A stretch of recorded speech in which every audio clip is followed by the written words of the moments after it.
see if this goddamn works. Should be live. Ew. Okay. Stream says it's live. It doesn't seem to have anything on screen, but that can just be that it takes a second. Okay. Hello, welcome to the stream. So, Bevy Jam 6 has been announced. It's starting in a week, I think, on the 1st. Yep.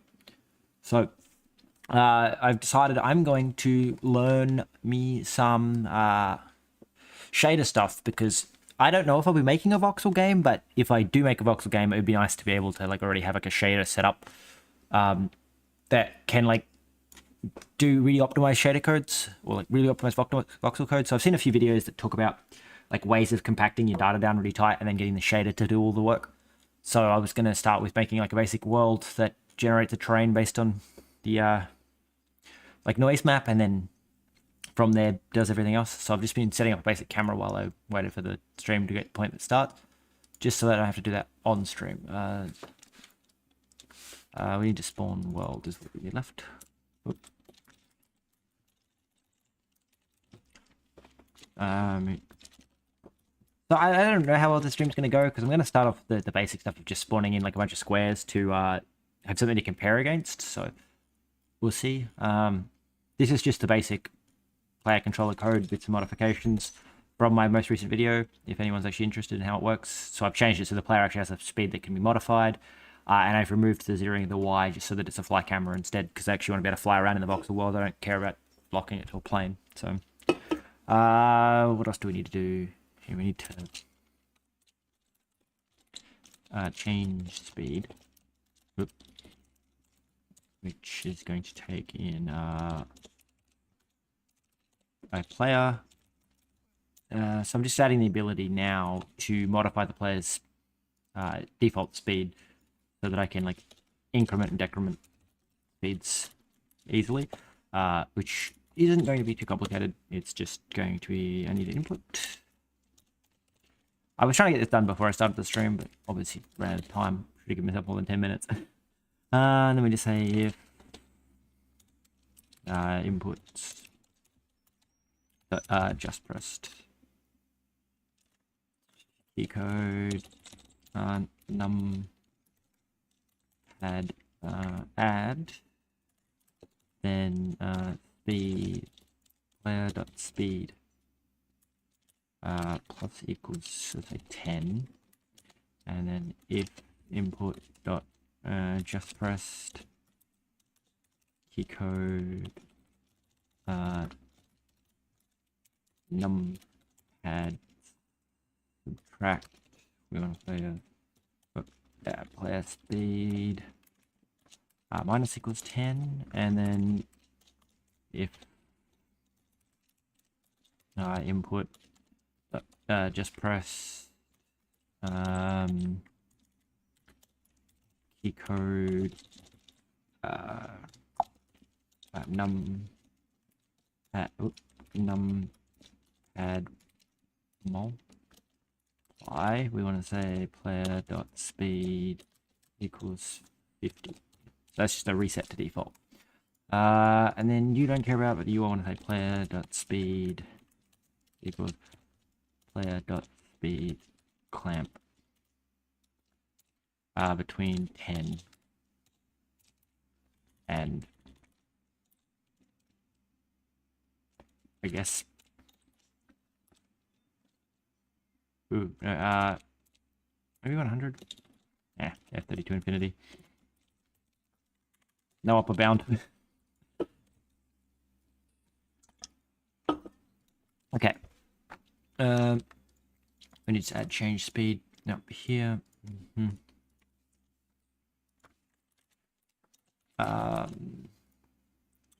Go back to here. We just need to spawn something in so we have something to see. So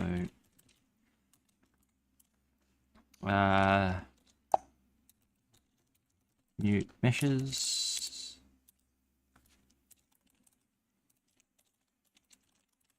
It's gonna be res asset. Not mute assets mesh and a material, which is going to be res new assets, standard material. So then we just say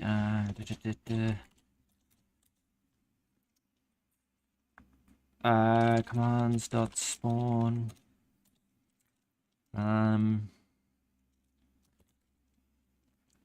yeah, something like transform from translation vec3 z negative z times like 50. Then we want a mesh 3D, which is then going to be meshes dot add I think it's shape, no, cube.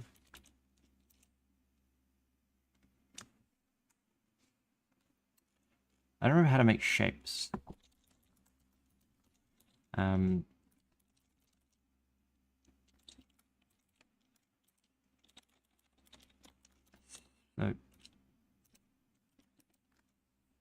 maybe if I go back to my code and look up how I fucking did it before. Somewhere in here. Full data. Missed it. Okay, there we go. It's just called sphere, don't I? Like I don't think I import sphere from anywhere. Dims 3 primitives, yeah. But I'm not importing sphere, right? No. Which is maybe it's called a cuboid or something.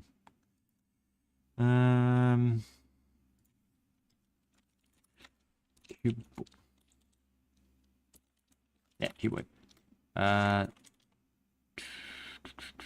From size vec3 1. Okay. And then material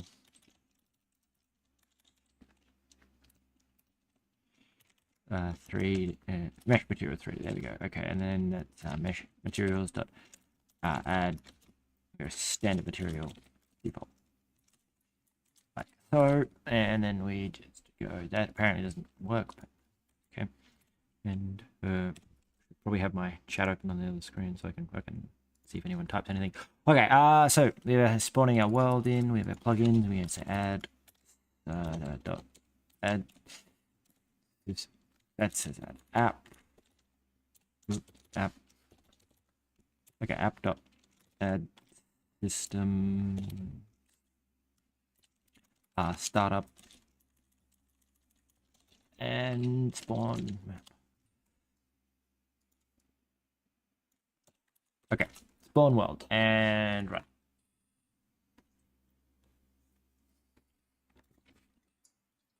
And then we get to find out if I'm any good at writing code without running anything. Hey, look, a cube in the distance. Oh, God. Okay, there's our cube, which is a horrible white color because we forgot to spawn a light. So we need to go. If I keep pressing up, do I get faster? I feel like I'm getting faster.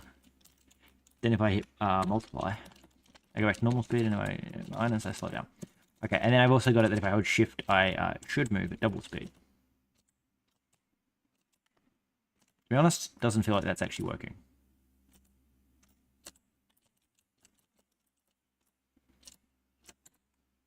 You know what? It's probably not working because I'm normalizing things.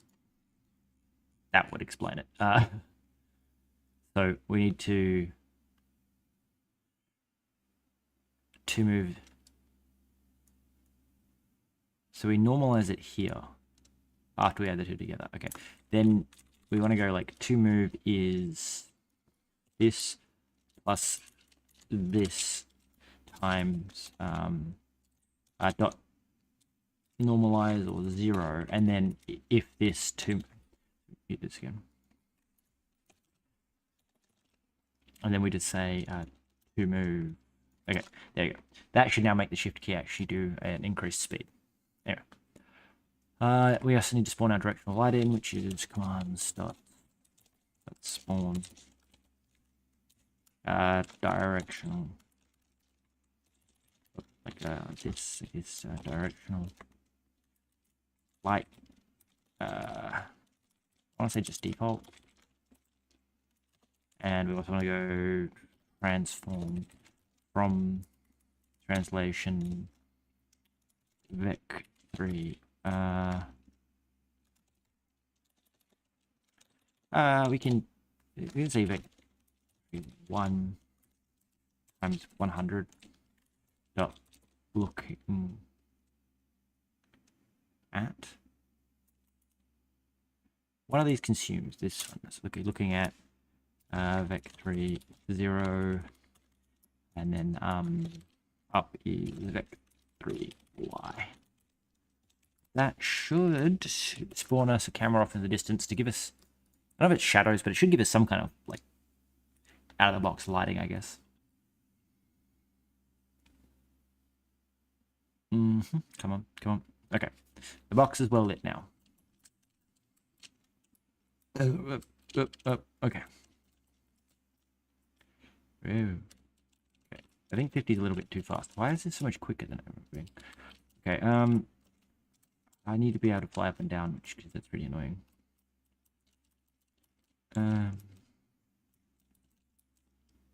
Okay, cool.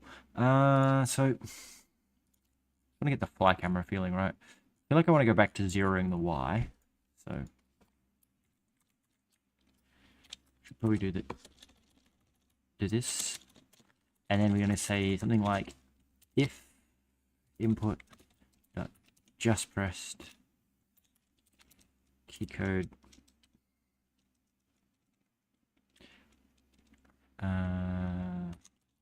base, then I want to say delta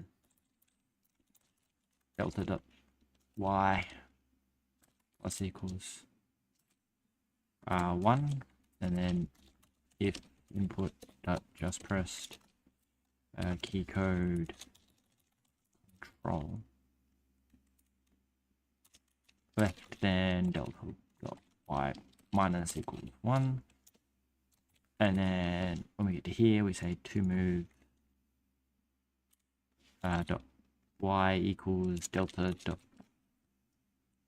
y. Right, now we need to zero. We need to zero this. Right, we need to move here. We then need to zero it. Zero the y, then we say to move equals to move dot normalize. For 0, then we say to move dot y equals delta dot y. Sure. That should work.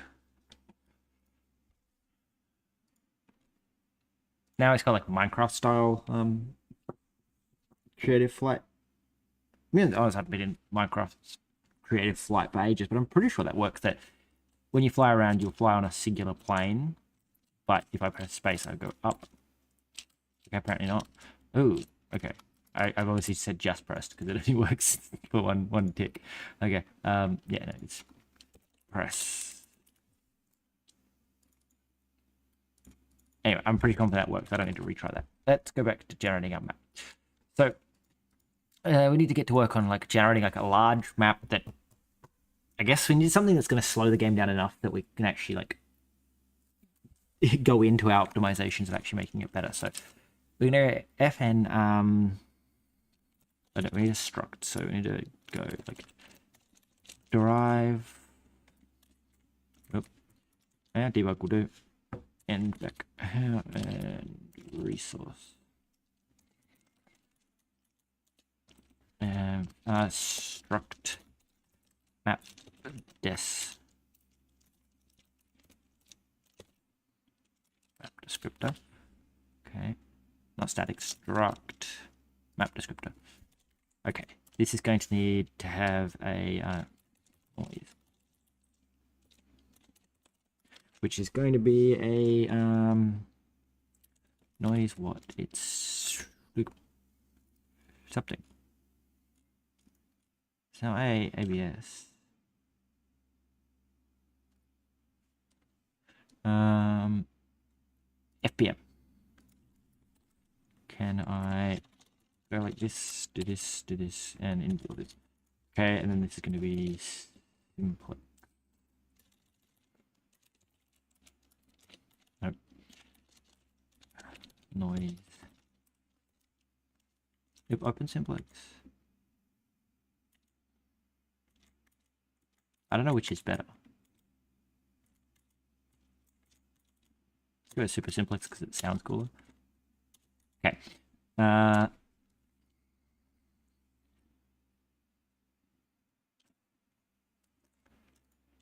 guess for now, that's all we need the noise descriptor to do. And when we spawn map, we're going to take in a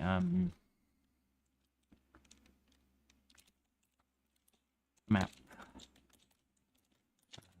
descriptor, which is going to be a res map descriptor. Okay, we both put some materials in here, so we'll select blocks, which is going to be a vector of handles to standard materials, and this is just going to be our block colors, just so that we don't have to generate them all the time. And with a mesh, which is going to be a handle mesh, like so. So we have a single cube. Then we go import from world, from capital M, from world, for map descriptor. This is going to be a from world dot. Okay, so we need to go let mesh equal world dot resource mute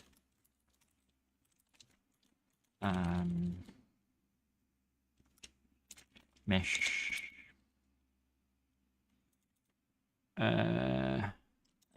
that's it, mesh dot add cube void from size vec3 1. Okay, let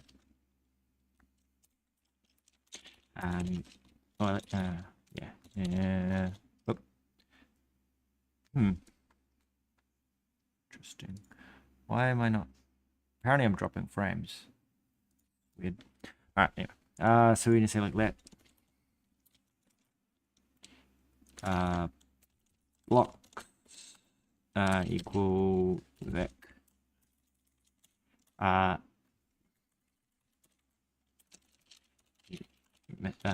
materials equals world dot resource mute assets and standard material. Okay, so then we say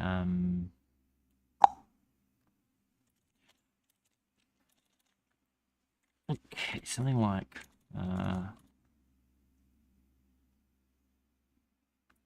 blocks vec3 blocks vec3 blocks vec3. We need to go to 2.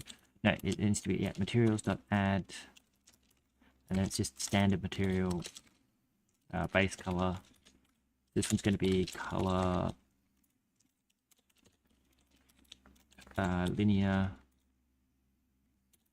RGB, so 0 0.8 0. So that's going to be grace. Then we need to default the rest of it. Default. Okay. Probably be quicker just to fucking remove these. Or copy them down again. Okay, there you go. So it's gonna be dirt. Then we have stone. No, we need dirt. So let's look up a brown. RGB. A5 2A 2A. Okay. Which is 88.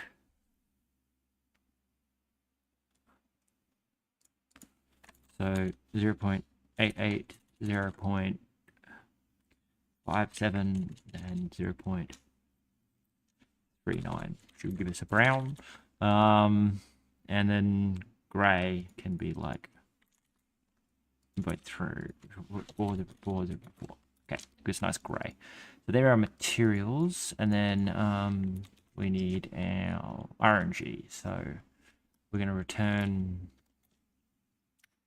map descriptor with our noise being an FBM new with a seed of I guess 0. Then blocks is just blocks, and mesh is just mesh. And then we go, you should be fine. Okay, that's our map descriptor done. Okay, then up here, when we spawn this in, we're going to go for like negative 500 to 500 for y. Wait, no, x in z first, z, and for x in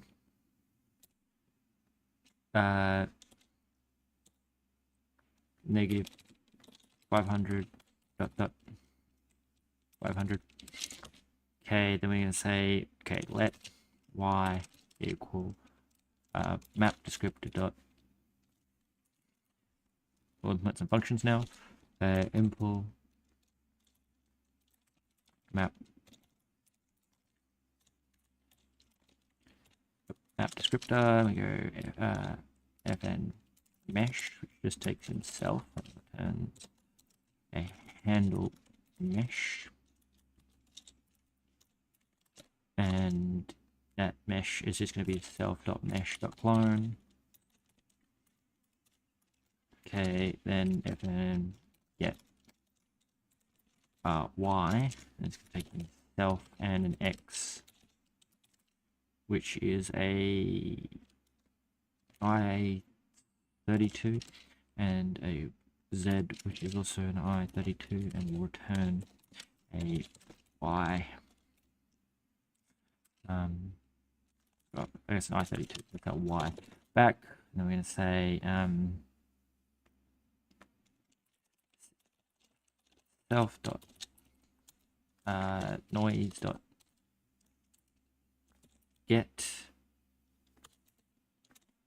x as f32, z as f32. Then y is set. We're going to, I don't know what number this returns. This is the problem with noise functions. I don't know what this value is going to be between. So if we just times it by, let's say 32 maybe? I don't know. I should relog it to let n equal, just so that like I can see what different numbers sort of come out. We want to info n. Yeah, no, please, maybe we'll just write like a test, I guess, for sampling it. Do that quickly here to m min max y. Okay, so we're gonna say something like for 0 negative 1000. This is gonna be really slow to 1000. This is how I always find out how far a noise function will go. So with x in, and for z in 1000 to 1000.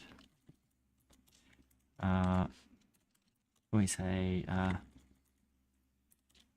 let min equals 0. Min equals f64 max, and let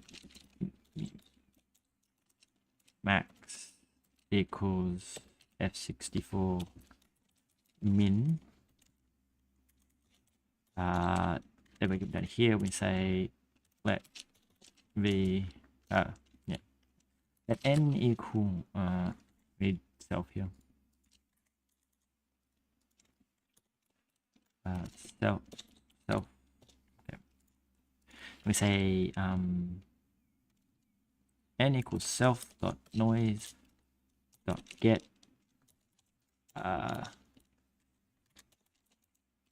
x z. Does that actually work, or is it going to complain that they're not okay? As f30 as 64 as f64. Yeah, it's also complaining because they're not 64. It only works on 64. 64. We're just going to return 0 all the time because I need to know what the range is so I can fix it. So then we say n, and then we say min equals n dot min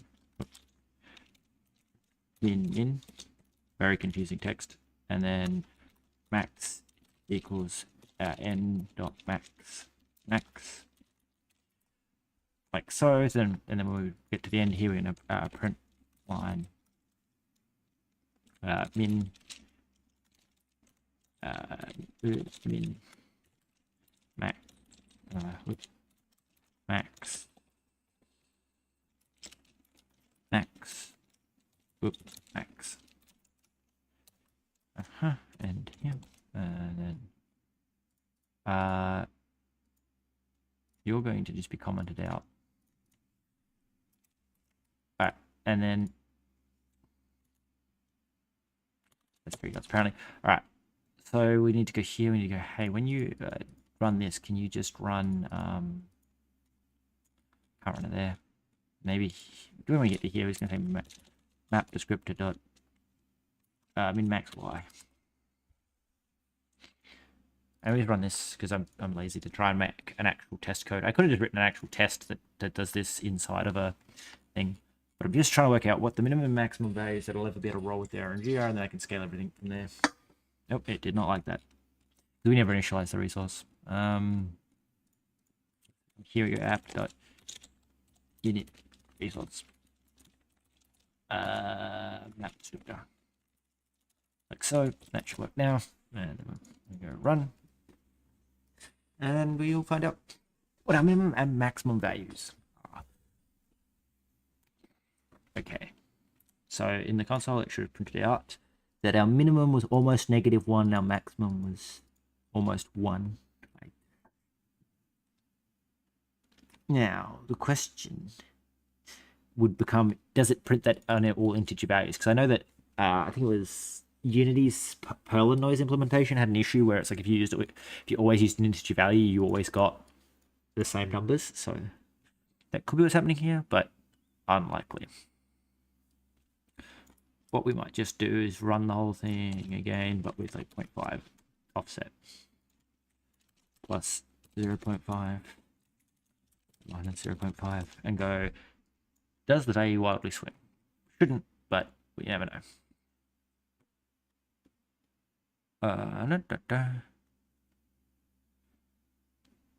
Yeah, okay.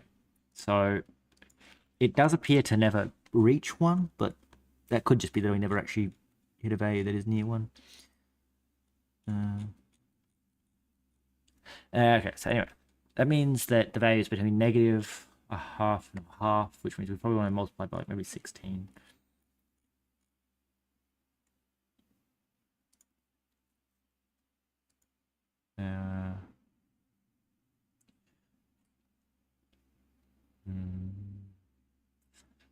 Alright, what we're doing, we say in here, we need to go something like allow never dead code. Okay, so here we want to go take this value and multiply it by 16. And then we say n as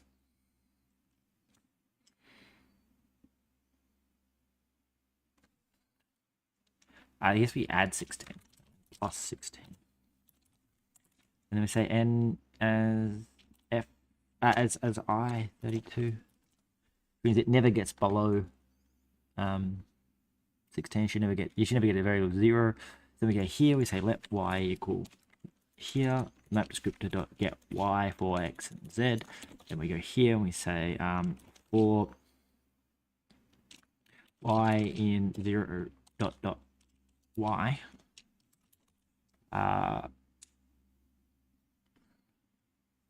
this should go everything up to y. So we say if okay, this maybe needs to be h because it's a height or something, because I need to be able to compare them, I think, in here. So we say like if y minus 3 is, was it y plus 3 is greater than h, then command dot spawn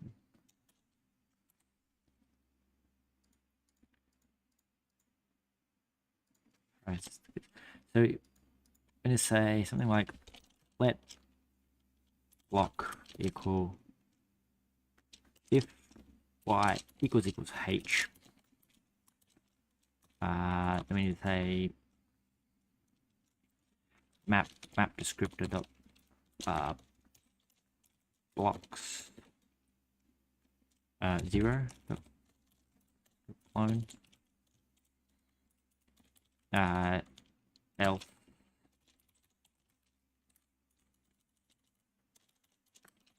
if y plus 3 is, then it's our dirt, so it's map descriptor dot blocks dot 1 dot clone, and else it's just map descriptor dot blocks dot 2 dot clone. Probably should do this a better way, but I'm not going to for now, because again, I'm just trying to get something onto the screen. These need no semicolons because it doesn't return otherwise. Okay, so then we go here, we say commands dot spawn. Then we need to be all like transform from translation vec3 new x as f32 as f32 as f32. Then we need mesh 3D is map descriptor dot mesh, and mesh material 3D is our block. And then we go, this is going to be probably really laggy as we spawn millions upon millions of blocks in. Then we don't need these here anymore. Run. Okay, so this should spawn us a landscape where the top layer is green, the next 2 layers are brown, and then any layer after that is, oh, this is taking a very long time. Ooh, lots of noise sampling. I hope that's what's happening. It's very slow.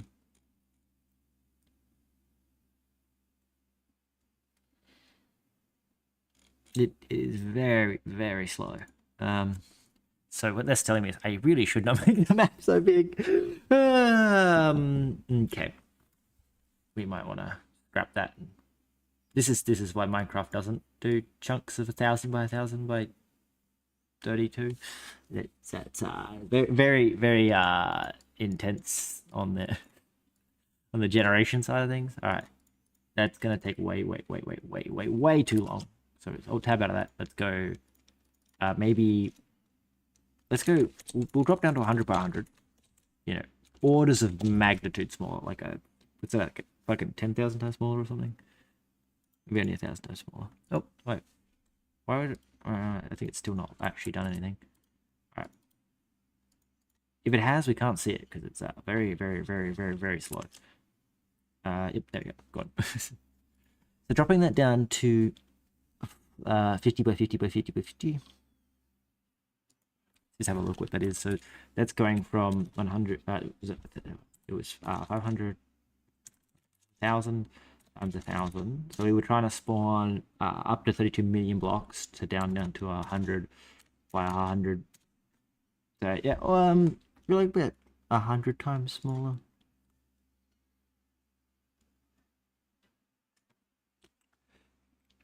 Who knows if it's actually going to make an impact?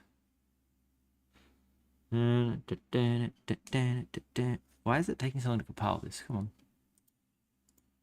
Don't think my computer liked it. That's probably why. It was also done like single threaded and everything. Like very slow. Bug up paused. Why is it taking so long?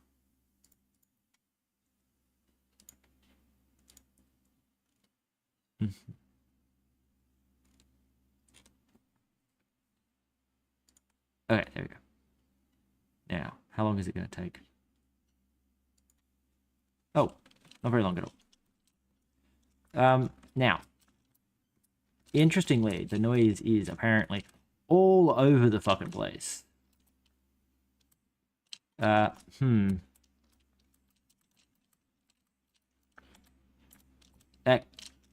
is probably because I'm sampling at steps of like 1. So one thing to do would be to scale everything down by like just pretty fucking easy to do. I really don't want to do it here though, because surely I can just tweak the fucking. So we're gonna say like let mute noise equals FBM new set to 0, and then we say noise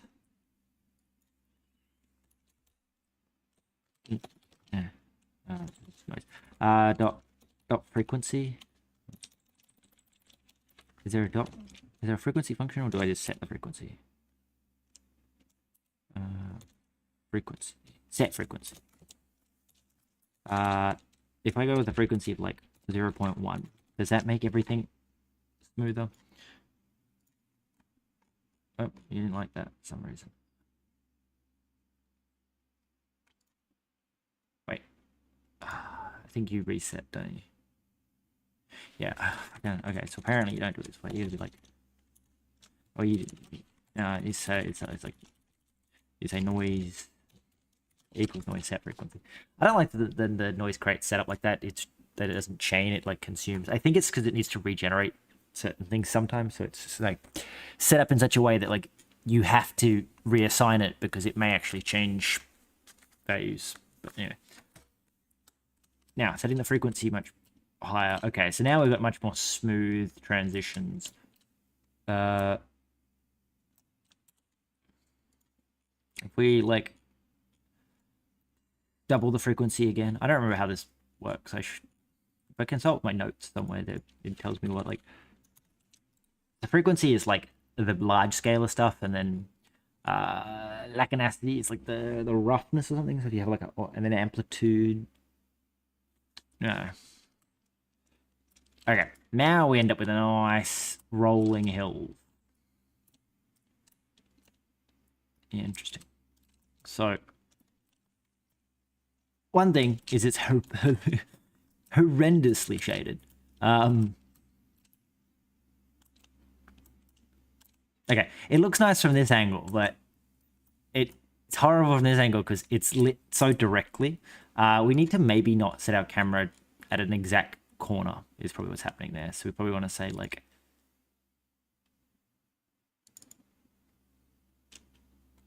maybe point it down more. So if we instead said like y negative y times 100, so it's pointing like further down. Okay, like that. So that might help. I don't know. Anyway, we want our noise frequency to maybe be slightly higher, maybe like 0.3, and our noise equals noise dot set lacanacity persistence. This is, I think, the roughness. So if we said like, did they say? I think it says on it somewhere.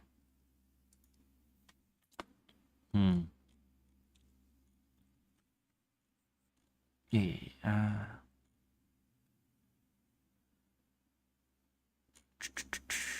Maybe. Does this have something about notes? I'm sure one of them is, it's like, always have this value set to something something. So when we call new, what do you use? Default. Okay. So the default frequency is 1. Default octave count is 6. Default seed is 0. Okay. Blacknacity is pi times 2 divided by 3. Okay. Maybe it's a persistence. If I turn the persistence down to like 0.2, does that make it rougher?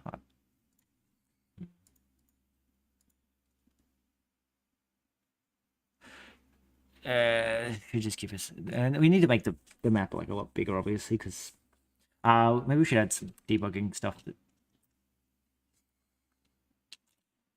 I mean, that's pretty cool. I think that's because I tweaked the frequency, not because I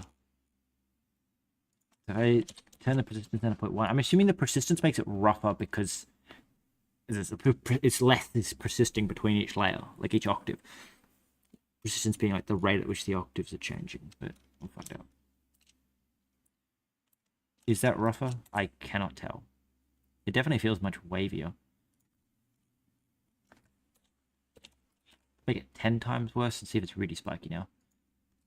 Because this makes it really spiky, then we'll up the frequency so the waviness is bigger and the spikiness is better. Okay. I think it's too small, it's not doing anything now. So maybe if we set it to like 7.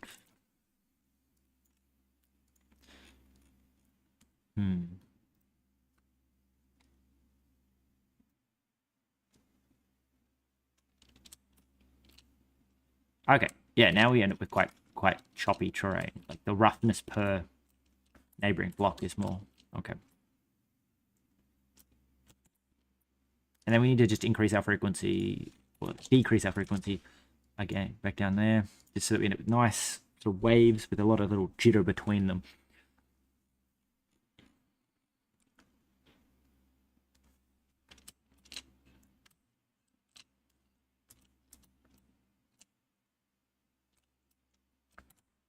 Maybe we make our frequency even smaller again. Order of magnitude smaller, and let's make our map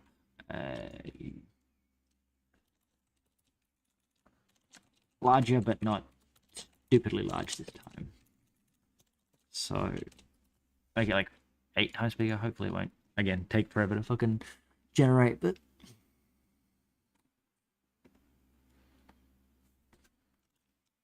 okay, there we go. Cool. Oh. Oh. Oh. Oh. Well, what we've learned is that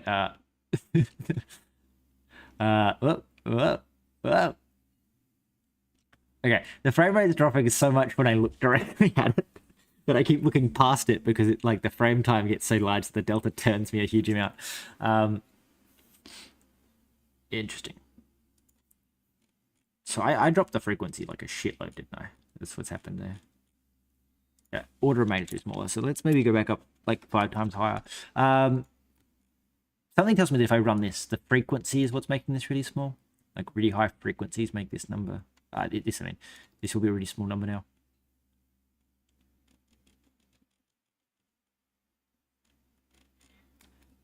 Anyway, so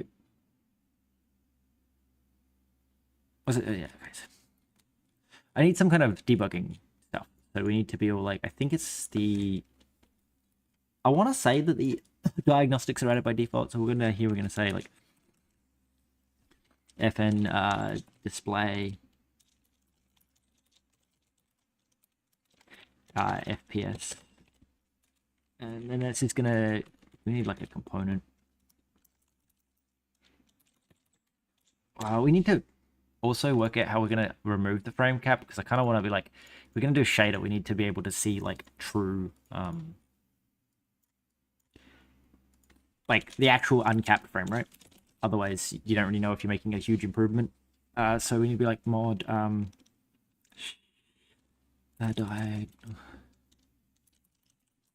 diagnostics create module. Okay. I feel like I double X'd there, which means, yeah, it's copied a fucking enter. Anyway, so we're going to go use prelude.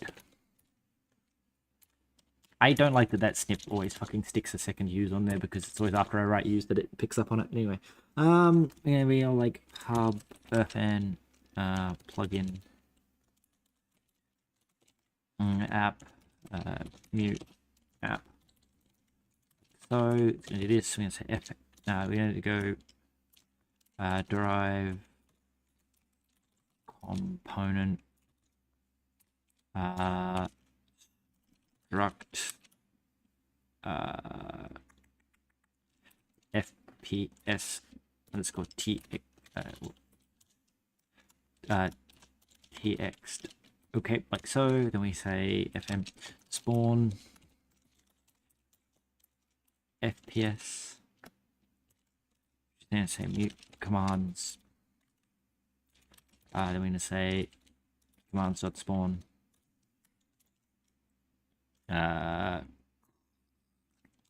want to say that we need something like node with a display no, it's position type absolute, and then top is going to be val pixels 10, left is going to be val pixels 10, width will be val percent 50, maybe 100, I don't know, no 20%, because percent, yeah, no, and then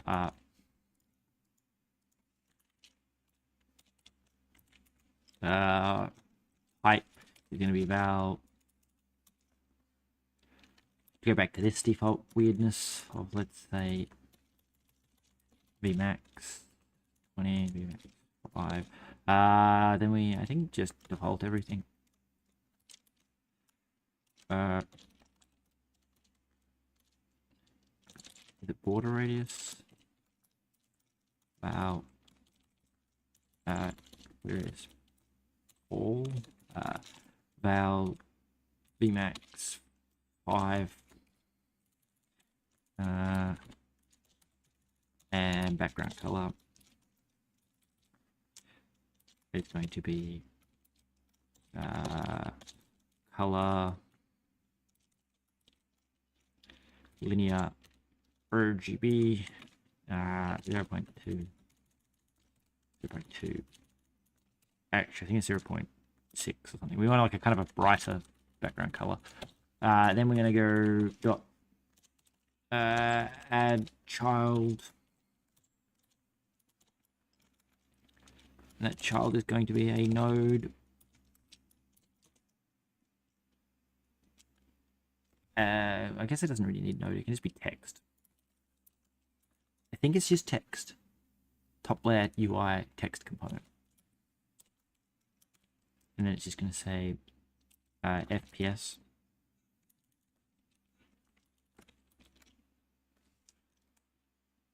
Maybe we'll try the new children thing, but I don't particularly like it.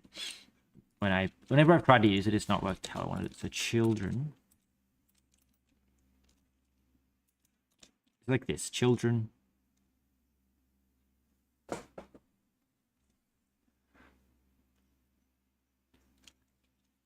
Come on, what is it? It's something like, we want to go like children, text.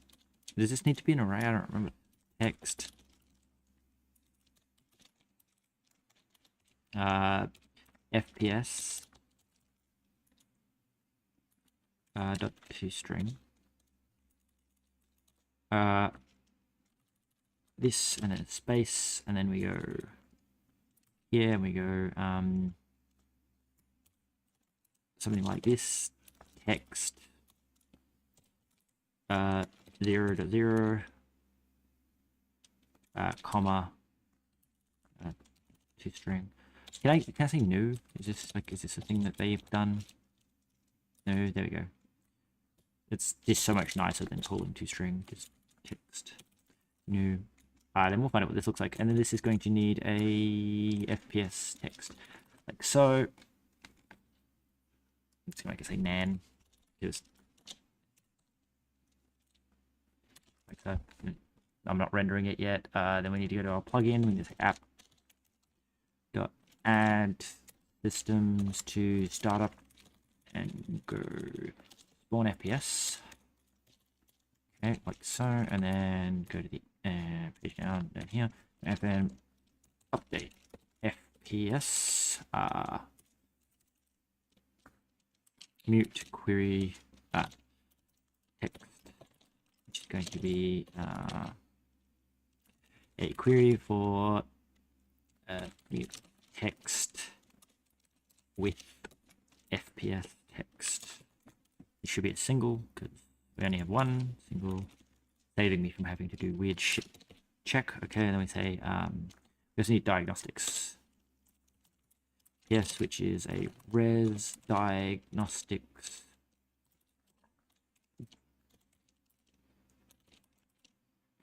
I think it's diagnostics store, and then we say text dot 0 equals FPS dot get. Let's change this to saying diagnostics because that makes more fucking sense. Diagnostics dot get. Then we say something like FPS.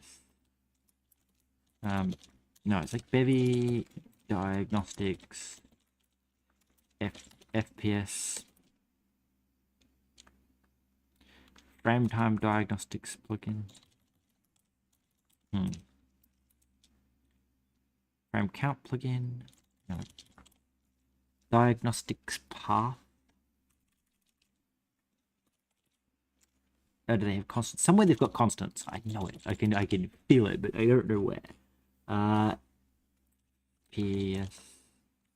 I think it's probably frame times diagnostic plugin FPS. Okay, and it's a reference to this. So, and then what does this return? An option. So it's like if let some FPS equals, and we want to go text dot 0 equals FPS dot average.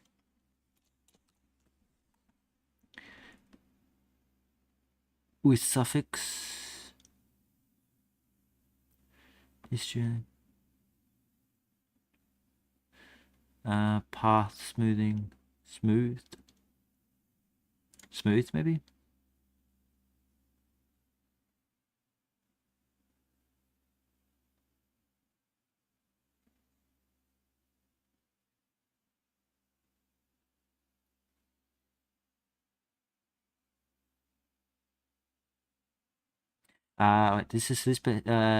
This is by default tuned to behave for a typical measurement that changes every frame. It's okay.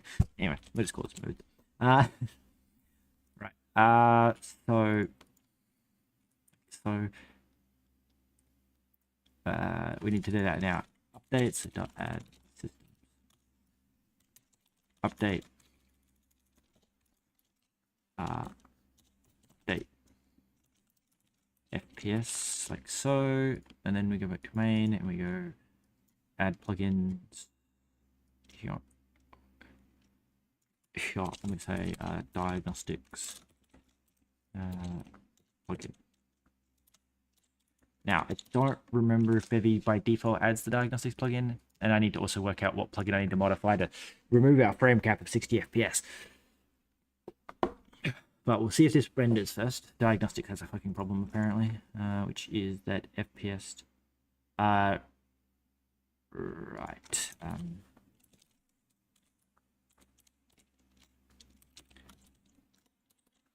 We should probably just do this instead. And then we just get rid of this bit. We just go, hey, just children this. Thank you. Sure. Just because it works better than trying to fuck around converting things to strings and back and whatnot. Sure. We'll just debug that. No, because it's going to be... Okay.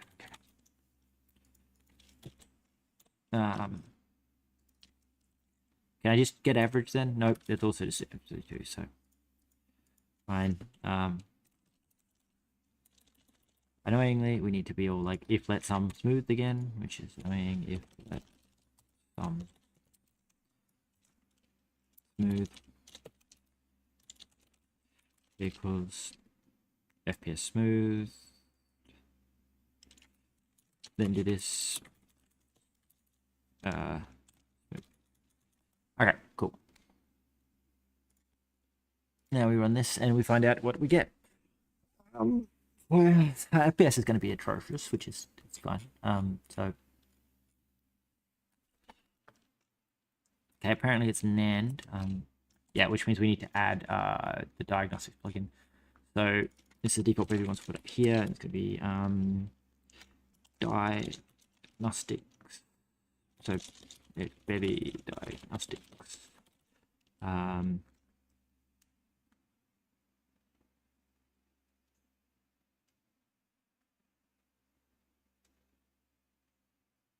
Yeah, there really are no tutorials on Bevy. Like I keep running into the issue though of I make videos that are like, hey, here's how you start your very first game. It's like they get so much more attention than the tutorials that go into detail about any specific one topic where it's like this is how you do this or that. Like I do my basic series where I'm like I talk about queries, but it's like the first episode of the series always gets more attention where it's like this is how you do a game.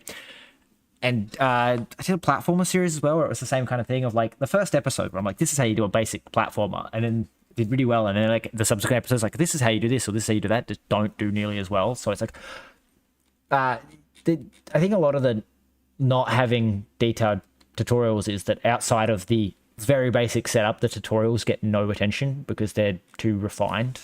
So people don't, it's not care, but like people don't dig as deep and watch them as much. Does that make sense? 7. But it is always a lot of fun just to make these kinds of like quick things, especially like Minecraft clones do really well, which is kind of what this is at the moment, but I'm gonna get under shaders eventually once I've got this working. Hey, okay, we need to definitely round that. So I'm running at 60 FPS and then I look at this monstrosity and the frame rate tanks so fucking hard. Oh god. I need to move the mouse in such tiny increments to not miss it. Okay, that's weird. What I'm not understanding is why is it so constant while I'm staring at it, but like so inconsistent when I'm not? Like it's like 30 FPS. That's not bad, but like for some reason loading it in just chugs all of a sudden. Which is interesting. So what are we going to do? We're going to go back to diagnostics. And we need to go like, no, you need to be like 0.2, I think. All right, now we have to work out how to decouple our frame rate so it's not capped at 60 FPS, because let's face it, capping it at 60 FPS means that when we go to a shader, it's going to like not look like we improved anything. We also probably need to work on putting the player somewhere that they spawn looking at a specific thing, because if it's the fact that looking to it, looking back is what's killing it. Like it's loading something in that's chugging, because it's actually running at a fairly consistent frame rate, and then it chugs as soon as I move, like anything really. So I reckon it's culling all the cubes that aren't visible is what's causing that lag, and then once it's culled them, it's like it can render fine. Anyway. It's really funny because it's so hard to get it on screen because it just disappears on the other side instantaneously. So we should probably spawn the player like really high in the air looking down, I guess. Which would be done in player spawn camera, there we go. So we need to be all like transform. from translation, vec3 y times 100, and then we say dot look actually let's go 1, because I do like to look at things from like an isometric perspective. So looking at vec3 0 0, fuck it, it can be 1 1 square up. Then we say vec3 y. So that vec3 y. Thank you. That should put our camera somewhere where we actually like spawn in looking at all of the blocks, which in theory I could then make this bigger, though I need to split this out into multiple chunking steps then, because otherwise the game won't load, because it just takes so long to generate all the chunks. Okay, anyway, so we spawn in, 30 FPS, we look this way, we get 60 FPS, so let's fix that by going to, I want to just dig around and go default plugins, somewhere there is our, we want something called like window plugin, wrong kind of window thing. Okay, so window plugin, do you at some point close and crested? Okay, so window plugin, let's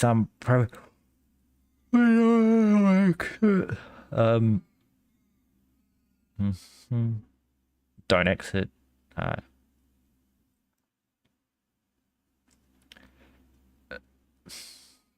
Something. I think it's the Winit one. This is the window plugin, so it go back in default.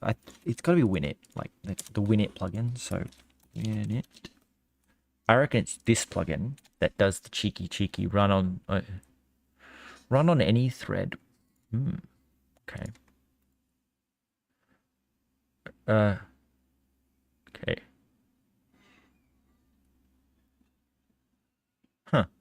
Interesting. So build. Event loop builder. So event loop. Winit run app event loop. Change windows, just chain. Wake up. There's definitely somewhere there's a 60 FPS thing. I think the best bet would be to go to the Bevy GitHub and go code, and we're going to look for 60. I don't know if this is going to work very well. Nope, that found me tile 60. We want to search for 60.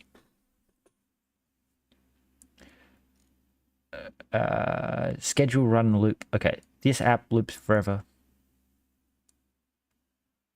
Schedule runner plugin. Run loop.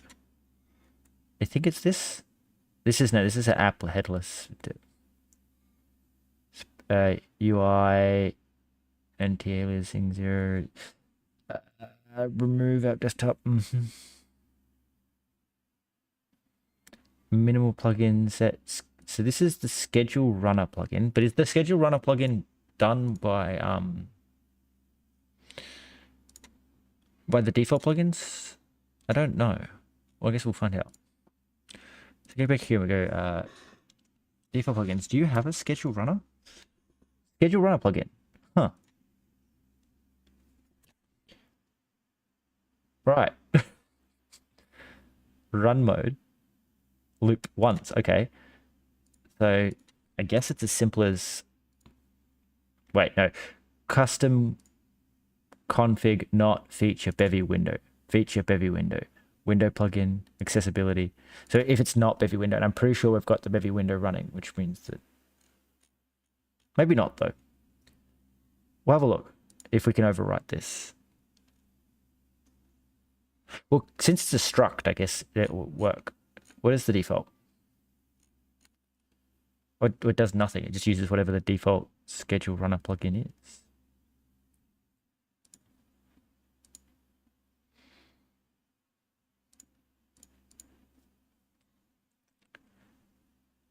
Wait, what the fuck? Oh, okay, right. It's gone. What the fuck? Howdy ho, motherfucker. How you Oh, doing, buddy? hello. You always have to Please jump in tell me you're and not streaming and I you're gonna get am. light hit I am. because I said motherfucker. You I probably won't because you said motherfucker because I don't think YouTube cares, but like you always do that. I mean, you jump in and then immediately say something. It's like, whoops, I hope you're not streaming. It's like, oh, just usually am. At least when I'm in the group chat in the Discord. Yep, let's pop that over here. Are you streaming? Yeah, I am. Oh. Hi guys. That's the thing I get. You do that every time. You jump in and say something, go, I hope you're not streaming. And I'm like, I always am. Maybe I want to mix things up. You know, I want to rock the boat just a little bit. Just a little bit. Don't go too crazy. Yeah, doesn't bother me again because I mean, I think the first time you did it, you actually did say something that was pretty like, I don't think like YouTube would appreciate that. But most of the time, you don't say anything too heinous when you jump in. But it's just funny that you're always like, I hope you're not streaming. It's like, so you should check before you jump in.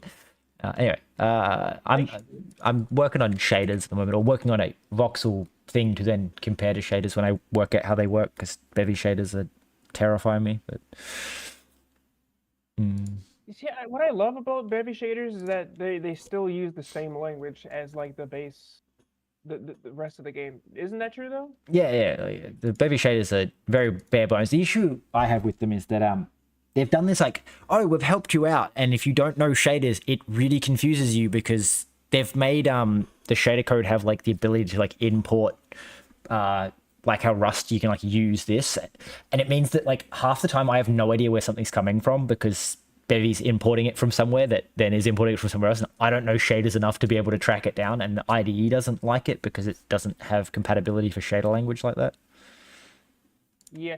Am I wrong for thinking that there's a lot of like work to be done on like the IDEs to understand, I don't know how to put it, to like for it to be on par with how IDEs work with other languages. I'm not an IDE expert. I use them, but you know, Uh, like with like the error handling and whatnot, like being able to see things that you're doing wrong and and just the speed of the thing.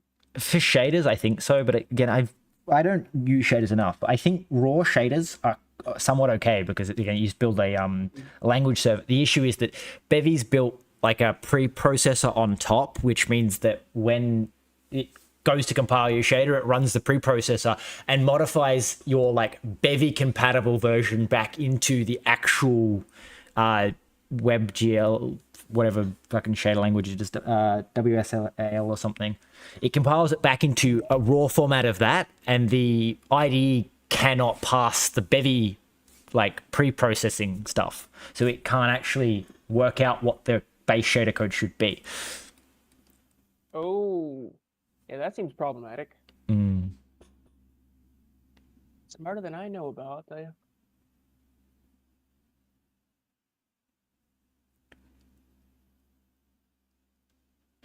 Yeah.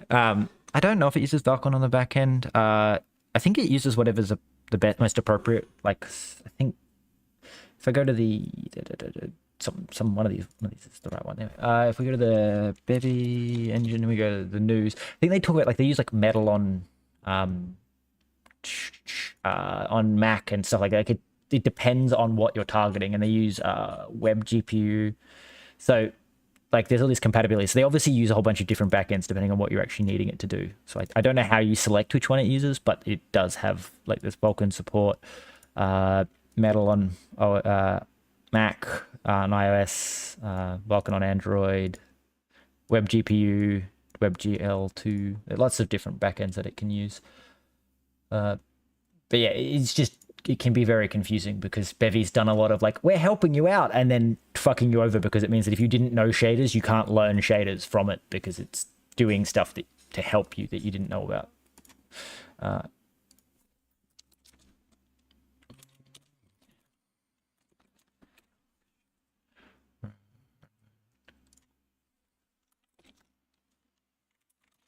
I'm not gonna lie, I'm excited about the observers thing.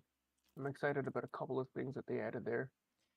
Yeah, Definitely observers are observers fun. and the relationship stuff. Oh yeah, the new relationship stuff like is just such a fucking improvement over the old stuff. Oh, yeah. I'm interested to see what other people do with it because it is like one level beyond what I am comfortable touching with, like in regards to like actually setting stuff up. But I've done all sorts of like map stuff where I'm using a hexagon grid, which means that I need to make my own relationship between an ID and a like position in a entity or something. So it's so nice to be able to have those relationships like automatically build themselves instead of having to like hard code a bunch of shit that works its way around it.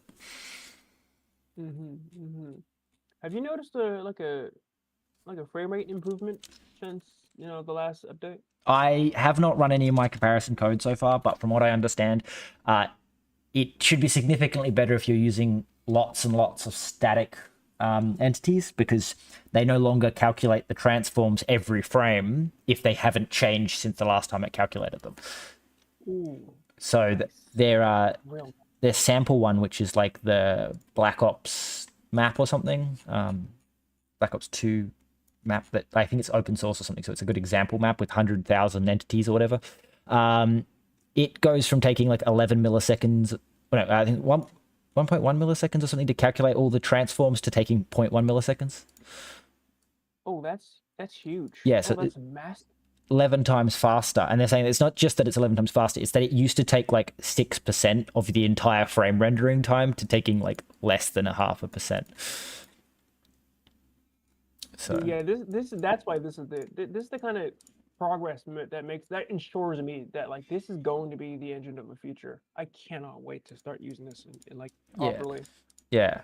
So it was 127,000 objects in the scene, and they said it took in 15 it took 1.1 milliseconds, 16 it takes 0.1 milliseconds, and that and the great thing about it is it's an improvement that you don't have to change anything. Like some of my annoyances with Bevy come from like they'll change something that requires you to rename a bunch of things and doesn't do anything except bring names back in line with whatever library or whatever.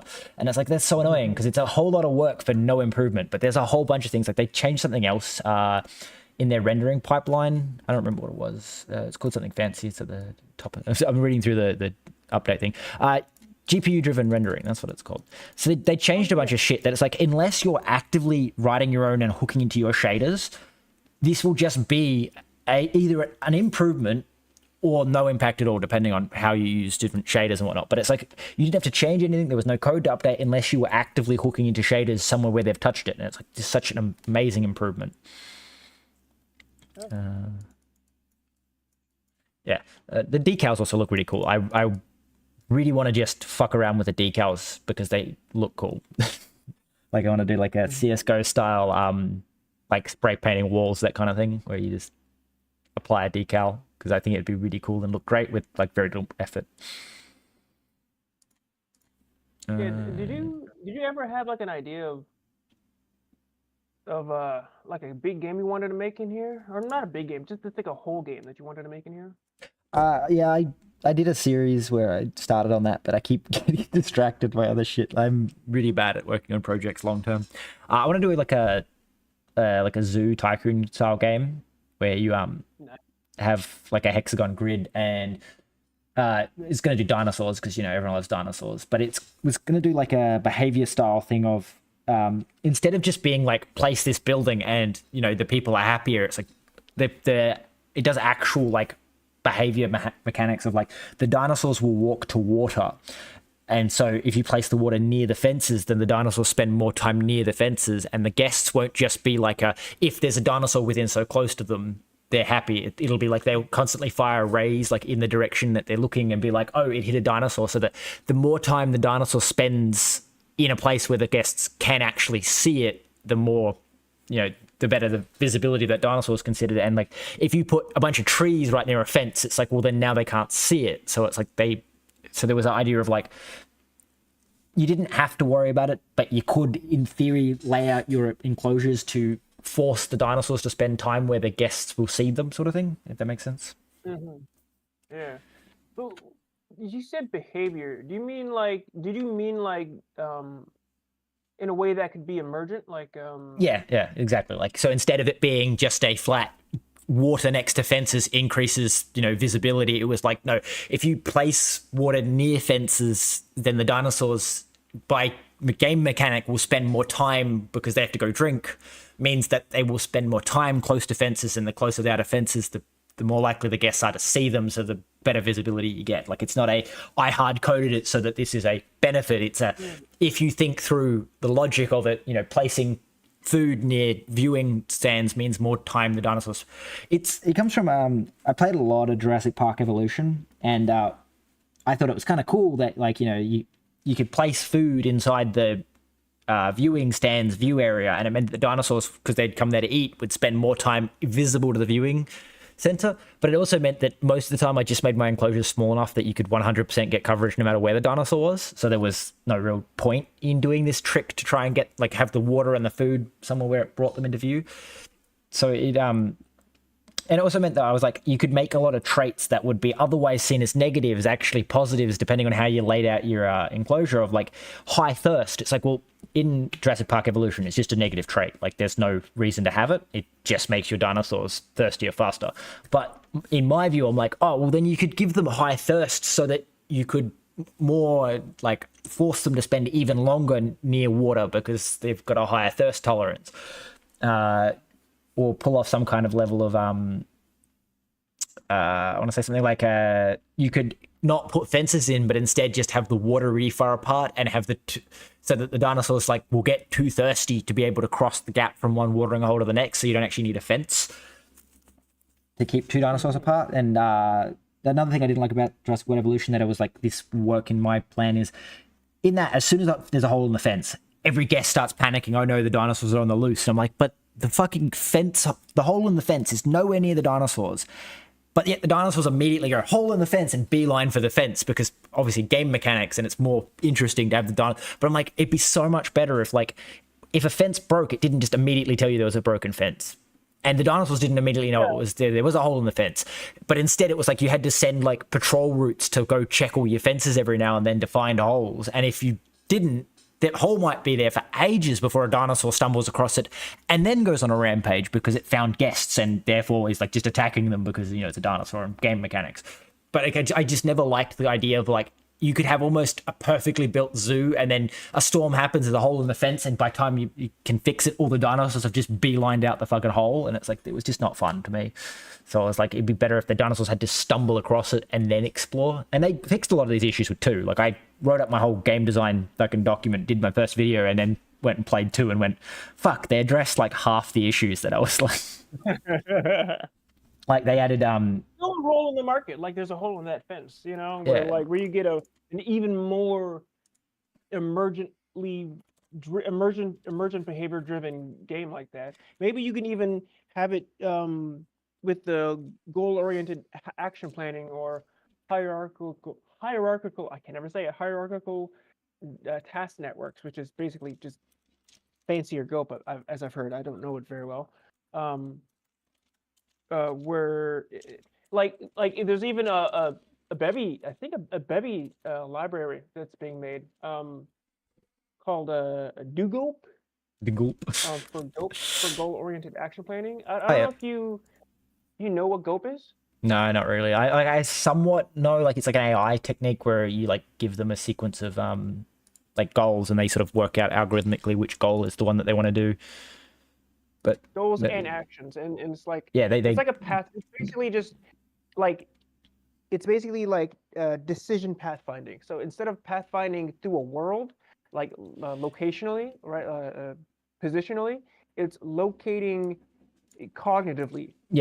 So it's like, I know I want to go get a drink, but I also have a drink of water right here. It's got goals, and then it works out what action it's going to do based on what its goals are, and then it means that you end up with, like, it might go hunting because it's hungry, but then might stop hunting because it got thirsty, and thirst is a higher priority than hunger. Or because it has seen some food, like a carrion, right? It might see some dead animal. Might find. Or like there's like, I remember there was like thresholds and stuff when I saw it that was like talking about like it might be hunting and it might stumble across water, and because it's not thirsty enough to look for water but it is thirsty enough to drink, if it finds some of, like, it might find some while hunting, it might change its goal just because the water's so close. yeah, kind of like that idea, but like that's like an implementation detail of my view of it, like as like a why I want this game to exist because I want to play it, is the idea of being able to tailor your park around exploiting behavior that like places like Disney legitimately do. Of like, I was like, it'd be really funny if you had a ride that was like a transport ride that they have in number 2, but the idea being that like you could have rides that let you get from one place to another and increase your transport rating. I'm like, but it'd be really funny if you had it be like, when you get off this ride, right next to the ride is a really expensive drink stand. And then like, you know, on the way back, there's a really cheap drink stand, but the really cheap drink stand's in the middle of nowhere compared to like the one that's right next to the ride is really, and I'm like, it'd be great because it means that they get off the ride and they're really thirsty, they'll buy the expensive drinks. But if they're in the middle of nowhere and you're like, well, I don't want them to complain that they're too thirsty, I'll make really cheap drinks available. And like the idea being that you could like tailor the shape of your park to push guests in a certain way without needing to actually force the player to actually worry about this. You could just stick random drink stands everywhere, or you could optimize your park by tailoring exactly where and when drinks are available. An example of the Dark patterns of the game. yeah. Well, there's I think it's Roller Coaster Tycoon or whatever. You can like break the game because guests can't leave the park if there's no exit, and it was possible to make it so that when they got off of a ride, they ended up on a like path that couldn't get to the exit. So it's like they had no other option but to get on the next ride because it was the only like thing, and it was like you could just Oh, that's dark. yeah. And I'm going like that would be such a, like an interesting mechanic of like people are obviously exploiting it, but it'd be really cool to have that as like an intrinsic thing of like if you know where people will get about hungry and you put a food stand right there with this really expensive prices, it's like lots of money.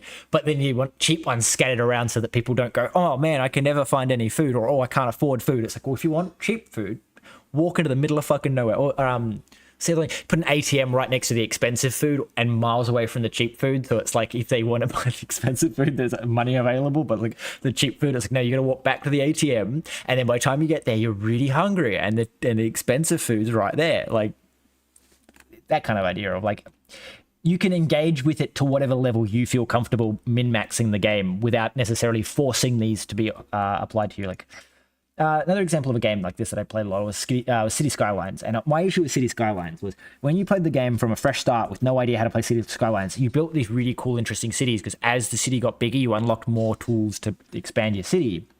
And it meant that you sort of unlocked things as you went and the game wasn't overwhelming. But if you jumped in knowing what you wanted to do, you usually got fucked over because you needed to start small to be able to get enough money to build the big shit.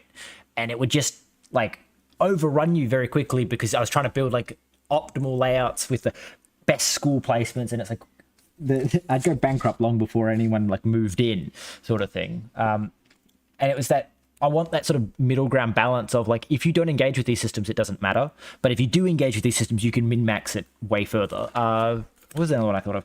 I wanted buildings to do like a simulated interior level of like you could design the inside of a restaurant to maximize throughput. Then the game would like simulate, you know, like so many days or so many different levels of throughput of people to work out how efficient your restaurant was, and then condense that into like just numbers that it could then use to work out like how quickly people go through that restaurant.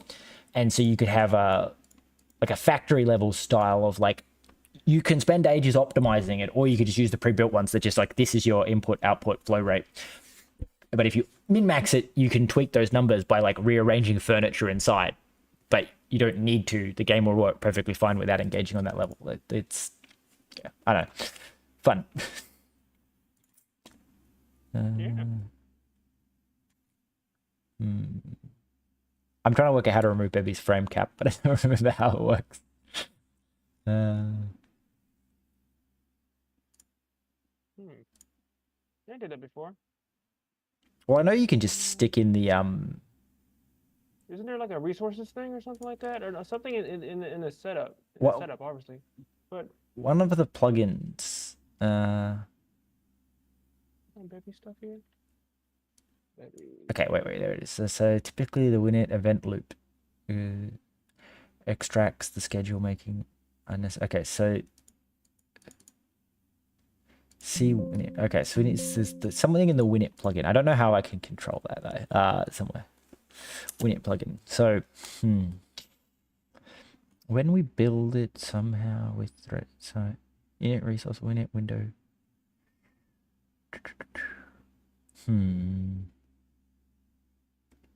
Somewhere. Something.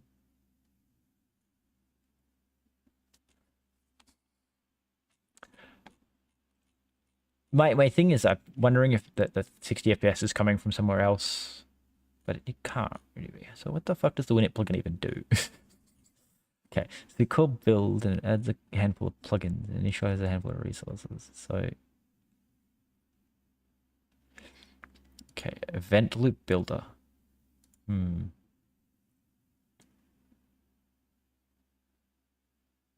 With any thread. Okay, wait, event loop builder. Where does that come from?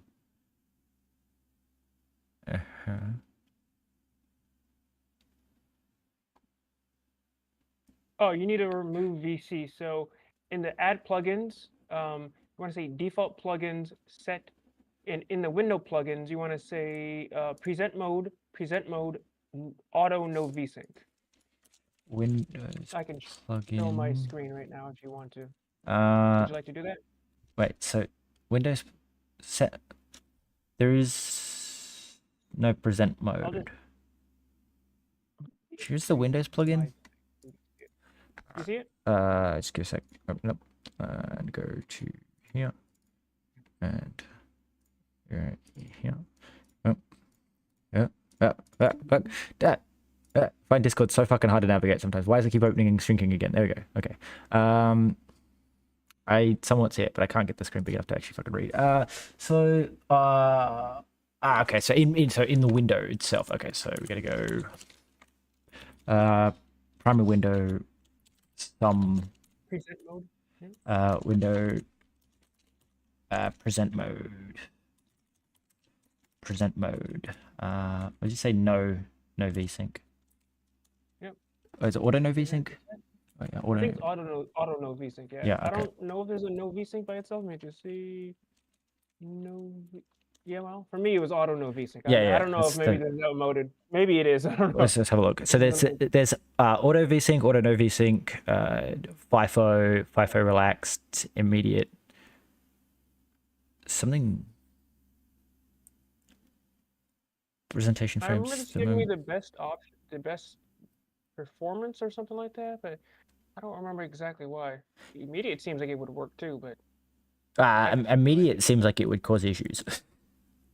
Yeah, you know. This doesn't feel like it would actually remove the frame cap though. I think the frame cap comes from something else. No. This will remove the frame cap. Okay. Well, we'll find out. Unless your frame cap is beyond the 60 or your screen's your monitor's. Well, yeah, no, they'll be capped by my monitor. Well, yeah, you're right. It did remove. Okay, there you go. The fact that it's flickering at, I think it's 90. I can't tell because it's changing too dramatically frame to frame. I should probably get it to console log instead of just displaying on screen. That might make it a little bit easier to work out exactly what it's doing. A lot of coffee, didn't you? I don't know. You have a lot of energy. You got that dog in you, bro. It's like fucking too much Monster Energy drink, but like because I don't actually drink coffee. I don't like the fucking flavor, but yeah, it's just. You would not be allowed in Canada. We'd ban you, probably. They'd ban me, yeah. Because then again, I'm pretty sure Australia would ban me for being me. So, fair trade. Yeah. Fair enough. All right. Let's see how it quickly fills the fucking thing up. We look into the distance and we go, what the hell is the frame rate? Yeah, see, well, it's bouncing up to like 100. The frame rate is what I would call extremely inconsistent. But it appeared to have removed the frame cap. Hey, here we go. Well, I'm not entirely sure why that would remove the frame cap. I don't know why the VSync would remove that, I guess. VSync is just default, and obviously if you have your VSync, it'll be locked to your monitor. Is it locked to your monitor? I thought Bevy locked it to 60 FPS though. That's what's confusing me. I thought like it didn't care what your monitor was. No. It capped it at 60 FPS. I don't think that's true, but no. I think I don't know. I don't think it's true though, because I think the fact that it's no VSync, it means that it's just VSynced by default. But yeah, I think I heard somewhere it's 60 by default too. But I think the no vsync is saying that like it can start rendering a frame even if another frame has already is in the middle of being rendered. Hence, the no vsync is like it doesn't have to wait for a frame to finish rendering before it can start rendering the next one. No, it's usually that like the frames, I forgot. It just it waits for your monitor's refresh rate. So it'll render, but then it won't render again. It won't render again because of that. But yeah, vsync means like, it needs to wait for a whole frame to be rendered before it starts rendering the next frame. But yeah, I don't know why that would cap it at 60 FPS. My suspicion is that it's actually just checking to see if that's enabled and then checking it, like, and then disabling the 60 FPS when that's not enabled, because it's like, well, there's no point having a 60 FPS if you're going to not vsync. Build, get event loop.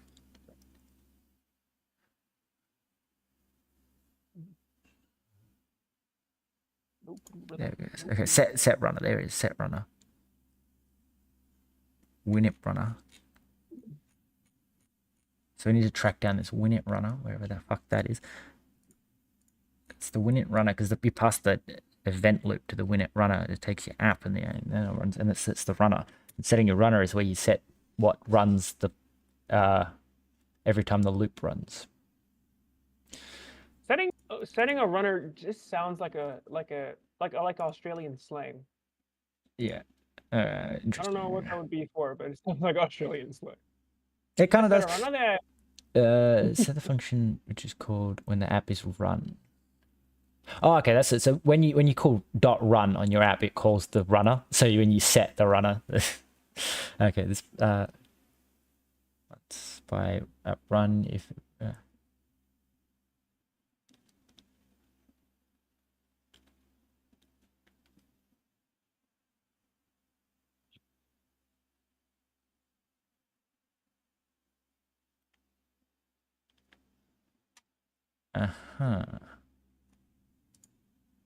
Okay, so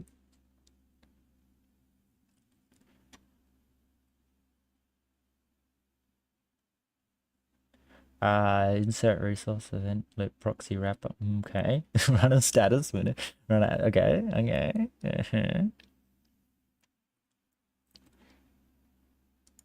And then if wasm spawn. Okay, let runner state. Why would you reassign there? That's confusing. Guess we just need to make it mutable for some reason. Okay, and then if let error event loop, wherever that came from. Okay, dot run.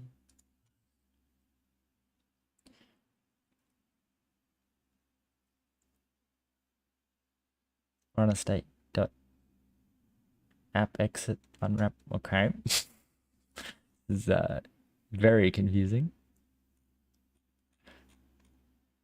So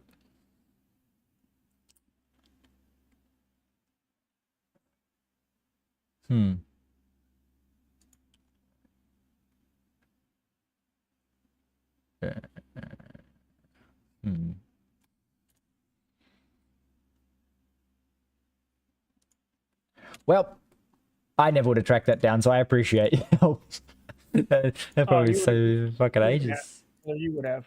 You would have. You know way more than I do. Yeah, but I never would have thought to go and set the Windows mode to not vsync would have been the way to change that, because to me, like, again, not vsyncing just means that you can render a frame in the middle of another frame. Like, I don't know why that would remove the cap, but like obviously somewhere Winit is checking to see if vsync is disabled and removing the cap then. Like, that must be what it's doing, because that just removing the vsync doesn't make sense.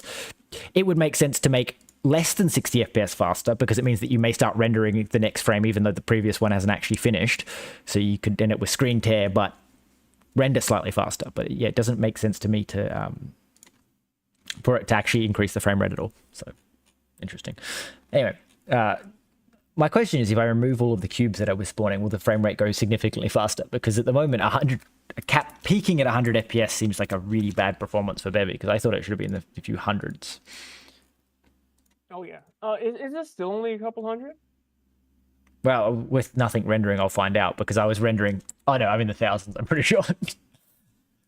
Okay, good. I'm like, whoa. Honestly, for Interestingly, me, I can only render like maximum of 900, 900 and something. Last time I checked, and I'm like, wow, it seems like it should be a lot more with nothing being rendered. yeah, so But I'm not quite sure. I think maybe it's because I'm clicking out of the window, and clicking out of the window seems to put a frame cap back in, which is again what makes me think that that VSync is doing something different to what we actually think it's doing, considering that when I'm not in the game, it caps it back to 60 FPS, which I'm like, that doesn't make sense, because I'm almost certain that when you're not in the game and the 60 FPS cap's in place, it caps it at like 10 FPS or something, but I don't remember.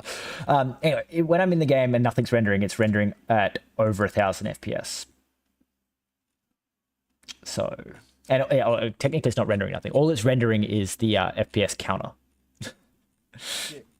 But also the frame rate's remarkably inconsistent, but in a cyclic pattern, yeah. which is weird because it does make sense though, because you're not, because your frame rate is so high that like any little tiny minuscule deviation is going to make a relatively massive difference.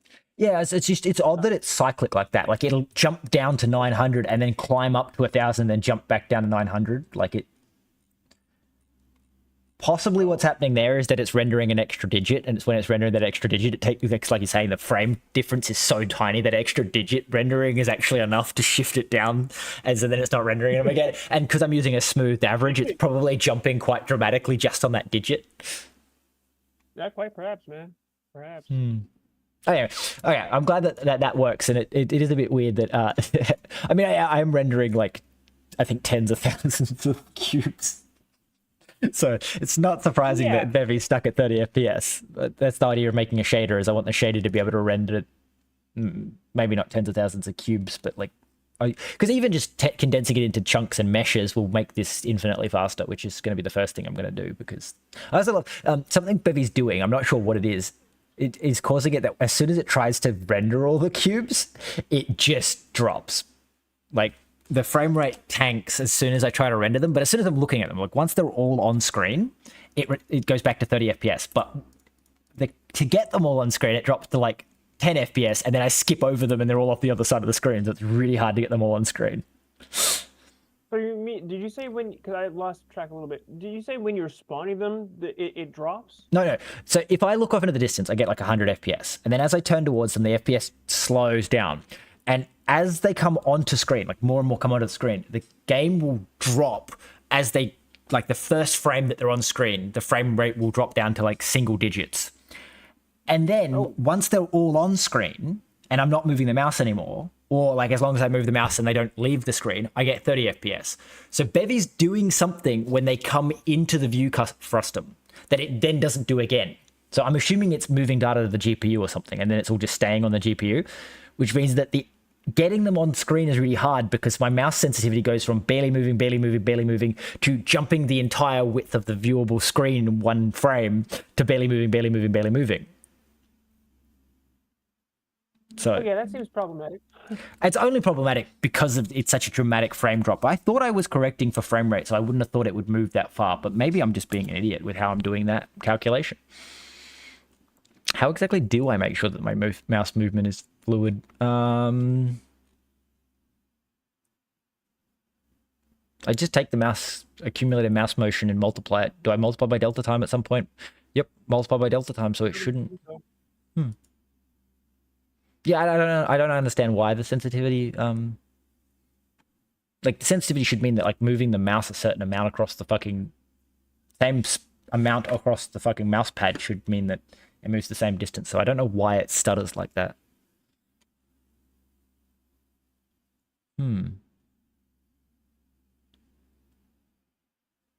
Yeah, no, that instant stutter is really weird, because I guess it's probably that my sensitivity is high enough that moving just a tiny bit on the mouse pad is a huge distance. And it's only because while I'm moving fluidly, I can move the mouse really easily and to where I want it to be, because my mouse sensitivity just as a general human being is quite high. And so it's probably just the fact that like when it freezes for that frame, I've moved really far.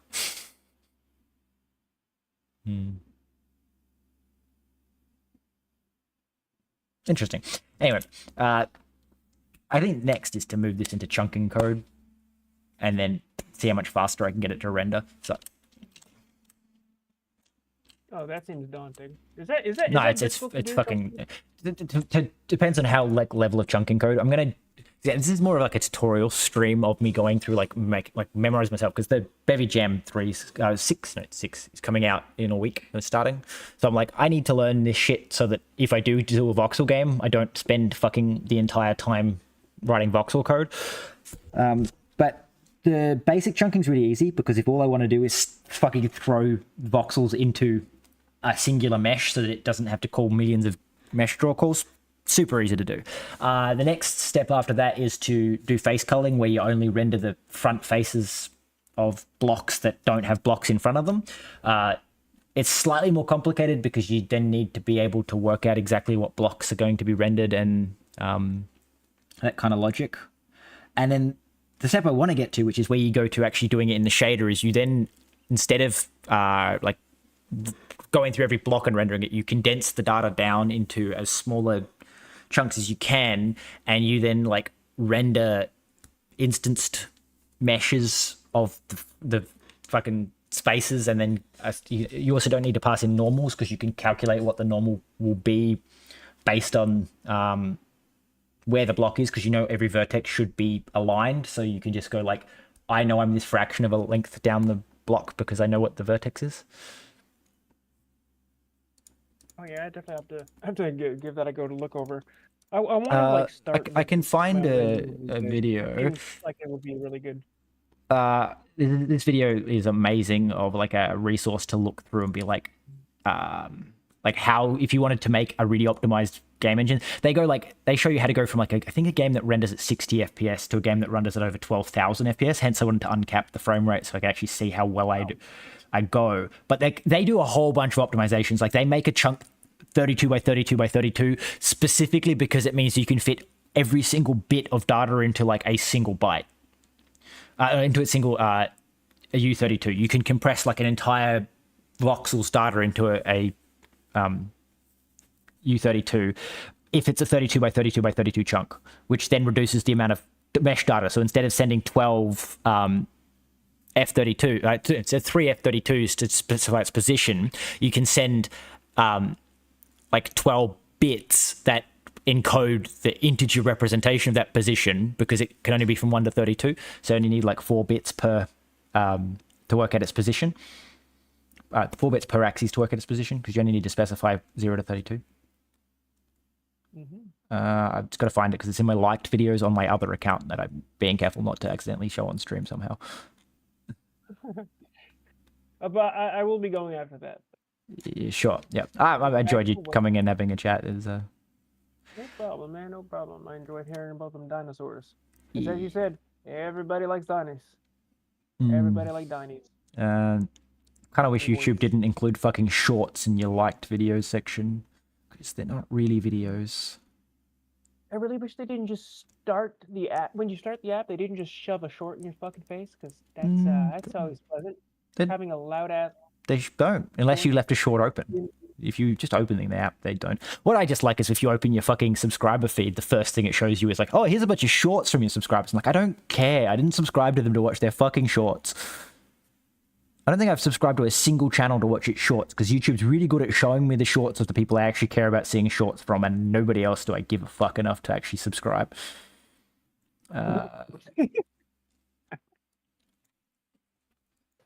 I don't think I can search a fucking playlist, so we're gonna have to search for Voxel game engine.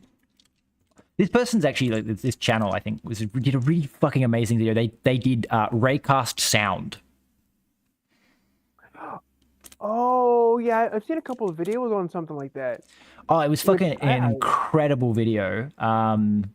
I want to assume it's really expensive though, like really, really expensive. No, just like raycast as a whole is really cheap. Like, the issue with raycasting is that if you want to render fucking tens of millions of vertexes, it gets like tens of millions of rays. Like, high resolution, multiple bounces is really slow, but like running the few hundred or few thousand rays that it needed to calculate where sounds were was like very low cost in terms of compute. And it was amazing because they were saying like you can use it for hearing impaired people, because now you can visualize sound, because you can like draw markers where the rays bounced. So it's like when someone fires a gunshot, all these like red X's appear around where the gunshot was, but as it goes like round corners and stuff, less and less bounces happen. So like the fact that to us the sound would be quieter represents to them that the X's get smaller, or like there's less and less X's. So if you see lots of X's, it's like, oh, there was a loud sound there. But if you see only a few, then it means that the sound was the quiet. Absolutely goated accessibility option right there. Yeah, and they're saying that you can change like the different symbols from where it hits. So it's like your footsteps will make a different symbol than the enemy footsteps, and it could be different color. And I was like, this is a fucking amazing concept. They reckon it was really good for like muffling sound through walls and stuff like that, because you could like work out how much energy a sound would lose passing through walls that you can't do in a conventional sense. Most of the time is it the same room, then it plays at normal volume. If it's a different room, then it gets like a muffled effect applied and the volume is quieted slightly. This was like, no, it can work out how thick the wall is, like how many bounces the sound would take. So if you leave a door open, the sound will be less muffled than if the door is closed, even though in the conventional way you'd have to either treat them as the same room or a different room. This was like, no, it knows if the door is on a wall that is like directly adjacent to the sound, or if it has to bounce around a corner to go through the door, so it can change all the sound accordingly. It's a fucking awesome system that I'm like, I really want to steal it, but I'm also like, this person's like selling it on the Unity store, so I'm like, I don't know, maybe I shouldn't rip their code off. I'll post it in the general chat. Yep.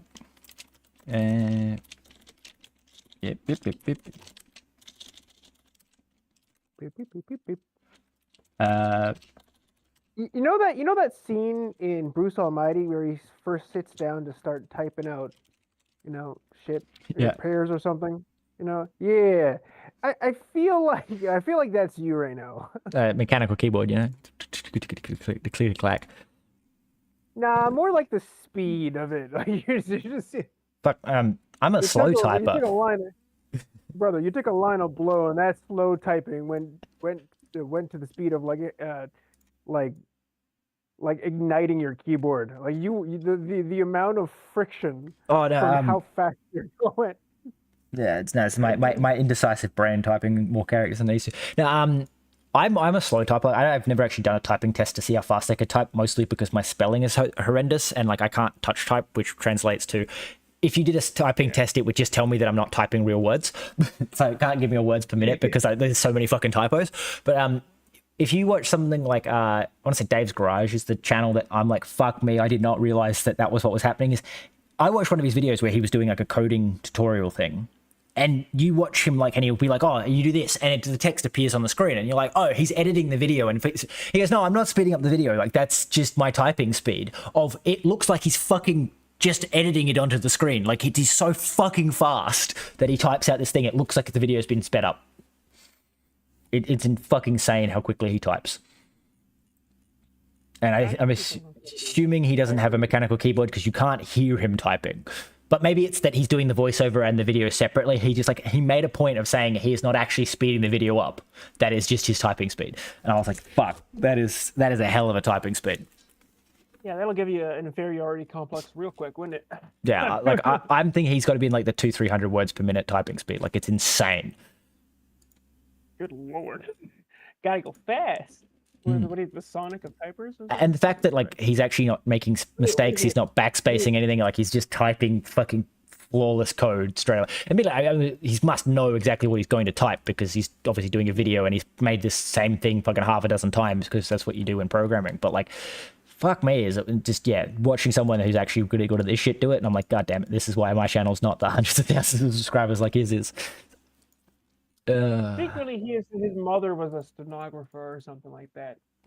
I know. Secretly, he wrote fucking Task Manager for Windows, and that was like he was a developer for Windows back in the day when Windows like was a smallish company with only a few thousand employees instead of the fucking hundreds of thousands they have now. So GigaChat, got it. Yeah. I think he starts all his videos explaining that he is a retired Windows developer, and I was like, goddamn. Retarded or retired? Retired. Technically he's autistic, so you could say both, but like, well, that was a bit of a dark joke, but oh, that's great.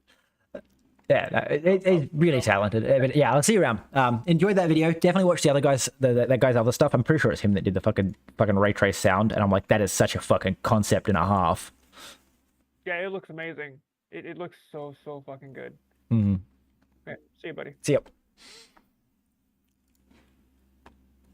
Let's make sure I sign out of my personal account.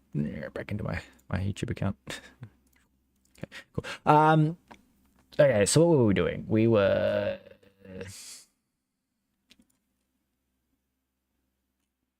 I need to do, first off, like entity counts, maybe? We need to... I need to do something when I spawn stuff in. So I need like a diagnostics resource.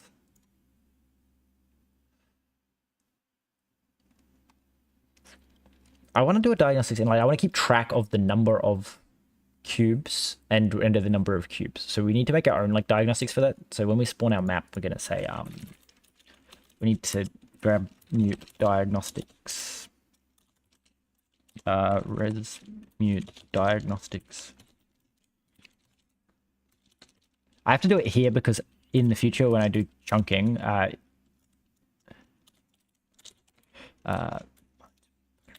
Bevy diagnostics.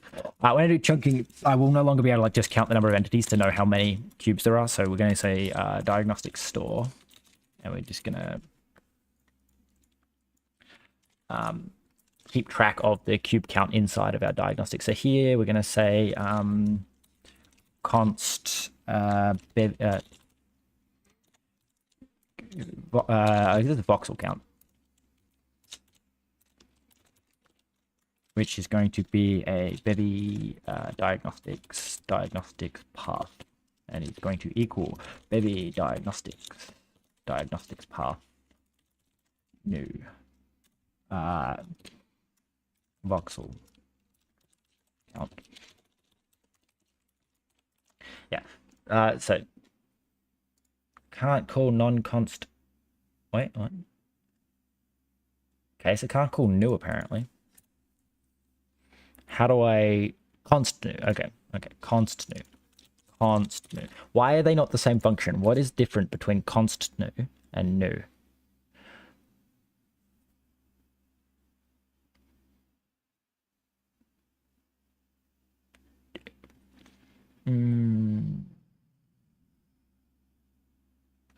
Interesting. Okay, it's just like a weird. Const new needs to be a static string, whereas new cannot be a static string, and does all these checks to make sure. Can't start with, can't end with. Okay, cool. Oh, okay, right. Yeah. And we come anyway. You pub, don't we? You pub. Const voxel count, and then we come here and we go.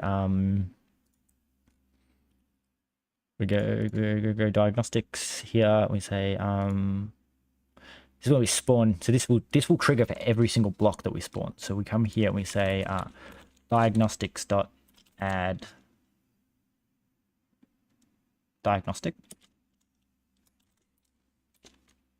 Is that how this works? Creates a new diagnostic with a given path. Is that how that works?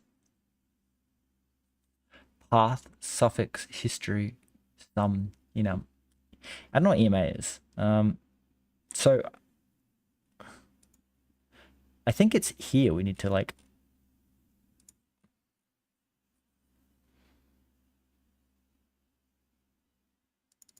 okay, so we want to go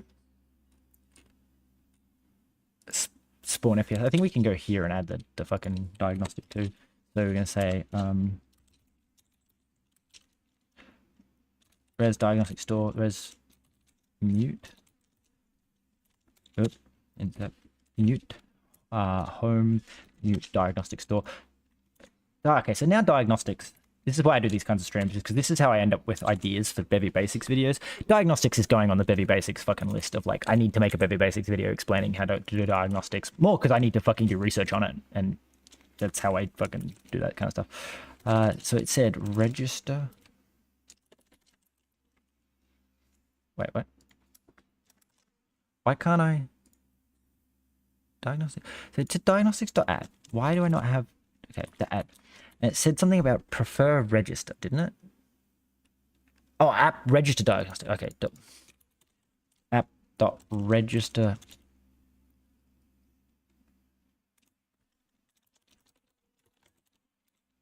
diagnostic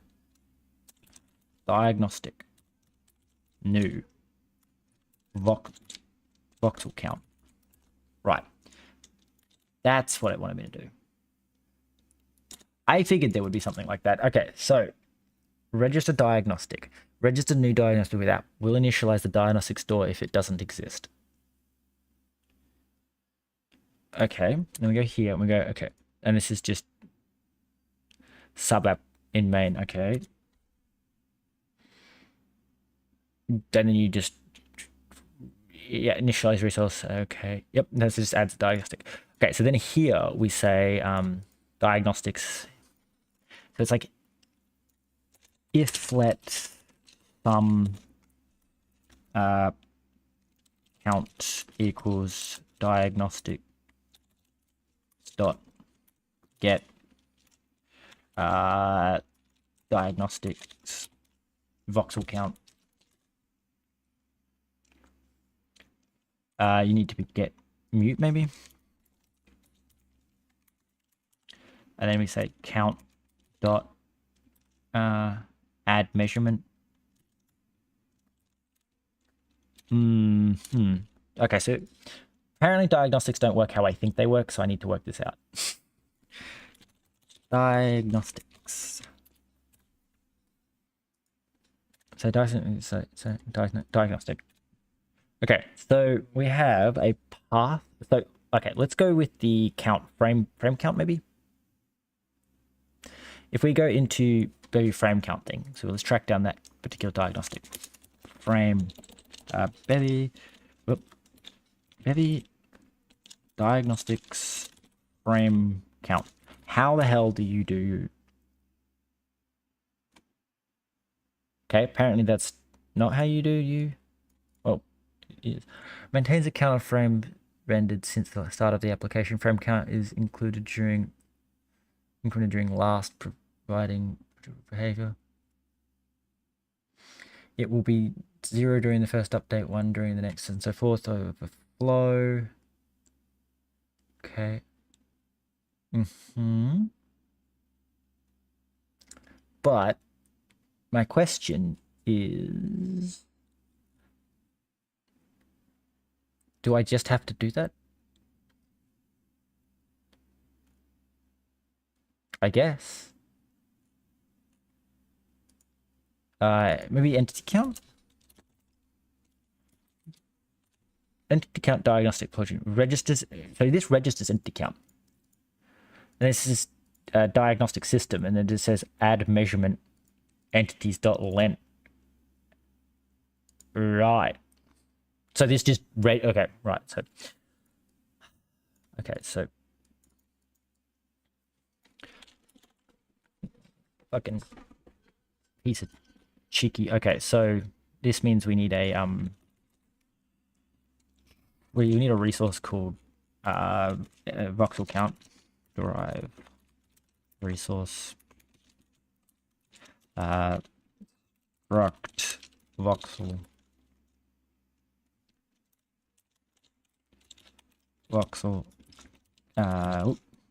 count.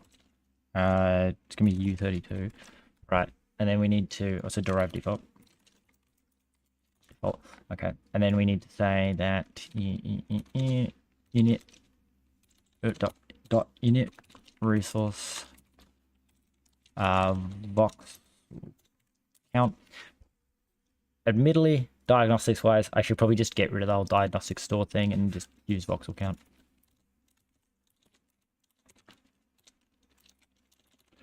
Voxel count, like so. We'll just call it voxel count too. Mute voxel count. Okay, like so. So we need to don't let mute. So we need to make you public so that I can access you from out there.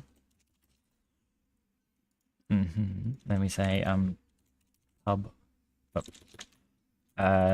diagnostics voxel count is voxel count, and then we say voxel count voxel count dot inc, right? And then we go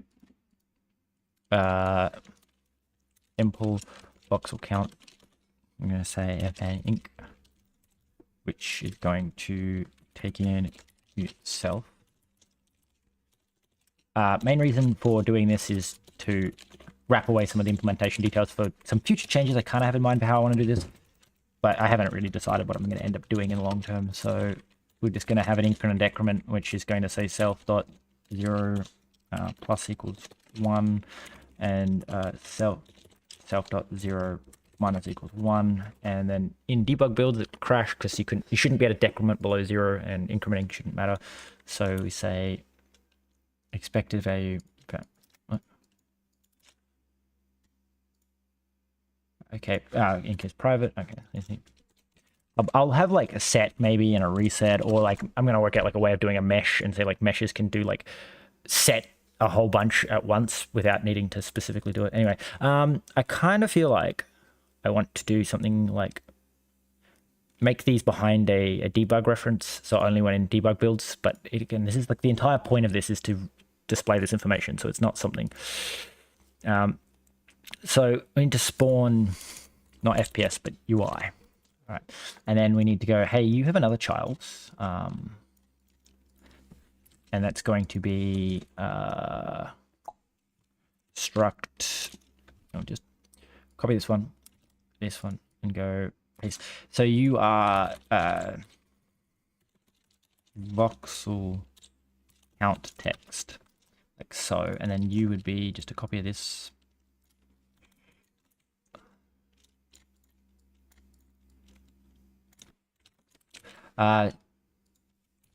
This should be like not initialized NOY. I'm going to say, if you ever see NOY in my code, it means not initialized yet. And then we say you're a voxel count. Voxel count is text, and then we need to go update text. Fn update voxel underscore count. So I think the idea being that I could probably modify this to actually like extract the voxel count and stuff like that. But anyway, so we need a mute text single, and then our diagnostic. Like so, we can copy this, paste this here, except we change it to voxel count text, and we say that the diagnostic store is actually the voxel count. And then we if diagnostics dot changed is changed, then text dot 0 equals format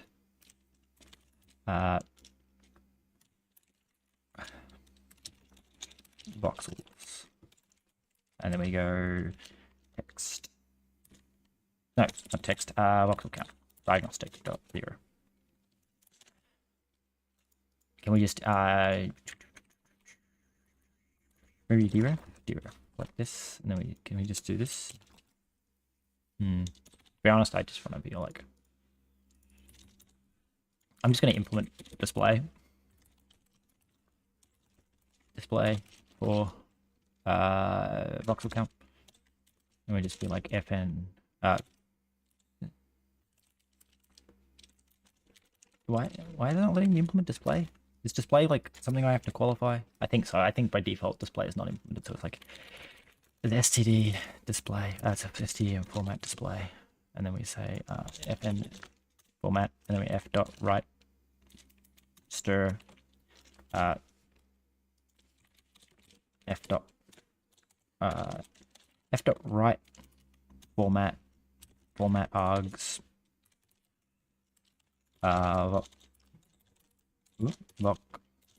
voxels, and then we say comma self dot 0, and you can just return the result actually, and then we just do this. Oh, you implement display now. So first off, your problem, cannot find value spawn FPS. Did I like cut and paste the name or something? Why the fuck? What do you mean you can't find the name? Oh, because it's spawn UI now. And then just update FPS, and then you'll update voxel count. And then we just say, yep, update those two. Then down here we need to fix this so it says that's not how you spell self. And then you're called diagnostics, but you can't. It doesn't implement display because we need to dereference it. Okay, which makes me go. I can't get it. Okay. Kind of wish you would automatically implement, like res t should automatically implement display if t implements display. But that's something I'll check later to maybe post an issue and be like, hey, can we like fix that? Because it's kind of annoying that you can't print a res if it's not there. Anyway, let's find out exactly how many voxels we're spawning, because we're giving us fixed seed, which means we should always spawn the same number of voxels. Okay, so for some reason it's wrapping. Well, so you're saying voxels, which is incorrect as well, which is kind of hilarious. I really need that to not be updating as frequently. Anyway, right, you just display. Yep. Can I just say diagnostics.toString? That should work, right? Okay. So to fix that, we need to, I think it's we need to say that your flex direction is flex direction columns. I think the default's rows, and that should make you wrap around onto the next. It's probably actually also need to turn wrap on, because it's numbered. Oh god, that's so bad. Okay, there we go. So apparently we have 644,000 voxels. So very, very not wieldy. Okay. Now I'm going to need you to maybe I need some kind of way of like, for true diagnostics things, maybe like if I click a button, set my camera to a specific angle. But I like this, except we need to pick a nicer number for our number of voxels, our voxel thing, so that we can more conveniently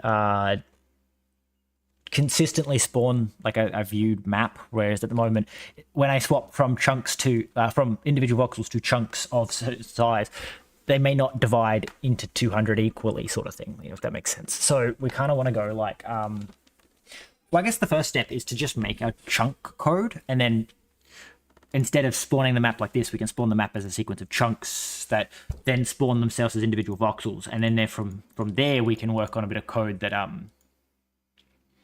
yeah, because that will mean that when I've got it working, I don't have to worry about like individual voxel spawning being different from normal voxel spawnings, because it's how the voxel goes about, how the chunk goes about spawning itself. So let's make a new thing called map.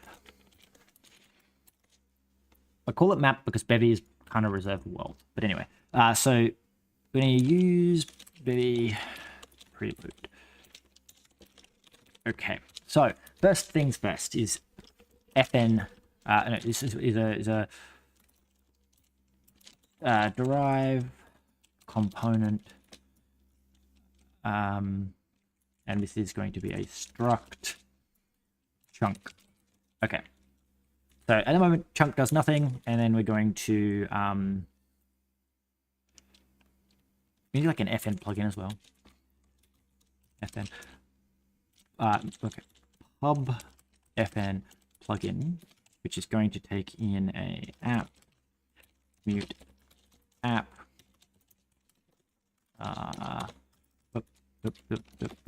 app dot do nothing. Okay, so we need our map descriptor, our from world, and our spawn world all need to be moved inside of map. So, and then we go back to main here and go keep our main nice and tidy. You destroyed half of my code because you didn't cut everything. What the fuck is your problem? Okay, all of this spawn. Okay, all of this needs to go in here. Okay, I don't know how I managed to not copy the cut middle section. Anyway, so then we change this to being map plugin. so. And for some reason, did I? Fuck off. Need you to not erase the entire thing. I think I erased the entire thing back here. Yeah. So it's from here downwards. We need to paste that in and go, okay, does that work? Some complaints about not having diagnostics, which is super diagnostics voxel count. You are use cases from here, which is all the noise. We're just going to cut and paste in here. Because again, we want to keep our main nice and clean. Okay, then we need to go, hey, you don't do these, because these are done by that, which is coming here. We say, hey, this is what your plugin does. You initialize that and you spawn the world. And then here we save and we go, okay. So let's try and keep yellow text to an absolute minimum. All right, so decrement doesn't do anything. Allow.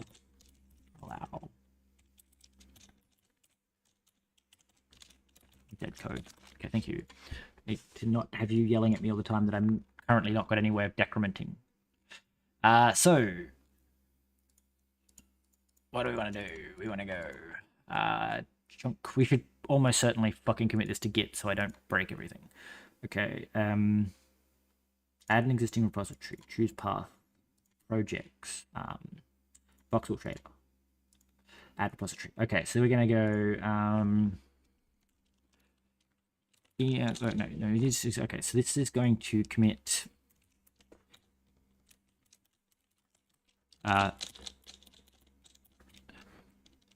just spawn all as cubes. Okay. Now I'm interested to see if making it into chunks is going to work in like grouping entities together as chunked entities, like even if the mesh themselves aren't chunked, but the entities have a parent-child relationship. I wonder if Bevy has any kind of way of like optimizing stuff doing that. So when we spawn in a chunk,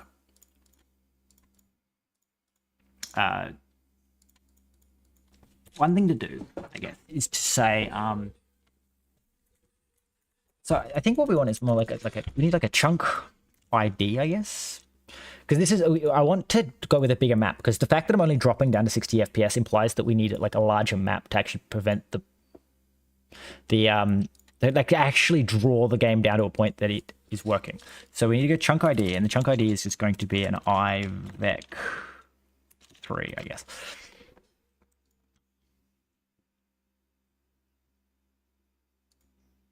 Okay, why? Okay, so that's our chunk ID, and then we're going to say, we need like a resource derive resource.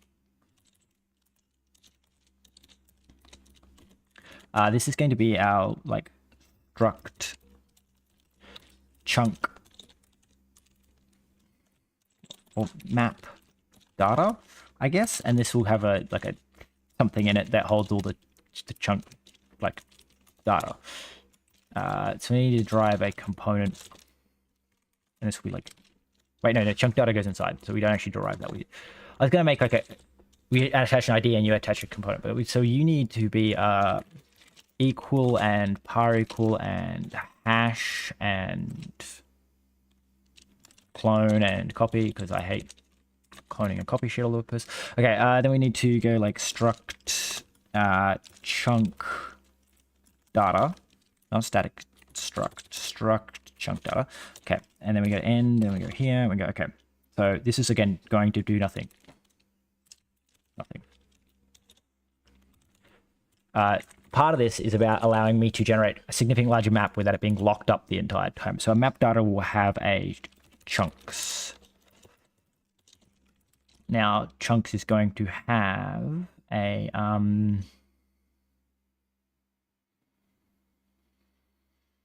hash map, and we want a Bevy hash map of chunk ID to chunk data. Okay, so this is loaded chunks, right? So there's a loaded chunks, and now we need a queued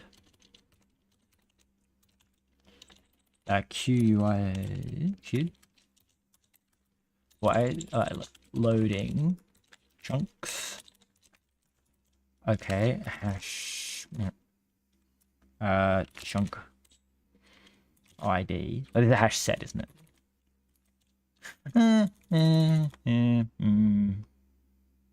Maybe. Or we can say this is a task. Chunk data. Like so. Dunno. That could work. And then we want to say something like loading chunks, and to load chunks. I guess it would be like cube chunks, and then we say hash. No, we need to use a special crate for this. We need a we need to use, what's it called? Index map. I want to call it. I'm not sure. I want to say the crate's called index map, and then we say, and it's an index set, and then chunk ID. Okay.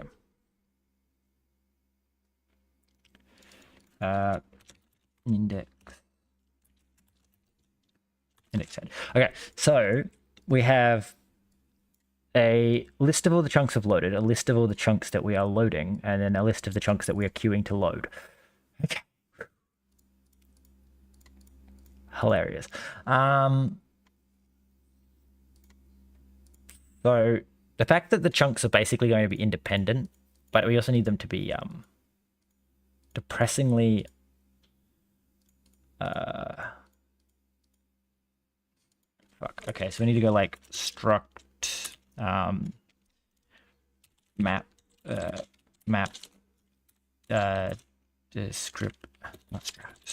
struct map descriptor. Now I'm spending time making a Minecraft clone.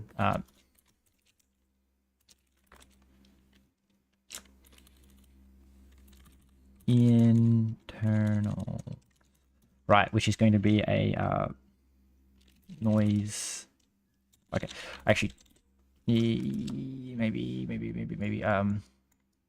Okay, and then you need to be like internal, and this is going to be a read std read sc sync read write rw block to a map descriptor internals. This should probably be called something like a generate or something, but anyway, for now it's just going to be the simplex noise because we don't need anything else. Then we're going to need like block types, so we're going to need like an enum block type, and then so it's going to be grass, dirt, and stone. The idea is we want to be able to generate the chunks independent of generating the does not implement debug. Okay, yeah, cool. Okay. So we then have our internals, which is our noise, and so the internals, it needs to be a read write lock so that we can copy it around, because each generator is going to need them, but the actual blocks and mesh data doesn't need to be given to the when we generate a chunk. So what I need to do now is going to implement impl. Wait, what? Oh, this is map data. I was so confused. I was going like, why did I put this inside chunk data? I didn't put it in map data. Impl. Okay, so we need to have a couple of consts, something like const chunk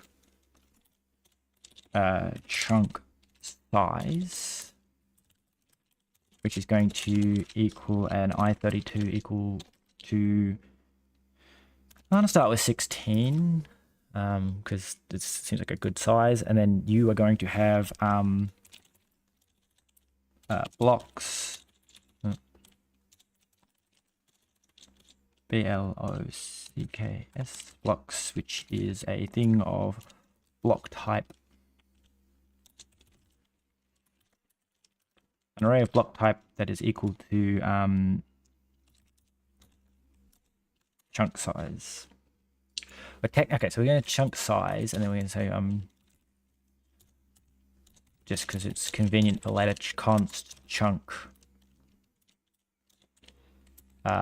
area, which is I32 equal to chunk size times chunk size, and then const chunk volume is the which is also an I32 is equal to chunk size chunk area times chunk size. Right, so then we have our different sizes here. These need to be I, don't they? No, they can stay like that. Then your chunk volume as u size. Okay. Then we need to import chunk data, which then somehow needs to be like an fn. It's like is an async, maybe async fn generate, which then will take in a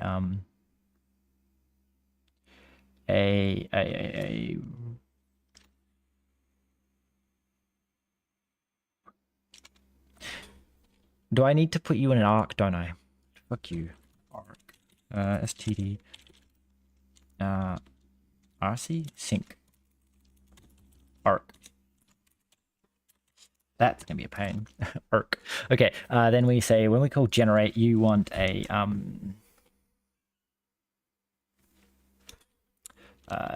generator map descriptor, which is not actually going to be a map descriptor, hilariously. Instead, you're going to be a let's make a type type map descriptor.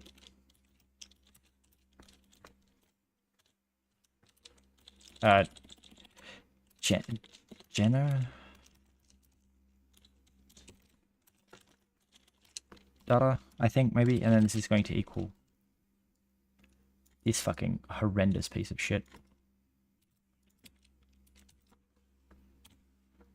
And then you, instead of doing that, is just going to hold a type of generated data.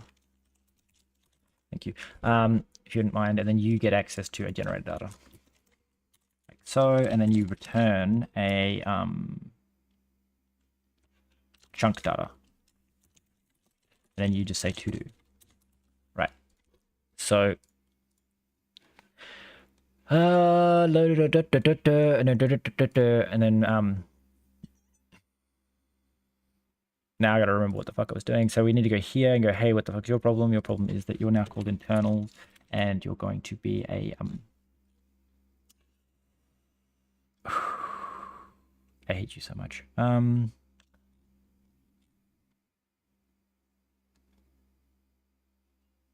Great. So we need to be a like generator data new rw lock. Let's actually just import that now because we're using it, and then in the noise. Okay, so lock it into noise, and then you're saying why can't you do this? Because struct map descriptor. Oh, because you need to be a map descriptor internals. Okay, like so. Can we just reduce this down now because it's enough type as it is?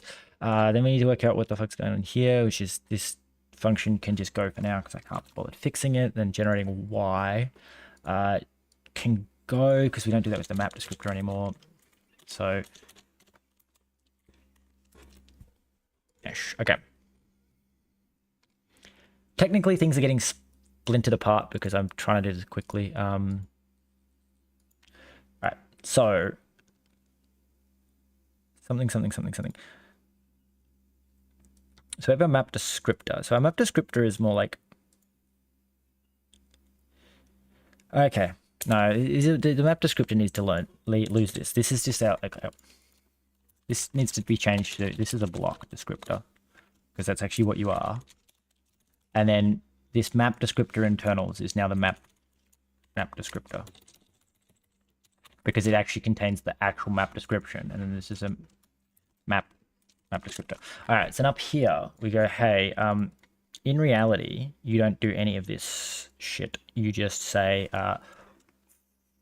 for all of these, except I want you to be something like maybe we want to go from like -10 to +10, which is going to add a whole bunch of extra chunks, which is kind of hilarious. But 10, because for now we're going from negative +100.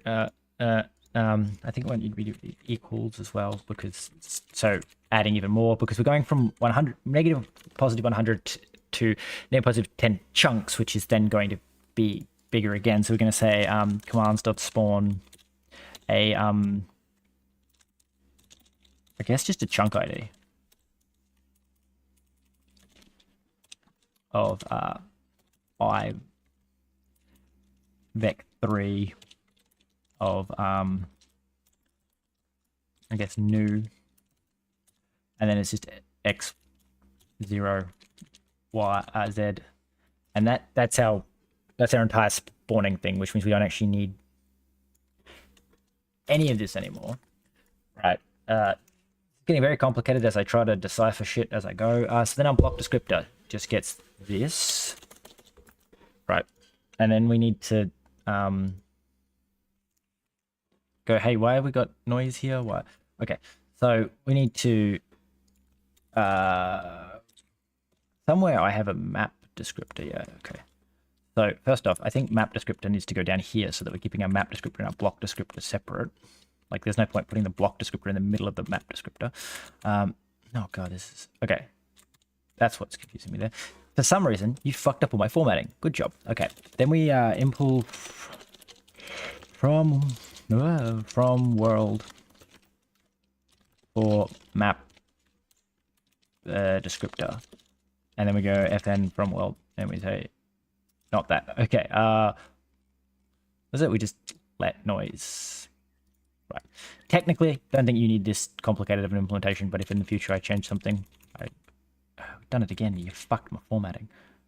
Map descriptor from world, map descriptor here. Save that. Thank you. I keep saving it because it just redoes the formatting. Anyway, map descriptor noise. Thank you. Okay. So then we need to go back up to the top here and go, hey, when we initialize you somewhere in our plugin, we go, hey, we initialize block descriptor, then we dot init resource map descriptor. Okay, map descriptor is not a resource. Okay, so right, and then map descriptor needs to have derive, clone, and copy, and resource. All right, and then you are the one that gets to do the cheeky struct map descriptor internal,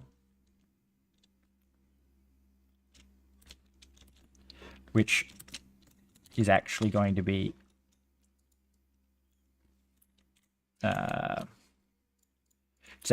this. Okay, so we get our noise, and then we say you are just a wrapper around a generator data, which will be this inside of mutex. Yes, you probably shouldn't be copy. Copy would be a bit dangerous. So you get noise, and then here we say map descriptor, I guess new. We'll make a new function for you because, you know, you. So then we pass in noise, and then what we return that. Okay, and then we say we need to just import map descriptor, and then we say fn new, which will take in a noise, and that is going to be a FBM simplex, super simplex, and you will return a map descriptor, and then you will say map descriptor with a generate data new read write lock new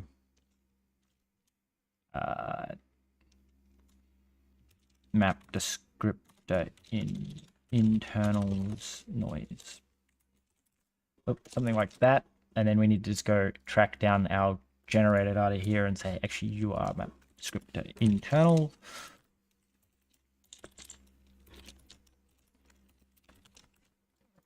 Okay, nope, incorrect. Internal, maybe? Nope, completely spelled that wrong. Okay, apparently completely got that one wrong. Map, descriptor internal. There you go. Okay. Okay, so now we're doing a whole bunch of shit that's all completely redundant at this point. So we call generate, and generates is going to return nothing at the moment. It's just calls to do. So when we spawn this, okay, so we need to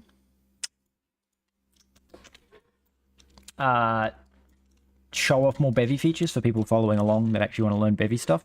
I think we go something along the lines of, I have no idea. I'm gonna have to fucking look this up. So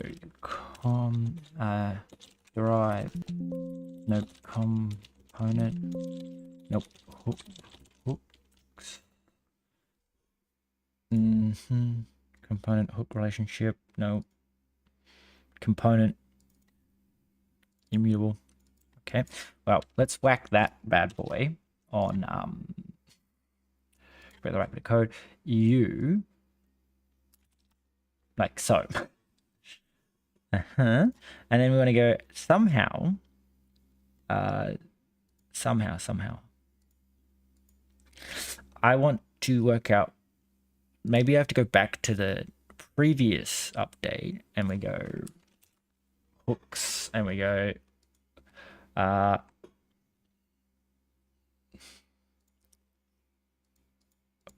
We're looking for something. Okay. I'm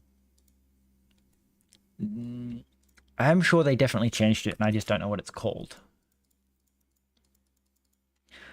What we're looking for is something maybe like derive, and we're going to go, I guess C, because it'll only be relevant when you're driving component. So none of these have any kind of additional contextual sugar.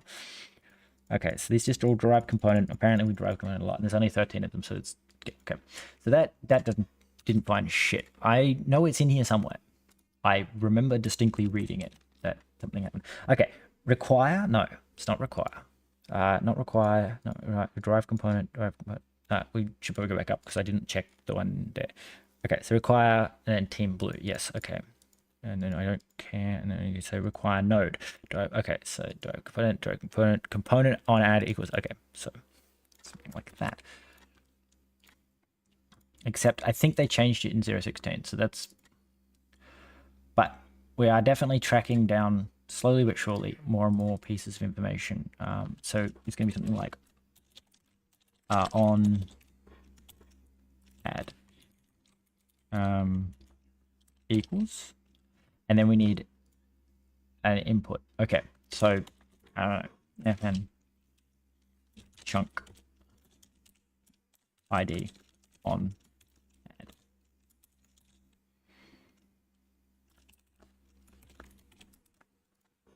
Okay.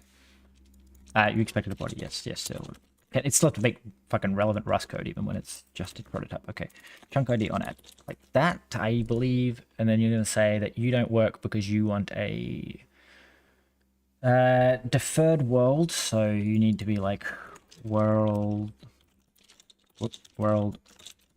deferred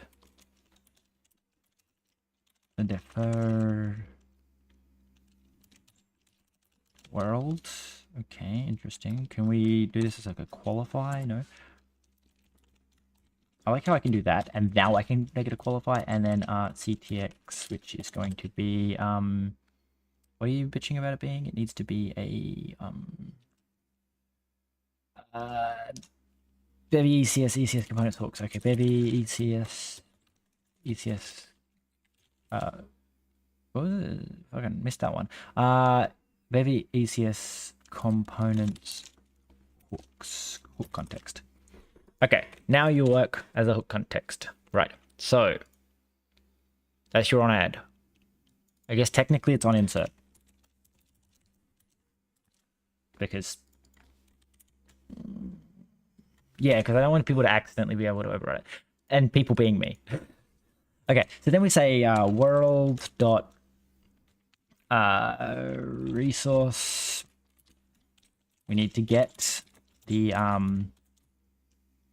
You say like let map equal world resource, and then what we do, I don't know what we called it, like it was like map data, and then we want to be like, I guess we need to be mutable, don't we? So you can be mute just fine. I think this is how this works. Res mute map data map, and then we say like map dot. I have access to the map data, yes. Where's the map data? Okay, this was called to load. To load, and then we go we need to get the let ID equal world dot entity context dot entity dot get, right, like this. We go okay, and then we say we want to get the chunk ID. Chunk ID, and then we go here and we go something along the lines of expect on add of chunk. Nope, flip that one. Chunk. Whoop. ID. Okay. So we get our chunk ID, so we need we own that one so we get access to the world mutably. And then we say, hey, dot insert ID. Alright. So can't be borrowed mutably. Alright. So when we add a chunk ID, the first thing we do is we just whack into the map on load. Then, I guess at the end of every frame, this is getting extremely complicated to add mesh generation to something that really doesn't need mesh generation. Anyway, I'm nothing if not ridiculously prone to scope creep. So let's go.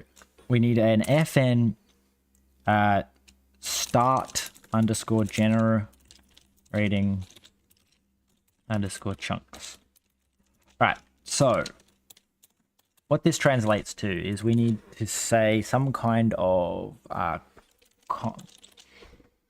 don't want to do const because I don't know how to access the piece of data I want in a context. Anyway, start generating chunks.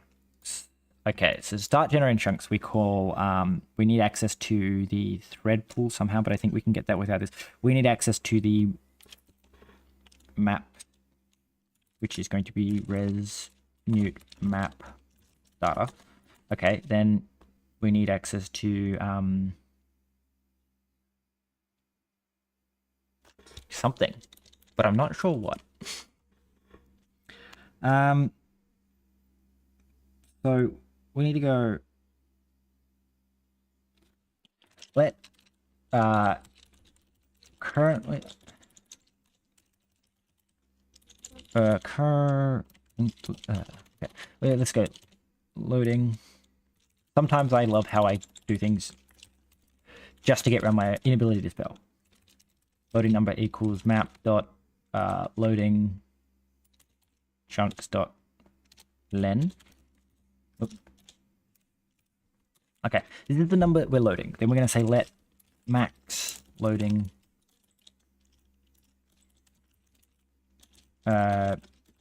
equal Bevy thread Bevy tasks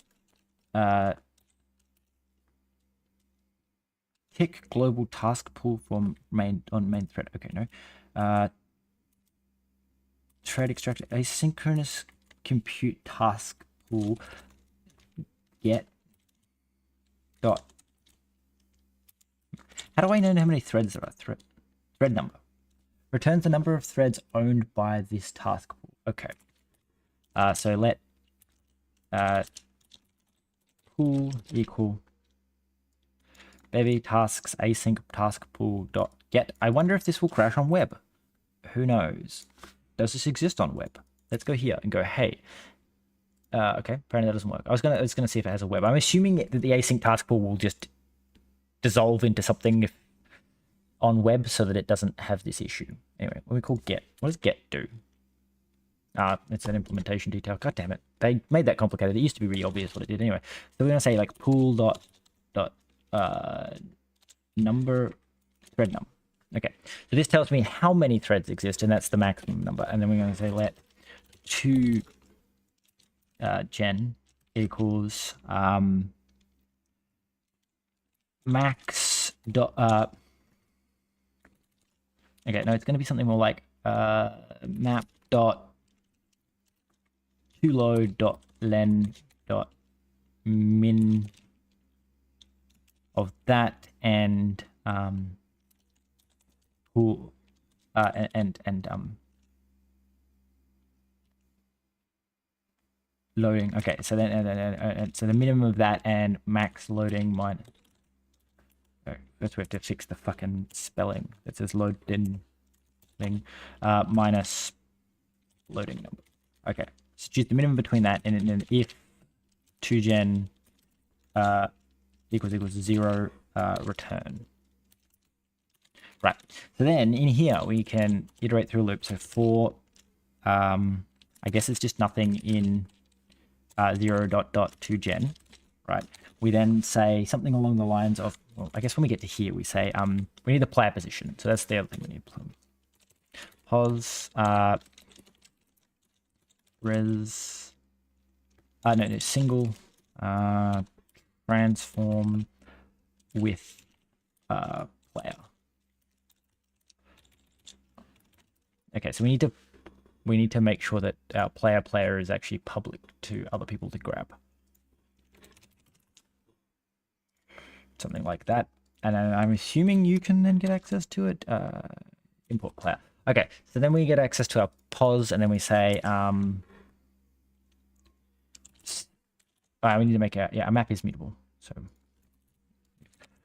our map is map dot toLoad chunks dot sort by, and then so this is where we need to implement more stuff on our chunk ID. So up here, we're gonna import chunk ID, which will also conveniently let me condense this into like more obviously being where it is. So this is the on add. So then instead we can we call like, can I do it this way? Does this work? Chunk ID. Chunk on add. That works. Yay. Okay, cool Bevy for actually writing proper macros. Half the fucking crates I use this kind of macro wouldn't work because they didn't actually do this properly. Anyway, so this is just going to be called on add now because it doesn't need to be called chunk ID on add. It could just be called on add. Except it's apparently called on insert now. But anyway, we'll just leave it called on add. And okay, so what were we doing? We were implementing fn2 vec3. Okay, and then this takes in self and returns a vec3. Okay, and then to do that, we need to say something along the lines of self dot 0 dot vec3 as vec3 times by chunk size as f32. Right. So we convert it to that, and then we can say, hey, sort by pos dot translation dot distance squared to you as a comparison code do what? You take in f where f is T and T. Okay, so we need to say something like T C1 C0 C1, and then it will run the code something like this, where that's our comparison code, and we say you return distance C1 0 dot as 2vec3 is greater than pos.translation.distance squared c1 dot 2vec3. I think. I think that should work. In theory, I don't know if I need to convert them to actually do that. Maybe. Feel like I do, because if I don't, it means that technically you'd be closer to something when you're not standing directly. So anyway, expect it. Okay, so dot compare.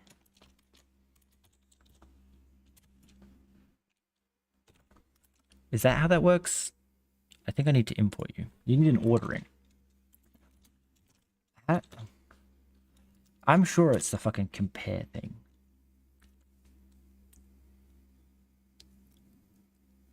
Just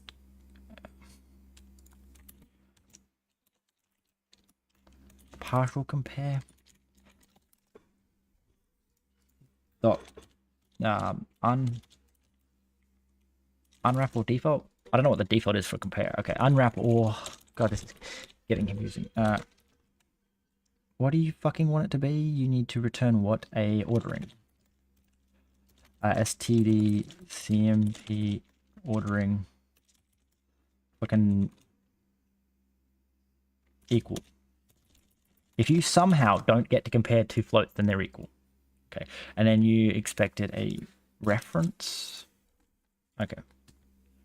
Partial compare the distance between the player. Okay, so to be honest, I have no idea if that's fucking gonna work. That's in my head. What we're doing is we're just starting with the chunks closest to the player. Okay, then we need to somehow start the chunks actually generating. So let's do this, and we're gonna run this, I guess, last on every frame. That's like an ordering kind of structural thing. Dot add systems last start generating chunks based on the player's last position, because there's no point starting to generate chunks when there's not a chance that they're actually going to be okay. So because it means in my head we're doing it in last, because if we update their movement, we want to then spawn it from there, and it means that we don't have to worry about ordering it in specific systems. Like anything that moves the player's position will then start generating chunks after that. Anyway, so and then we're going to say something like, we may have to reverse that order because I'm going to pop them, because it should be in theory statistically faster. I think the index map is good like that. So we're going to say let let q and let next equal map dot, and the only way to know will be to simply spawn so many chunks and see if they're spawning far away and coming closer. Okay, to load chunks dot pop. Right, to get the last one, and we should be able to expect to load len greater than 0. Okay, so we pop that off. Then we somehow need to go red pool. So we need to go like so we need to say map dot loading chunks dot insert next and also chunk data generate. So we need our access to our map descriptor. So like something like comma enter map. Let's go with this desk group. I don't know why this is not working. What have I done to break you? Map descriptor is then res map descriptor like so. That should fix that. Okay, so then we need to say we need to call generate, and then we need to go id next comma descriptor dot clone. I think that's how that works. Except that's again not how that would quite work. So work this out on like a slightly stepped back version of, I need to do things because I'm using the type inference at the moment, that like this sort of type inference to work out what I'm trying to do. So we need to say let task equal pool dot spawn. So you need a future that returns. Okay, so then can I say chunk data generate, and then we need to pass in next and map descriptor dot clone, like so, and then that should return a task chunk data, right? And then we need to go up here. We need to go. This needs to take in an ID, which is a chunk ID. Like so, and then the map descriptor there. Okay, cool. So then we say found map descriptor. Interesting. Which means I think you can get swapped out for a map descriptor, because map descriptor is just a wrapper around that horrendous type. Okay, so then we pass that in, which gives us our chunk generating task, and then we say map dot loading chunks dot insert, and that's going to use next and task, like so. So that should let all our chunk generating code work. And then when we come to here, I think what I'm going to just do is just return a map, just return a chunk data that is just going to be blocks, and it's just going to be an array of block type dirt. Well, again, we'll go grass because grass, you know, and then chunk volume. Okay. Expected, okay, as you size, and then you're not going to work because you're not clone copy, so drive debug clone and copy, like that. So when you generate any chunk, it's just going to be a full block of grass. Okay, so this is going to start generating our chunks. Okay, nice.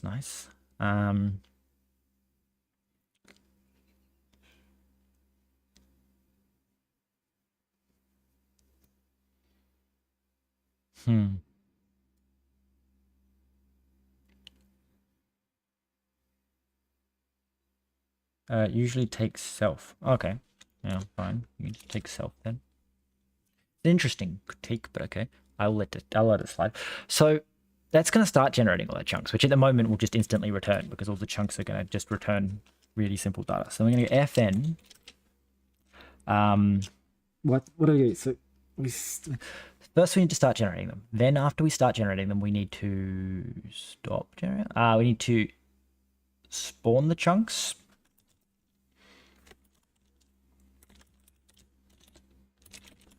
I think it's not spawn chunk. It's maybe populate.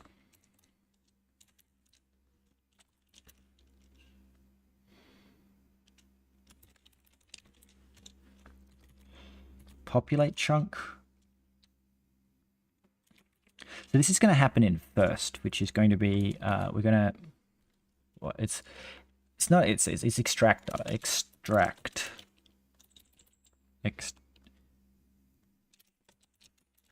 data.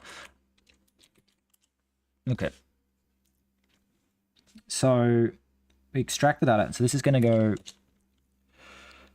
go. We need access to our map. Mutably, so mute map res mute map data. I think that's all we actually need, because all this is going to do is check to see if the task is done, and then if the task is done, it's going to complete it. So we also then are going to need to add something else to our map data, which is chunks to generate to load. So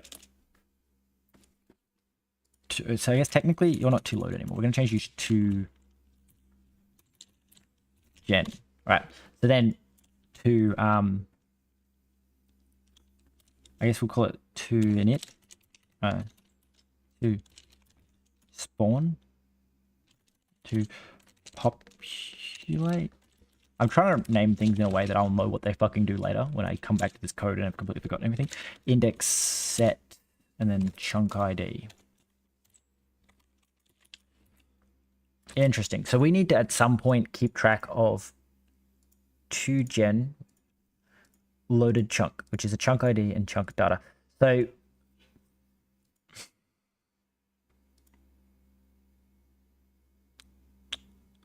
at some point I need to keep track of the entity that this is related to. So to populate is going to be like a chunk. Oh no, it's like it's an entity, isn't it? Like you will just be an entity because you're the entity who's I can then look up the chunk data because I'll actually query that entity, but it's to generate chunk loading. Okay, loading chunks is going to be a task and a chunk data. So I think you also need to keep track of the entity, maybe I'm not sure, because I feel like loading chunks can just be queued in, which means that you would then need access to the entity. Interesting.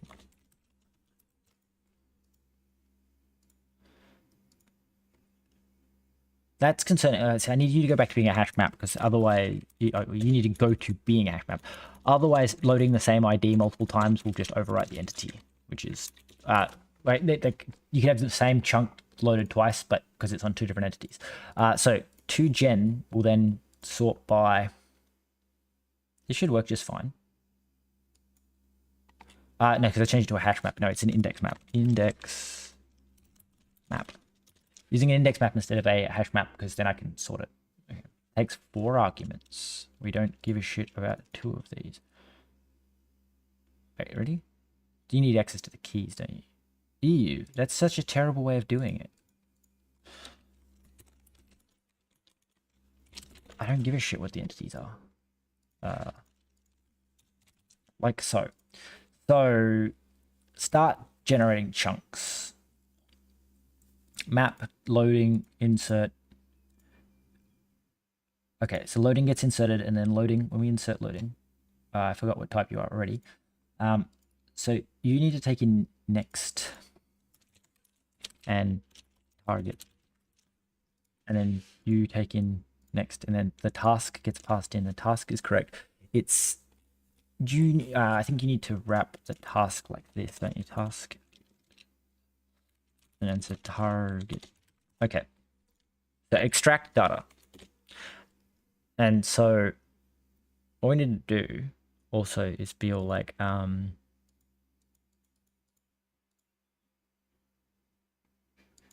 I able to have access to the world? I want to check to see if the entity hasn't despawned before I go extracting the data, but I guess that doesn't really fucking matter. We can just ignore that.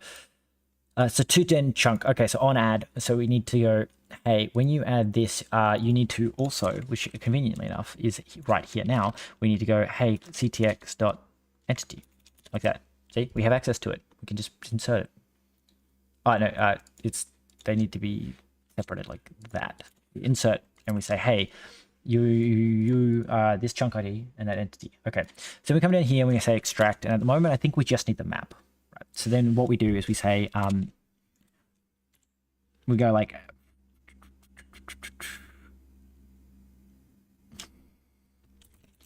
let new retained equal map dot. Wait, can I call that? So I'm just curious. I remember having to do something funky here because like hash maps are horrible like that. So for it was like ID entity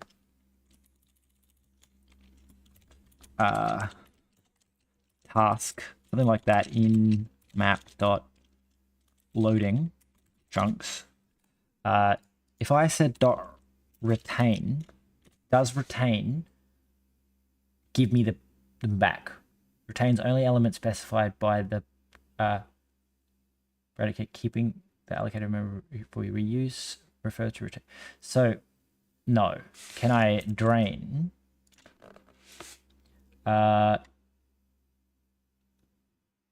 See, I think drain forces it to be empty. So what I want to do is instead like retain, but I don't think I can do that. So clears the map, returning all the key value pairs as an iterator, keeping the allocated memory for future use. Refer to drain for further data. Okay, so I don't really want to do drain either because, as I say, it keeps the future memory, so it's a good way of keeping a map. But I don't actually want to do that. Rust drain. I think there's like a in work drain filter. Okay.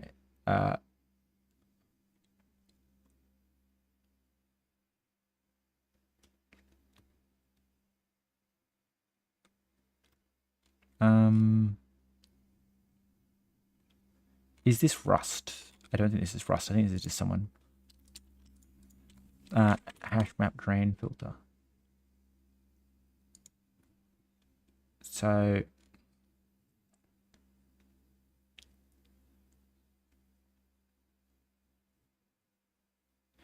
I don't think there would be any.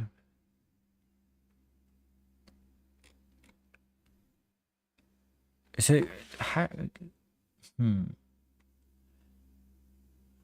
So, loading chunks, which is a hash map, and I'm pretty sure Bevy uses hash brown, which it claims that it has a drain filter as a like a thing, but I don't actually know if that's a real.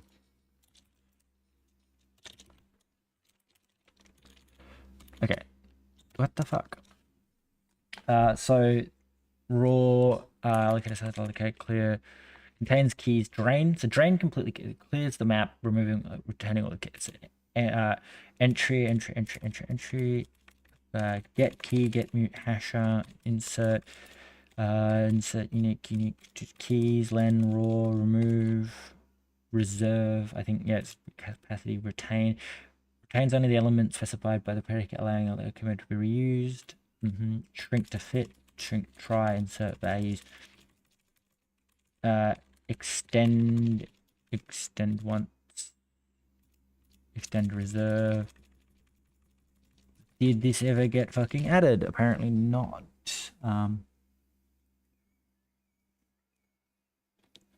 I'm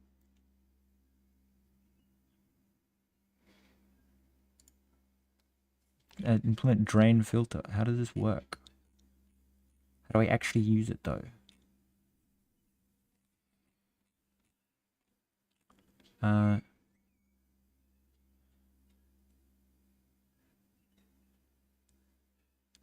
Mesh is based on the energy.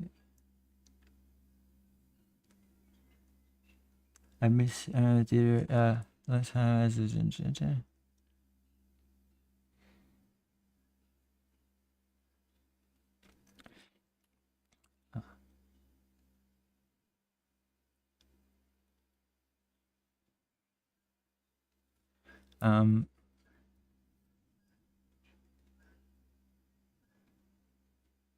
limited list vec drain filter.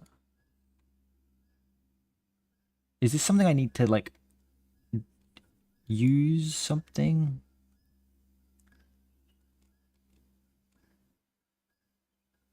Iterator.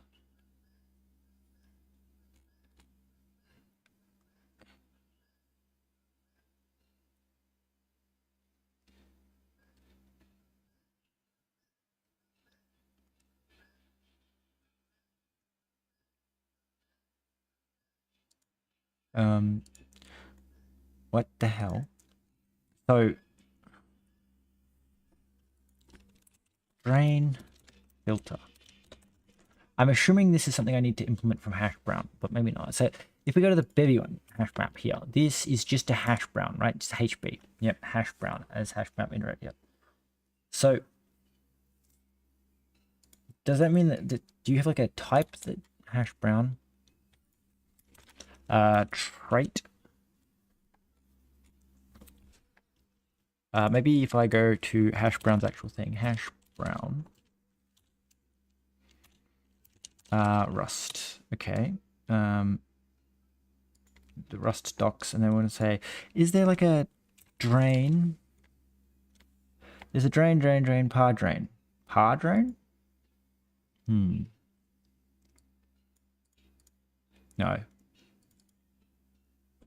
Always no, so par drain. Filter. So the iterator for the filter, so this iterator, there doesn't seem to be any way to do it, which is annoying. So I don't want to do it this way. This is a fucking terrible way of doing it. Technically, to make it faster, I would have to then keep 2 copies and pass them back and forth, so it's not reallocating memory every time. So we then want to like drain. So just for the sake of actually just doing it that way, because I don't want to do it. I want it to be like somewhat optimally fast, but unnecessarily complicated. It's what I do. So we're gonna be like old loading.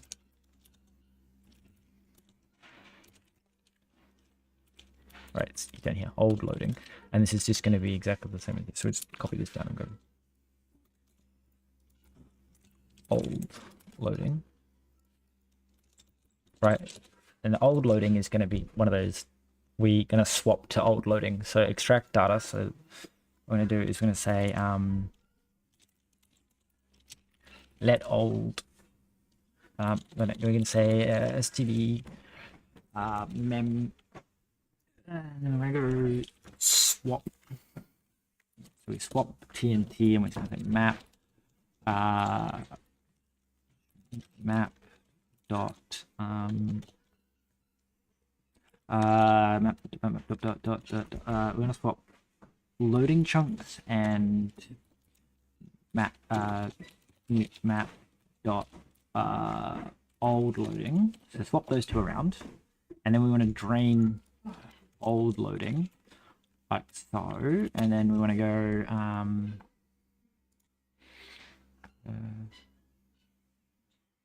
I don't remember what Bevy's shader language is. I haven't got to the shader point yet. I wanted to make it somewhat quick, and then I got distracted because I'm now making a voxel generator to actually generate something to then be optimized to the shader. So I don't remember what Bevy's shader language is. The better thing would have been, a better title would have been like learning voxel optimizations for the Bevy game jam. So if I make a voxel game, I have a voxel optimization. But what is Bevy's shader language? If we go to 16, it'll probably tell us because they talked about it. Shader, and WESL is the language that when I get there we'll be using. So yeah, we'll see how long that takes to get there, considering that I'm still on like map generation at this point. So anyway, so what we're going to do is we're going to say if task dot is finished. So first, if it's not finished, and we want to say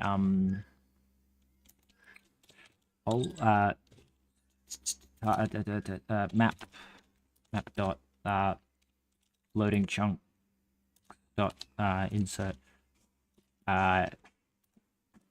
We want to say ID entity task and then continue. Right. So the fun thing being, oh no, it can't be readable.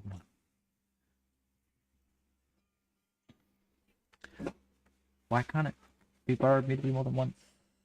Can't borrow, but you're complaining because is it that's making you complain? It's interesting because I thought you could, Rust would let me get away with that. So can't borrow it.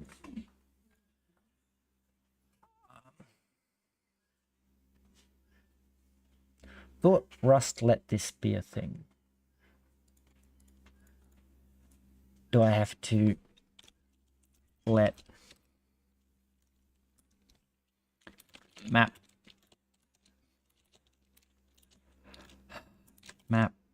data equal map? Can I say old loading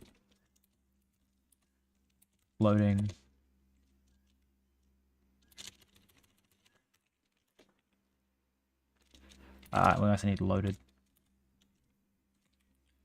and then can I dot the rest? I don't know.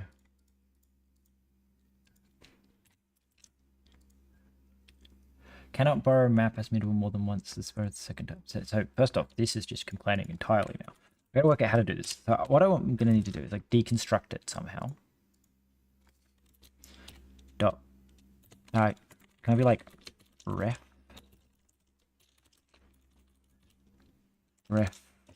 mute.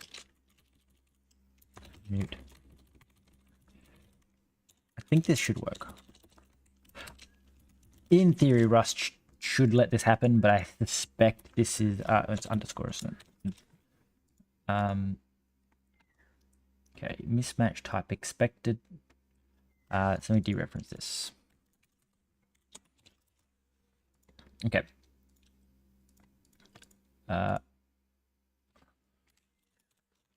Nope, can't just have imaginary fields apparently. Okay, that's fine. I thought there was a way to do it, but apparently not. Okay, maybe it is dot dot then. Right, it is dot dot. I'm just okay. Interesting. Okay, so now we can access them both because we're deconstructing it. Nope, can't borrow. Okay, no, because it's we pass in old and new. Okay, so then we swap them. So what's happening here is that Rust has some kind of rule, I don't remember what it's called, that lets it, you can borrow two fields mutably as long as they are like two separate fields, and Rust can work that out. What's, I think, causing the issue is that because they're behind a res mute, Rust can't guarantee that they're not the same field when it's dereferenced, and so it won't let me. So instead what I have to do is break it out myself and then use them individually, because it knows that these are two separate mutable references.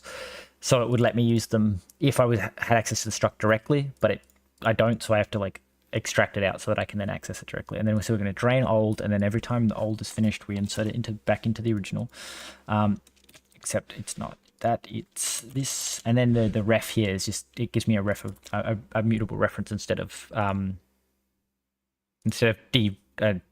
taking ownership, I think is the word. And the ref is just a keyword saying like match as a reference rather than the specific reference need to be matched. And then old loading is we're going to drain old loading. Okay, and so then we say, hey, if the task isn't finished, and then we need to say let data equal, and then it's something like Bevy task something about I think it's block on. I think this is the way, like, if you get a task, to finish a task you just block on the task. Let's go up. I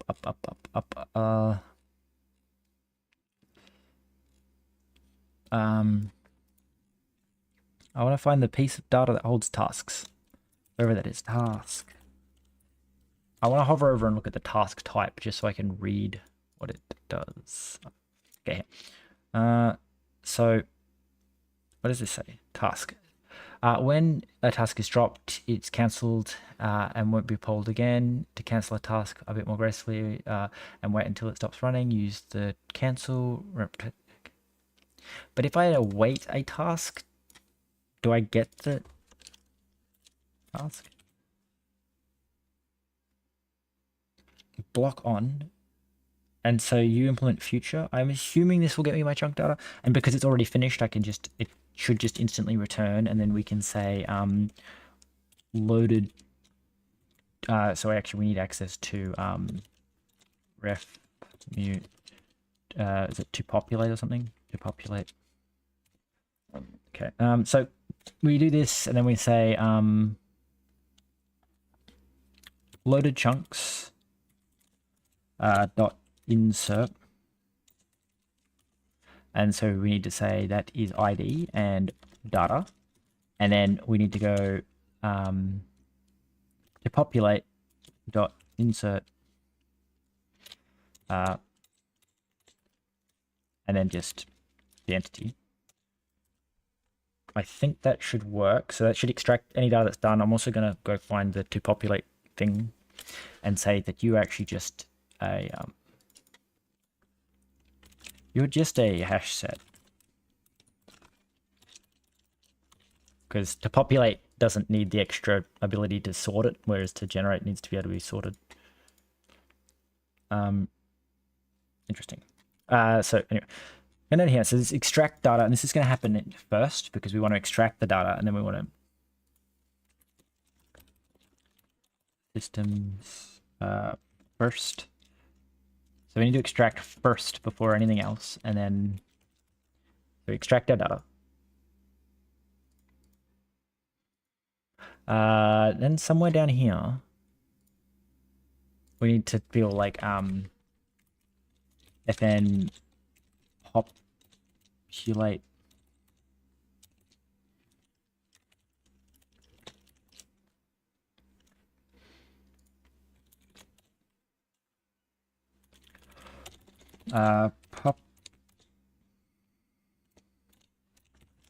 populate chunk. So populating chunks. Right, which is then would when we would generate mesh if we were generating meshes, which is a bit weird. Okay, that's fine. So we populate a chunk, and there's a populated chunk we need access to the map.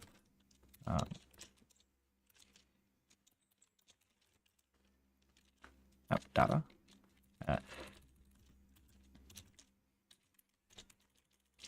Because yeah, we're still working on that like a single voxel approach here. Anyway, so populate chunk map res mute. Okay. We're gonna go back up to this chunk ID and we're gonna say require transform. All right.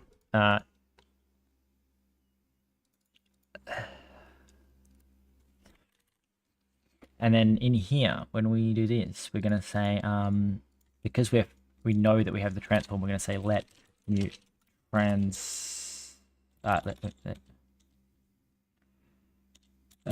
maybe like we can just call world dot entity context dot entity dot get transform when get mute.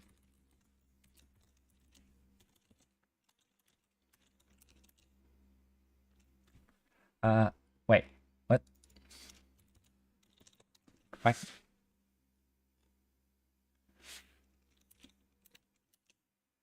Why can't I get mutably? Ah, it's probably because it's entity mute. Dot get mute transform dot translation dot expect chunk ID transform dot translation equals ID dot 2vec3. Okay. So we come down here and we say, okay, populate chunks. So we need access to the mesh data. We also need access to actually probably nothing because we will in the future because we'll actually have access to the entity. So we're going to go for our entity in map dot to populate dot drain. Right. Annoyingly, we will need the chunk ID. So we're going to have to query.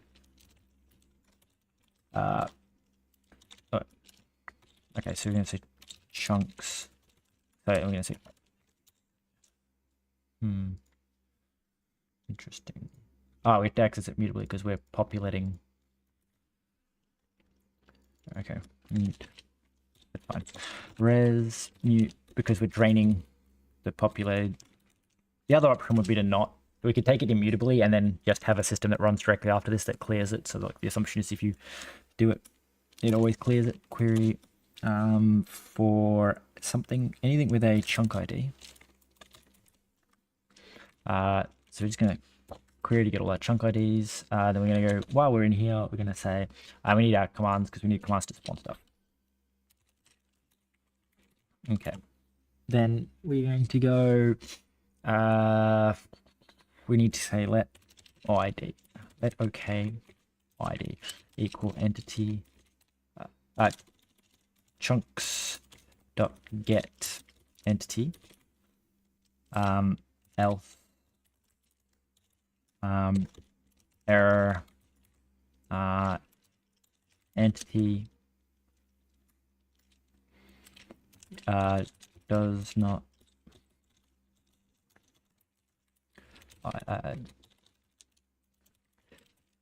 does not have a chunk ID. Something like this, ID, continue, and then we go, okay. So we get our chunk ID, and then we're going to say, let mesh, let chunk equal map dot loaded chunks dot get ID, expect chunk to load before populate. Okay, and then we go, okay, now we have a chunk data, then we go for I guess we go, what is the order of our chunk operations? We should make an iterator for that because I am going to constantly be forever forgetting this. So we're going to go struct chunk block iter, and this is just going to be something like I32, I32, I32, and then it's going to impl iterator for chunk block iterator, fn iter, which will then return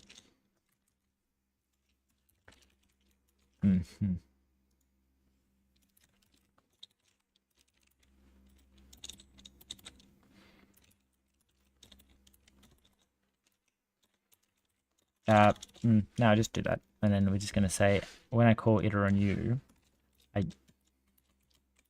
just want you to return. Forget, no. We'll just call this, and we're just going to go, okay, so you need item, which is going to be a I32, I32. Okay, then we go fn next.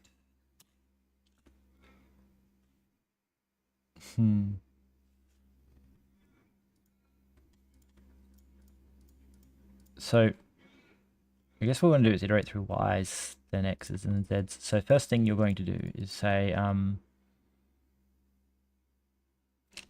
let out equal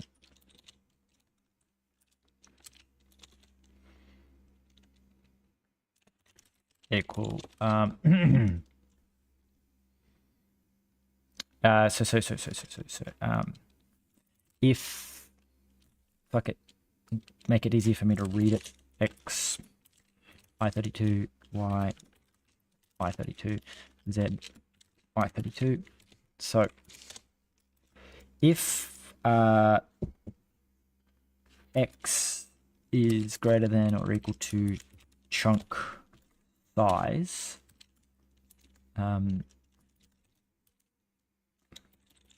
return none,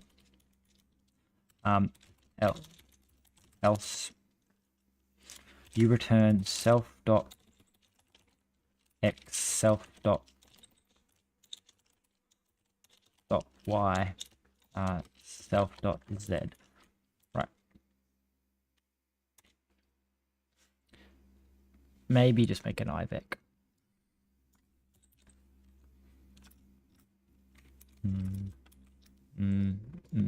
I don't know. I always get confused with this kind of stuff, just trying to make it neat. So let me say, okay, so then we say self dot, so how do we increment? So we increment, we're going to go through y first. So self dot y plus equals 1. If self dot y is greater than or equal to chunk size, self dot y equals 0. Self dot z plus equals 1. If self dot z is greater than or equal to chunk size self dot y self dot z minus equals chunk size. This is the better way of doing it because it means that if I do implement some kind of way of stepping more than once, it'll like, you know, step through self dot x plus what if you add a way to step through more than one, it doesn't like skip some because it's set it back to 0. So anyway, so we put x plus self dot x plus equals, and then when we get to the end here, we just say we return out. So it's self.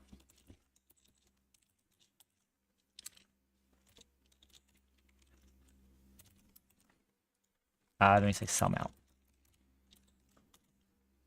Probably a better way of doing that, but anyway, this will mean that I can just always easily input chunk block iter then fn then a chunk block iter which is going to be a chunk wait up 0 0 oh, too far 0. So that should mean that I don't constantly fuck up which orientation I'm iterating through. Then we come down here and we say for x, y, z in block.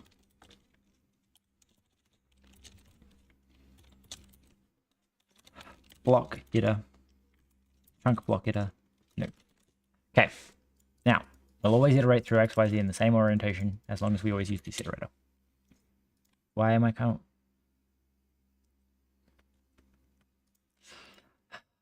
I'm gonna get really annoyed at the fact that you do this to me. We need to do the same bullshit that we did here. So we're gonna go, hey, give me the access to the loaded chunks to populate. I don't think I care about loading or old loading, so we're just going to get rid of those so that it doesn't constantly complain that I'm not using them. Okay. And then we call populate, and then we call loaded chunks. Okay. So then we go through here and we say, okay, for x and so that. Okay. I guess technically.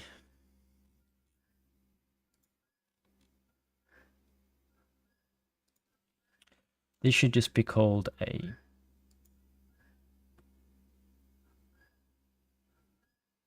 chunk block iter. I guess then we'll make a chunk iter. So we're gonna import chunk iter, which is going to take in. I know this is just struct chunk iter, and then we're gonna say this just has a chunk block iter and a reference to a chunk data, and then it's going to we're going to import iter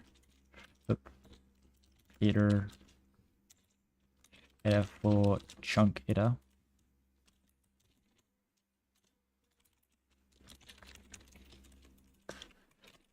And then so item is going to be equal to a block type, and then fn next will simply say if let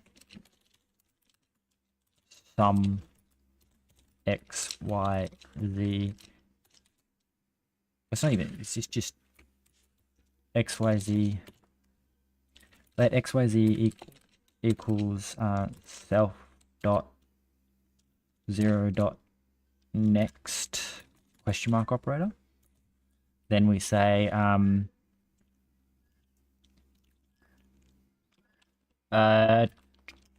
chunk self dot 0 dot dot 1 dot get not dot blocks dot get x times or x it would be y times chunk area times, wait, does that make sense? Plus z times chunk size plus x. I have no idea if this is iterating through in the correct orientation. And then what do you return? Aren't blocks cloned though?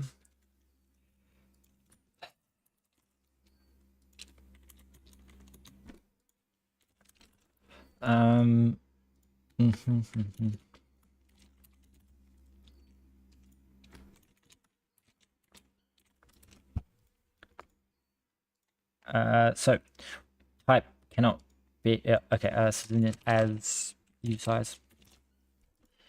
What I want to do is make sure that the cache line's slightly more optimized than it probably otherwise needs to be.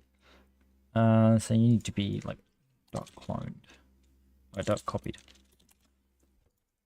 Okay, so to slightly optimize the cache line, I want to go index 0 will be x0, which means that we need to iterate through, when we iterate through the chunks, we need to go through x, then z, then y, because it puts the,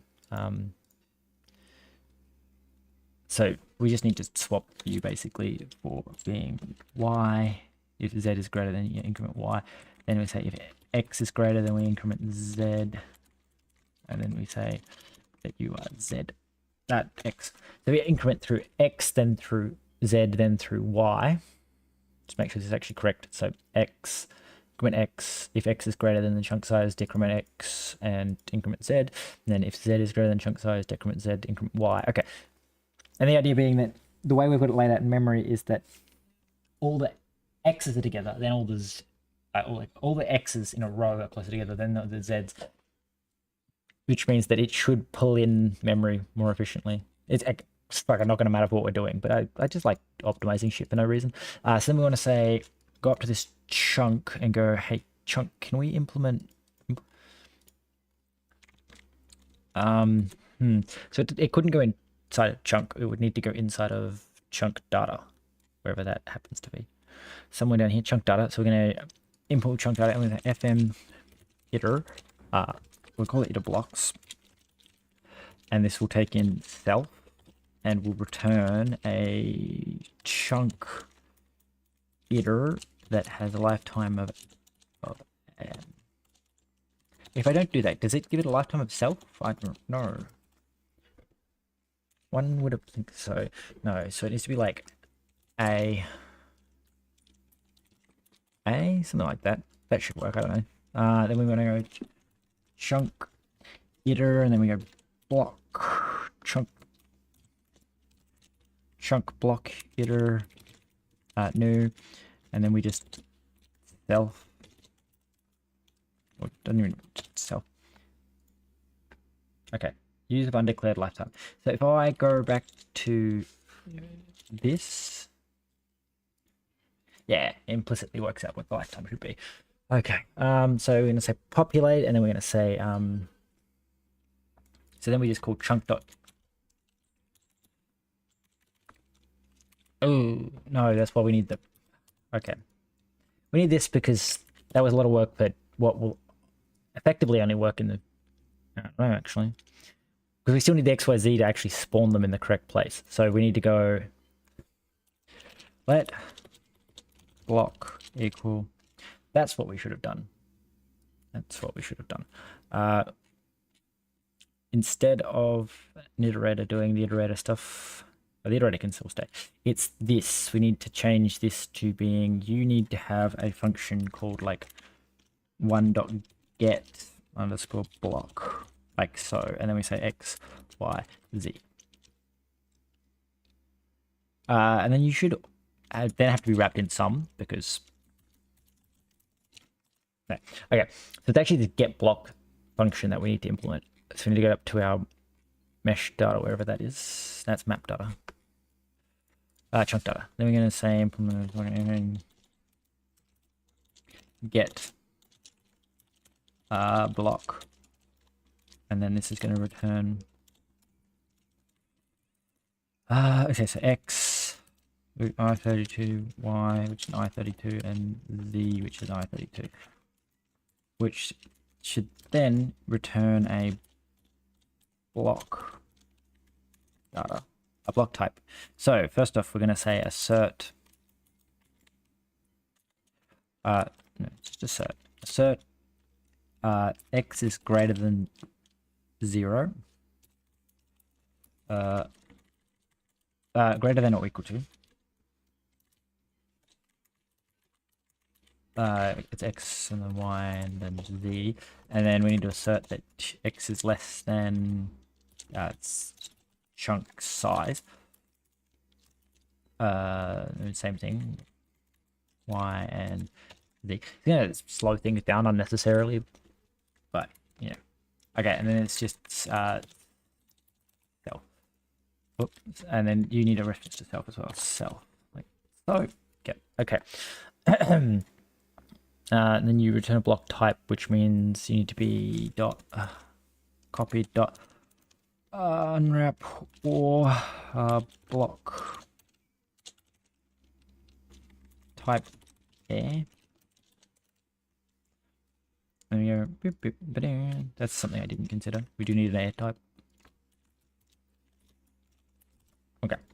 So we do this, we do that, we do this, we do that. Okay, and then we get down to here and we say, hey, block. And then this is going to equal chunk.get block XYZ. Like so. Then we're going to go if block type equals block type air continue. Let material equal block type equal let's match block type, and then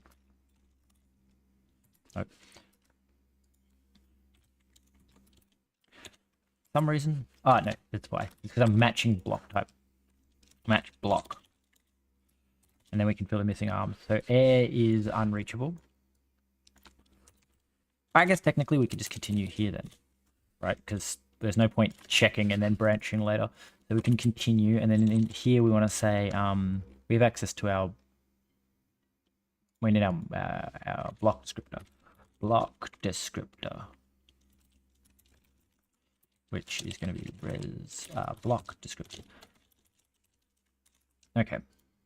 So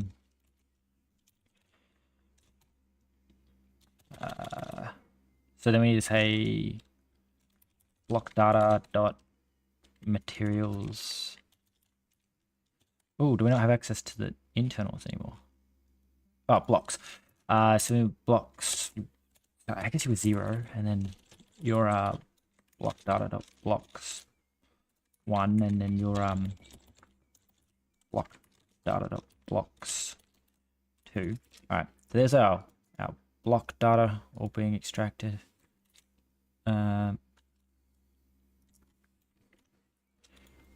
Cannot move dot clone,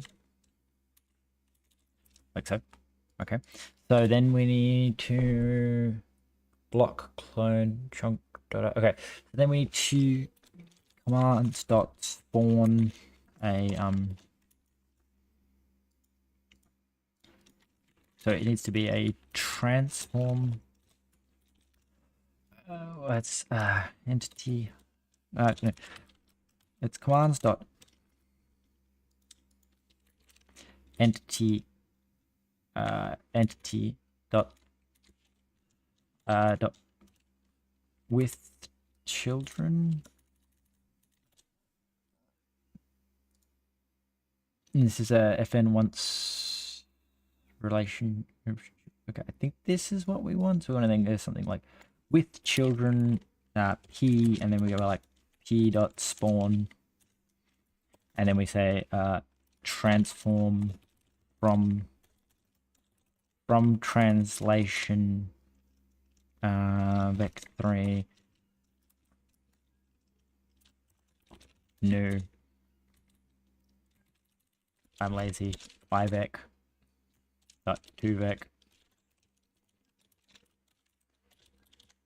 Asvec. Yeah.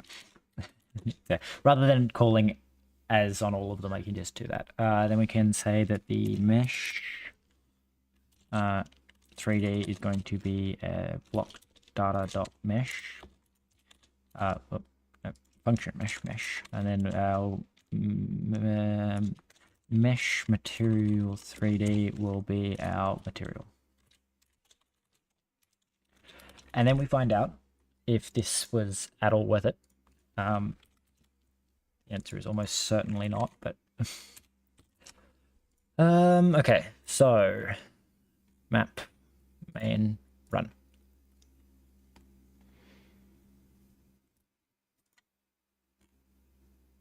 Chunk getters never used chunk getters. No, did I didn't add fucking populate, did I? Yeah, populate is never used. We need to go to here. We need to go, hey, first is called, extract is called, populate is called, chain. Okay, so we also need to apparently do something. It crashed. Why did it crash? It crashed because map data does not exist. Okay. Dot init resource map data. We need to go to map data and we need to make sure that map data derives something like default. Okay. Now, track down the yellows, work out, so they're never used, that's fine. Iterate's never used, map descriptor's never used, that's fine. Up here, you're never used, that's fine, we're working on that. Chunk iterator is never used, let's just allow dead code. Wait, yeah, we might use that at some point, but not right now. Index it's never used, noise function will be used later. Okay, main, run.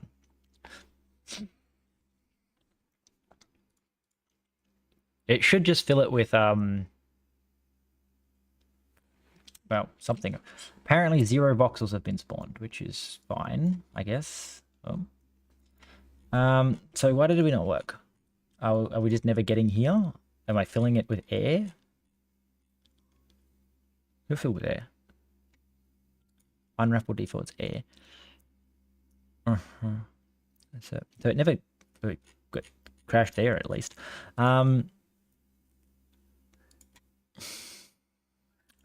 Right. So commands, entities with children spawn. Okay, so then we'll get to here. We need to say you need access to the voxel count, which is res new voxel count, and then we need to say voxel count dot inc.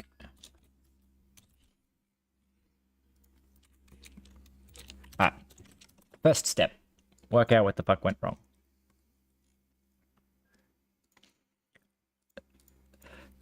Is it spawning voxels? If it's spawning voxels, then I don't know what's wrong. I should be able to see them, but I suspect it's not spawning voxels.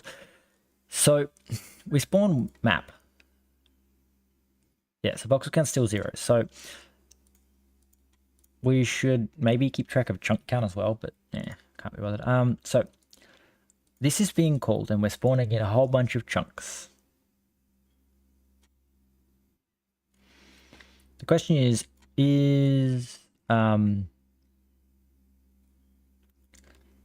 yeah, so you do call that, right? You call map.spawn and you insert and then chunk ID on add, and the odd add, I'm pretty sure the on add's what sticks it in the map. So that's what we need to check next. Is the map actually doing what the map's supposed to do? Because where it is, the fuck on add.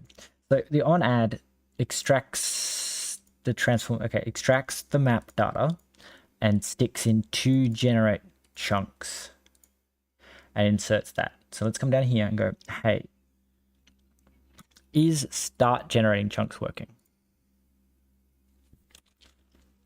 Info starting going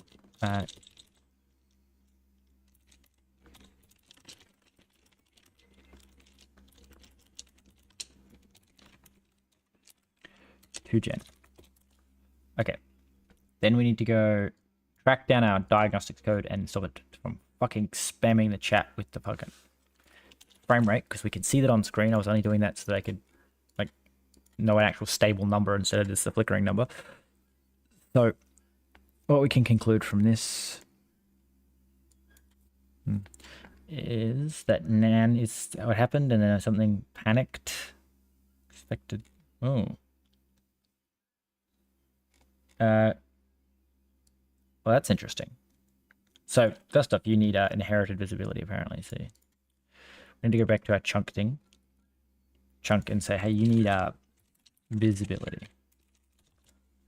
So you were complaining like a lot, but then what actually crashed us? What crashed us? What tried to touch what? This will cause, okay, expected panic in system run main predict. Why did you do this?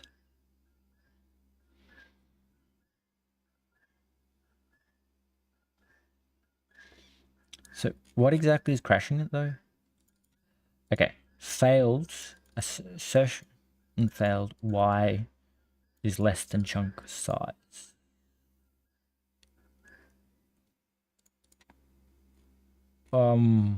Excuse me?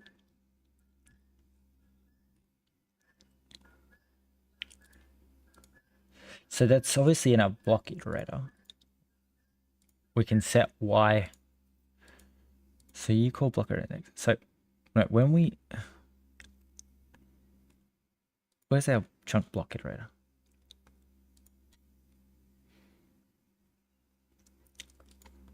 So you say out, which is equal to if no, it's Y, not X. That would fix the problem there, I'm sure.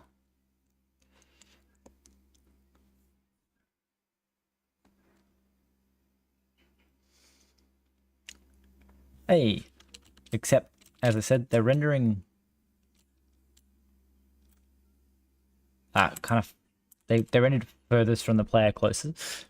I saw them rendering in that order, which implies that we need to go down here and say like, hey, can we flip our distance determination? So we need to say it's 0 and 1. Thank you.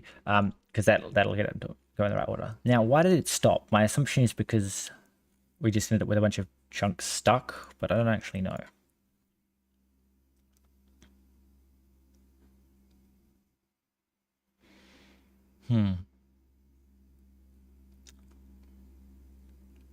Going to start. Interestingly, something is going incredibly wrong there. So we need more debugging to come out, because at the moment, so it's going to start generating 4. Okay.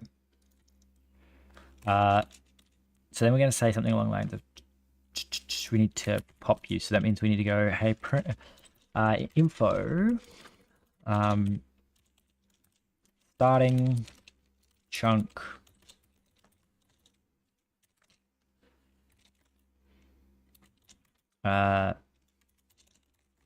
next and then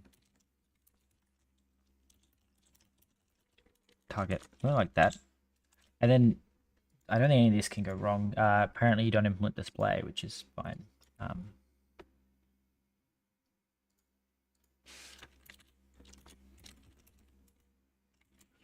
We'll implement display for you.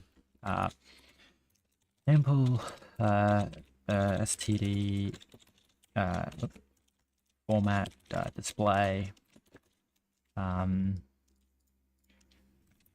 for chunk ID.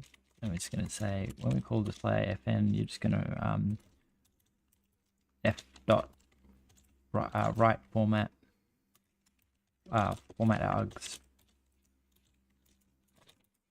and you're just going to do something like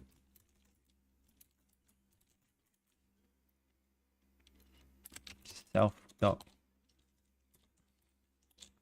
Just fucking just print that, I guess. That'll be fine. whatever Bevy deems the display for a vector to be. Okay, so we're going to add some other stuff because I highly doubt it's getting stuck there because it just seems unlikely. So then we're going to say starting generating chunk next target. Okay, then we're going into here and we're going to say extract data. Okay, so we're going to say something like info extracting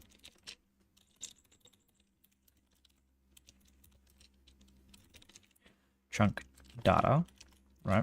And so extracting chunk data is going to, and we say if map dot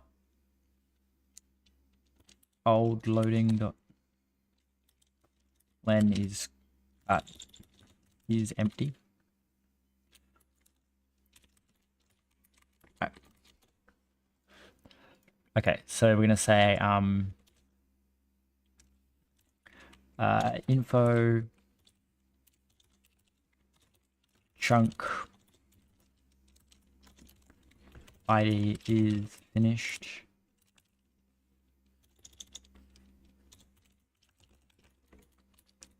Loading.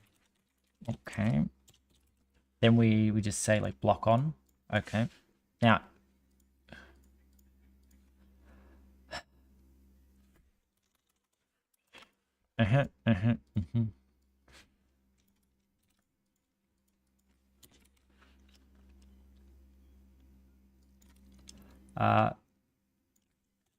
data. Inserted. Okay, so then we go down here and we go populate. Okay, so we say info entity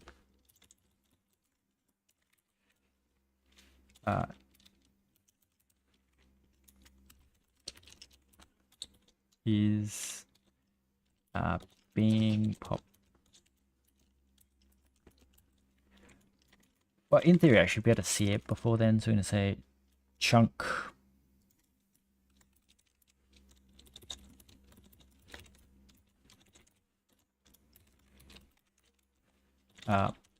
ID entity is being populated, and then we go do all that. See, because it's getting stuck somewhere because it's starting to generate. Stream is quite interesting because nothing even touches the read-write lock, so it's not a deadlock somewhere. It's not, nothing's getting stuck. It's just that for some reason. Okay, so extracting chunks is called every single frame. Right, but we need to go down here and go, okay, so extracting chunks is happening.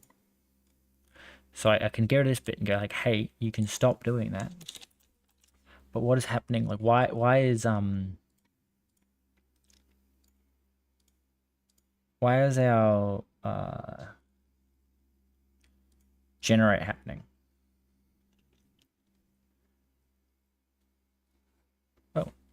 Oh, okay. Well, that might explain why some of it was happening. Why is my frame rate like, what the fuck is happening to my frame rate? What the fuck? Okay. Starting chunk 706.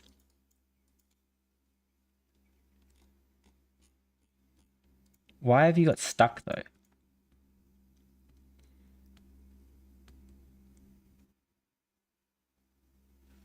Is being populated, so we started 4 more chunks, but they're just stuck.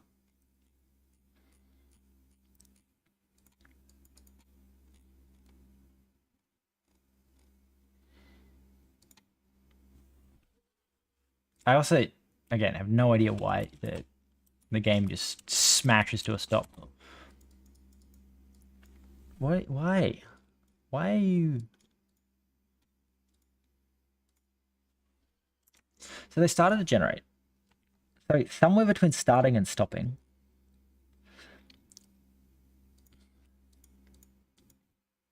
So starting chunk. And so the only thing we do really is we spawn into the thread pool, which I don't think can fail. And then we insert loading chunks. So the only thing I can think is that loading chunks. So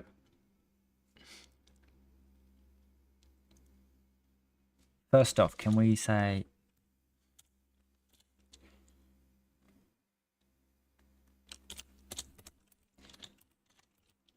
can we just print line loading when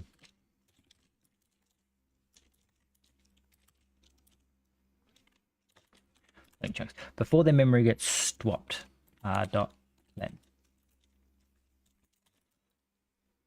This should, in theory, just always be spamming out 4 because there's always 4 chunks. It's just never finishing loading them.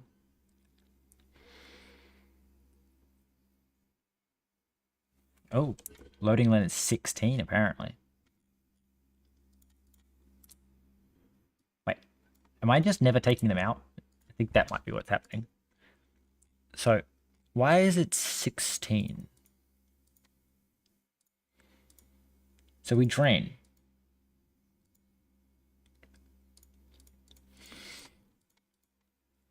Okay, so I want to go, hey, I'm gonna say like, no, so if old loaded dot len is great, len is greater than 0, and loading. Oh wait, that's because I was checking loading. Loading. So it's interesting that it's getting stuck. It's greater than 0. Then nothing at the moment. I just realized I typed that wrong, which means that 16 it's getting stuck at 16. But it's interesting. It's interesting that 16th number is getting stuck at, because I suspect that 16 has something to do with 16, 2, 4, 6, 8, 10, 12. So it's 24 cores. Maybe Bevy's not allocating all 24 cores to do something, and it's getting stuck at 16. If it's so? Okay, so loading. Well, outside of the fact that that's spelled terribly fucking wrong. And also that needs to be before we swap them, if I want to read it that way, because it means that they're always empty.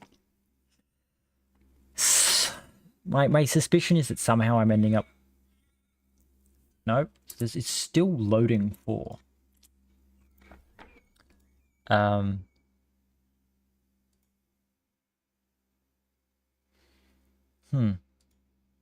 So what does isFinished do? Calls self.0.isFinished. Async task, and then it's a pointer null point. Wait, what? No, I'm gonna go here, we're gonna go hey. When I call isFinished, you say 0.isFinished, and 0.isFinished says const.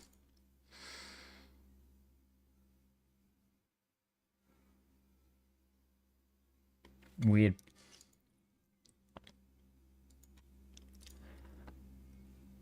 I don't quite understand what is going on.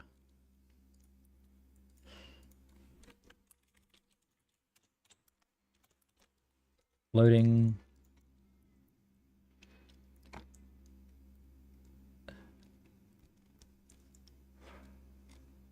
So, why are you getting stuck there? Can I print line?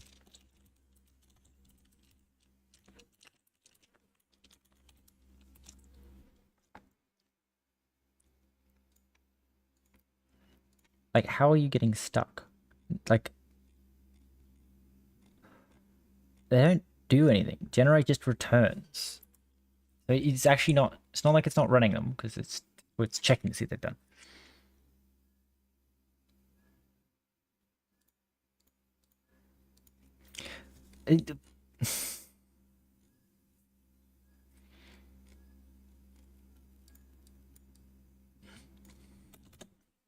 What do you mean?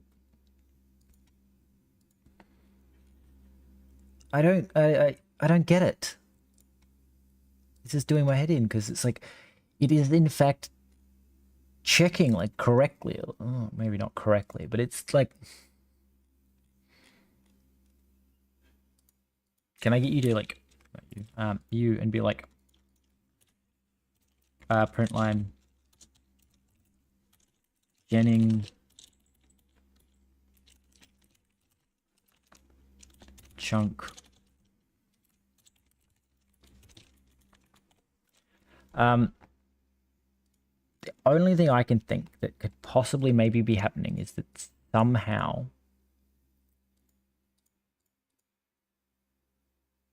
no, because it's saying they're not finished. And if they get cancelled, they'll also be finished. So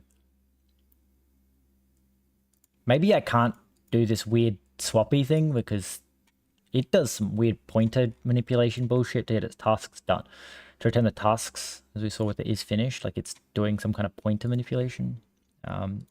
Is finished. Is finished. Does like pointer self.pointer as pointer. Pointer as constant pointer header. And then load that as acquire. So like maybe it's because if I'm moving them around, they don't work. So Jennings chunk 6744077040808. Okay. Then it spawns those chunks in and then it inserts. This is interesting. Is it always 604 that breaks it? Wait.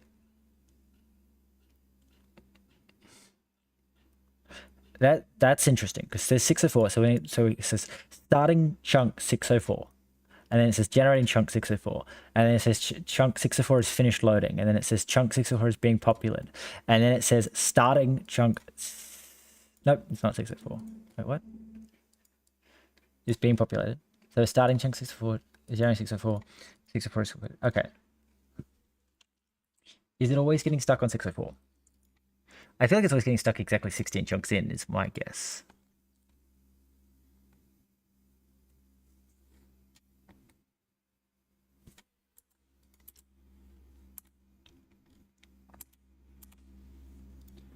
Well, this time I got stuck on the first one, so maybe it's not always.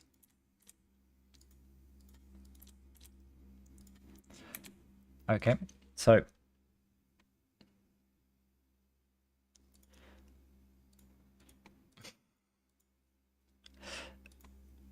my only thought is that it could have something to do with the fact that it's doing pointer stuff.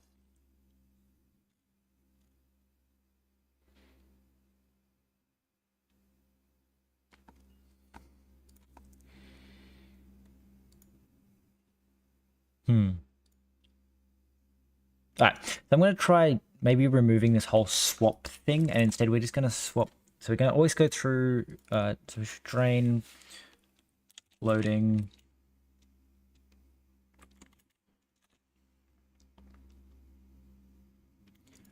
and then we say if task isn't finished, continue.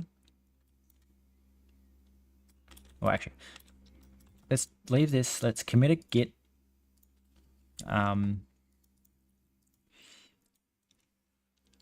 Chunk sorta works.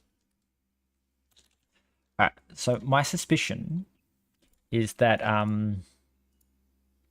it's because it's doing pointer math. The fact that I'm moving them around is probably breaking them, or possibly breaking them. I don't think it's actually very likely that it's the reason it's broken. But anyway, we need to go here and you say, you first off are loading chunks that you're draining, and then we say if task isn't finished, continue. All right. So wait, don't drain. We need to iter. Probably iter mute, and then we need to say you need like an extra piece, which is getting on my fucking nerves. These extra pieces.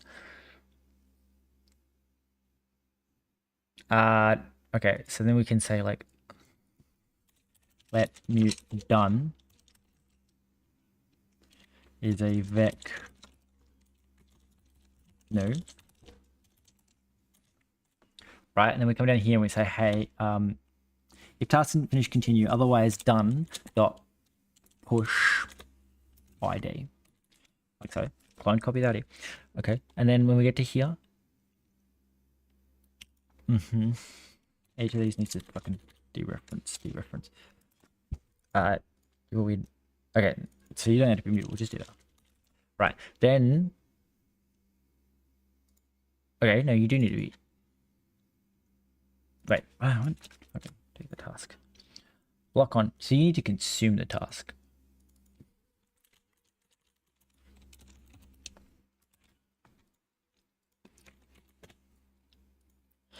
Which is even more annoying because I don't think I can. No, apparently you can block on. Huh. That's even more confusing. All right, so then we do that, and then at the end here we say loading chunks.retain, where the function is id underscore done dot contains id. Okay, I think that's going to remove the. It should still remove them without needing to shift them back and forth between two different hash. It's not consistent, which means that it makes me think that it's got to be some kind of pointer issue where they're just never getting. Nope. Okay.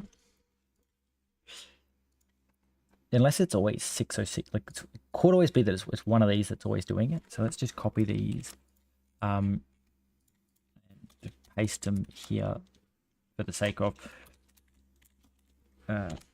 being able to go like next time it stops. These are the ones that it stopped on. This is not the worst. This is not the best place for it. But anyway, you just run the code again and go, hey, like, do any of them like overlap? It's not even working at all now, which is even more infuriating. But okay, so it generated a whole bunch of chunks, which is good because it means that I can check and go, did any of the chunks that you stopped on, are they any? So 9. So the only one it could be 6 or 10. No, it's not 6. So, and we didn't finish. So it can't be related to the finishing code. It's going to be related to the starting code. For some reason, these aren't starting the task, which it seems like it's the only thing I can think this can be related to is when we start generating chunks, we call start chunk, then we spawn local on the local thread async execute of the current thread. Spawn.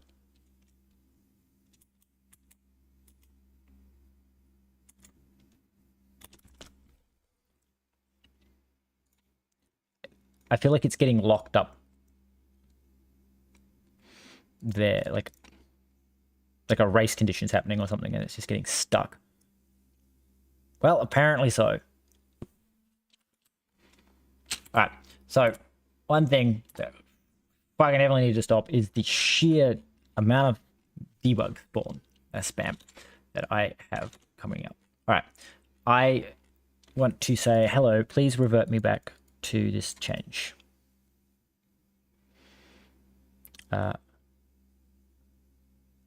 No, we want to, how do I, oh, I discard these changes, discard.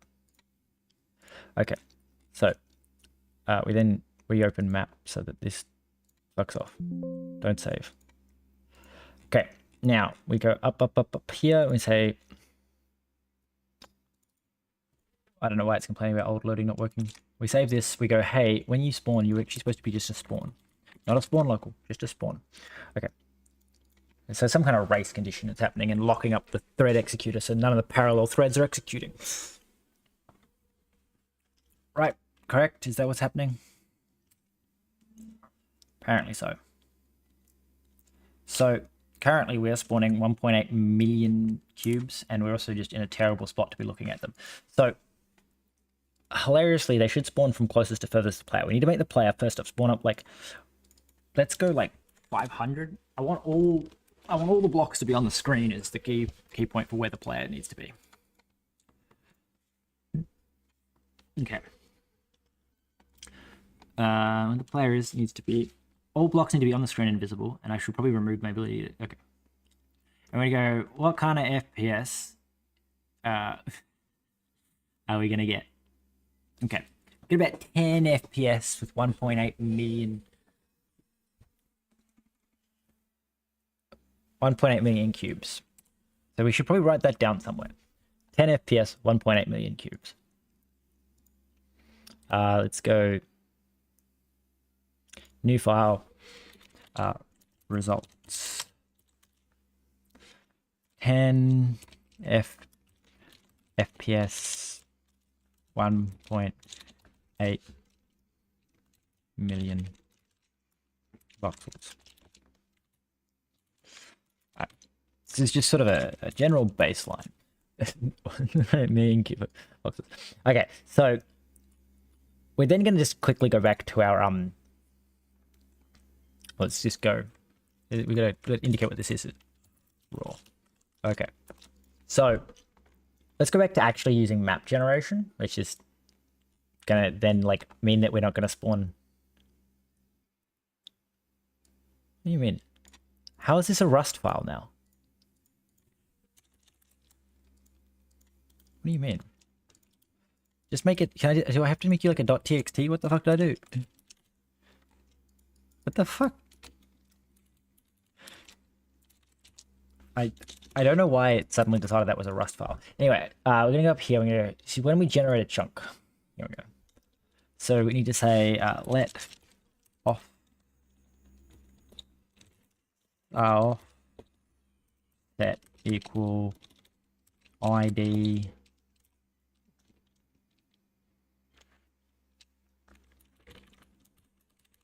I guess it's let x underscore offset equal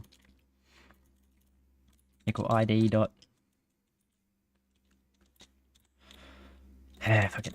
All right, so then we need to go to generate. We're gonna say let u equal let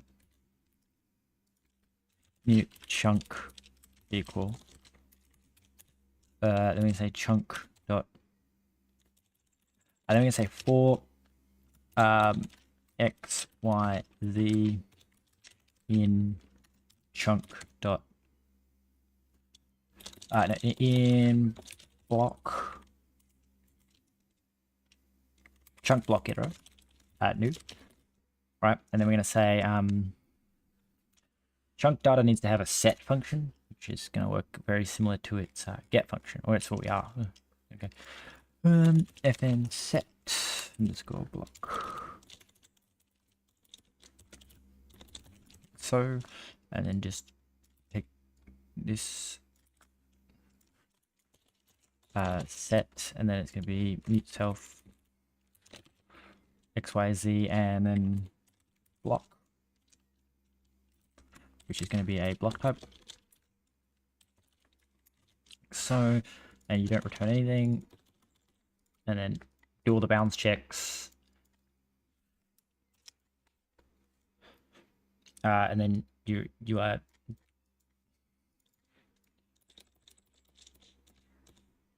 technically speaking, I don't need to unwrap or air that thing because I do all the bounds checks. Hilarious. U equal block.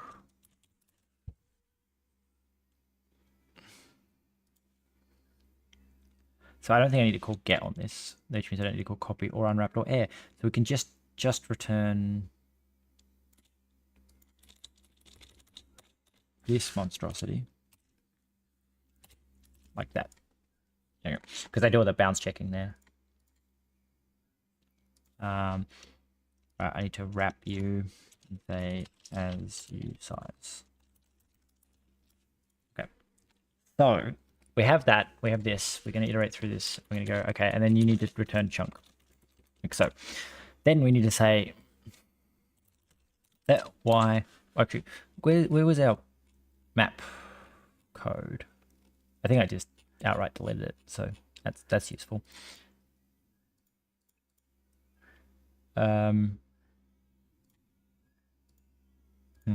Okay, so we're gonna say let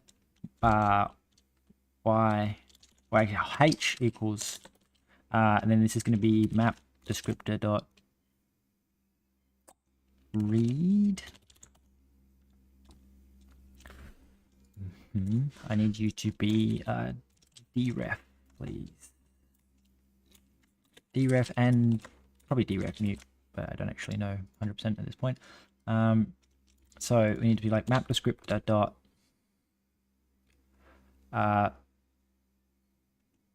read. So we should probably do that out here. Let map underscore descript dot equal map descriptor dot read, and then h is map. I'm just gonna unwrap this because if it panics, then there's bigger problems. Map descriptor dot noise dot get, and then the point is x as f64 and y as f64, like so. And then we say how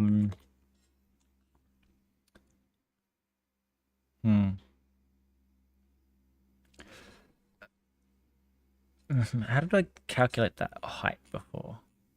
I had like a function that did that, didn't I? It was like noise map it's probably map descriptor.get something, right? Can I say, like, is there a map descriptor.get? Where the fuck? Oh, it's been the block thing, and then because the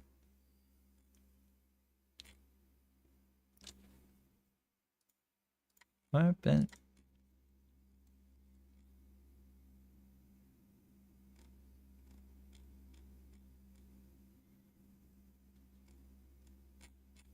Where's my map descriptor?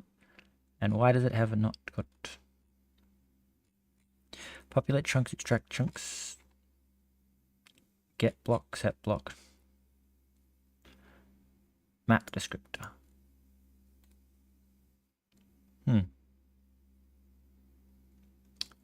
I could have sworn I had a function that automatically did this for me. Anyway.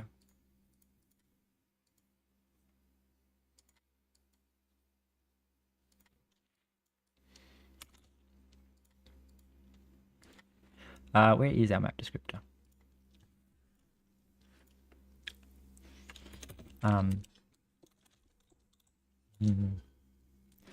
It's technically the map descriptor internal that we would want to implement this on.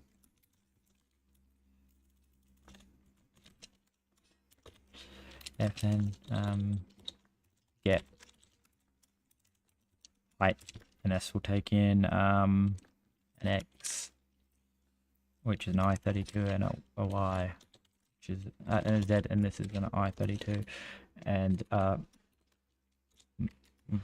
self, like that. You're gonna end, and then you return an i32, and then we say self.noise.get, and this is going to be x and as f64 and z as f64. Alright, and this is home, let h equal end. Okay, so annoyingly, I think again I run into the issue, so we're going to say const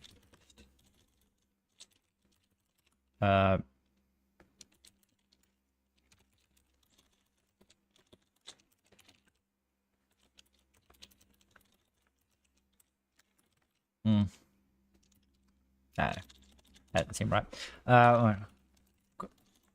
Const alright,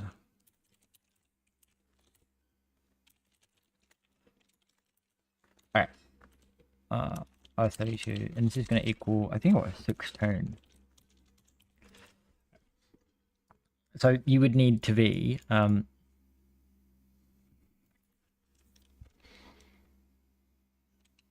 times ground height as f32 as f64. Right, so you multiply that by ground height, and then you return ground height minus what, I guess, plus h. as I32. Right. So the idea being that we multiply, and the ground height 16. So if you get negative 0.8, then you would be rolling negative ground height. So below normal level. Thanks. I'm glad they help, because like sometimes they take a real long time to make, and like my latest one really did my head in of like, I went, I'm gonna make this video, and then I started making the video and it just kept taking longer and longer, and I think it took me a month to fucking make. I didn't probably need to animate it as well as I did, but I still, like, when I was watching it, like I finished it on Wednesday and was like on Friday still trying to get shit to like work properly, because for some reason my horrible code base here of my animations, the for some reason I was like, I had the raw video that I made, like this video that I wanted to have like it just cut back to that occasionally. So I made this little thing where it's like it's playing the video at all times, and then it just sort of it pops it back up. And I don't know why, but for some reason Motion Canva didn't like that, and it would just on like the last 4 clips, which is why it's in this editor here. At these points, it just decided it wasn't going to play the video properly, and so the video was just frozen at the end card, and I was like, that doesn't make sense. So I had to go like change it. I kept changing things, and then I'd noticed typos and formatting errors, and it takes like 2 hours to re-render it. So I was getting really frustrated at the end. So this is to Motion Canva. You get sidetracked from the original video. So we're just gonna zoom it out a little bit because it's very zoomed in. It's a TypeScript thing made by another YouTuber. I don't remember his name at the moment. He does like a pixel arty game, and he makes his videos using it. So it's you define your project, and then you like specify the scenes, and the scenes go find one that's good. So this is the title card of the latest video.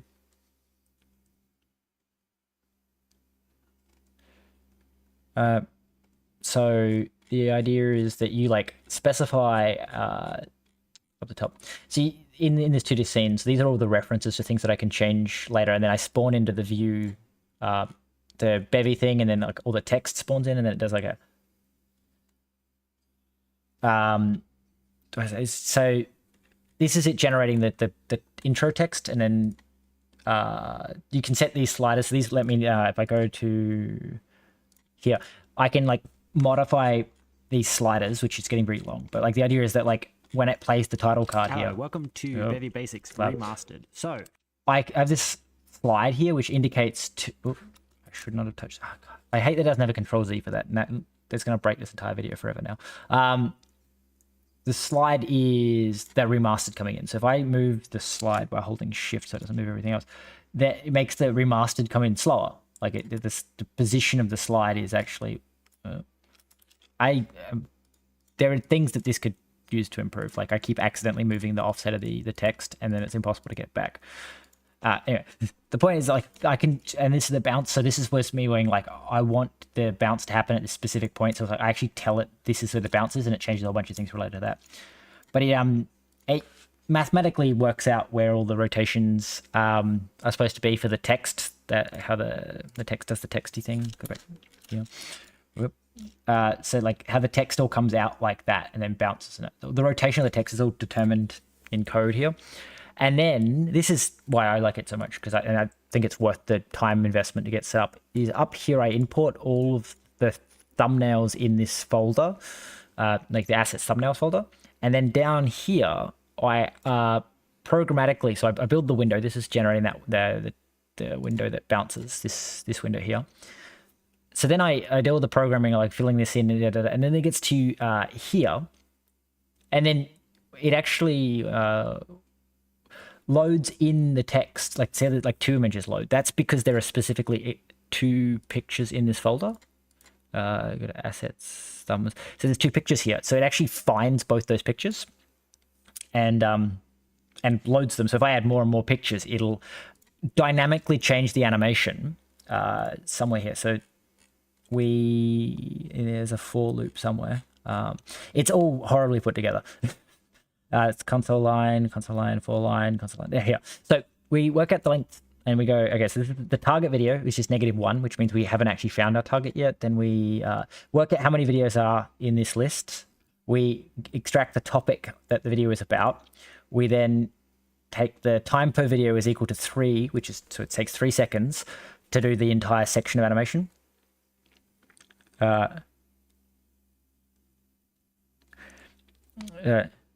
So the idea is, yeah, so I was reading your message, so I was like, got distracted.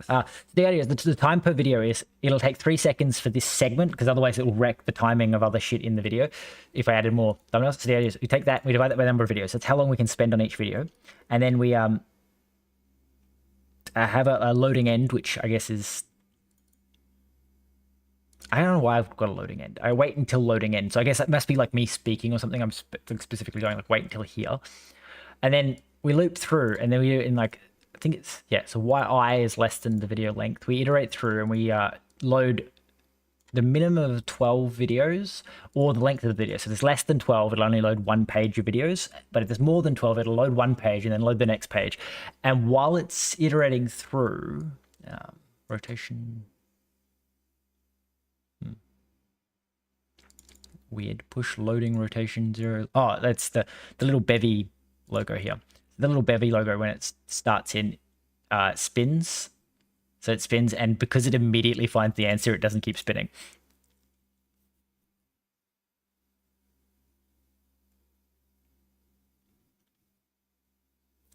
Yeah, there's, I don't know how it does it. Again, this is someone else's like project that you can download and work with. But yeah, so then it iterates through each video and inserts the video into a specific spot. Like I think it sets the opacity to 0 immediately in 0 time. So it just hides the video basically. Then it waits for V times time per video. And then it sets the video's opacity to 1 over like a certain time with a linear interpolation. And then it sets the video's image to being the video that the specific thing is applied to. And then we, this probably doesn't need to yield. That could be causing issues, I don't know. And then if the video title includes the topic that we set up here, we set our target equal to V. And this is the idea that it'll load all the pictures, and then it does like, there's a whole like disappearing thing as well. Like it loads them and deloads them. It's less obvious because when I was testing, I had like dozens of thumbnails, but the idea is that each episode in the series will have a new thumbnail appear in the list. So it does this, and then when it gets to here, the mouse will go and select the video thumbnail, like, and it algorithmically determines which of the 12 pictures is the one it's actually supposed to be grabbing, and then we'll pick that one. That's what why it works out its target. And so the actual where the mouse moves to, so the mouse is always here to start with, and where it moves to depends on how many images and which image it found. And so if the images move, the mouse still goes to the right spot, and then it goes and loads the normal video.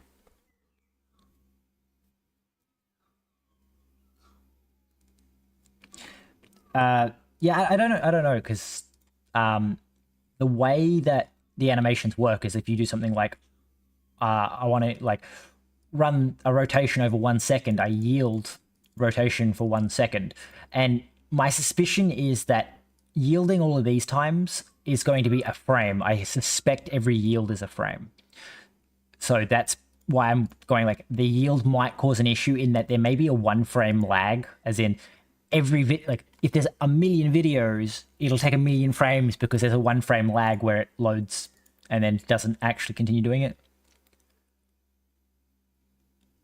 I can't really say how much Rust I learnt before I learnt Bevy, because I think I learnt most of the Rust to do Bevy.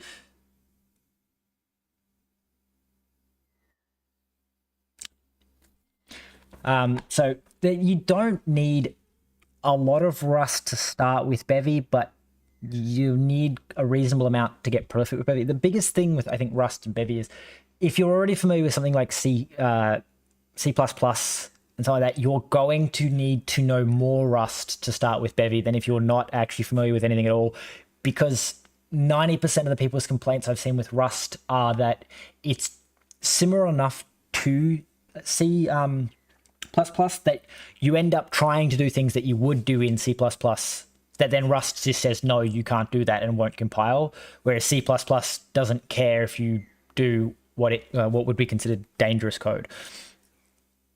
Yeah.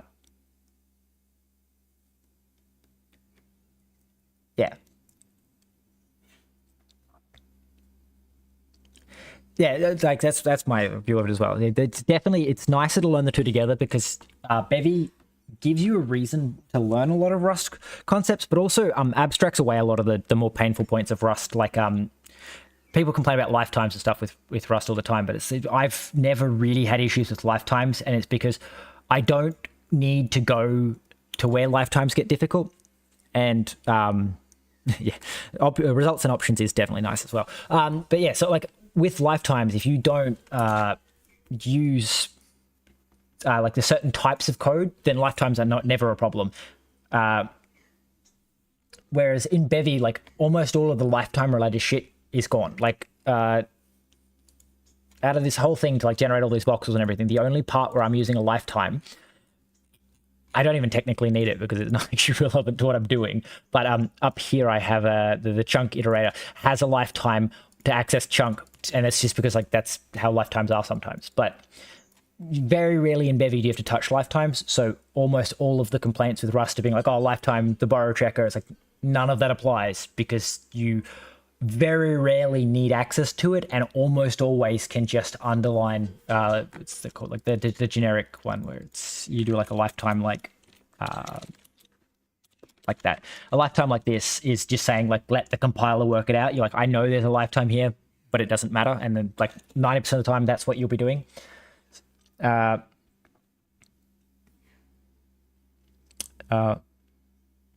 Yes. Again, I think it depends on how familiar you are with programming, because like I don't know if it necessarily, because I didn't learn C++. I learned C#, did a few Unity games, decided I liked Rust. I don't remember how I discovered Rust, but I was like, oh, this is really cool. So I wrote like programs in Rust, and the hardest thing about writing my first program in Rust was the fact that Rust doesn't have like sort of the concept of objects and the way that you get dropped into things. So it was like I didn't know how to write code that you passed something down. So all I ended up doing was making a struct that had everything I wanted and was just passing that around, which is not the best way of doing it. So I never learnt like the C++ side of things. So I'd never had those issues of like, oh, but I can do this in C++ really easily. I just type this thing and then Rust goes, don't do that. That's horrible. But my big thing that sold me on Rust was it found bugs in my code that I didn't know were in my C# code, because they didn't actually affect anything, because it was like I was assigning a value and then immediately overriding it with something else, and it didn't cause an issue. But then, or I don't remember, or maybe I'd worked around it, whereas in Rust it was like, no, you can't do that, because I was assigning something inside a loop and then reassigning it. It's like, you can't do that. You have to have ownership to it. And it took me ages to find the bug, only because I wasn't reading the compiler errors, and I was going, but it works in this. But then when I got it working, I'm pretty sure I could remove some of my other code because it was literally just fixing that bug, that it was able to, like, it was like the first iteration of a loop didn't work properly because it expected the value to be set something it wasn't.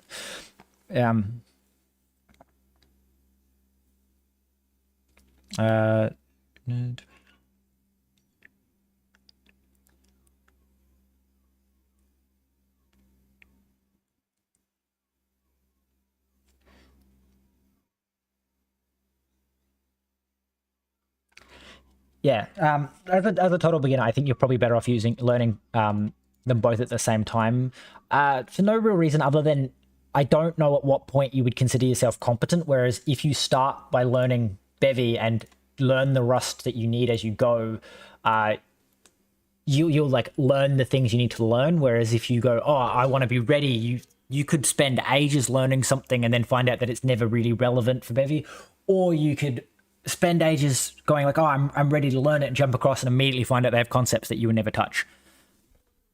What's that Rust book? I want to say it's, if you just work through this is like the Rust introduction book that teaches everything. Where did I get up to? Where did I stop? Using structs to structure related data, understanding ownership. I think I got to about here, and that's when I discovered Bevy, and then just stopped working my way through. Like, I started by working my way through the Rust book. What the fuck is it doing? Okay, weird. I don't know what I did there to break that, but yeah. So I started with the Rust book, and I just like worked through like chapter by chapter until I got to about here, because I don't think I ever got to this managing growing projects.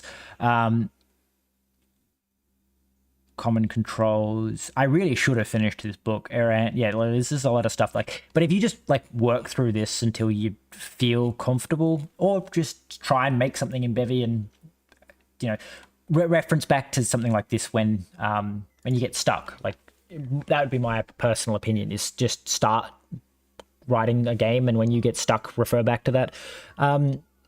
There are some projects out there that show you how to get pretty far into making a game. I wouldn't necessarily recommend my particularly old videos, more because some things with Bevy changed, and it's like some of the terminology would be confusing, where it's like it's not necessarily very different mechanically speaking.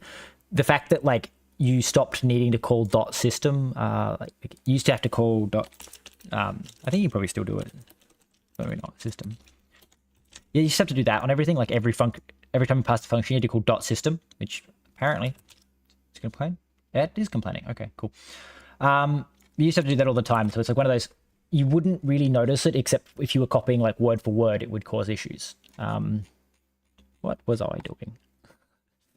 I have forgotten completely. Don't print this. We need this to just stop spewing out data.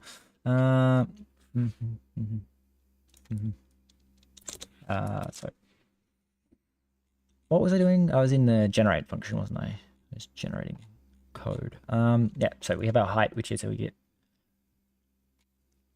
So we then call let h equal map descriptor dot get height, and then we pass in x and z, and then we say for y in 0 dot dot h. Well, maybe we can't call it y.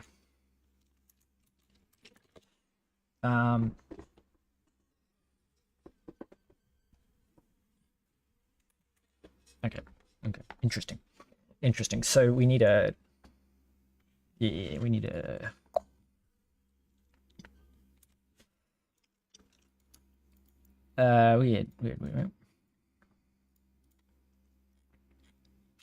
I could probably get away with just doing a plain iterator. I keep trying to make iterators. Don't stop making iterators. So we should probably say for x in. Okay, we can't use this because we don't want to iterate through the y. We're going to be like 0 dot dot chunk size. So we're going to say for x in 0 dot dot chunk size, and then for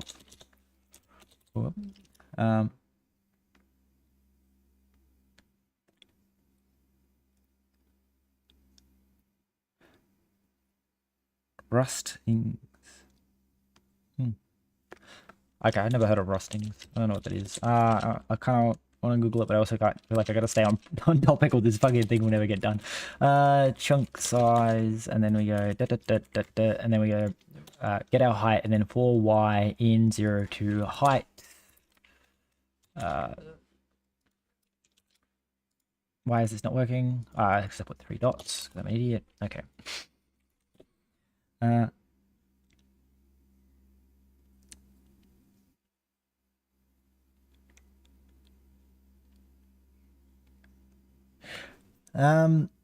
Yeah, enums being able to hold values. Yeah, that's actually one of the weird things where I was like, when I was first learning about Rust, everyone was like, oh, this is a thing that you can do. I went, wait, but isn't that just like a normal thing? Like, that to me just made sense to be something that you could do. Like, the fact that Rust does it in such a like intuitive way is incredible, in that like you can have an enum that is just a sequence of numbers, or you can have an enum that each sequence of numbers could potentially also hold data.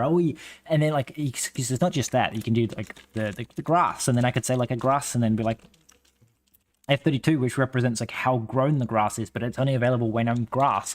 Or I could be like you know, be like dirt, and be like, hello, give it dirt, and like I would give it a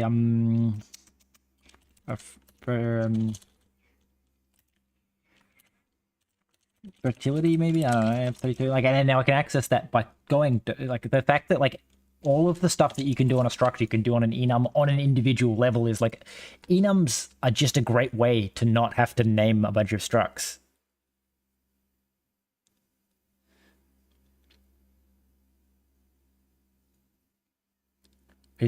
Yeah.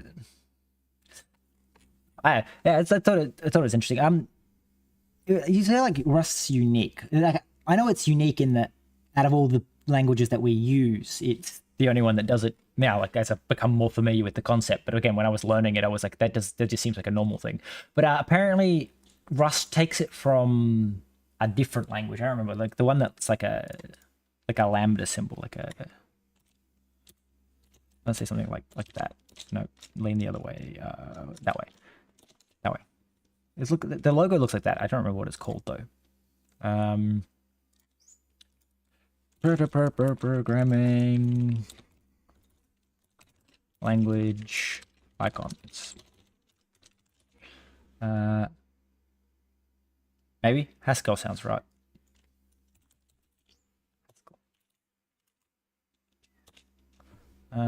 Yep, Haskell. So I think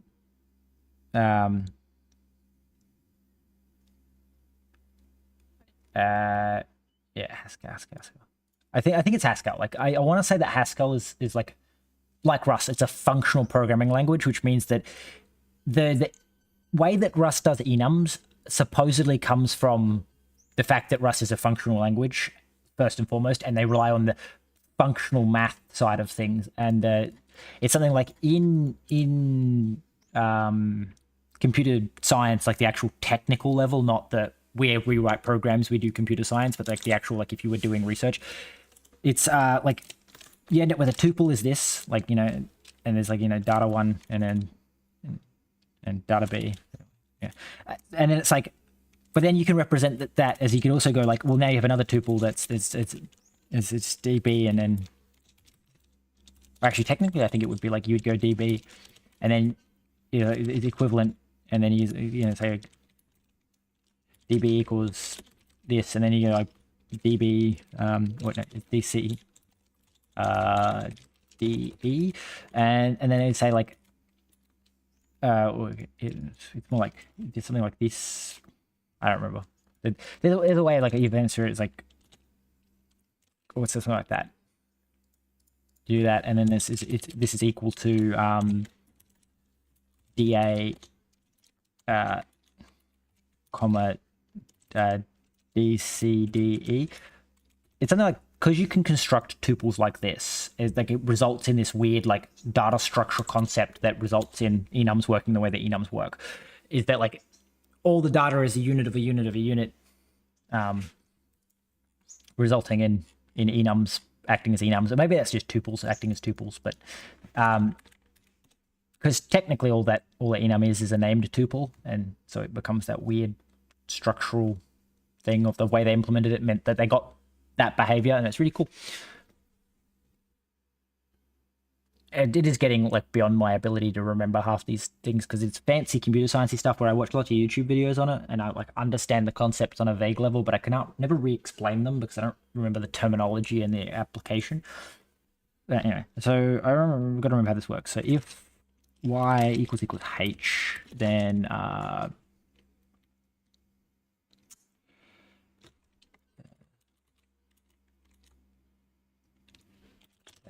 block equal. So if y equals h, then block type grass. Else if y plus 3 is less than h. Wait, no, y plus 3 is greater than h. Block type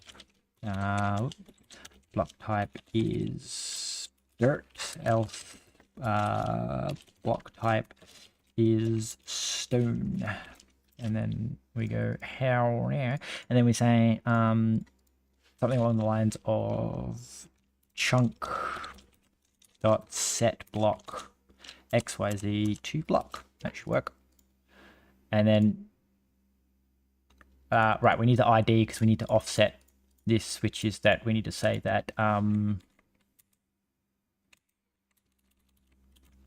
So this needs to be chunk dot no, id dot y. So you start at id or y. Interesting. I need you to be deref, please. I don't know if this will work, but hopefully deref works like that. I have no idea. Somewhere we have our generating code. Where was it? There.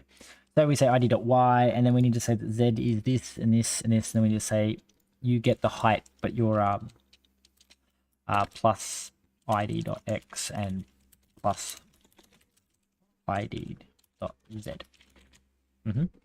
Okay, that should work. And then we go. When I run this, we should end up with an actual actual voxel terrain. Oh god, this has taken 4.5 hours, and we've just got to generating a voxel terrain, and it crashed anyway. So good job, me. Why did it crash? What went wrong? What went horrifically wrong? Apparently, horrifically wrong. Why? Okay, assertion failed. Y is less than chunk size.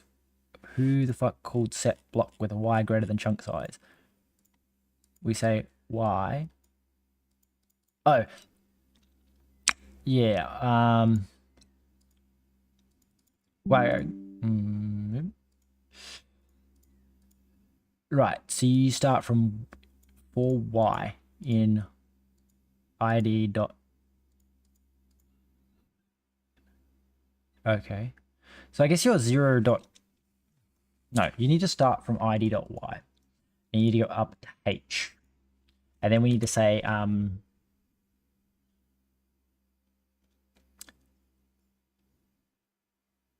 interesting. I need to somehow round the chunk size off. I guess it's something like h dot min of itself and id dot y times 16, right? So we say from y, and it's from id block dot id. Wait, no, chunk dot idy times by 16.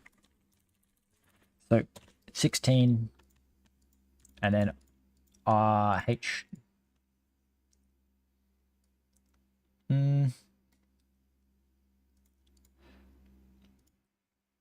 Right, which then it's a h dot min of yd plus 1 times 16. Right. And then we're going to go here. We're going to go your if y is equal to h, this, and then that doesn't seem right, because what we're doing is we're getting y that's too high. I'm trying to make this iterate just from 0 to 16, but it's more like we need it to iterate from, you need to go to 0 to dot dot h.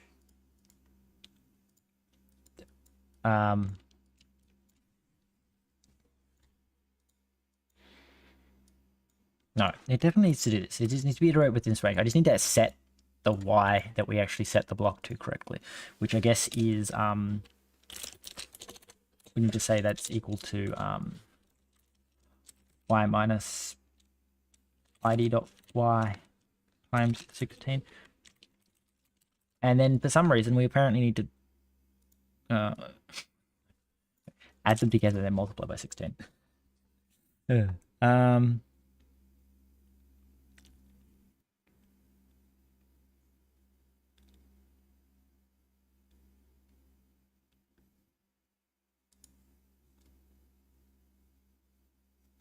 I don't remember what I contributed to Plotto. I'm assuming that like you just seen that I contributed something.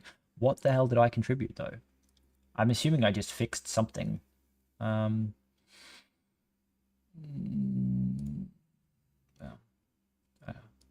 don't know what I did. I'm assuming I made a fork. I don't know. I don't know. we track it down?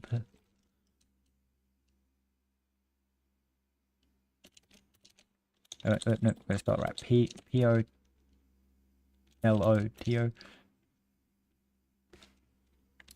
Yeah, I don't know if that's. I think I might have put it. Put forward an issue possibly that like then got implemented, and then if you submit an issue and they fix the issue, then I think you get counted as a contributor.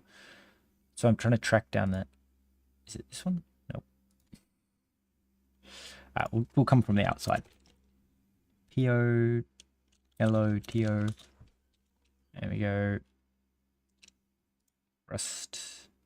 And then we track down the git repository. Wait, how am I like the only other contributor? That confuses me further, actually. You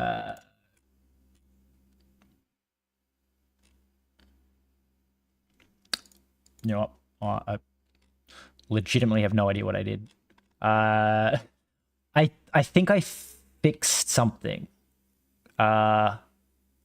It was like the dark theme or something. I changed it. I remember I did something, and it was because I was really annoying me, and I was like, oh, fuck it, I'll do it as a pool that they can put in if they want. Fix documentation, Unix time, new, fix SVZ layout with this feels right. No, something. Yeah, see, it's fucking. Yeah, there it is. That's hence I'm the only other person that's contributed, is because I was just like, hey, I fixed this one line. I was gonna say, I don't think I committed anything major. There you go. Yep, cool. Well, I guess my name will ever be there. Okay. Anyway, hence I didn't remember what I did. Yeah, it was. Knew it was something stupid like that. Yeah, let's work out what the fuck out our voxel code. Panic something. Okay. Now that does potentially mean that our code can obviously generate chunks that are higher than 16 tall.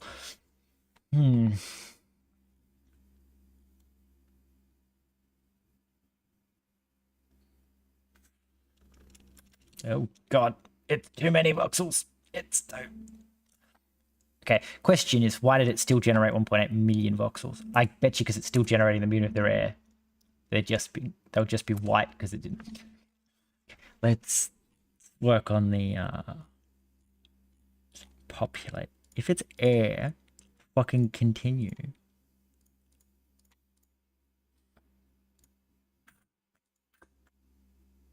Oh, that's probably not good either. Something about that feels very wrong. It's more like I'm supposed to be doing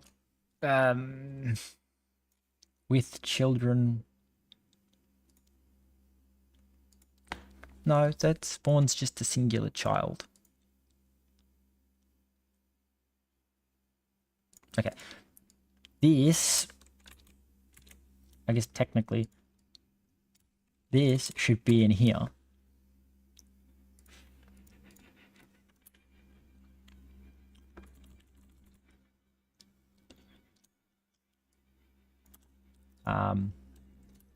Except I think this is also supposed to be in here. So that's the spawn of that thing, and then we go, so with children.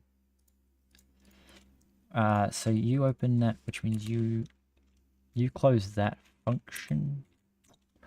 What have I done?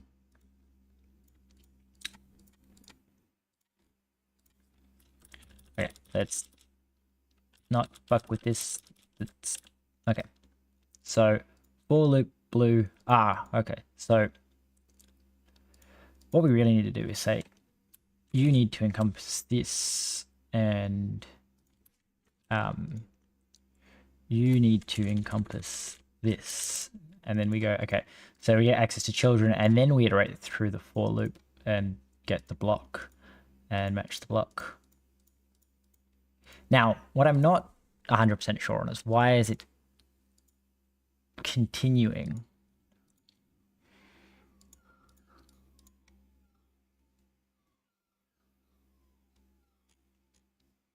Because it definitely shouldn't all be fucking... Well, I guess it's possible. Bye. Okay. So the fact that we're still spawning something million voxels implies a certain level of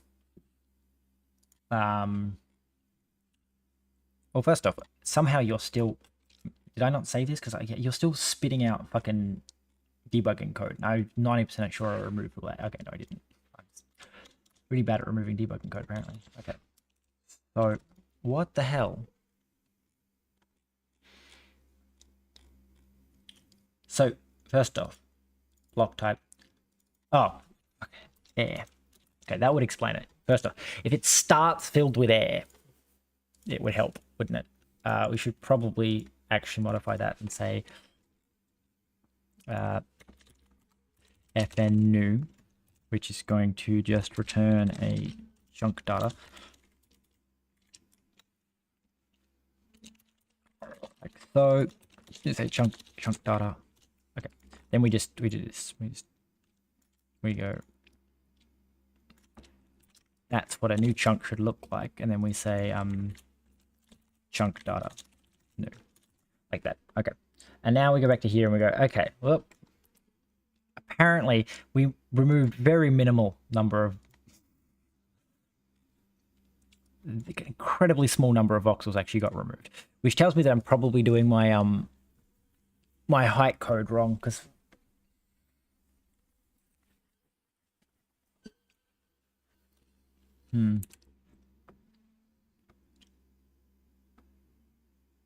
yeah, I'm almost certainly doing my height code wrong, because the fact that we only moved like 100,000 voxels when we like should have been basically emptying half of these is confusing to me. Unless I'm iterating really high loops or something. No, that wouldn't make sense either.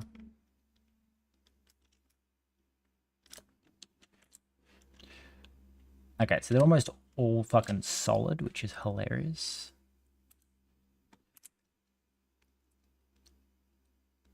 Okay. So one thing is we should probably go back and check what our RNG is rolling between.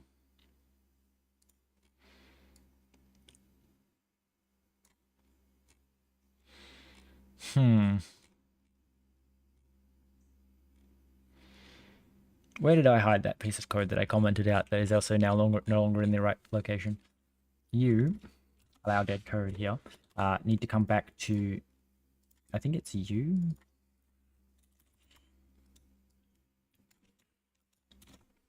Oh, don't do that. Do that. Okay, so you take self and then the mini maxi, and okay, so what we need to do is go, hey, wherever I'm initializing you, you're from world implementation. Where the fuck is that? You. Okay, when you get to here, can you please say here, I want to say hilarious, let mdi equal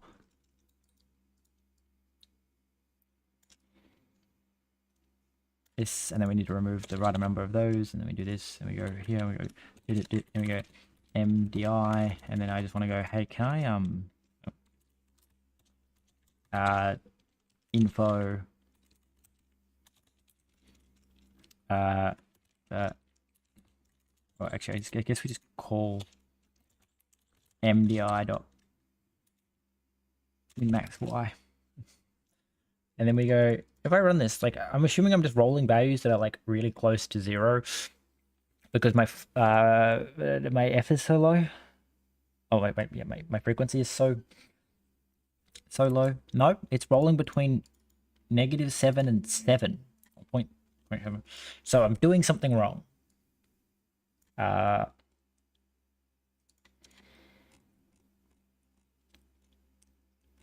So when we call generate here, when we call generate, what are we doing to fucking correct get height? Get height. So get height is a noise value, so it's going to be rolling between negative 0.7 and 0.7. Which means we can roll almost up to negative 16.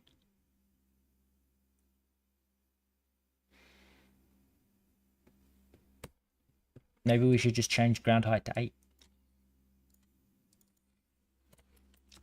We can roll almost negative 8 and positive 8.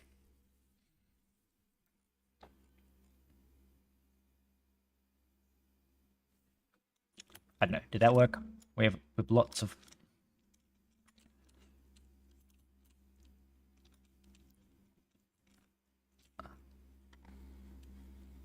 Oh, now I can't even fucking find the ground plane. Right, because we skip past it every time. Right, we definitely need to reduce the number of fucking voxels it's spawning. If for no other reason than just to let me get closer. Jesus Christ. Right, map. We need to go to wherever the spawn map is. We need to say, hey, can you just go like a 1 now, please? Please, thank you. I should change that to a constant so that it's easy to fix later. I say as I don't. Const map 5, which is an I32. Voxels. That's actually, I like that. If I do turn this into a crate that I release before the jam, I will call them voxels. I will call it voxel, a voxel map generation. Equals 1 at this point. I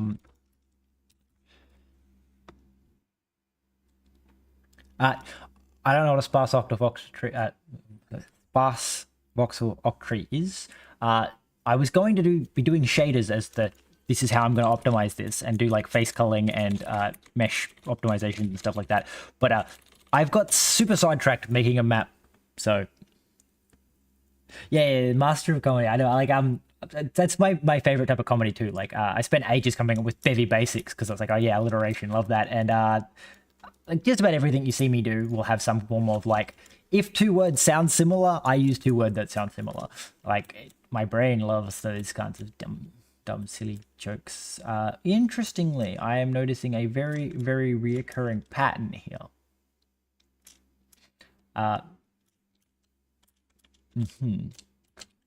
First up, that's a very bad brown.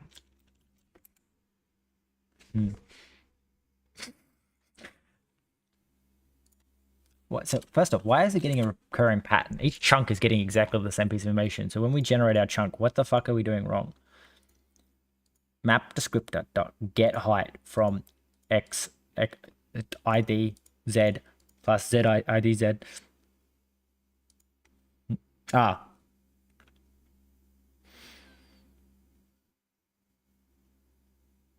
Yeah.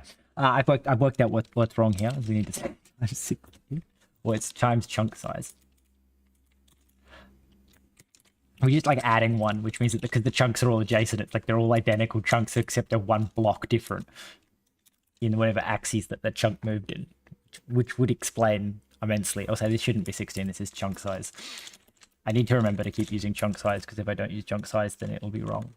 Yeah, y times by chunk size. If I ever change the chunk size, that is, it's probably going to stay 16 forever. Actually, no, the end goal size is 32 by 32 because the optimizations that I planned is like you can pack 32 by 32 by 32 chunks into a single a block in a 32 by 32 into a single U16. No, I think it's get height because I'm querying the random noise generator, so I'm getting the height at that point, not setting the height. Which the idea being that it can all run asynchronously because it's just all noise reads, which means that they can all run simultaneously. Well, it's looking better. I still fucking have no idea why or what's going on there, but fucking we're getting somewhere. So, like, okay, so y equals h, which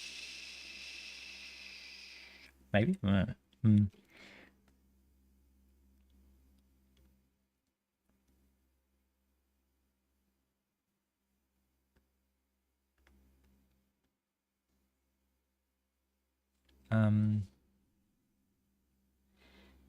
Oh, no, okay, no, you're right. It's I probably spelt it wrong, but I thought you were talking about vector. It's called get, but you're probably correct that it is spelt wrong. I do not know. I am shocking. No, okay, that is correct. What is height? Right, but what is height? Right. Weird.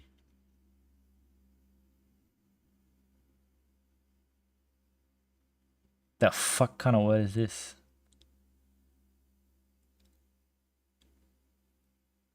Okay, you're correct. It is spelt wrong, but it is that I was picking up on the fact that you said set, but it should be height, but it's still get, not set. I fucking dyslexic ass can't read. Anyway. Don't mind me. So we substitute map descriptor get height.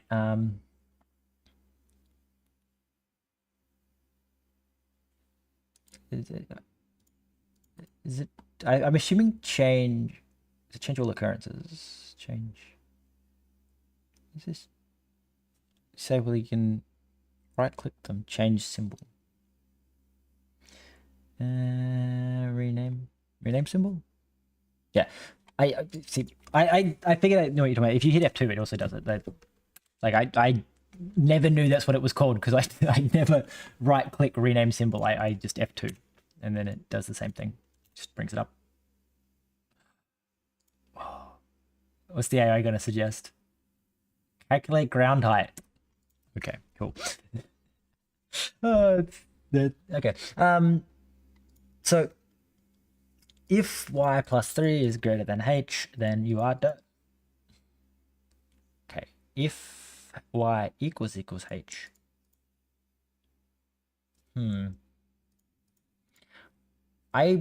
My question is like, surely there should be a layer of green on top. Which boils down to, I suspect I am fucking setting something wrong. When I spawn you in, grass gets this, dirt gets this, dirt gets this, okay? Which means that those are correct. Which means we need to go to block data and go, hey, when I create block data, from what? Block data. I set grass, dirt, stone. So that's all set correctly, which is confusing to me. So if I just said, hey, can you make them all fucking grass? Let's bypass this whole thing and say, hey, grass, just all grass. What the fuck does it look like? And am I going to be pissed when it looks exactly the same? I don't know. This was working before. Okay. They're all green, which means for some reason, y is just never equaling y. Okay, that's interesting. Okay. It's probably got something to do with that. So we're iterating from here, which in this case will always be 0, to h, the min between y plus 1 and the chunk size. So that in this particular case would be 16. So we're iterating from 0 to 16 or height, whichever comes first. Of course, it can never be equal to height. God damn it. It can never be equal to height because height is always... Fuck you.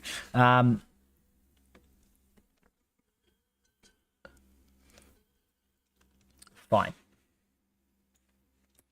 You iterate from 0 to fucking y plus 1. So iterate through all the heights, and then if you fucking equals this, set it to grass. And then if y is greater than h... Break. Thank you. I am an idiot.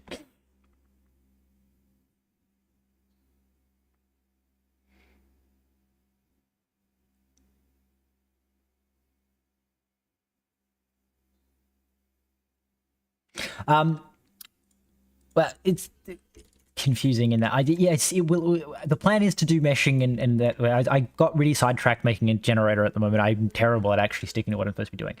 The plan is to now mesh the chunks together if this generator will actually work, give us a baseline of what it looks like when you spawn every cube individually. The first attempt at meshing will just be to instantiate all of them into a singular mesh just to cut down on meshes. Then we'll do the actual face culling where we only spawn the faces that actually have the relevant materials.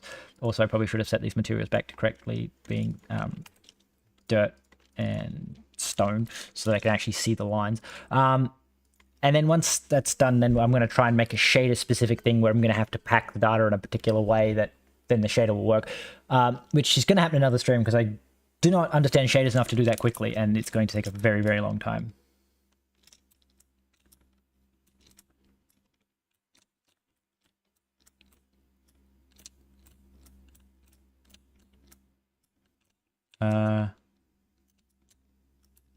Bevy's simple section system hot patching.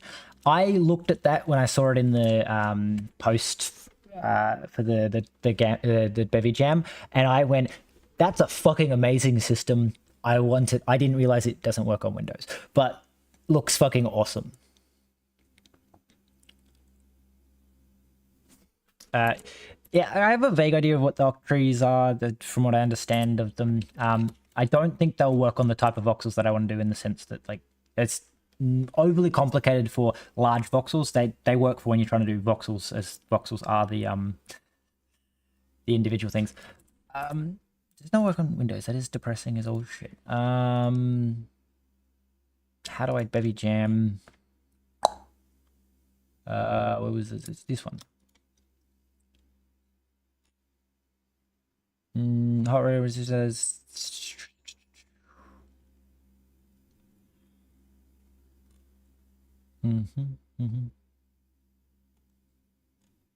Damn. No limitations. Uses breaks dynamic linking. Okay, obviously. It's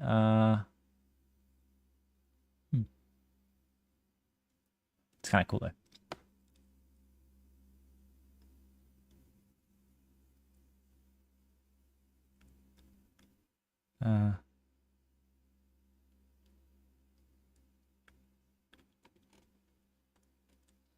Yeah, I read through it earlier. I don't remember seeing anything about it not working on Windows. Look, Windows. The linker should work out of the box, but there might be issues. Okay, first install Windows. Yeah, okay. Now you need to install doc.cli, the newest alpha build. Okay. And then Windows. Should work out of the box. I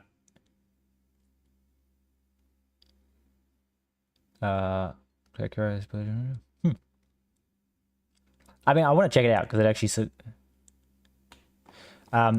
yeah, like, if anything, the Windows seems more simple because the Windows is install this thing, install that thing, and then it's working. Whereas what Linux says, install this thing, apparently not that section, or no, not Windows, install this thing, so on par, and then Linux, extra stuff. So if anything, Linux is actually slightly more complicated.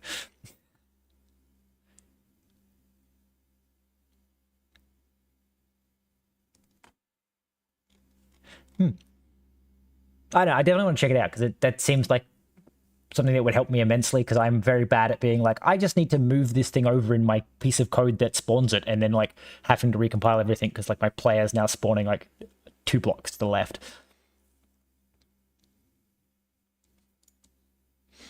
The only thing that'll draw you back with the MacBook is if you ever do go to actually make a game and release it.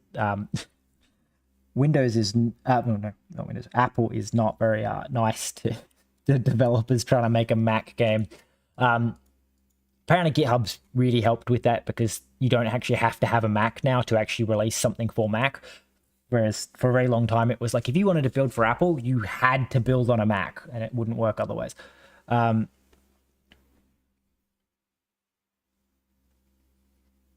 Yeah, fast.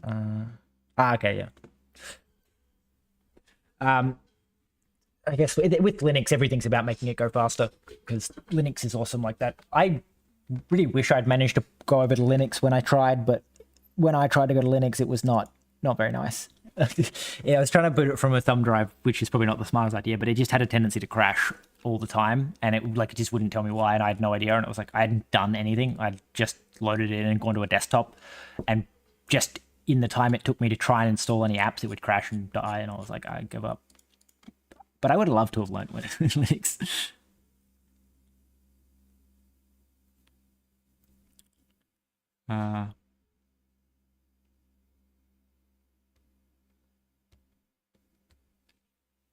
It was like I legitimately don't know what got me stuck in Linux. Like it would crash like just unexpectedly, and then I did something and it fucked up my boot sector.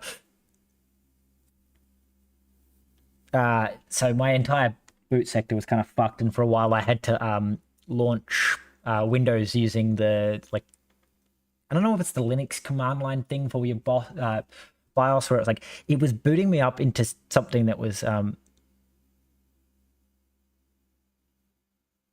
well, apparently you're supposed to be able to run it from a thumb drive really easily because that was the whole when you do server infrastructure. Yeah, Grub, that's the one. So I had to launch Windows through Grub by navigating to the correct file directory and then chain loading it into Windows. And then that's what spawned the Zero to Pong series, is that I fucked that up and couldn't boot anymore. So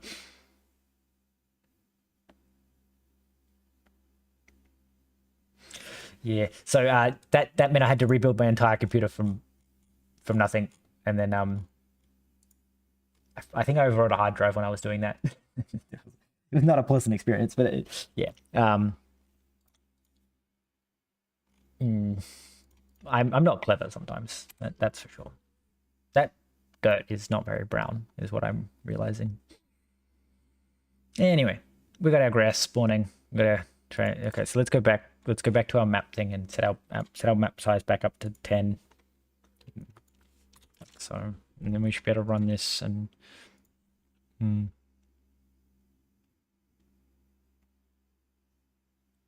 Okay. Yeah, I just remember everyone was going about Linux. You can run it from a thumb drive because the whole gimmick was that if you were running server infrastructure, it's it was always booting from a thumb drive, and that thumb drive just sort of lived inside the computer instead of taking a hard drive bay on a server that needed a hard drive bay. It was you just put a thumb drive in and then that was it. But obviously not the smartest thing to do on a home computer.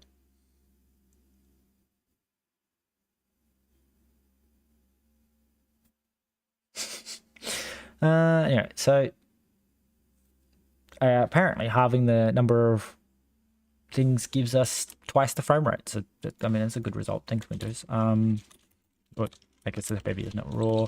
So we get 20 FPS at 1 million.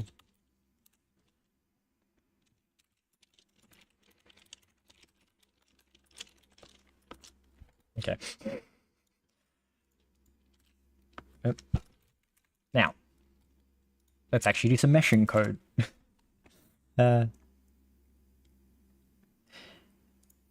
Yeah, maybe I should try Linux again, but then I'm also kind of every time I've tried Linux, it's gone a bit sideways, and then I'm happy on Windows. Maybe next time I fuck up my Windows install badly enough that I need to redo it, I'll just swap over to Linux, give it another try. I don't know, did they make Wine better? Because from what I remember, it was you couldn't do games on Linux because everything was built for Windows. But then now everyone just builds for Linux as well. But there was Wine that was supposed to be it works to run any Windows application, but also not 100% reliably. So let's commit this because it's working. So this is just nope, not search, fucking commit. Added chunk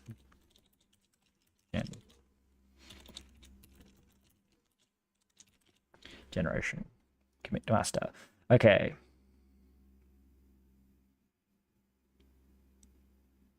All right, enjoy your grocery shopping. I don't know if I'll be streaming when you get back, but I hope to stream tomorrow as well. But we'll see how that turns out because I always go, I'll stream 2 days in a row and then just like never do because I'm always like so dead the next day. Okay, so now to do actual chunking. So we need to say somewhere we're gonna have mesh chunk data. There it is. So it's our async generate, and then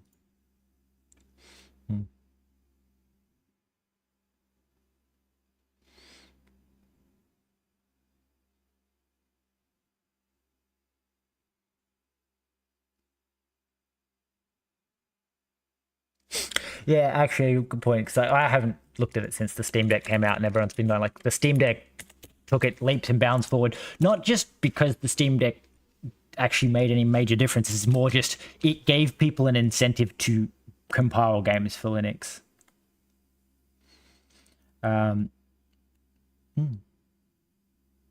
Actually, that's not surprising at all that games are more performant on Linux, simply because Linux is significantly less bloated than Windows. Like, there's just so much shit that Windows doesn't does for backwards compatibility and just generally not designed to be elegant. So it's not surprising at all that that's the case. My thought with it is also like, in theory, something like Wine could be faster than Linux, faster than Windows, because they could, in theory, like backport some of the Windows API calls that other things are doing, so that they could use faster things because they knew how they were being used. But again, I don't know how far that stuff kind of got before I really couldn't be interested anymore because it, like Linux fascinates me, but it's also something I don't really want to touch with a 10-foot pole sometimes. More because I'm lazy than because I think it's bad. Make.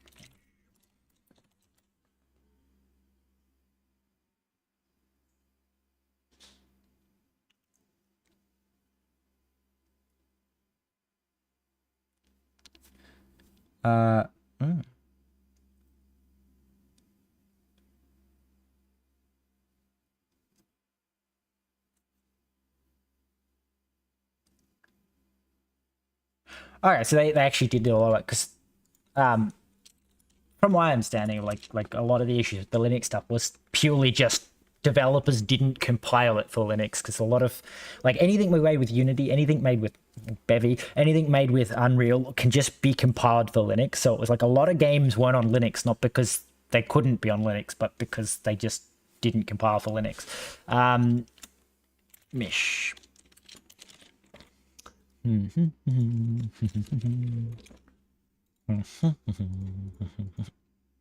God damn it.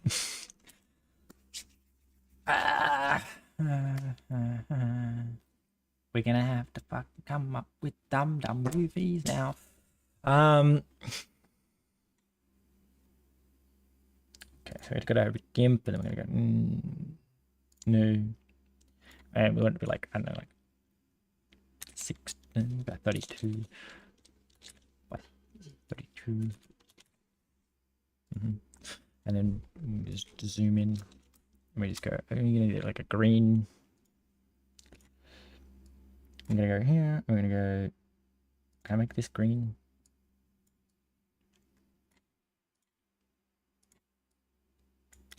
Green.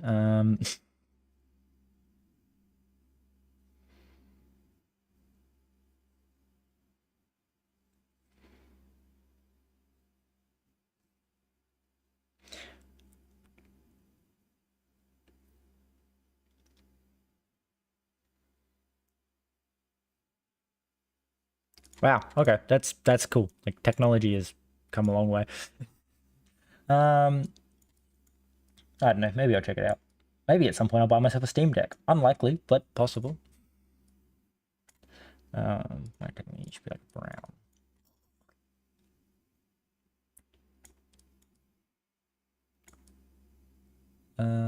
Brown. There we go. Like a gray. Like a yellow, maybe.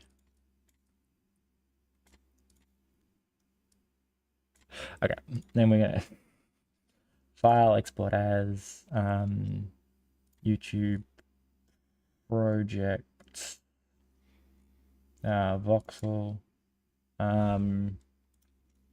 create folder assets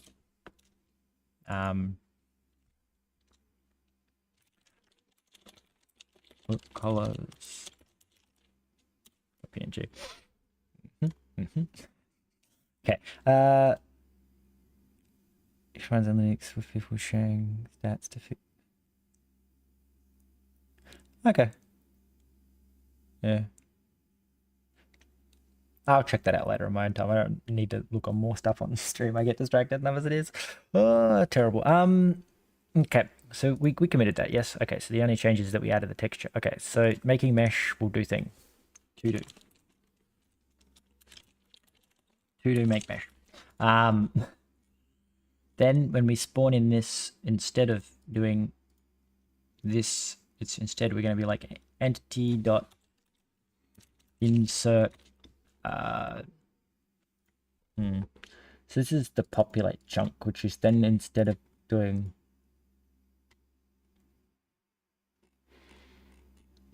I guess we'll just add populate chunk to get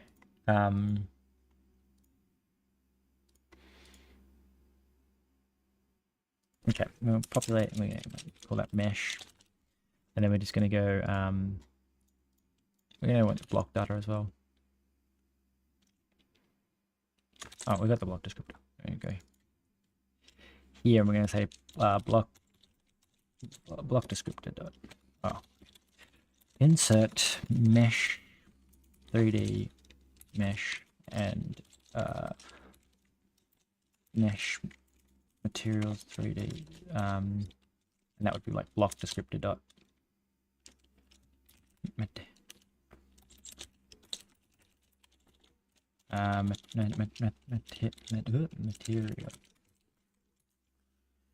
something like that. Now we need to actually go fix this stuff, so we're gonna go map data and say this is becoming a hash map of entity and handle mesh like so, because we don't need to pass the actual mesh data around like that. And then here when we say populate insert, extract is going to need access to mute meshes. Mesh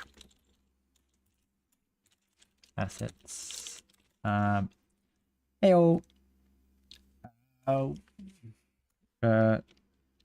We're being really distracted today and not actually making any progress on what I actually wanted to learn, which was shaders. Instead, we're making a voxel map generator instead.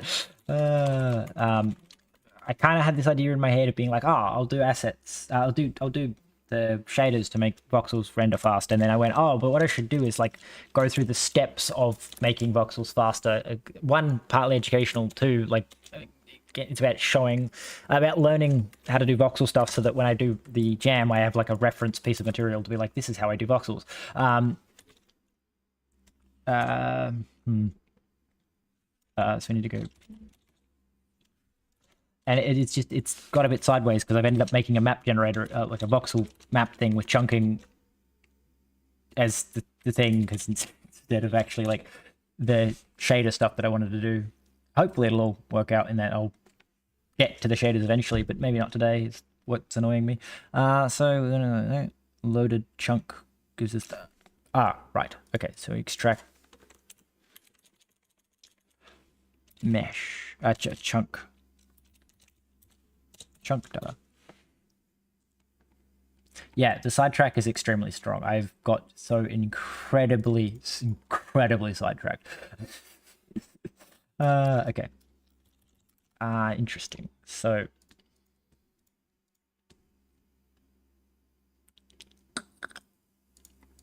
load chunk insert. So then we need our map data need to have so this is to generate. All right, so that's queued. Now the interesting thing about that is because you then generate the new. Okay, so we need to gen data, and then we need a okay.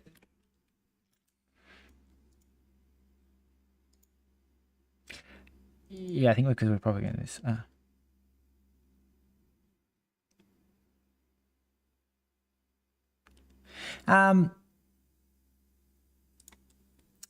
Yeah. Binary voxel. Yeah. Possibly. Personally, I like just doing this kind of stuff myself because it's about teaching me how to do it. Because I've learned like from doing this kind of stuff, like a lot of things that I'm like, oh, I know how to do this when I want to do something else entirely. Like that's completely unrelated. Because I've got that bit of experience. 2gen mesh. So we'll tack it on the 2gen meshes, and then to populate. So to populate has what? It has, well, handled the mesh now, which is incorrect because I think, well, maybe.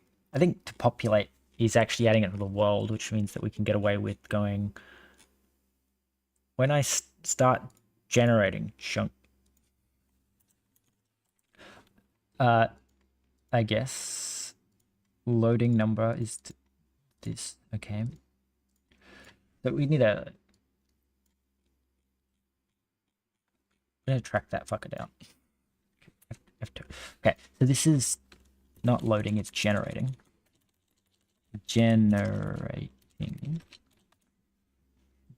Generating chunks. Fuck, I gotta stop clicking shit randomly. Okay, so then there's old loading, which we'll call old generating. Okay, so the question becomes, we need to duplicate you, and then you need to become meshing chunks.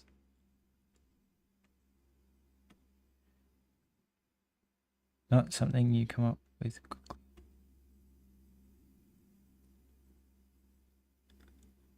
Yeah, I'm not saying I'm going to come up with a novel implementation. I'm saying like the actual implementation myself. I want to implement it myself, but the actual idea. I've seen that fucking 1010's video. The only thing I don't like about his is he's a mesh, like a voxel world where the voxels are all solid colors. Like I don't remember, but from what I understood of his code, it wouldn't work if you were giving each mesh a material, like a texture, like Minecraft. It only worked when they were binary, one or the other, like they were a color or not a color. But maybe that's just because that's what he was doing, and that's how he explained it. But in my head, like I was like, I want to actually I want my chunks to have colors. Okay, so I think I need this as well.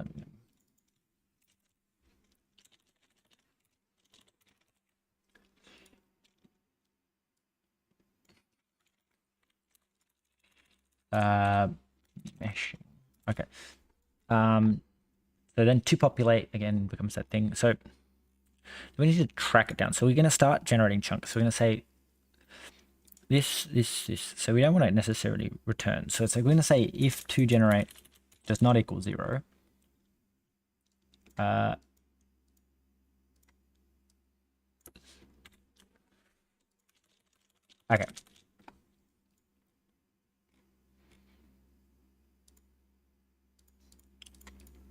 All right, then we need to come down here. We need to say that can stay, that loading number. Okay, so we need to let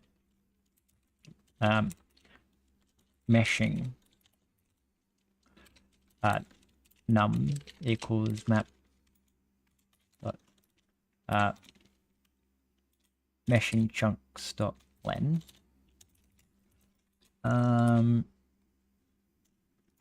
And then 2gen can then become this, except it's 2gen data. We need a 2gen mesh len between max loading and minus mesh num. Okay, and then we go the same sorting, except I want to say 2gen mesh sort by the same sorting algorithm. Then we want to say 2 map dot 2gen mesh dot pop expect loading len greater than 0, task spawn, chunk data. Right, because generate doesn't take in a reference to anything. So we need to call something like, we need to say, wait, does this even have access to chunk data? We got access to the map data. I have access to the chunk data though.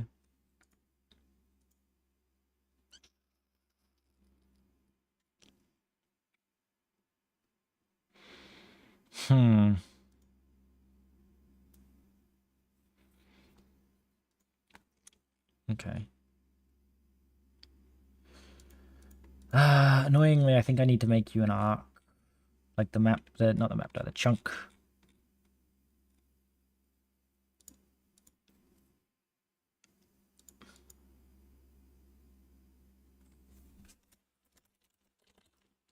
More out of laziness than anything else.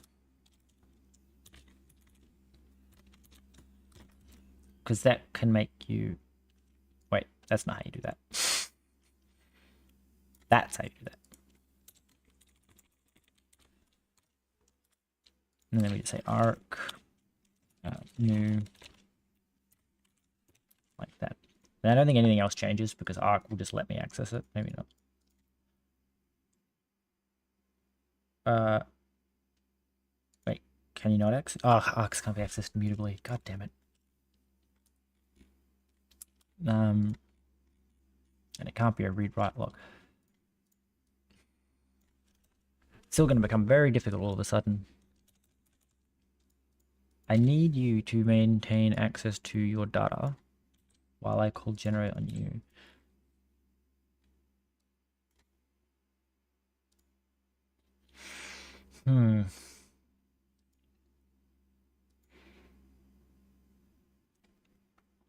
My brain is saying scrub the data, just lob the whole thing up. Like generate the chunk, then consume the chunk. So that the chunk data doesn't exist while the chunk is being generated. The issue with that is it means if the player tries to modify, I don't really want to be cloning the data all over the place. Maybe not, I don't know.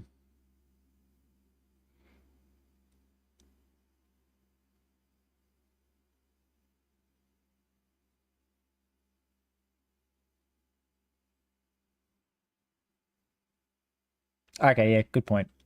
I see what you're saying is that the binary mesher will work fine, and then the actual applying of textures is done later. In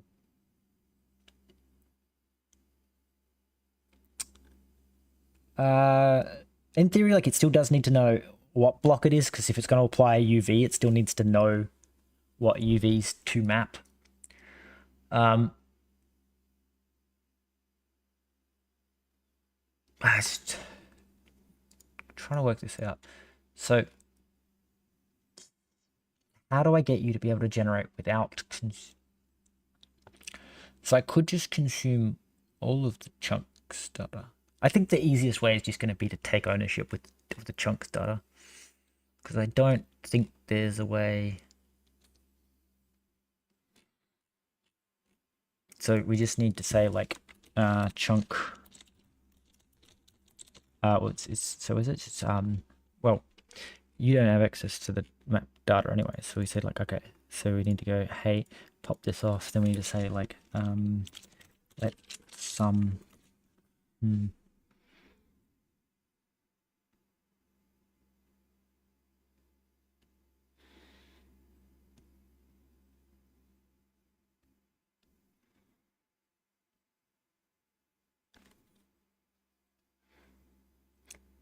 Yes, I mean that they're applied on the GPU. So you would still need to know what the material was to attach the correct UV coordinates to the mesh to make it render on the GPU.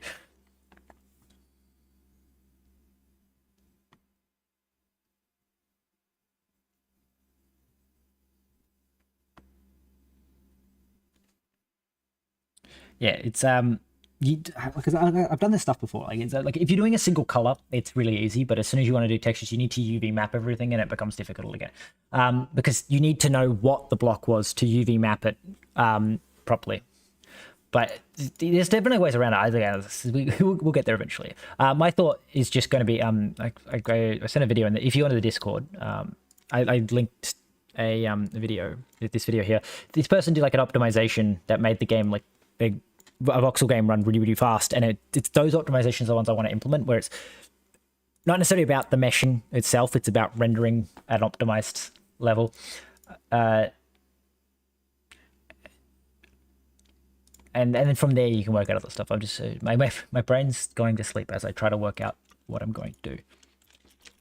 Data equals app dot loaded data dot get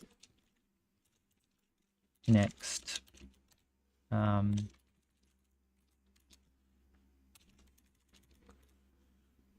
okay, else error failed to find data for next. Okay, and then continue. Okay, so we should now have our chunk data, and then we need to say, I think we're just going to, for the laziness of today, we're going to say let data, okay, it's something like spawn, and then we're just going to say data.clone.gen mesh. Something like that. That needs to promise a future, and then we insert generating meshes, insert next target and task. Okay. So then we just need to go up to our mesh thing, wherever our chunk data is. Chunk data. Okay. We call it make mesh apparently. Okay. Make mesh. Okay. And then the task is wrong because the task returns a mesh.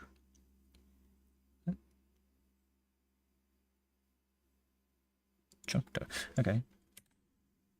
Oh, I did it. I renamed them wrong. No, this is generating chunk. It's meshing chunks. This is what's wrong. I need to put it in meshing chunks.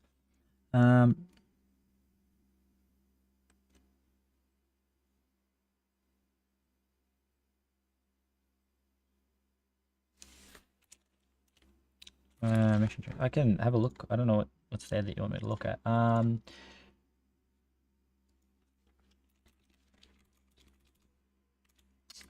Yeah. Code. Examples. Array texture.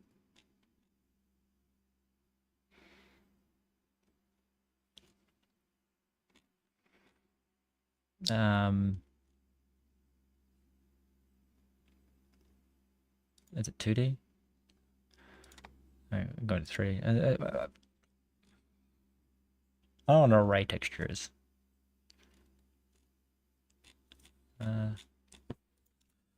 Array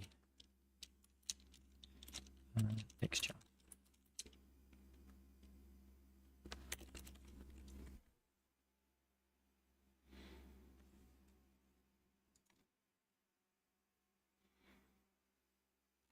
Something apparently.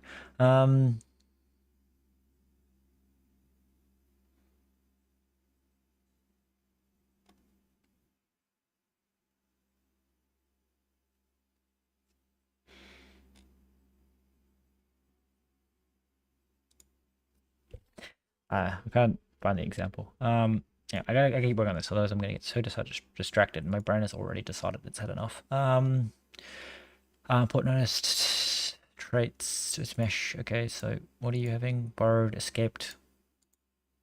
What do you mean? Oh, well, first off, it's here. You need to take in self. Thank you, so that you don't borrow data. And then apparently chunk data doesn't implement clone. Chunk data. So you need to just derive clone. Oh, on the website.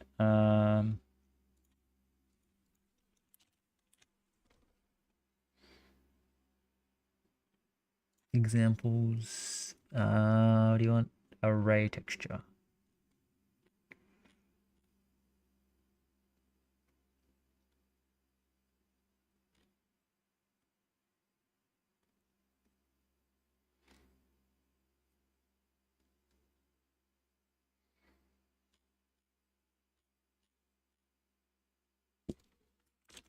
Array texture.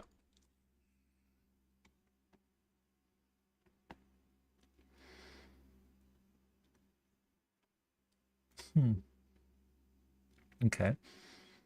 So shaders array texture, and then loading texture is loaded a boolean and handle to image. Okay, and set up, insert resource, and then and then create array texture. That's images mesh. Okay, so when they spawn the mesh,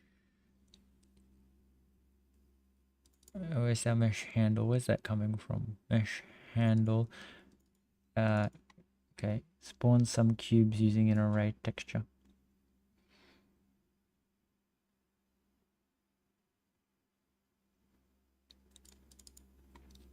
Wait, what?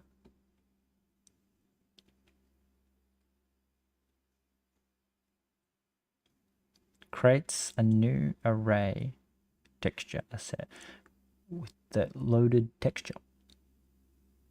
Okay.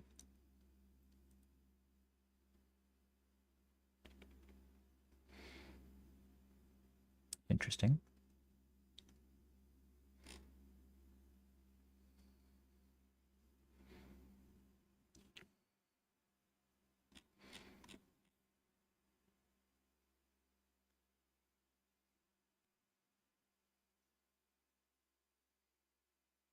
Grass, dirt, sand, grass, dirt, sand. Okay, I'm not following exactly what this example is doing. Okay, so from -5 to 5, so this should be 10 cubes. 1, 2, 3, 4, 5, 6, 7, 8, 9, 10, 11. Okay, well, 11. Yeah, I guess 5, 5, 5, one in the middle. Okay, yep. So then you spawn them and you give them a -x.5.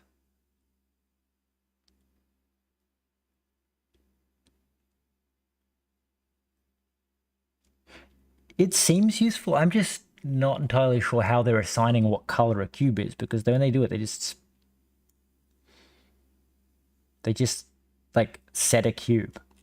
So it's got to be inside the actual shader code that it works out which cube. Right, in light direction. Yep. So we insert resource loaded tick. Right. So then.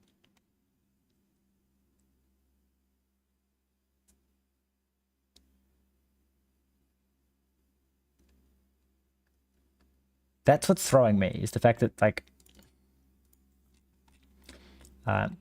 shader array texture, which is what I was looking at before. We go back to here.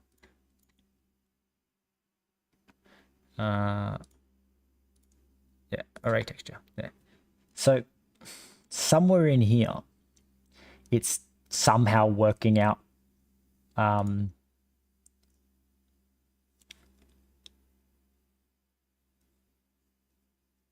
which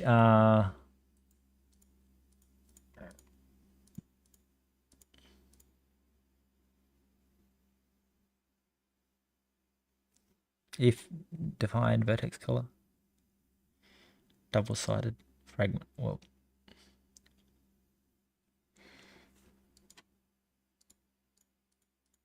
see, mesh.uv layer. Where are you extracting layer?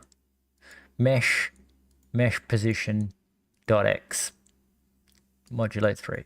There we go. This here is the that's how they're picking what block it is, and so they can have each block be a different texture, which is somewhat useful, but also kind of like defeats the whole point, because you can't mesh them together, because it's relying on the fact that they're actually separate meshes and it can read the position in the world. it'll be interesting because I can use this as a base for some other stuff that I want to work on, but don't need this. All right, so now you can be cloned, and depressingly we need to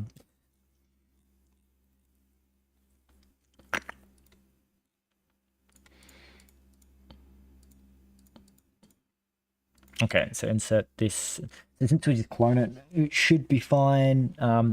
Because we just clone it and stick it in, and we call insert, and then okay. So then when we extract chunk data, we do, well, nothing with you really. Yep. What did I do? I erased something. So we can get rid of this bit here. And we go okay. So extract chunk data does nothing. Ref to populate, right? So I think what happens here is when you're done and you say loaded chunk insert this, then we want to say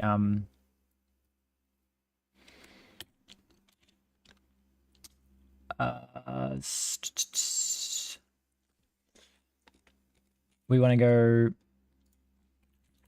something like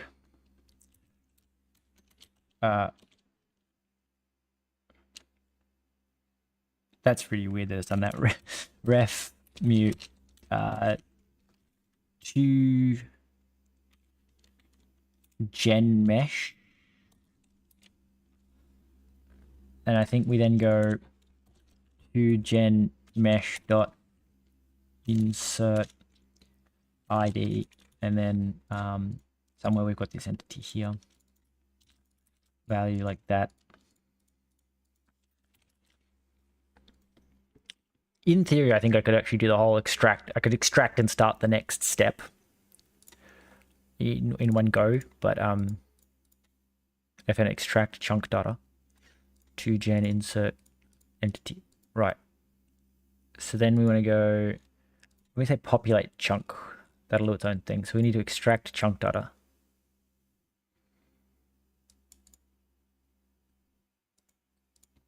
So I guess we can do it here too, because it's extract. And then we ref old mesh and ref meshing chunks. We need to make these mutable. Just, yeah, mute. And then apparently I cut the first letter off of both of them, so that's old and mesh. Okay, so then we just like basically do exactly the same thing as we did there, except this time it's instead of inserting it into there, we go to populate, gets the entity and the data, and we need to swap old meshing for old. Old loading for old meshing, and same here.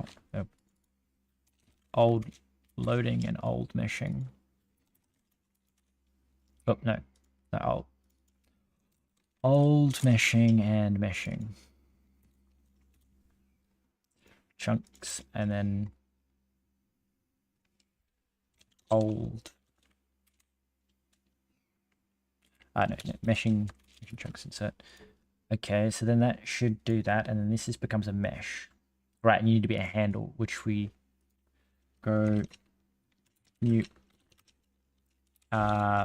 mesh assets res mute assets mesh. Oh, yep, okay. And then we say mesh assets dot add mesh add data. Okay, so that should give us a handle that we then insert. That then we come down here, we say okay, so then we just need to go block data and go material, which means that if we can track down our block data, block descriptor, we go okay,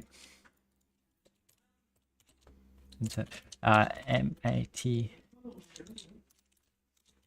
material, which is going to be a handle to a standard material for now, and then we're going to go here. We go, hey, when we do this, we need to go let mat equals world dot resource mute assets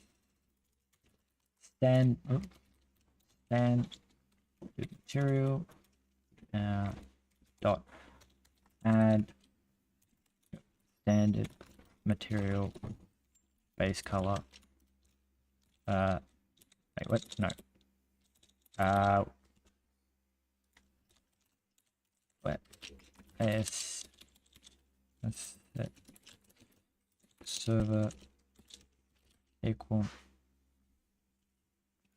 that texture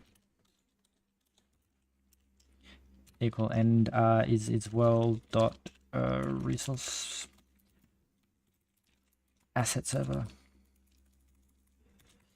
dot load and then we want to say color dot png. So that should be that, and then we can go base texture is some texture dot default, the rest of it like so, and then here, and then we say material is material. Okay. Then down here we just say material. I guess we'll go up to wherever it is that we define map descriptor. Somewhere I implement map descriptor, not map descriptor, block descriptor. So here we say fn material, and that's just going to be self and handle standard material self dot material dot clone. Right. So now that should, in theory, make everything work, except we're not actually generating the mesh. It'll just crash because it'll call to generate. So something that a voxel needs to do, I guess, is when we do this, we need to go, hey, kind of want you to have a function called something like count, and this is going to take in self and will turn a I32, and this is just going to say for block in self dot data block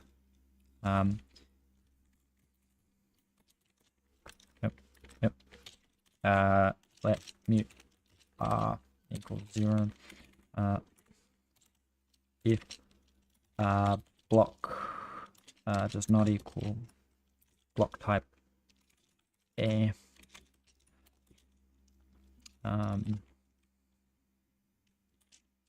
r plus equals 1, then we just want to return r cannot be compared because do not equal par equal u. Okay, equal par equal, thank you. Then we come down here and we go, when we populate a chunk, do I have access to the chunk data at this point? I probably do. Yeah, I do, right there.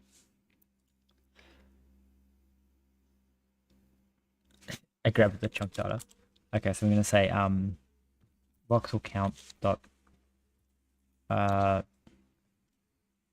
add chunk dot count, and then we go to our diagnostics and we go, hey voxel data, can we add, and this is going to take in self and an I32, and since it's self dot 0 plus equals by, oh, we should probably change these to jump. Bulk, maybe, I don't know.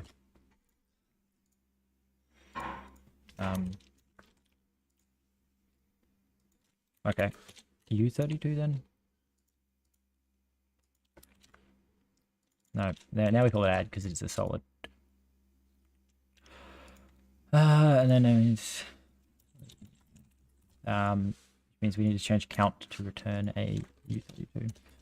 which is fine because it's always going to be positive. Okay, so we're also going to duplicate this to allow dead code because again, I don't care. Okay, so we insert the mesh. We can also increase the voxel count. So the only thing really left to do is to actually generate a voxel mesh, which again, I'm going to take a really lazy approach of doing because demonstration purposes and making sure everything's actually working. Okay, so to actually do that, we need to find where we've got chunk data. There, chunk data, make mesh. Right, so first things first is mute mesh equals Bevy. Bevy, I guess it's just mesh, no. Primitive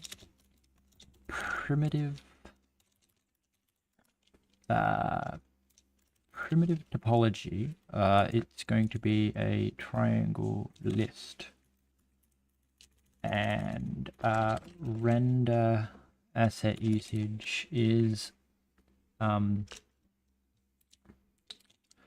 what can I make you? I don't want all. I want render. Well, there we go. Okay, then we need to do something like for x, y, z in block chunk block getter new. We need to like to do, and then we need to return mesh. Okay, so we need to do something like let mute vertex. Oh, let mute positions equals a vec new let mute UVs equals vec new and let mute indices equal a vec new. Okay, so I want to say that's all the data we need. Positions, UVs, indices. Okay. Then we're gonna need some like cheeky little constants, like here we can be like const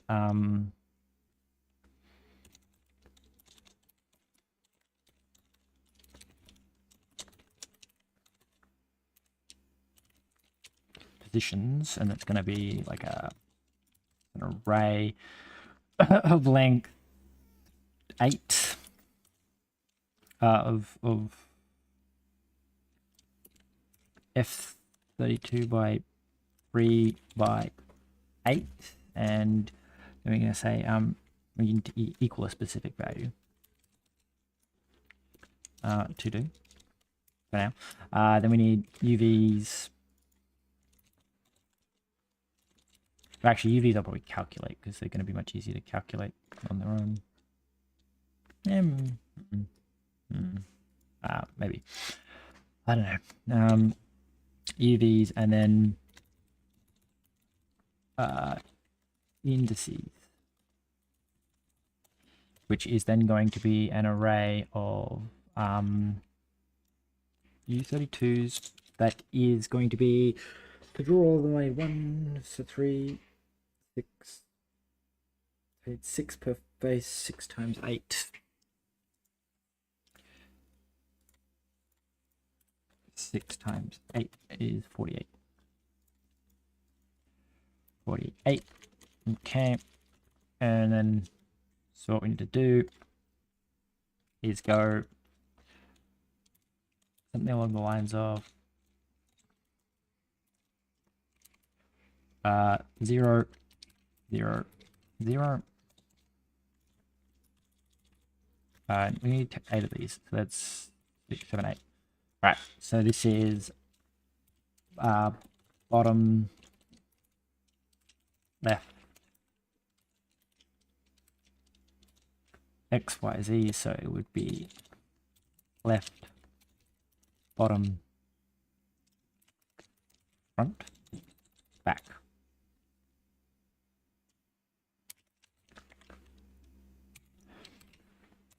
So then I would need you to be left, I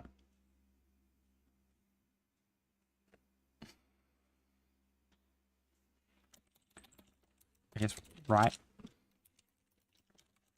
bottom, back. Oh, it's going to take a while to figure this one out. Then we want to go right, top, back. Then we want to go left, top, back. Then we need to go, I guess you'd be left. You can just copy this, paste it here, and then I want to, each of these end is front.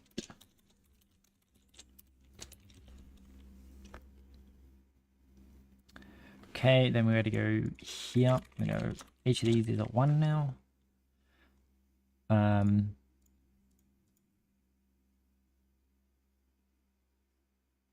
Possibly.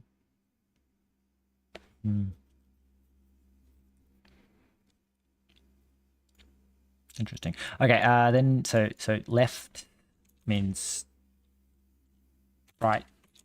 If it starts with the right, it's got a 1, so right, and then if it says bottom, it's 0. If it says top, it's 1, 1, 1, 1. Okay, so we have our positions. Okay, so that should be all the vertex positions we need to generate a singular voxel. Right. And then we're going to go indices, and so the indices are going to be, we need to go, I think it's counterclockwise to be considered a front face. Was it clockwise? I can never remember. We will work this out. So what we need to do is go, so left. So I think I want to be going, something tells me clockwise just because people like clockwise, but then something tells me counterclockwise because I remember it being different how I remember. Fine, can you fix this? Yes, thank you. So the correct orientation for the first triangle would be 0. To go, so here I'm going to go counterclockwise because we want it to be looked at when we look at it the right way. So it's up, up, up. Something else changes, it's just up. So we need to go, that's 3. Then it's to the right, which is 2. I think that's correct. I don't actually know. Then we want to go from 3 to, we just want to go across. So that should be like 0, 1, 1, which is 7. And then we're going to go back down, which I think is 2 again. All right, I think that should draw those 2 triangles correctly. And then the next triangle is going to be, I guess we'll do the front face, which would be left, bottom. So you'd be, I think 4.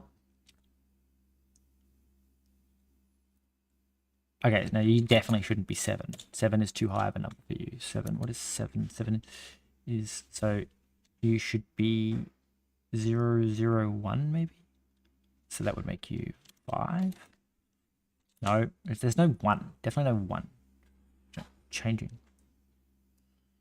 Not changing the z-axis. Brain, what are you trying to tell me? So 3 is that one. So that's up the y. We want to go counterclockwise, which means we want to go across.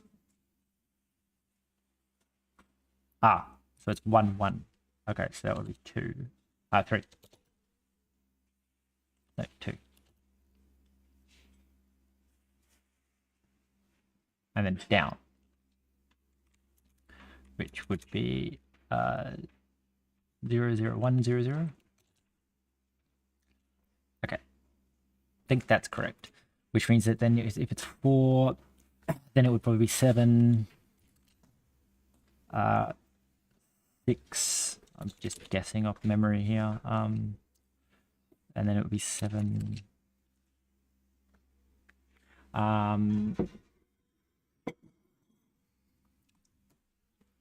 7, 7, 7, 7, 2 plus, I said 4, 2 plus 4 makes you 6.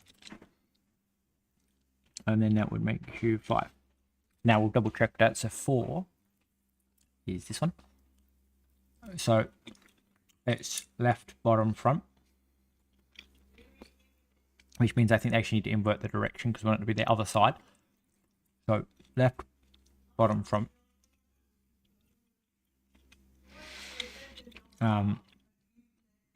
We then want to go clockwise now. So we're going to go right, bottom, front. So it's 4, 5, and then up.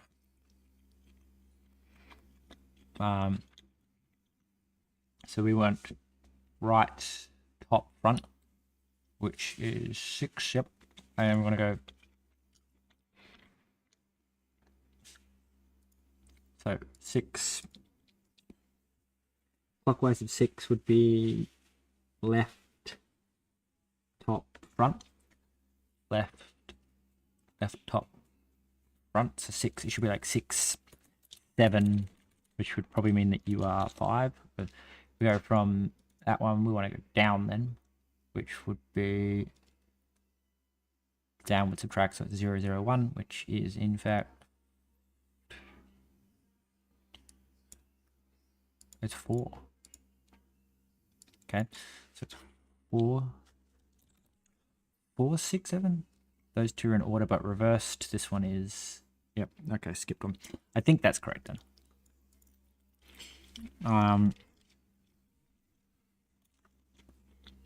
Sorry for the eating, I'm just post dinner time, so got food. So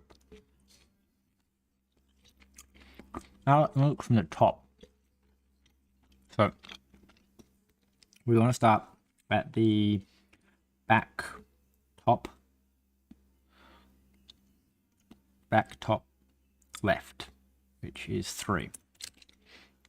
Then we want to go to the back top.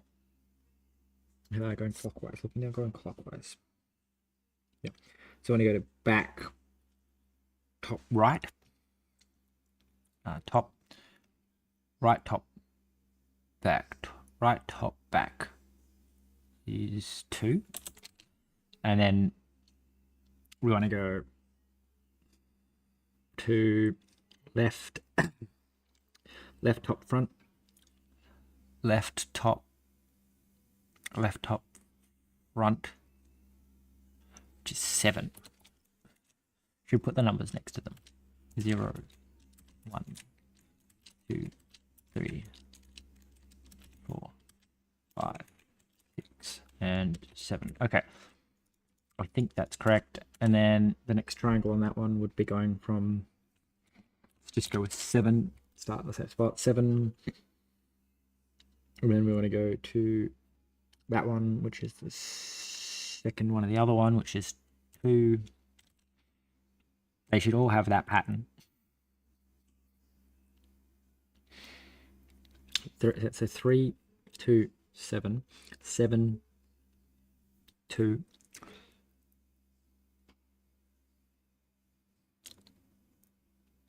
7, 7, 2. No, that's counterclockwise. So it needs to end at 2. Ends at 2. So 7.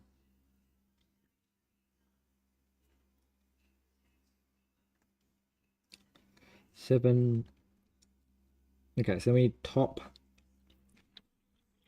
all ones, I think. So, yep, the 6. 7, 6, 2. Okay. Then I'm gonna go counterclockwise. So they're the same sets of numbers. That'll make it easier. 3.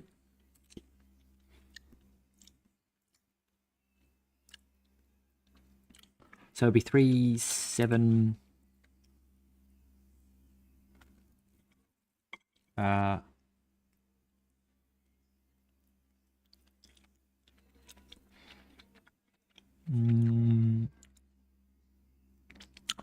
Okay, I appreciate that if that's correct. To make up top face and face. I'm just gonna copy that in and hope that that is great. So I just want to go 3, 7. It must be 2, and then this one would be. I'm just going to quickly finish this one up so that I can. If I start at the same spot, 7, and go counterclockwise. Counterclockwise would be then 2, 6.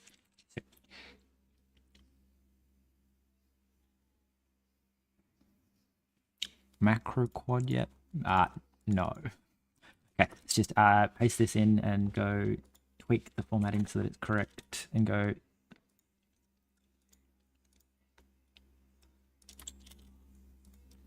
Is that so 0, 3, 1, 1, 3, 2.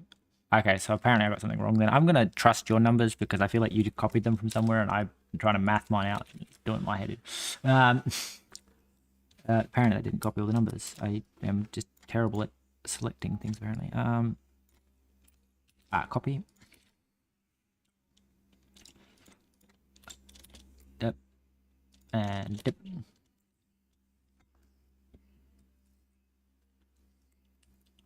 Okay, cool. Are these the same as the ones in the example then? Because if they're different, then it'll be wrong, but it shouldn't matter. What is your problem? I only found 36. Apparently I can't do math then, because that seems like the right number. 6 times 8. Need 3 triangles per. Yeah, no, I think it's 6 times 6, isn't it? Yeah, I don't know where I got 8 from. It's 36. That makes sense. Yeah.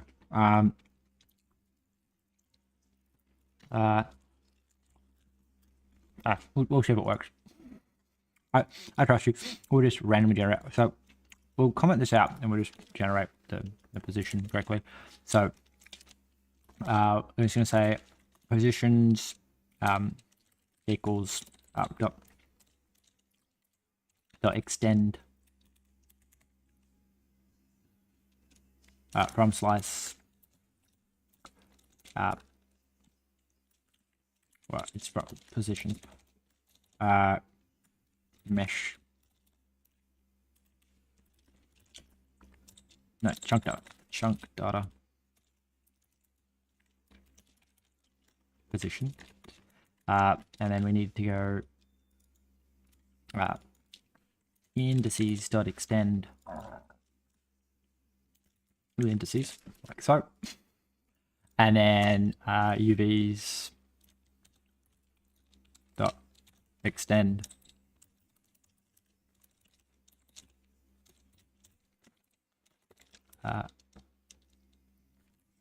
UVs dot extend from slice chunk, but I think it's just I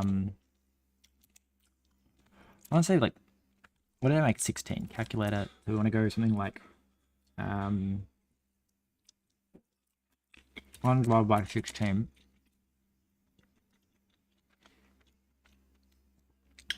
divided by 2.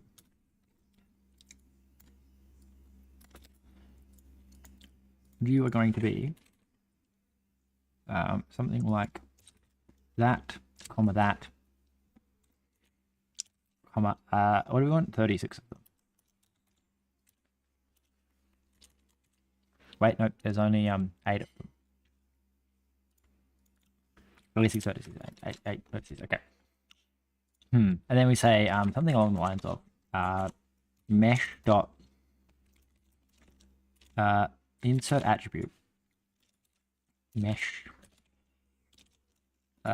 attribute position is positions, and then insert attribute uv0 is UVs, and then insert mesh dot insert indices indices. Wait, we need to do something like indices U32 indices, like so. And then we go, if I run this, is it all going to work?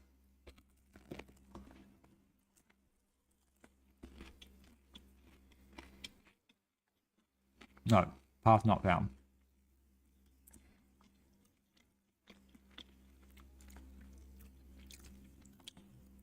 Error, path not found.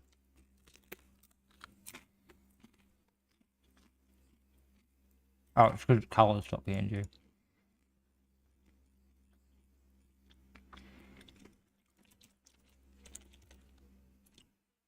There it is. Okay. So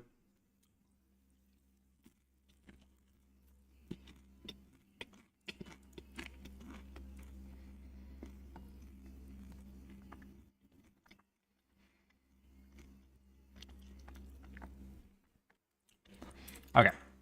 So before I going, oh no, it's not working. Let's actually make sure that the mesh would even generate. So if we go back to here, we can go ignore this. Oh, well, yeah. Then we can just say cuboid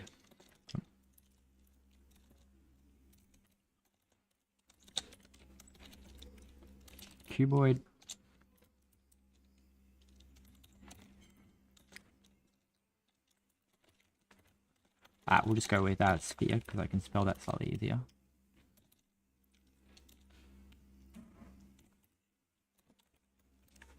New one.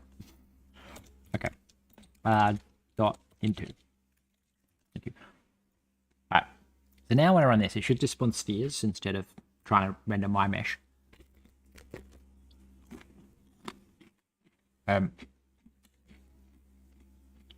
Okay, so stuff is rendering. So it is working. The mesh generating code is working. It's just not generating my squares, which, to be honest, is just as likely that the squares are really small than it is anything else. The other option is that I didn't set the right number of variables, but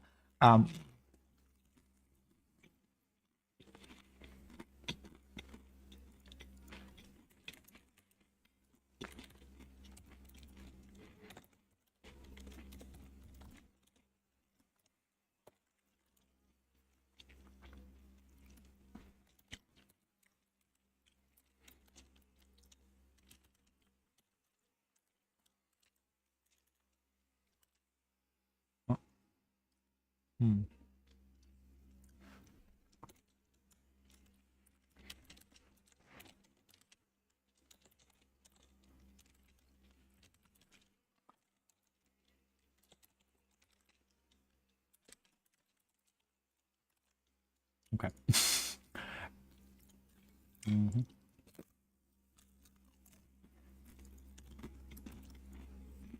No.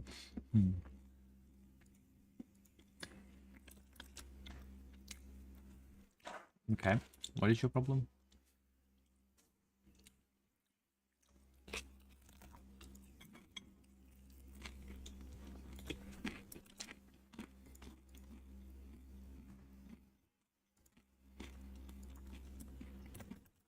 Maybe there we go.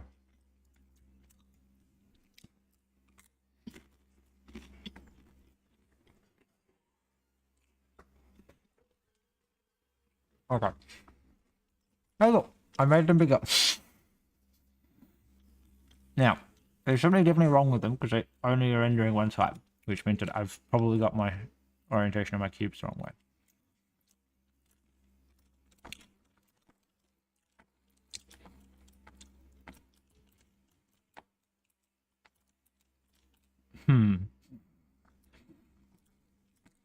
Now, more confusingly, is it like the top and the bottom don't seem to be working? Like, at all.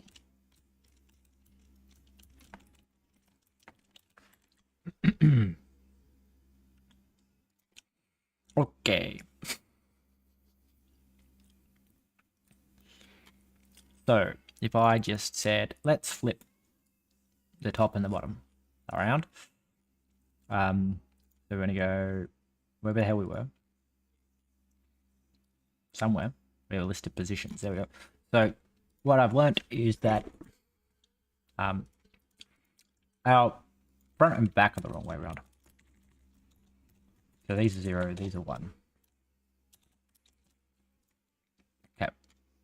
And then we go back in and we try that again and we go, that should work. Okay, you said there's an example somewhere in generating code example. So we want to go to here and go to example. I'm assuming code.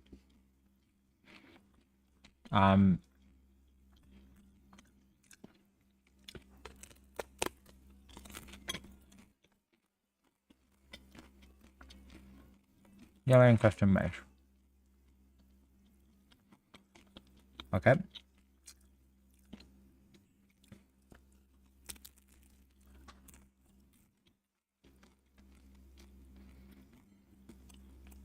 They'll have a different UV than normal. Hey, I don't care.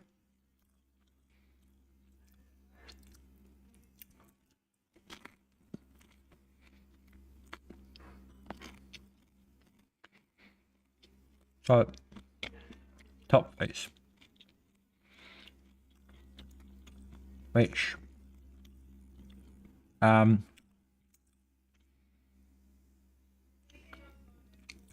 would explain some issues. Okay. So what I'm going to do is take this.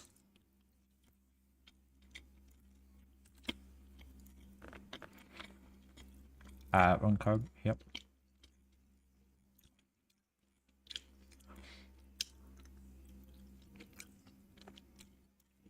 This is something I really should ask ChatGPT because it's really fucking good at this shit. So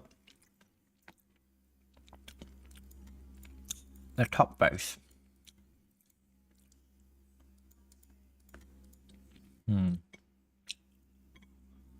So top face is -1. So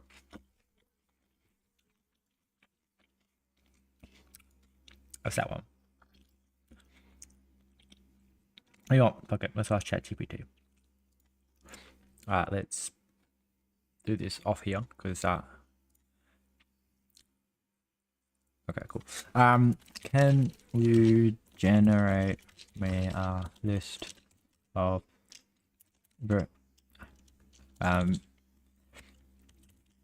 indices to generate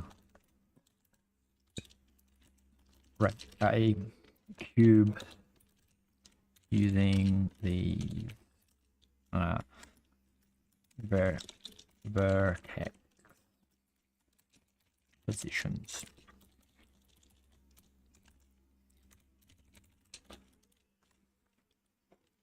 Okay, get rid of these.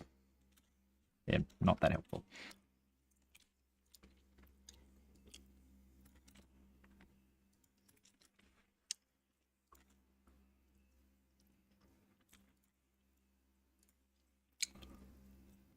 Okay. See what ChatGPT comes up with. Okay. So I reckon 0, 1, 2, 3, 0, 2, 3. Okay. this is what ChatGPT said.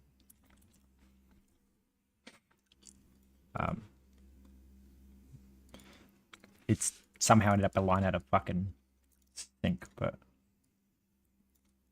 because ChatGPT was putting the comment above, and then the formatting's removed the comment and put it on its own line, on the end of the line, and it's like, well, that's actually not where it would go. But anyway, so let's double check ChatGPT's math here. So it reckons that the back face is 0, 1, 2, and 3. Yes. Okay. Now, it has like the opposite orientation that I did, but that might be right because that's counterclockwise, isn't it? I don't know. We'll find out.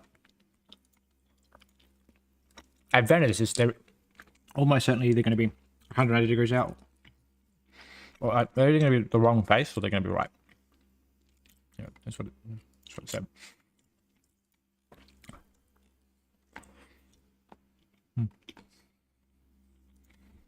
Oh, look, it's a bunch of cubes.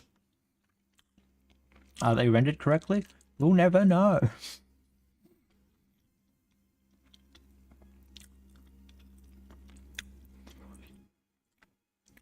Holy shit, I think it pulled it off. Okay, that's fucking great. Love that. Saved me some fucking time. Should have just done it from the beginning. Anyway, now we do this. We go iterate u. Oh, we need that's what we fuck UVs. Let new UVs. Not UVs, normals. Equal vec3 new right, not a vec3, just a vec. No.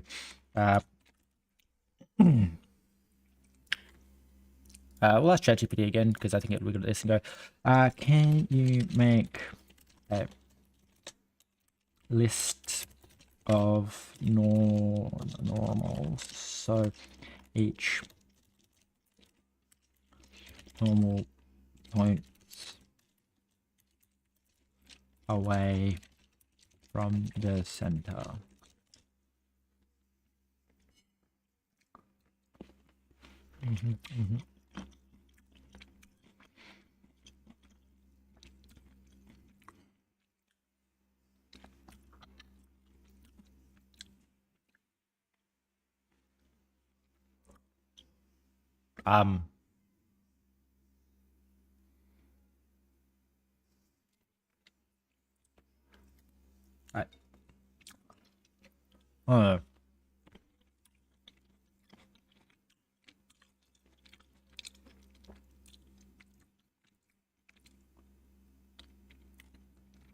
I'm gonna say fuck it. Give me those normals.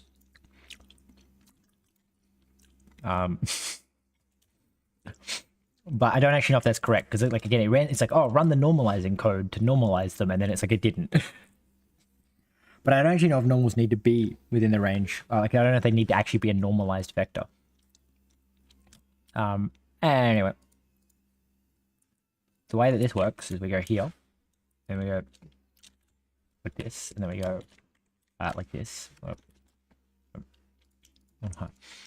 Okay, so if okay, let block equal self dot get block xyz. If block equals block type air. Continue. Okay, so we then want to say normals dot extend from slice chunk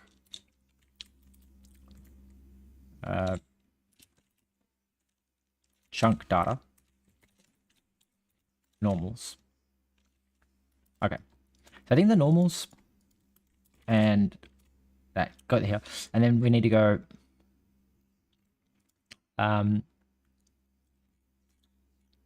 we need to go something like block type. We need to impl block type, and we're going to say fn const fn to normal. to UV, which is going to take in self,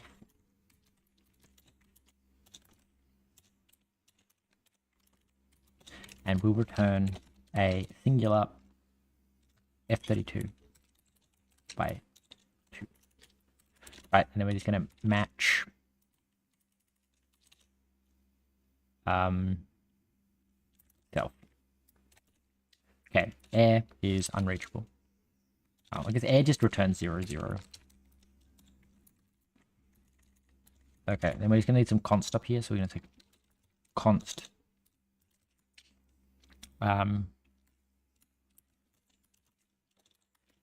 step is going to be equal to it's going to be F32, and it's going to be equal to 1 divided by 16. Okay, and then const start going to equal it's going to be F32. It's going to be equal to step divided by 2. Okay, and then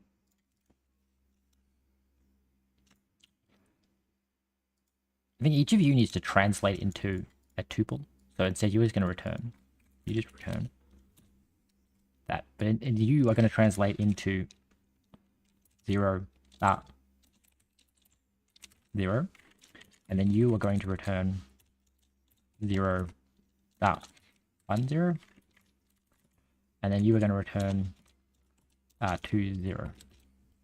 Like so. And then down here we say let x and y equal, okay, and then we say let x so we're going to say then we're going to return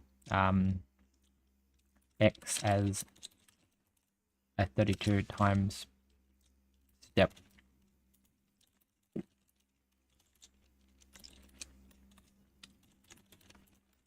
plus start, and then this is y as 32 times step plus start, and we could probably even reduce that further as going like take their number and then divide by we can like modulo it and work it out programmatically what their x and their y should be, but I feel like hard coding them here is a better idea because it means in the future if I want I can go back. Alright.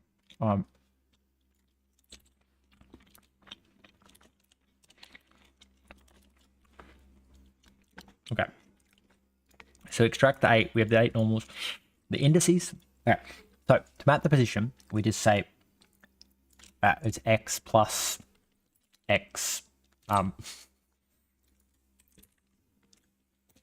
px py pz is px py pz, and then it's plus x as f32.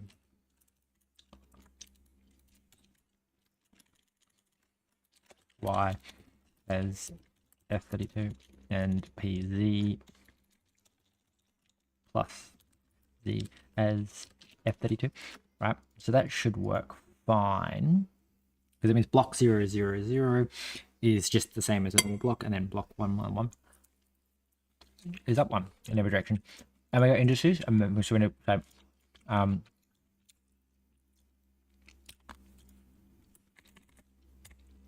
indices or something like indices dot map, and then we say it's just I plus positions dot len. So that's apparently not going to work. As U32. There you go. So we extend the indices if it's not air, and we present the positions, then we have to do the normals, and then we go like that. And then we go, okay, so this should be, if all goes well, generating chunks. with really naive meshing. Hey, kind of looks like hot garbage, so the lighting doesn't work. I'm not entirely sure why the lighting doesn't work, because I thought putting normals in would work. Now, hilariously, we're back to our 1 million meshes, but we're now at like 300 FPS. Now, I don't know what the fuck's happening here.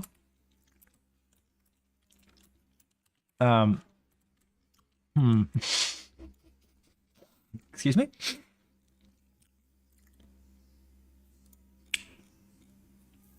Zero, 1, 2, 2, 3. Okay.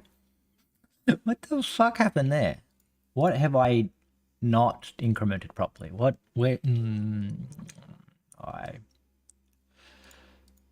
fucking. Oh, we always had to actually add the normals.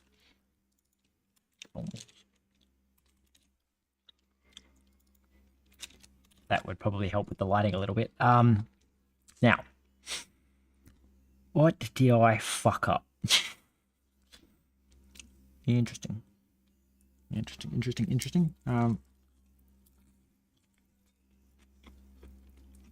Okay, so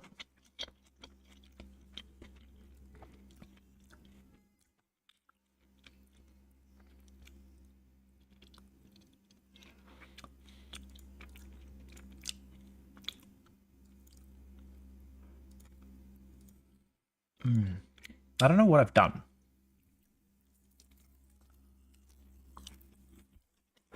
I do find it hilarious that like, legitimately meshing is just so much better. Wow, that was quick.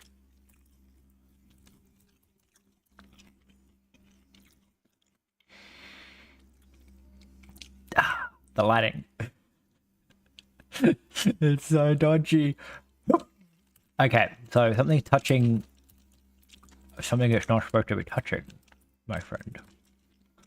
Interestingly, I feel like that's an indication of where our error is because you should not be touching black in any way because the UVs should not be anywhere near fucking 0.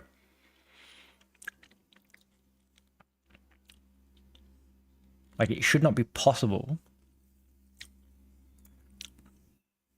Because they add start, and start is equal to step, which means start is at least this number.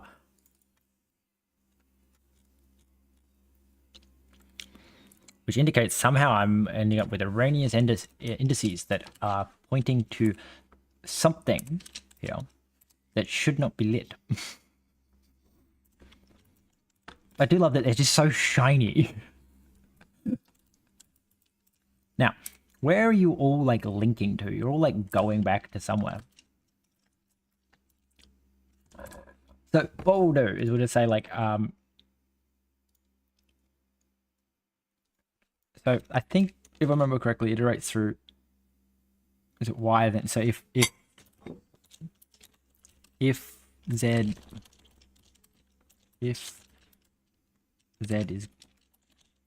greater than 1, return, break.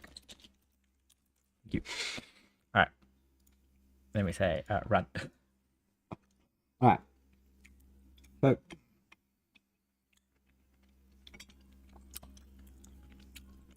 oh, interesting. So I'm assuming that's the X plane. They should have drawn a singular X plane.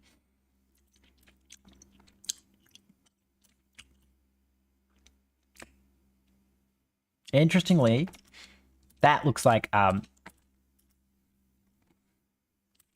more than one X plane. Well, in reality, it's confusing because they should be cubes. Like, right? You add like a whole fucking set at a time. So interesting. Okay. So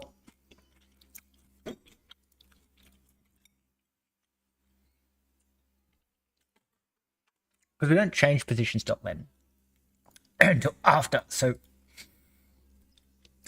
first off, if I somehow get you to stop being inside a loop, right? We break the loop again, and we just go fucking once, and then this is just going to be block type. Okay, we'll just say let block equal grass. Let block equal block type grass. Right. So first off, you have an issue. Fine. Let me say let x equal 0. The question is, what the fuck did I change between having it not be a loop and having it be a loop? Only thing I really changed was the updating of the I, but that should not have mattered. So we go main, we go run. Restart. Okay, so if this goes back to rendering a single green cube, then I'm really confused, because that implies that the code works for a singular vertex, but as soon as you run it in a loop, it just damages the rest of the fucking thing, apparently. Okay. So, well, first is that it seems to... Am I multiplying something? Is that what's going wrong? Because I am near certain that this was working. Fucking goddamn. Remember to commit shit to get. Alright, so you adding...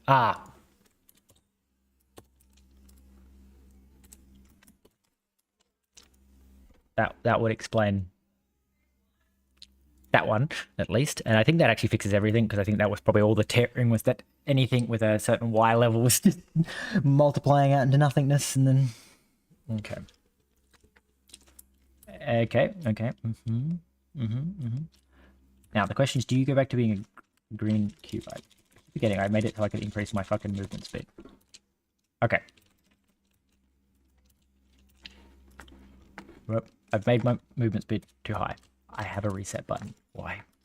I love past me when he actually plans ahead, but sometimes he's a dick. Okay. Okay. So,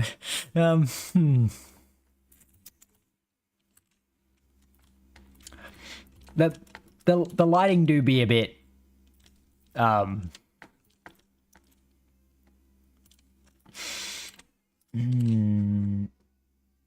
strange. Now, my question is that because these values are greater than 1?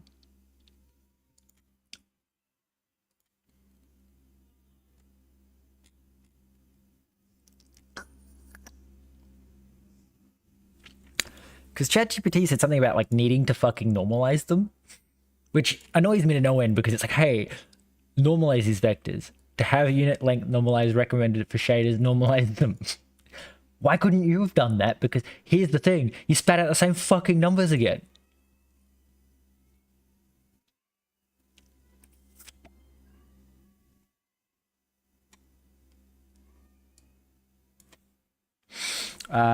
Can you apply the normalization? I don't think it can, but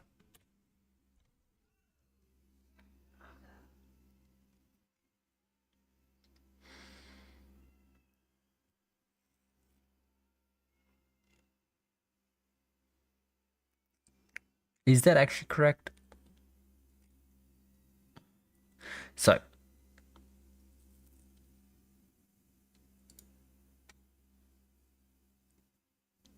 okay, well, no, it actually fucking ran the codes. Or did it actually run the correct code?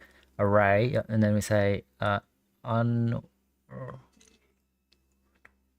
normalize, linear norm, x is... Fuck it, I don't care if it's right or not. I'm just gonna copy the code because I'm lazy. I don't think it's gonna fix much, because let's face it, the way to check that would be to find out if the square root of was it the square root of 3, and then it's 1 divided by the square root of 3.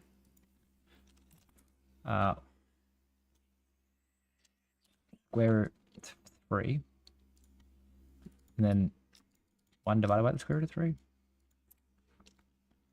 1 divided by 1.7. 588. 0.588.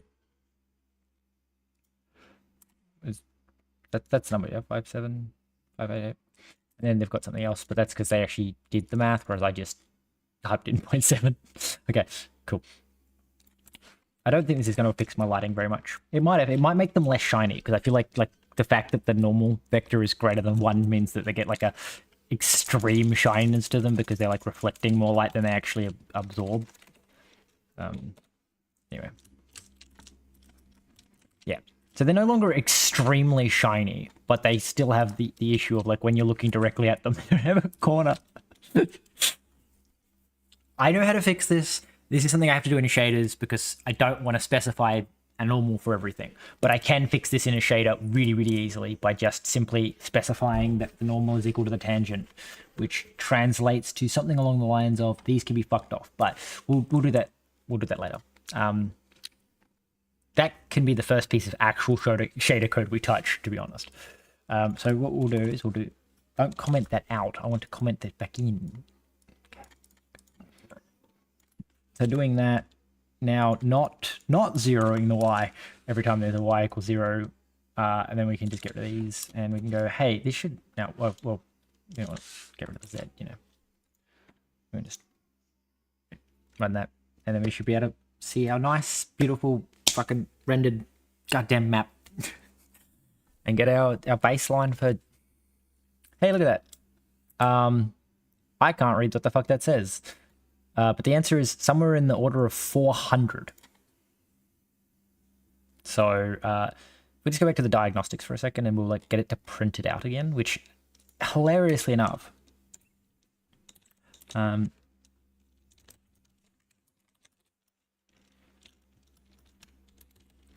need something like .02, comma something. Hilariously enough, this is going to slow us down significantly simply because we're printing so much to the console because it's rendering at fucking 400 frames a second. Alright. So it reckons at like 440, 400. Like I'm seeing a lot of consistent 400s. So I'm going to say 400.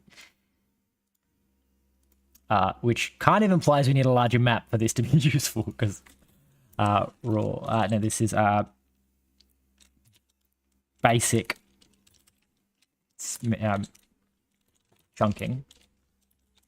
Basic chunk. So hilariously, simply just doing the bare minimum, putting everything into a single mesh, no like reduction in vertexes at all, we can render at 400 plus FPS 1 million voxels. So kind of stupid. So then we go here and we go, if we go at the top here, it's somewhere I've got like a map size. I'm going to say like, can we up this to like, let's say 30. Yep. Like let's go with, fuck knows how many times more. So that's 3, so it's 9. Is that 9 times as many? No. It's squared, isn't it? So first off, apparently we're too close. Our FPS is still sitting above 60. We haven't rendered everything in yet, but that's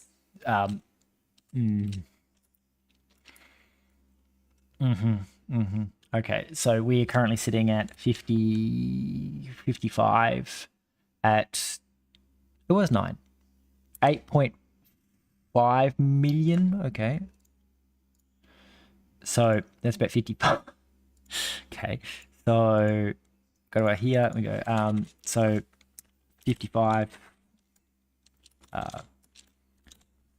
I need to like indicate, like, so it's something like this, and then we want to go rid of this one, and then go this, and go 55 FPS at, what's it, 8 point something. Sure if I can remember the number. Just run it again.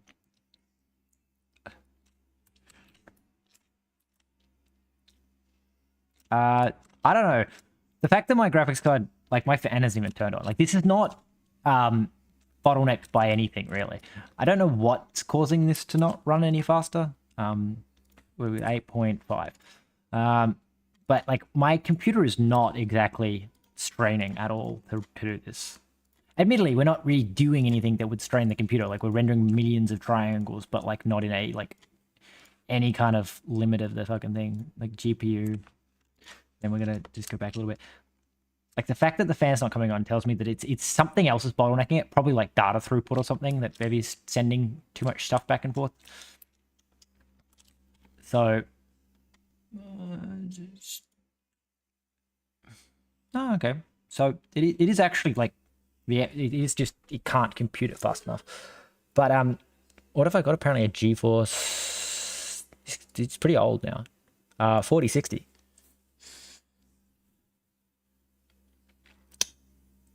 So I actually don't know where that scales on terms of modern computers. So we're going to RTX 4060 Ti. 4060 Ti, okay.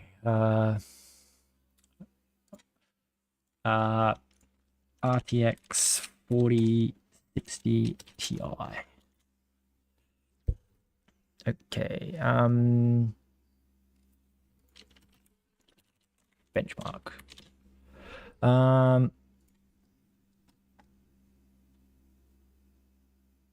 Where does it sit?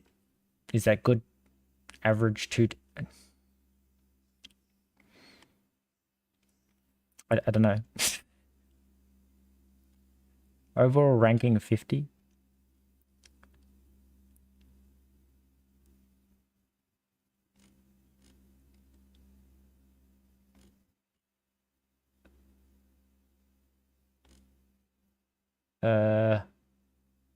Is that good?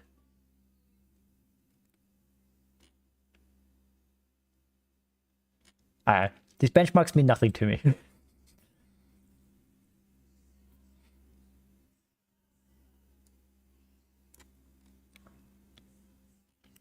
I just want to score. How does it rank against all other GPUs?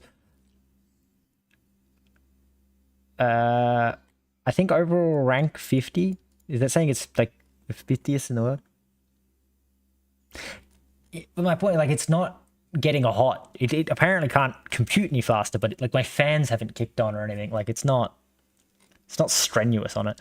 But it's also oh, we're 800 now. Oh no, we've got this problem again. We have a small problem that Bevy's doing something that causes the frame rate to dip when you load like lots of things into view, but not actually like while they're being rendered.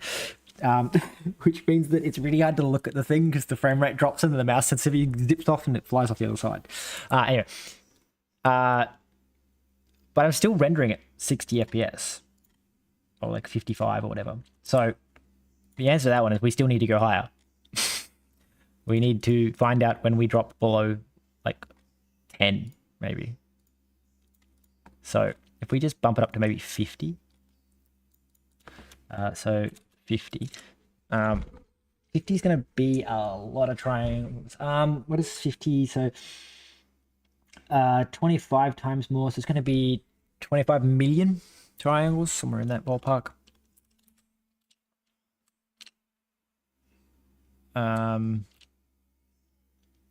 So it's getting slower, but not because it's actually any slower. It's just I mean, technically it's getting slower because it can only render. I'm only allowing it to render like 4 chunks a frame, and because it's at 30 FPS, it's rendering less chunks. Like it's generating less chunks per frame. So we're about 17 million. I think the conclusion is that it fucking doesn't matter. Like, you do not need to optimize these kinds of meshes in Bevy because it's too good. I'm going to have to fly a little bit lower. Oh, no. Okay. Well, there goes that test. All right. The answer is that's a lot of fucking voxels. And I kind of want to make sure my voxel count encode's not incorrect. So I think, what was I spawning? I was spawning a 10 by 10 by 16. No, not plus. So 100 chunks at 16 by 16 by 16. I think my count encode might be incorrect.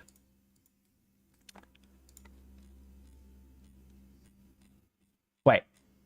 No. It's my counting code has to be incorrect because there's no way there's that many voxels because I'm sure that when I was down on a down at 10 by 10, which isn't 10 by 10, it's 11, 20, 21 by 21. 444 times 16 times 16 times 16. Okay, never mind. It is 1.8 million. Right, so that means my voxel mechanic code is correct. There is the rendering 1.8 million fucking voxels, and it does not care.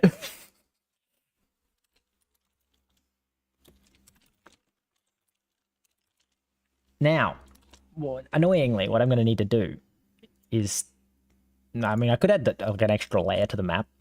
That would fucking work, wouldn't it? That would add a lot of voxels. The issue is it's not a genuine test of the voxels because so many of the voxels will be underground when I go to do the meshing that checks neighbors. It will just always be like, yep, I'm good, and like never render them. So that, like, it's disingenuous to the other tests that I'll be running later to do that kind of optimization. Like to try and slow it down by simply adding more layers, because the issue is it's getting outside of the field of view, and once it's outside of the field of view, it doesn't really work as well. So I think what we need to do is instead go like, I guess plus. I just change it to a vec3 new, and we want to go like 500, 500. No, 1,000, 500. We need to be really tall, otherwise we won't be able to see it all. So I can't touch the mouse, because if I touch the mouse and something comes into view, it fucking it'll zip off again, and I won't be able to get the fucking thing back in view. Yeah, no, still not able to see the whole fucking thing. All right, I also need to up its ability to fucking render them so that it doesn't take fucking forever. So we need to go to map, and then that's down here, and we need to go like, hello, please. In my start generating chunks code, we need to say that maximum loading is number of thread pools times 4. So now it can generate 4 times as many meshes and chunks per frame. Because when I'm at 400 FPS, it's really quick. But as soon as I get beyond the 400, when I drop down to 30 FPS, it just starts taking a long time to just generate them, because it's only generating so many, not because it's actually bottlenecked by the speed that it can generate them. Interesting. Okay, we need to very slowly, fucking fly back. Okay, so we need to get to about twice that frame rate, please. Oh god, it's moving so weirdly. That VSync turned off is probably what's causing this. I'm letting go of a key, and it's taking several seconds for the game to stop moving, and obviously it's at 6 FPS, means that it's buffering a whole bunch of frames or something.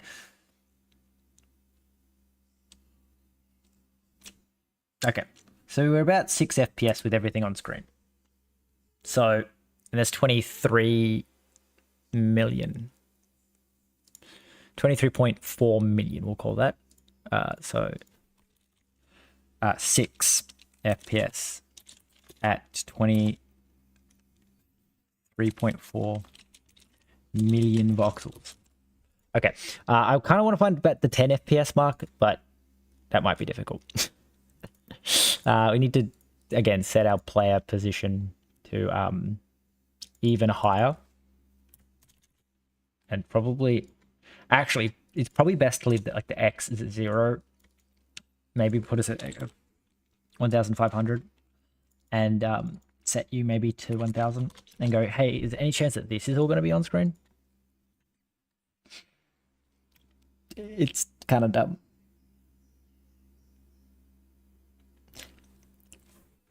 Okay.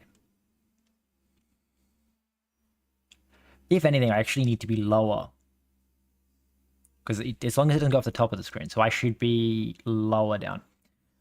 Oh god, there it goes, slowing down again. But again, I don't think it's actually bottlenecked in the number of chunks it can generate. I think it's bottlenecked in the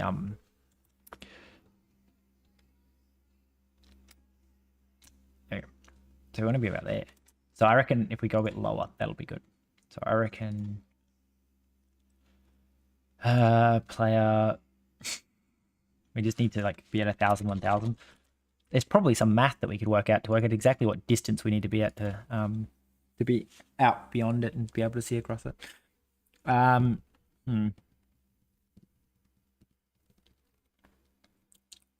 Again, can't see it all.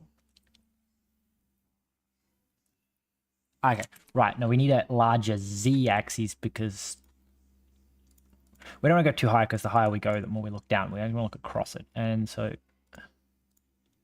we want to be like 1,500. But okay, let's try that then as a good starting point for our plan. Oh god.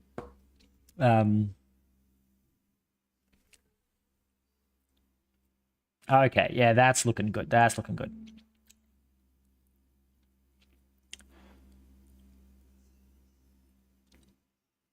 See, who needs to optimize your code? Just run it in Bevy. It's fast. I think again we're gonna still go down to 6, but like we're rendering 20. It's a 23.4 million it stops at, I think. 23.4. Yep, 3.4 million, and we're at 6 FPS. So good.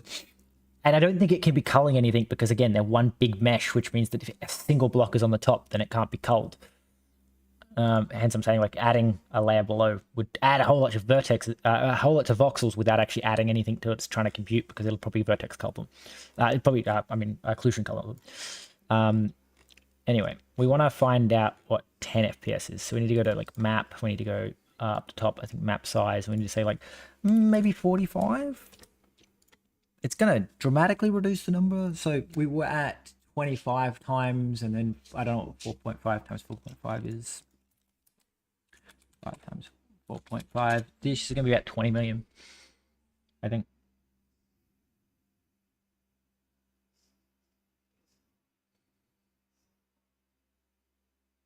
$19 million. We're at 20 FPS at 19 million. That's not bad. Okay, so let's put that in. So 20 FPS at 19 million voxels. All right. Dumb. Okay, so let's commit that and go, okay, so naive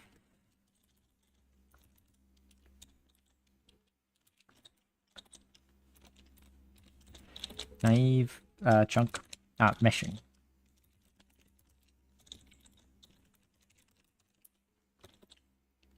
Chunk. I can't spell naive. I don't care. Commit. Okay. So that's our naively meshing chunks. So what's next is to do like face culling. So to do face culling, we need to go back up to our positions, and we go, okay.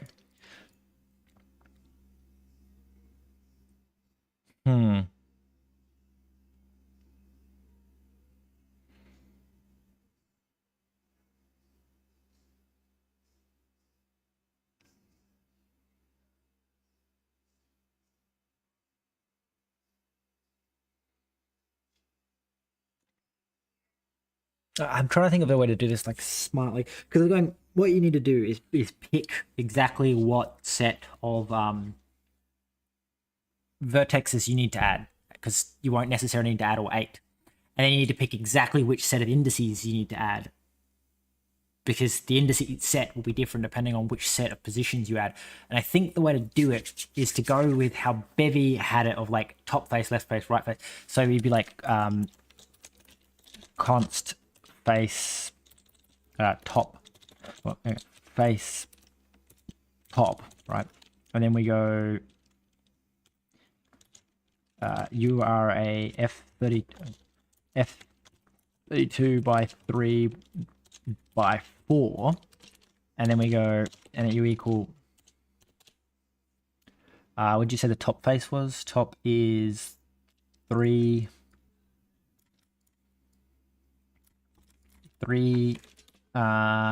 2 6 7 2 6 and 7.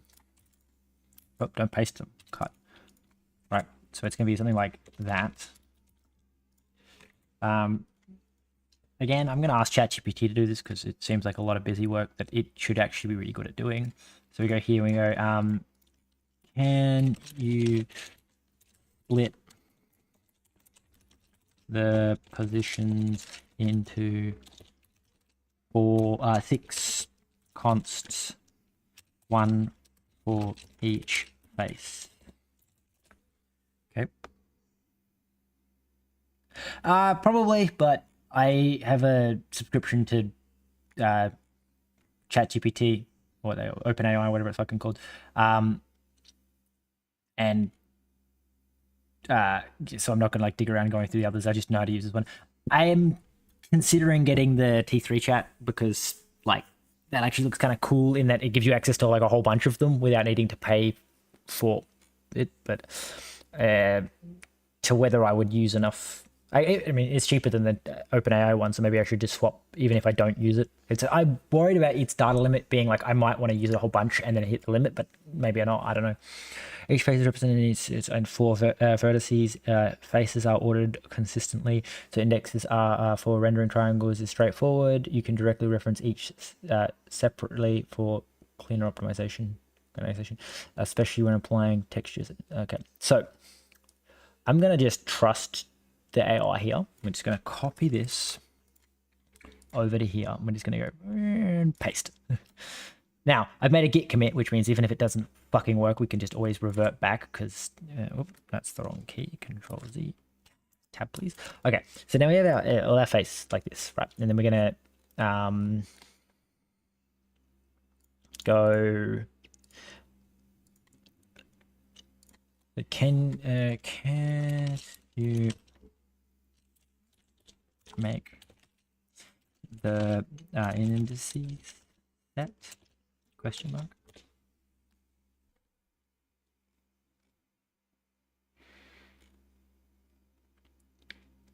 I don't know if this will work.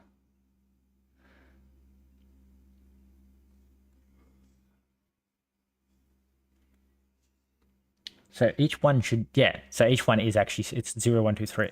So that becomes our indices is 0, 1, 2, 3. That's what I was hoping for. So our indices become, this is scary, 0, 1, 2, 0, 2, 3. Okay, so then there's an array that's 6 long.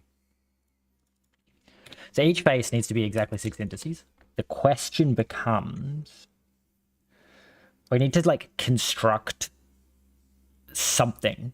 So what we need to do is construct the block and then insert the block.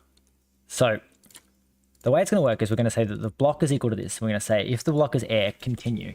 Then we're going to do something. This stuff doesn't change. Index buffer instead of vertex buffer. Maybe, I don't know. I don't know shaders well enough to be able to implement some of this stuff. So it's a lot of these optimizations about me knowing what I can do and then just like working on that. So what we need to do is then check. So we need to go if, okay, let up equals self dot get block. Okay. So I need to maybe remove all the asserts from you. And we need to say like, you can now return an option. And I need to rename, we need to have this one's called block. And then we're going to have a new one called fn get block.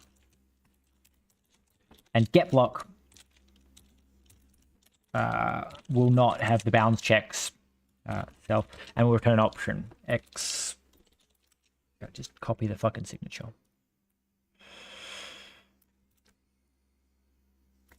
And then you're going to be called get block, right? And then, but you're going to return an option. Option. I could have just actually made it return air if it's incorrect, but maybe not. I don't know. The thing with this is, in theory, you'd want to be able to access all the chunks from some kind of global repository so that you can do like neighbor checks and remove if a block's missing. Like if it, you can check the neighbor and not render that face. But personally, I think for the speed and ease of code, it's actually better just to have the chunks rendered. Like you'll be rendering a few dozen extra triangles in reality, and as we've just proven, it's so fucking fast. Those extra triangles that you'll never see because they're all underground is like so little of the performance relative to just rendering something on the surface. Okay, so to get a block and then like this, and we need to say if x is less than 0, or x is or y is less than 0, or z is less than 0, or x is greater than chunk size, greater than or equal to chunk size, or y is greater than or equal to chunk size, or z is greater than or equal to chunk size. None. Return none. Okay. Then we say self dot block. Wait. I guess some self dot get block XYZ. Kind of lazy, but also inline always. Always. Thank you. Kind of feel like I should get rid of those asserts now because we're using them everywhere. Anyway. Expected enum block type found. Oh, no, it's just called block. That's recursive call as well. This is called block now. Thank you. So now we can go down here and we go to you and we go, okay. So your position is your position here. So you go up and so you say if let some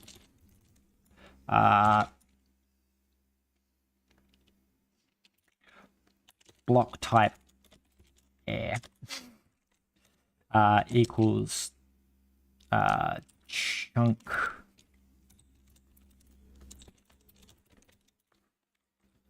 self dot get block xyz and y plus 1. Okay, so if up is that, so then we need to say like we need the thing we like let lb equal or bp equals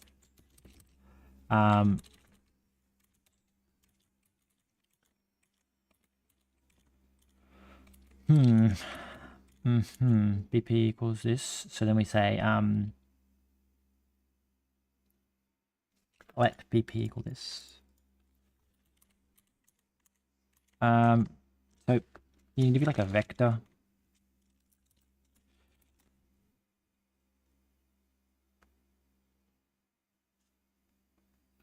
New. Oh, I guess this we'll just give the actual right build position. Ooh. Vertex buffer equals 0, 0, 0.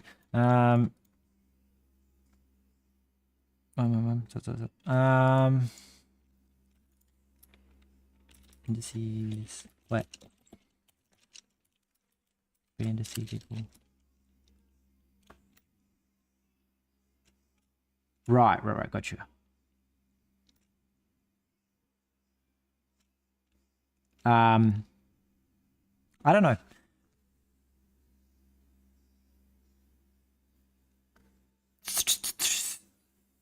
I if I'm going to use index buffer instead of.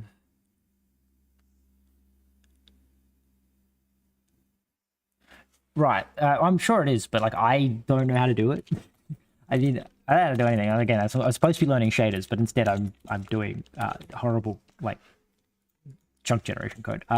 So if this, and then we get down to here and we say, okay, yeah, and then you never get to learn your type. Okay, so we need to say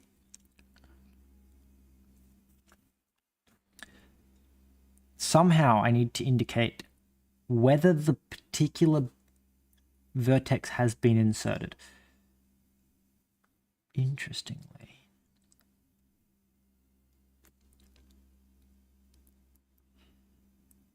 So in reality, I should build my own data type for this. This is going to be really, really bad. Yeah. Yeah. Okay. This is going to end up being really, it's going to make the code really slow to generate meshes, but then the meshes will be good and optimized. I'm going to say, yeah, like, it's going to be like struct, vertex set. And so then you're going to be a,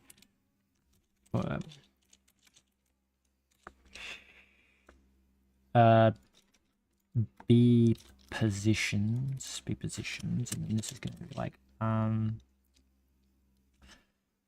so what I need is that old one back, just for the names. So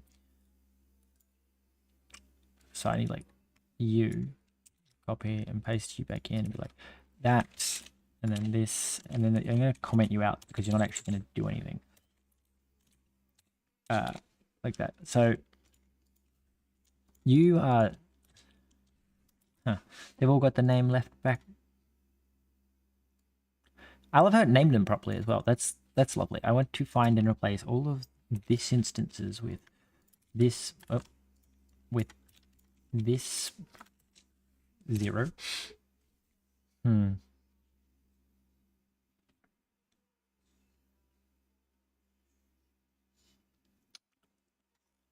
Actually interesting. What I should do maybe is make up enum vertex, and then do the naming scheme like this. Be all like, because there's a fixed number of vertexes that exist, so we go the other way. So we go Control Shift and we take this and we go XU out, back. I wish there was a way I knew how to capitalize each of these, comma, comment like this.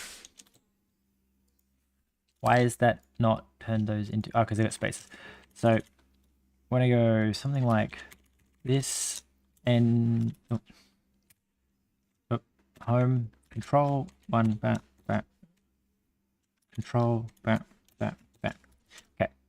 Now, enum, vertexes, start with a token. What do you mean?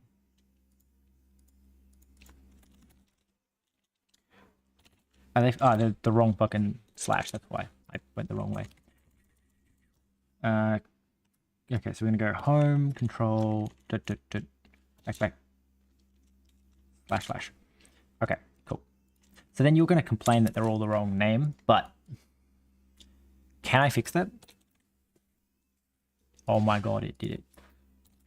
You're the best. That's why I didn't just remove it, is because like I knew if I put slashes, there was a chance that the auto thing would be like, oh, you've done the wrong case type here, let me fix that for you.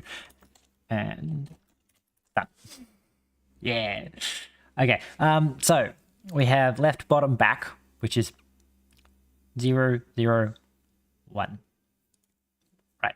So then we can define each of these as their combination of positions. So what I can do is go like find and replace each of these with a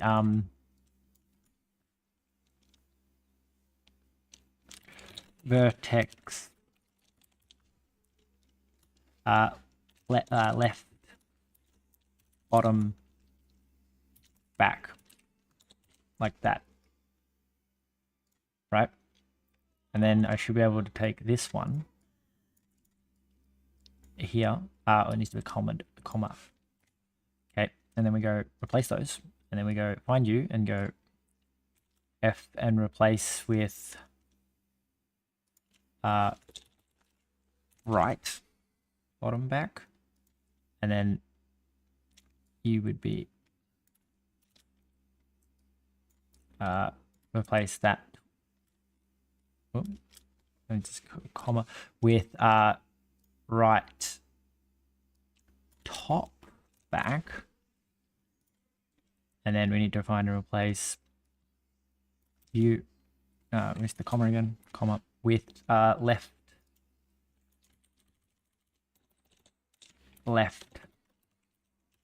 top back. Okay, and then we need to find you and say this is we need like left top front would be the next one, I reckon. Okay, and then this is left top FRONT. It's not spelled right. FRR front. Okay, do that. And then we go. Okay, so then we need top left.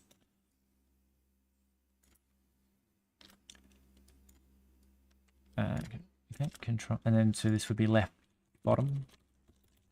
BOTTOM.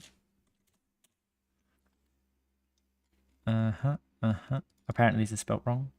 We can probably fix that. Yeah. Okay. We'll fix that. In a bit. BOTBOMT. Right bottom front. Okay, so you go RIG.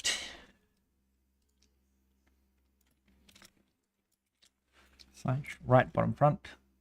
Okay, there can't be that much left. Left, right, top, front, and then we go, doop. There we go, okay. Apparently I've spelled that wrong too. Okay. Right, top, front. Left, top, front. Left, bottom, front. Have I spelled something wrong? Anyway. Right, bottom, front. It's almost certainly that these are spelt fucking stupidly. It's this, isn't it? I don't know how I fucked that up. Oh. Front.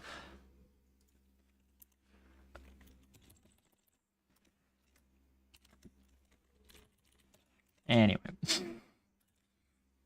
Okay, same with you. Well, you're correct. We're just going to go correct the fucking spelling down here. One of these is not like the other one. Two of these are not like the others. Front. F. What? No. Go away. Okay. Some of these are not like the others. Okay, so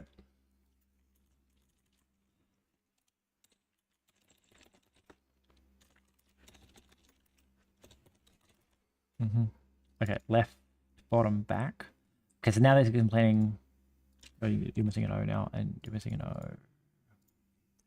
Yeah, okay. So now we just need to change all instances of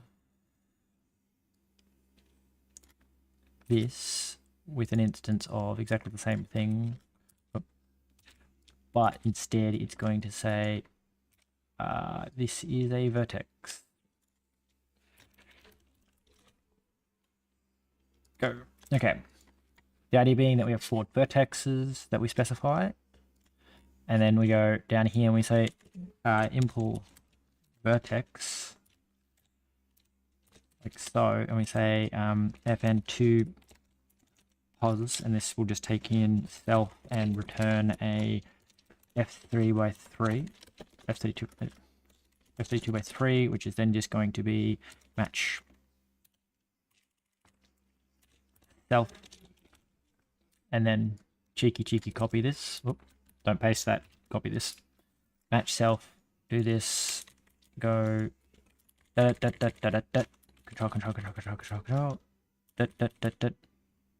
Nope. Alright. Undo. Oh well. Yep, it's back on. Okay, reconnected. So then here we're gonna go. Yeah. So check block. Okay, so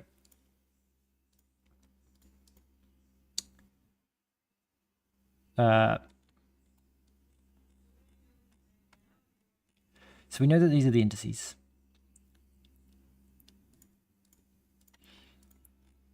All right, so we need to do some fancy stuff. So we need to go I think we need to struct vertex set. Right, this is going to have like maybe an option.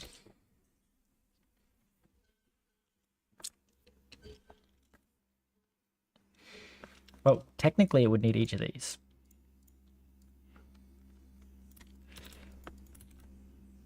Right.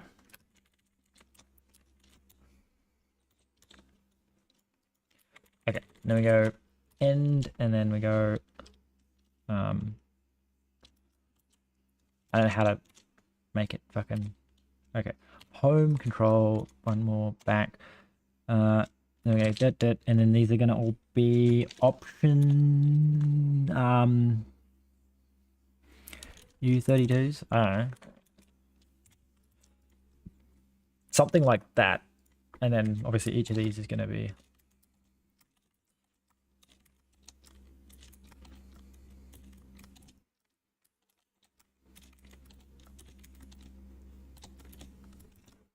okay, so then we're going to have indices, which is going to be a vector of U32s, like so. And then we're going to do something along the lines of, because they're all added in exactly the order 0, 1, 2, 0, 2, 3. We can take that, and we can come down here and we can say impl voxel set, vertex set,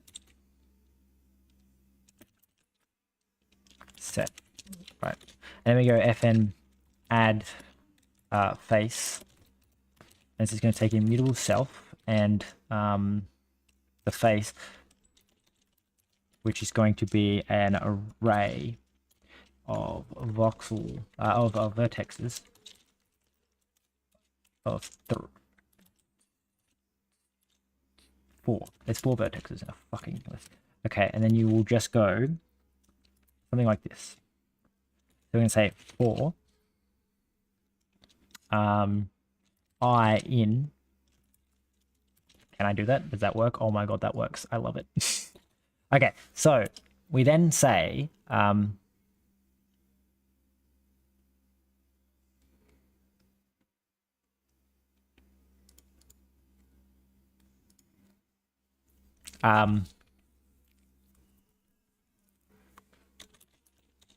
let well, I guess index. Maybe I don't know, index. I'm just making this up as I go along. 0. Well, you'd say U32. Okay, so we go like this, and we go, okay, so we go at f equal face dot I.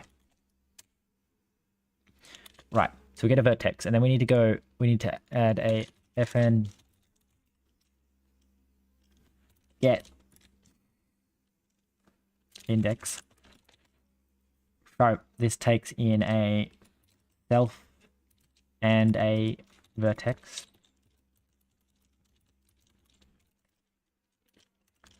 And this is going to just be a vertex. This will return an optional U32. Okay. And then we also need to fn. Actually, maybe we should just call it index, and then we take U immutably. So when we call index, we pass this in, and then we say match vertex. We just go do that. And so if it's top left, we say if, okay, and then you're always going to return a U32. And then we say if let sum index equals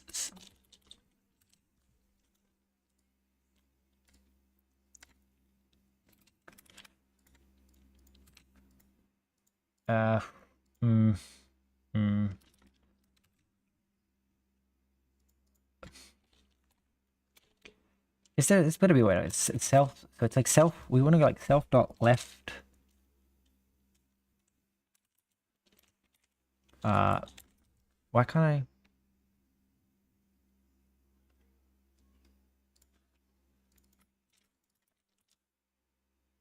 Okay. Self dot. There's got to be a way to be like left, bottom, back dot get or insert. Right. I need it to be not just insert. I need it to be. Is it get or? Is that a thing that I can do? Like I want to match, and then with the match, I want to be able to get the right spot. I reckon it's going to be something like this, and then it's going to be like, we want to like self dot right, bottom back, and then self dot right, top back, and self dot left, top back. This is getting needlessly complicated, is what's happening here. Self dot left, bottom, front, and then self dot right, bottom, front, and then self dot right, top, front, and self dot top, left, front, left, top, front. All right, so that should return all the thing, and then we go like dot, and then we go or nope, inspect, calls a function with a reference to the contained value in sum, turns the original option.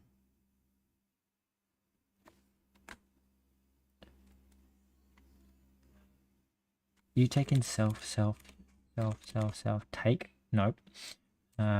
Take if x or returns sum if exactly one of self is sum, otherwise returns none, no, and no, and then get or insert with. I reckon it's get or insert with we want, which inserts a function, and then we want that function to be let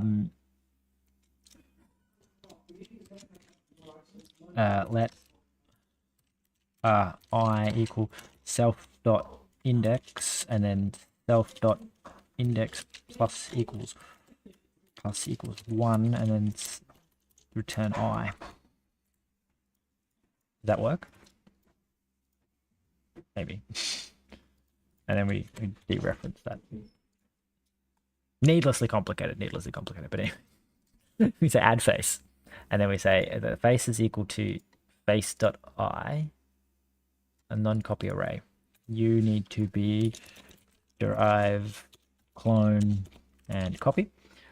So we get the face, and then we say, hey, this is the face, and then we say let I equal self.index of this particular vertex. I guess technically it should be like v, but that's semantics.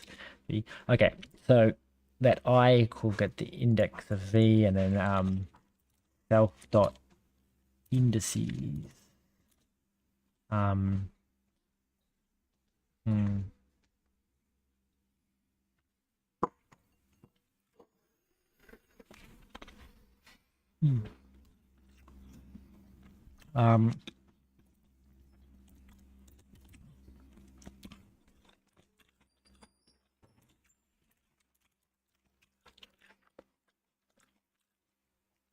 Push I.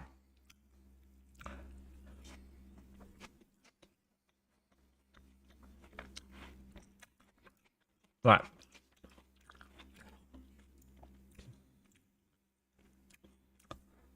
I then need to somehow turn this back into a list.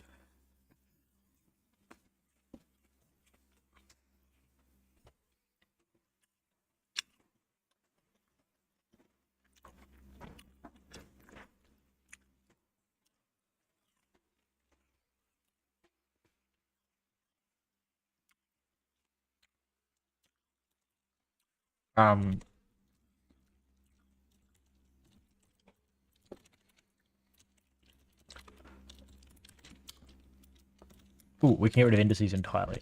Index. We can say vertexes, which is going to be a vec, of vertexes, and then when we say, hey, get this face, can you instead say get vertexes.len, and then vertexes dot push vertex, and then return I as u32. Right, that saves us having to store the index and then retrieve the index. So that means that as we add them, we set this saying like where in this vector they are. Really, it might be quicker just to search. I feel like the compiler might be able to optimize this better than I have. But anyway, so what's happening is we're storing basically an option of whether this vertex has already been inserted. If it has, we tell it where in this vector it is, so that we can set the index correctly. And then if it hasn't, we add it to the list and update which one of these and set to the right value.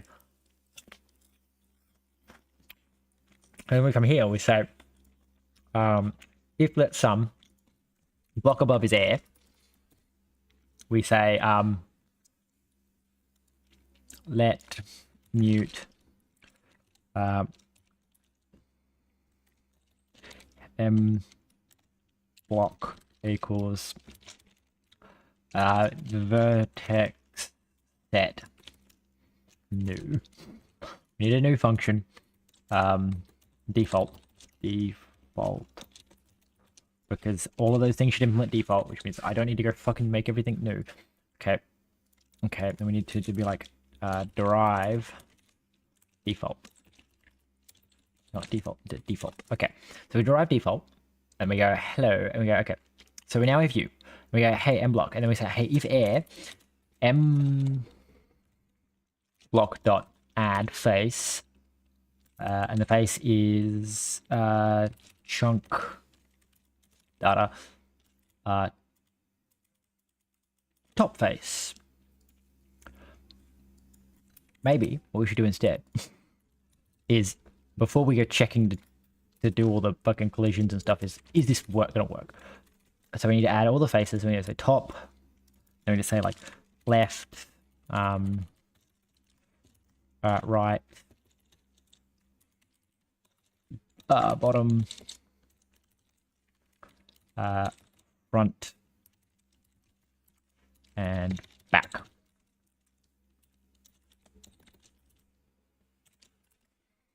Okay, and then we say positions dot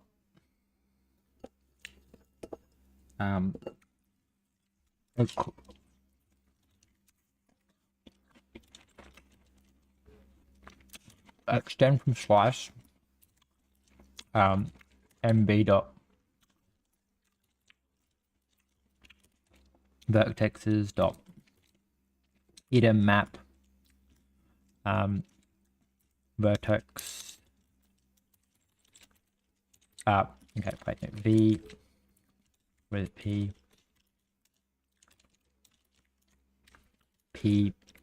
and we say like p dot t position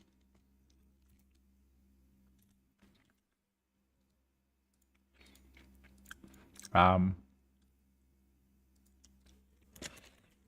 feel like this is not working as smoothly as I would have liked. Okay.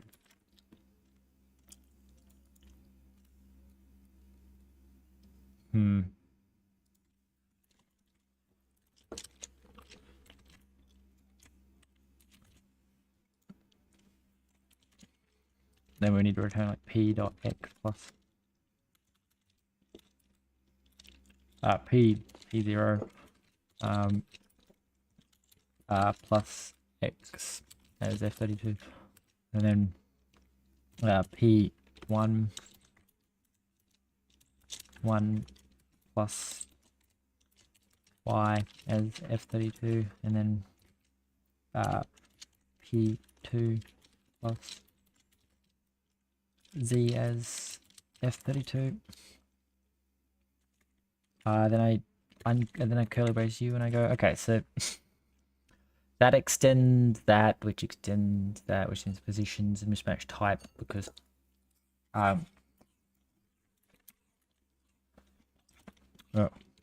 collect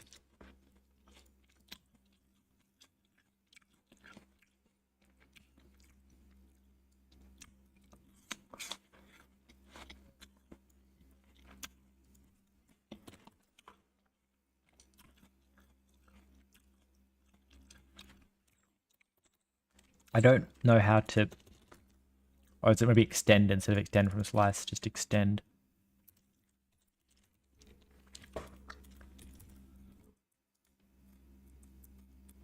Okay.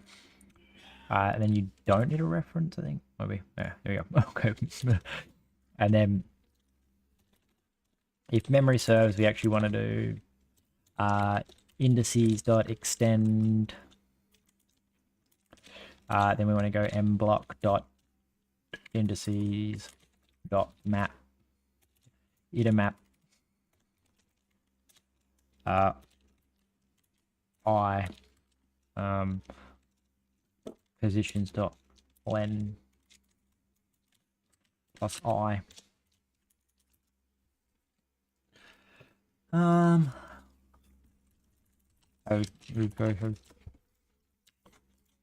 Okay. And there's two. And the question is, where to run this? Does it work?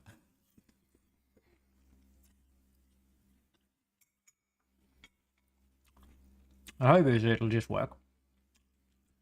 It does not look correct at all.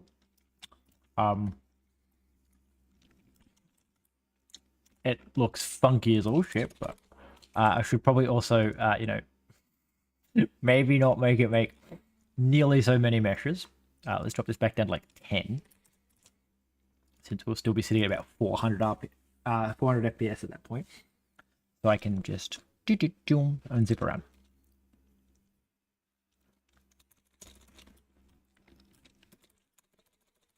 Okay, if anything, we seem to have made it significantly worse, considering we've lost about half our FPS.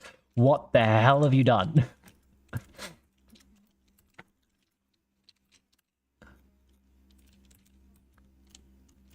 Okay. That seems very incorrect.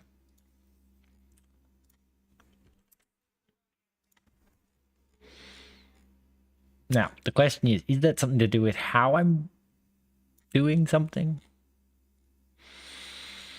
Most likely. Annoying. We need to go back to like returning if z equals if z greater than 0 break. That's not how you write that, but anyway. Break. Thank you. So if I run this, we should only end up with one square in each chunk, so we can at least look at it and be like, did it just not draw it properly at all? My guess is it's not drawing it properly at all. Oh, now we're back up to 800 FPS. That's nice. Okay. So what the hell is your problem? Okay. For one thing, you seem to be adding way too many fucking indices. You're supposed to be drawing exactly one square, and you've drawn a monster of a fucking square is what you've drawn. Okay, first off, these values, they seem correct.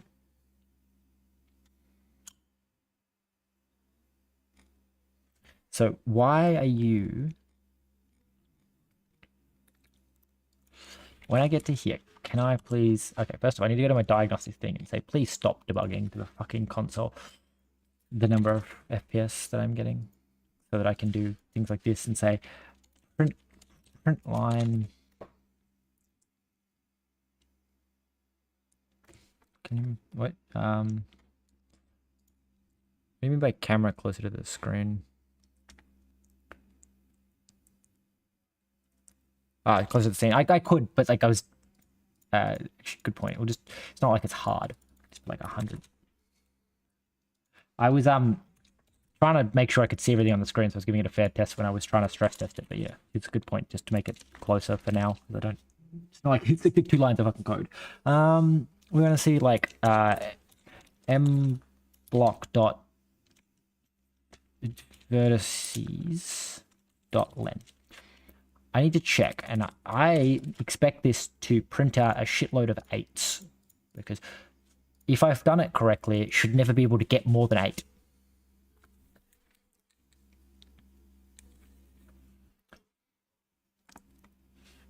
Okay, now, what number did it fucking print? Why does it have 100? What? Okay, so here's an issue. 36. 36 is not the right number. Which at least tells me where my bug is. My bug is in the fact that when I add a vertex, it seems to be adding a vertex. So when we say, what do? We call add face. I mean, here we go. Say when we add a face, we say for I in 0 to 36 face get face I. Then we say self.index for that face, for that vertex, and then we insert the indice that it returns. Okay, so here we say, hey, match the vertex, get the corresponding piece of data. Then we say get or insert with.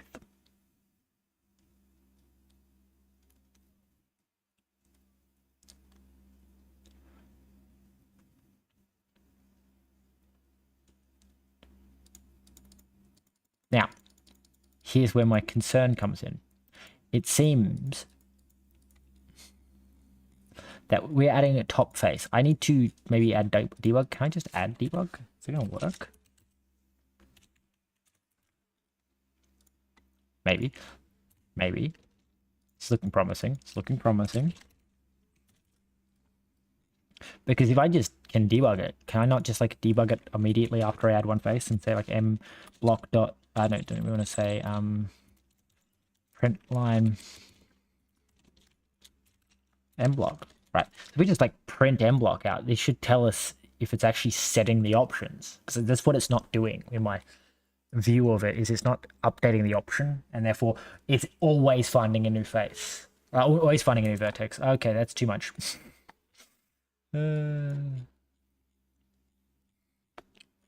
Okay, we need to change that to a pretty debug, and then we need to like say is it hash to make it pretty debug? Then we run it again. I don't know why the default's not pretty debug.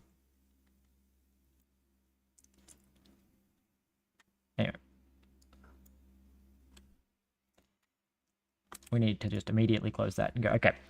As you can see, it is none, none, none, none, none, none, none. It is not actually updating the value, which means that the fucking tooltip lies. Get or insert with does not actually update the original value. Interesting. If let none equals self dereferenced equals sum f, and then return this unchecked.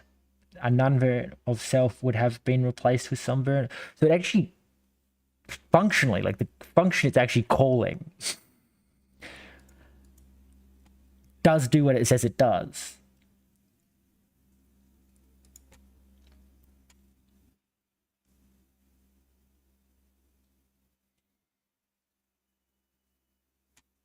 Okay.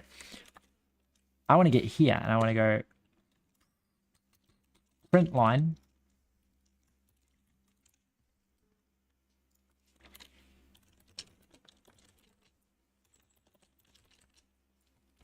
I want to print fucking self here.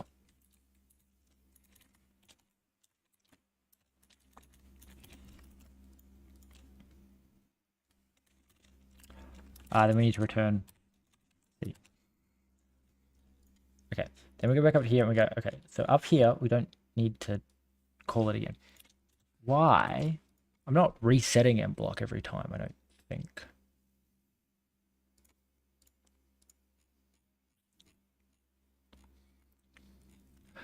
Is it doing some kind of weird double referencing thing? I can't imagine it is. Okay, first up, it is printing a shitload more now. I need you to stop, please. Okay. That's interesting. Again, it's not actually updating the none value.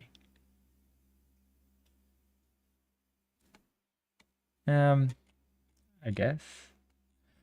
The only choice with warn is I think when you do warn, you end up with this big fucking like it tells you like where it's warning you, where I'm trying to like keep it somewhat concise. Like it prints this before it if you use warn, whereas printline doesn't. Printline just puts it straight into the console. So Vertex set I think it's obviously running out of sync and it's okay. So some reason it's not fucking updating these values. It's clearly doing the fucking logic to update these values, but it's not actually updating the value.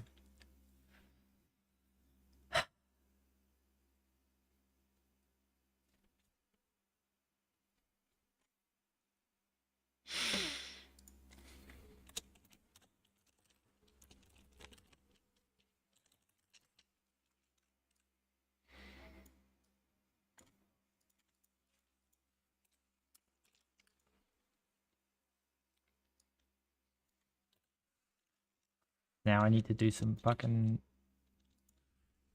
hoodoo magic. And then we're going to say,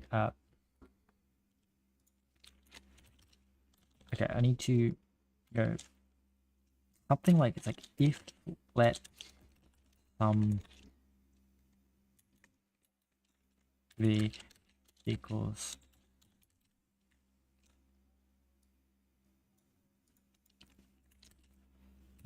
else self dot left bottom back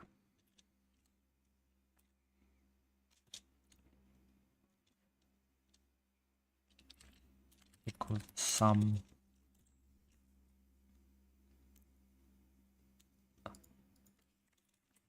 let r equal update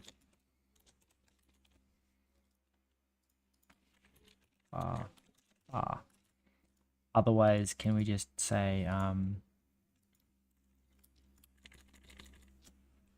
n dot unwrap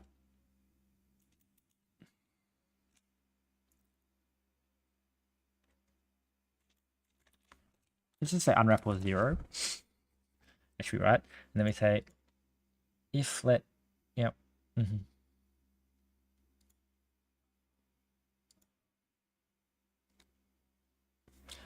equals this. We need a like a curly brace thing, and then we say v.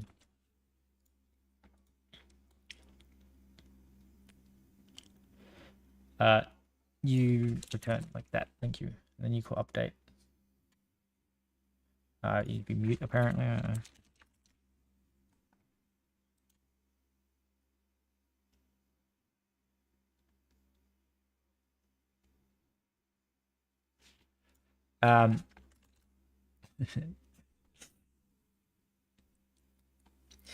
Yeah, it doesn't help that I speak terrible sometimes. I really don't know what's going on with this though. Like the function that it's actively calling, the unwrap or else thingy was like quite distinctly it doing what I would expect it to be doing. Like code wise, it's unwrapping it or it's like reassigning it like but for some reason I cannot explain, it's not actually changing the value. So then we need to again print line.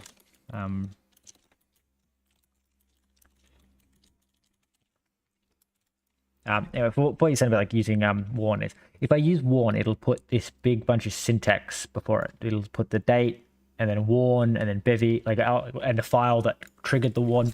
If I do print line, it just puts it in the console. If that makes any more sense than the last time I said, I don't know. My head's not exactly clear at the moment. I've been streaming for like what about like 8 hours or something? Yeah, almost exactly. Damn. So okay, I need you to stop so I can read the code. Okay, so here's the point. It says index. All right, we've probably annoyingly done one that is never updated then.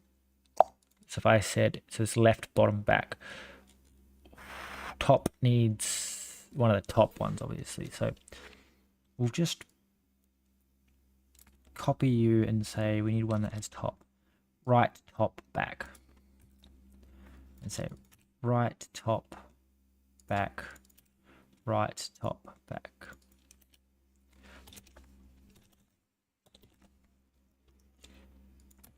Okay.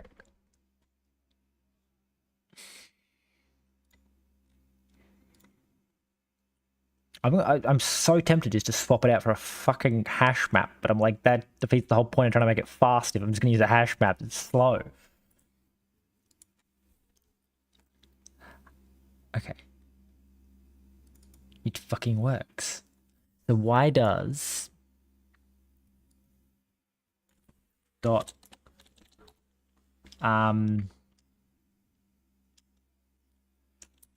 get or insert with let's update.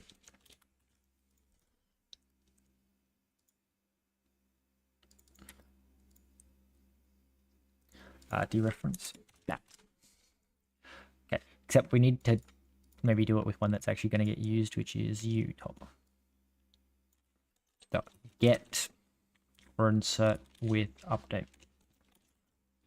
Now, what I'm wondering is because it dropped it out of a reference down a level, it's like done some kind of weird ass borrowing thing, but kind of need you to like not print the whole thing anyway.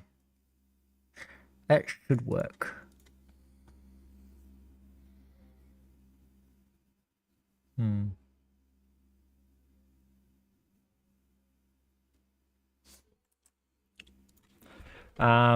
Did this one update the top and the rest of them? Did this work? Did it actually apply the change?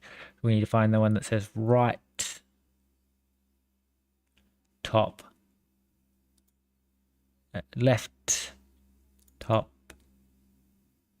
back. Okay, so it had to do something to do with the fact that I was doing it outside of the fucking thing. So I need you to just go back to being yourself again, and then you dot.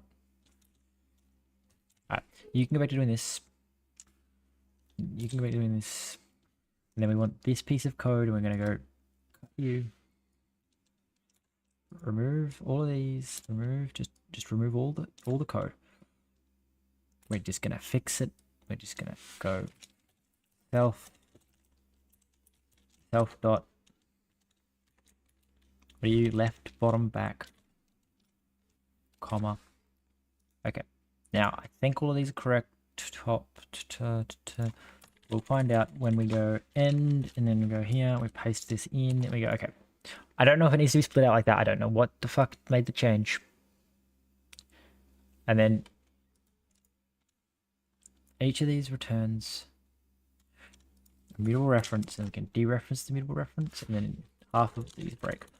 All right, let's see if that works. If that doesn't work, it means we need to dereference them here, but that should be fine. That's like such an insignificant difference. There we go. Is it working? Are they actually being set? They're being set to sum, which means it's working. Which value does not need to be mutable, apparently. That's very weird. Then we can come up to here. We can say stop printing it out, which should then mean that the code should just run really fast now. Come on, come on, come on, come on. We got this.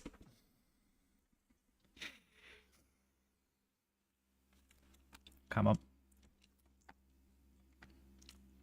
on. That looks terribly incorrect. They are not in the correct orientation, ChatGPT. You lied to me.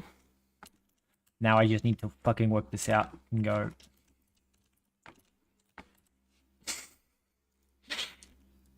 Fuck it. Piece of shit, ChatGPT. What is it doing? Okay. Well, something's printing 8 a lot, which is what I expected it to print a lot. Anyway, so what we need to do is we need to go like, okay, top face. Oh, top face. Oh. Top. Okay, so the top face is left top back.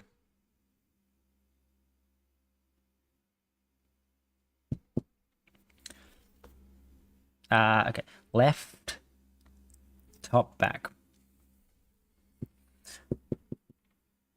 Left.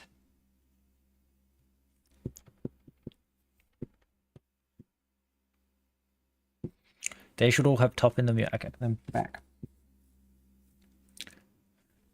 Left top back. Right top back. Right top front. That's counterclockwise. All right, and then we want to go 0, U. That's also counterclockwise. Is that how it's supposed to be? Just counterclockwise? I don't know. Does it say something about... Oh, that's just incorrect. That's not what it's... Fuck are you drawing, ChatGPT?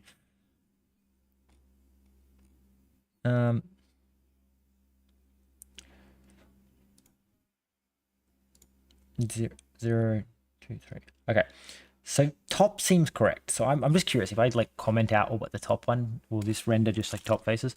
We then also need to like render a cube, I guess. Maybe maybe I don't know, fucking it's a bit hard. I need to like render something so I know what it's supposed to look like. That makes sense. Okay, so first off, something's still going horribly wrong here because you're... Okay. Vertex. These feel like they're way too small. This also feels like it's doing a lot of overlapping. These should be squares. Okay, so we're stopping u of z is greater than 0. So this... I'm just going to stop u of x is greater than 0. This should only render a single fucking square. It's doing something. It's getting far too much shit.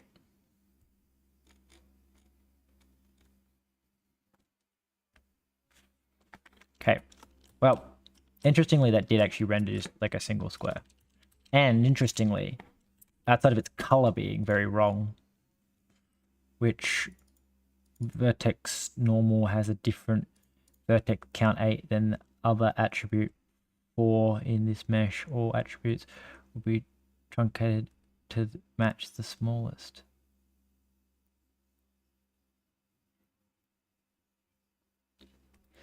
Okay, so that doesn't matter. Anyway, so inserting so there's probably the UV's breaking because we're inserting exactly 8, which is not what we should be inserting. It should instead be m block dot vertexes dot length. So maybe that's the problem is. It shouldn't matter. Wouldn't think, but tempted to use non... What? Oh, I can't use that because it's trying to do it as a const. What's the fucking equivalent?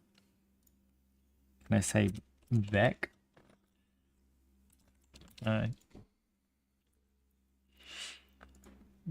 That seems like a waste of memory use, but whatever. Does that fix that color at least? I don't know. I don't think so, because I think our UV should always be the same, and therefore always just... So the fact that that's the top makes me think that maybe the other shit's just broken because ChatGPT just didn't get them right in that they need to be in a specific orientation. It said that it did, but then again, it is AI. So, okay. So, counterclockwise, we want you to all apparently be back. All right, let's just go with bottom face. So, the bottom face should be, or should say bottom, and then, so bottom on the left. Left bottom. So no, ignore that. So left back. And then we go to left front. That's moving clockwise. We then go to, which is actually what we want. Yeah, because yeah. Right. No. Right. Top. So left back, right back.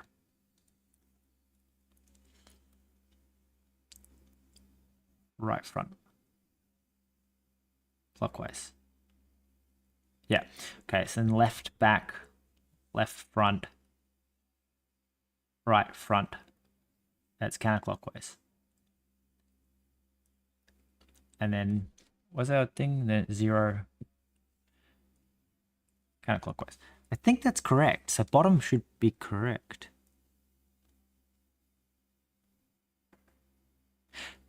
Yeah, that what's more funny about that is I don't actually know if it's ChatGPT got it wrong yet. Like I've actually got to go. And that's what I said. Like it can actually slow things down because it made it way faster, like at least way less repetitive for me when I was entering in all the values, because it just did them for me. And to be honest, I would give it about a 90% chance that ChatGPT's got it right. I'm just done something really fucking dumb.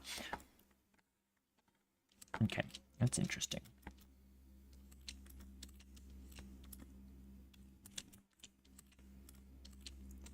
Are they the same point? I literally cannot tell.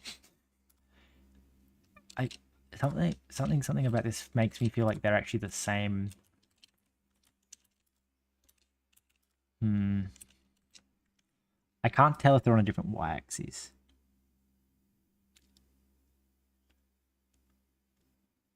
Yeah, no, there's nothing wrong with it. It's the fact that I'm spending longer trying to debug to see if ChatGPT did it right than it would have taken to do it myself. But it's not always the case. What I don't get is I feel like these are the same.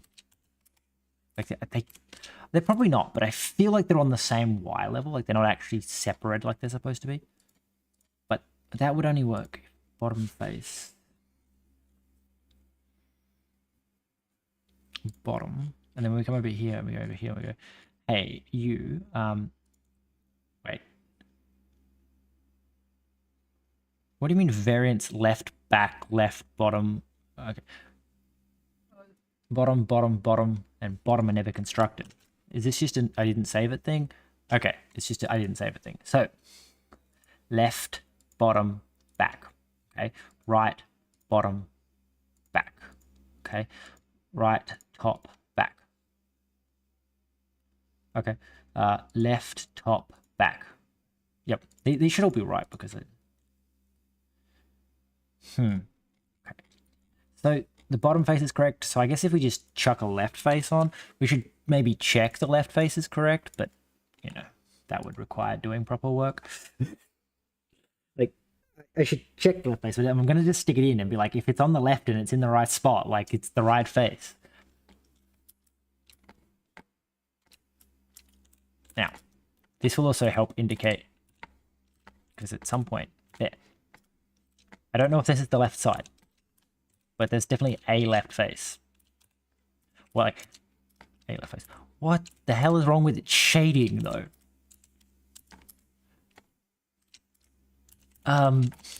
Okay. Let's just maybe... Oh, you know what it could be? The normals could be getting fucked up because the normals aren't in this... the correct... Let's just fuck the normals off entirely, because as I said, the normals don't work with this type of mesh at the moment. And I'll just calculate the normals in the shader because the normals are tangential to the face. So what could be is it could have actually been right the whole time, and it's just that the normals fuck it up. Yep. I'm thinking maybe that's what happened. I reckon the normals just fucked it up, and I make it look really fucked up when the mesh is actually fine.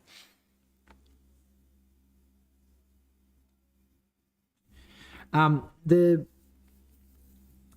normals aren't used because you need a specific normal for each vertex to actually point out of the mesh. And if you use the shared, because I'm trying to share vertexes when they share normals like that, it causes the shading to be all fucked up. Okay, so what we've concluded is at least 2 of them are backwards. Now, which 2 are backwards is the question.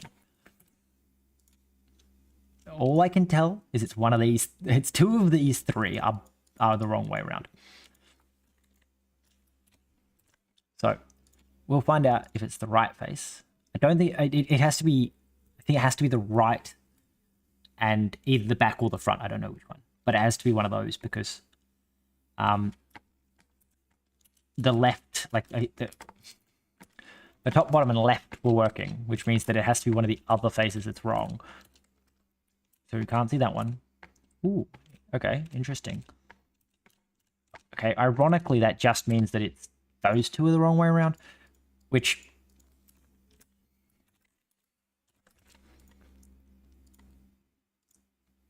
Right, because it did look funky. I don't... Anyway, back on. See, because you need to have an individual vertex normal in each direction, you can't and you can't share it normals. You have to actually like implement it using Okay, so you just seem to be broken, which is okay. Even more confusingly, I don't know how. Right, it makes sense actually. You can't see it while it's facing the right. So, is that the back or the front? And then in theory, we just need to invert the direction of the normals, I think. Maybe, I don't know. Okay. So it doesn't miss 2 now. Well, you're quite clearly backwards. So it's whichever one I didn't remove. So you're right. Front's wrong. Don't get rid of it. Just go to its definition and go, okay, you're in the wrong order.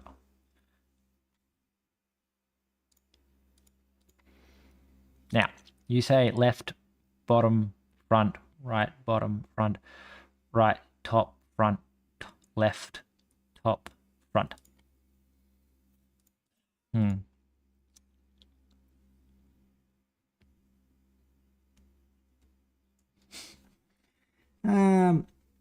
Maybe, but this is already bloated enough.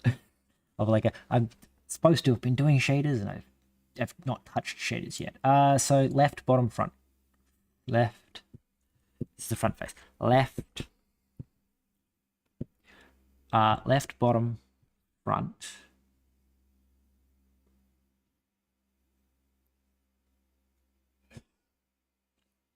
And then we go to right,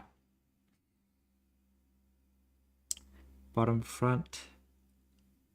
And then we go to right, top, front.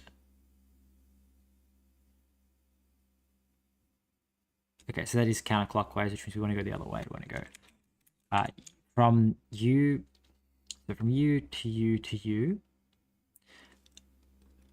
And then what's our order? It's then from you to you to you.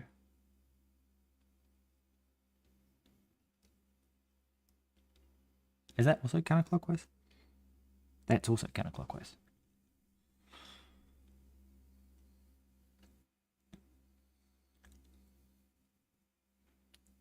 Okay, so they need to share 0, so they can't start in either of the corners. So at the moment it's going da-da-da. And then I've just swapped it so it goes da-da-da.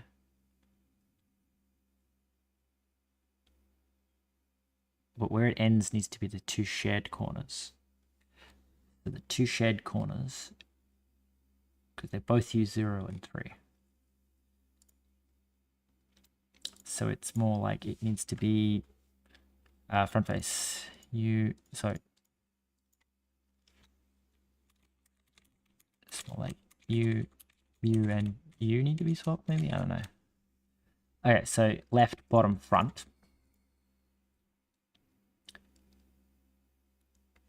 Needs to then go to left, top, front, right, top, front. That's clockwise. And then it goes where we just finished to 3. back to where we started. Okay, I think that is correct. Restart. There we go. We should have a solid cube now.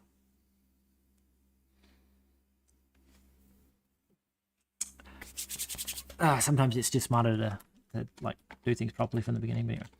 Right. So basically, ChatGPT fucked one of them up, but the rest of them were all fine, and it messed with everything else. And the lighting probably just made it look way worse than it actually was.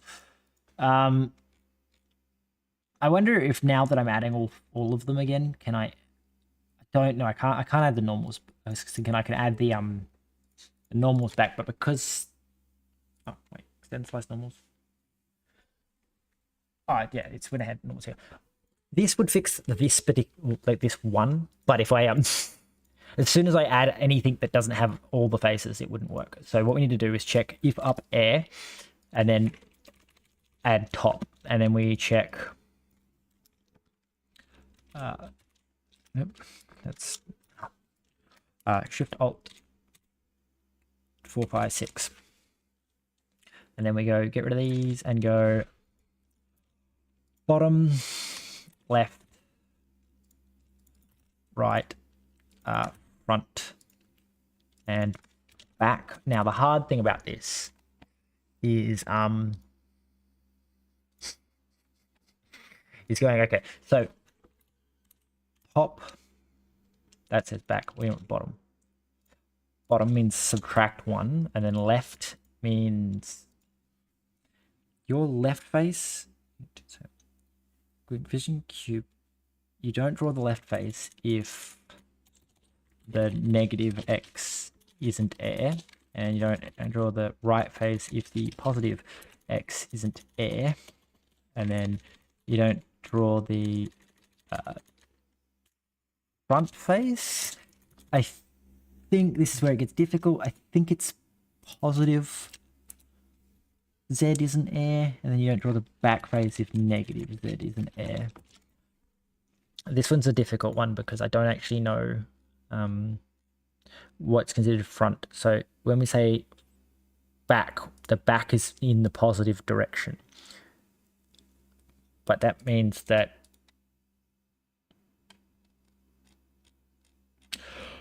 we'll have to render it in and see if it. Well, that's not going to help because we break on a single value. I mean, we look down and go, yeah, no, none of the cubes should be rendering because in theory, all the cubes that we're rendering are like immensely underground. And then we go, man, and we run this again, but this time actually rendering all the chunks. And we'll know if front and back's wrong because the hills will have holes in them on the sides that touch the hill. See, the hills have holes in them on the side that touches the hill. But not this way, right? Yeah, okay, cool. I think that just means that we just fucked up the front and back. So I think you should be plus Z and minus Z, and I completely agree that we really should have some kind of axis system so I can see which is which, but you know. It's also getting late. I kind of want to just implement that shader bit just to get the fucking shaders to work. Okay. Did that? I made it better, but it seems to still have issues. Which somewhat makes me think that maybe... Oh god, it's so hard with them fucking doing their lighting like they're doing. I cannot work out which is which. Oh god. Alright, so fine, we will go fix the shader thing. So what we need to do is go assets. We need to go like first I'm going to jump over to Bevy and go something about maybe examples, shaders.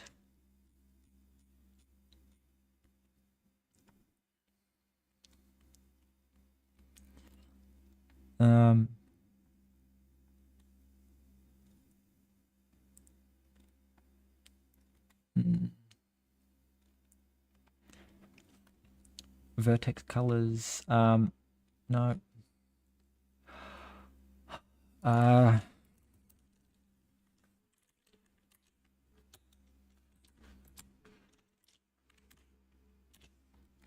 Come on. I know how to do this. I know how to do this. So we need to go to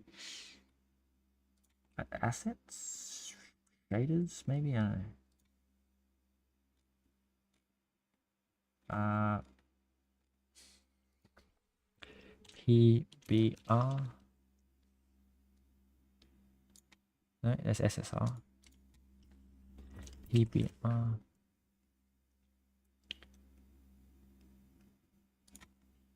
Is this inline shader code somewhere?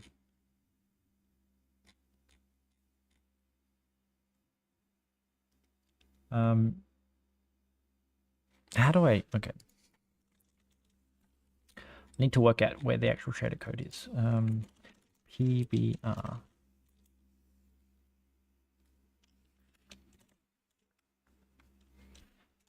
Plugin. And then we need to say like qualify this so that I can.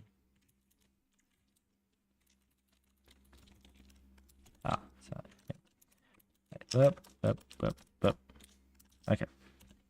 Not F2, F12. All right. So somehow we need to work out where the fuck you do all this shit. Types, shader, binding, shader handle. Like it's all very complicated. Build internal app shader. Okay. So we need to go to somewhere. It's like renderer. So skr. No. Crates. I'm guessing this is like called like Bevy PBR. Yep. Bevy PBR. PBR. No, that's PTR. PBR. There we go. PBR. Skr. Then we go renderer. And then in renderer, there is one of these is called like PBR bindings, utils, cluster forward, lighting, shadows, deferred sample, functions, fragment. Okay, so then we're going to go PBR. So it's called PBR fragment. And I'm pretty sure this is just the fragment shader.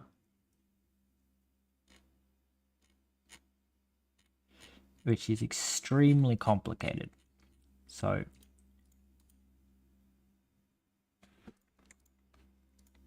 maybe we should just hook into the pipeline. I don't know.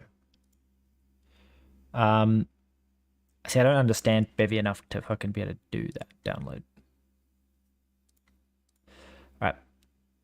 The hope is that if I just drop this in here, it will detect it as some kind of language and actually give me a No. Okay. I was hoping it would give me some kind of calculated thing. Normalize, world normal, load, pre-pass normals from Vertex input. All right. So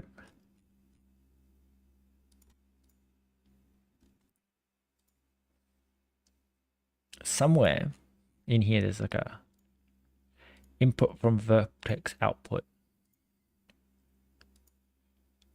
Vertex color, from standard material. A full PBR input by sampling all textures to resolve the material. Okay. So fucking lot of shit in this function. And annoyingly, I can't collapse like the function itself.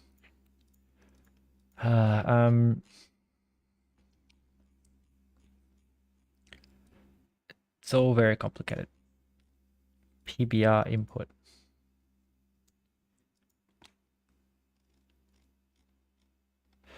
This all used to be so much simpler. Last time I fucking came in here to hack this, it was like I worked out immediately where I needed to change something. Normal.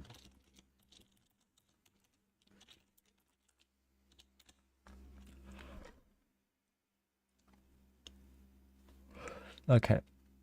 N equals normalize world normals.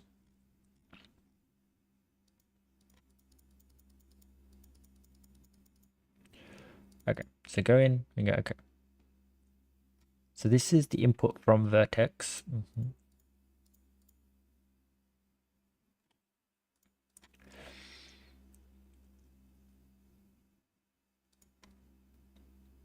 In. So I think it's this in world normal.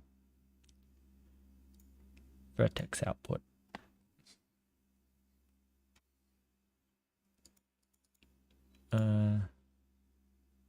Load pre-pass normals.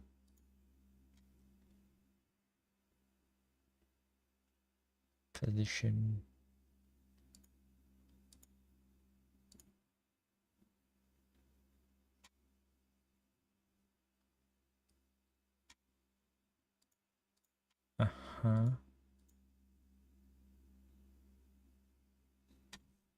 Vertex tangents.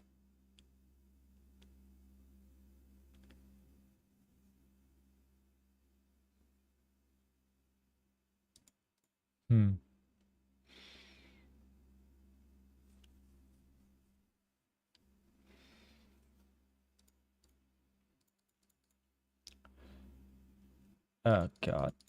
It's too goddamn fucking complicated.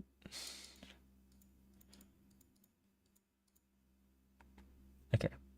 So I'm 90% sure what I need to do is somehow get in here. And when it passes in this in, so this is input, prepare a basic PBR input from the Vertex stage output, mesh binding, and view binding. Okay, so what I need to do is work out, like, how do I get into Bevy? So render pipeline. How the hell do I get in and modify the render pipeline? What I need to do is somehow hook in before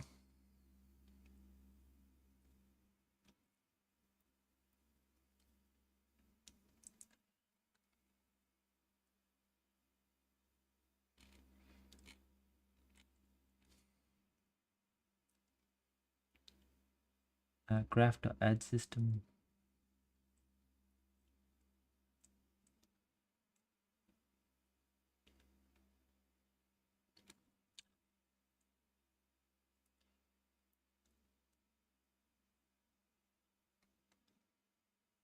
Oh god, it's very complicated.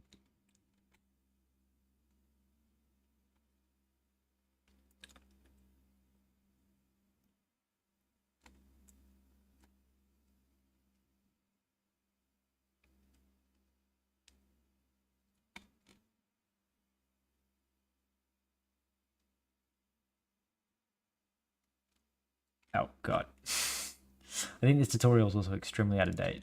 Okay.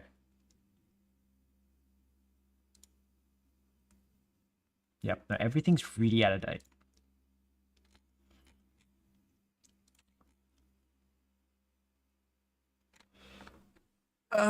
So there's something we need to do to get like access to like a render pipeline, and then we need to get the render pipeline. What I need to do to get that, and then I need to this is all very, very complicated. So what I need to do, is somehow work out how to get the fucking render pipeline. So like fn mod if pipeline. Okay. Now I'm gonna go to the toilet. I need to really need to pee. I haven't peed in like 8 hours. So what we're gonna do is we're gonna do something really dumb. We're gonna say set the camera to like 5,000 and 15,000. That's 500. 5,000, 15,000, and then we're gonna go, hey, word map, and just generate like 100 by 100. I don't know how long that's gonna take. Let's see if it takes less time than it takes for me to pee. I'm gonna mute mic.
Okay, I feel like I've done something. Well, how did I get back here? I did something incredibly wrong here, but like then again, it could just be that my code's actually like working as intended.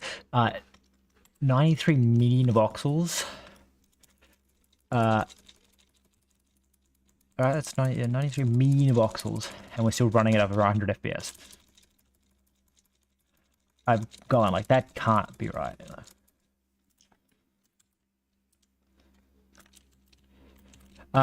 Hilariously, everything under the ground is cold because, again, nothing touching them, which they should still be rendering the side. But maybe it's the same as the clear color. Unlikely, but possible. Anyway, what were we doing? We were trying to work out the render graph. So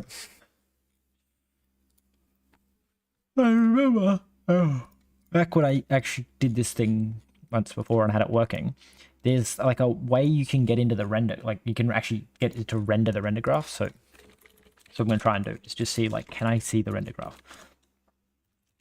Render graph.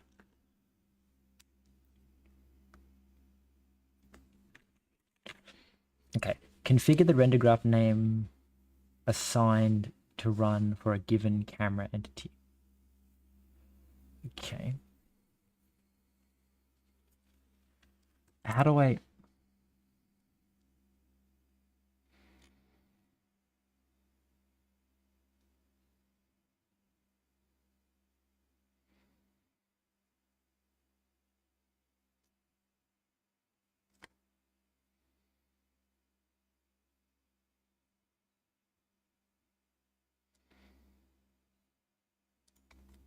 From the graph node visualizer. How up to date is this?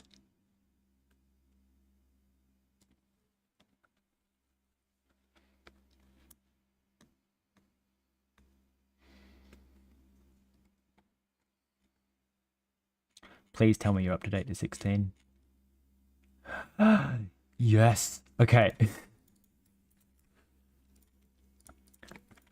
We're going to make a little bit of progress. Don't know how much progress it's actually going to be making, but equals this. Wildcarded in, baby. Okay, you do nothing right now. Then we go main and we go hello, yes, app, and then we say, please, for the love of God, work. Just work properly, first try. Okay.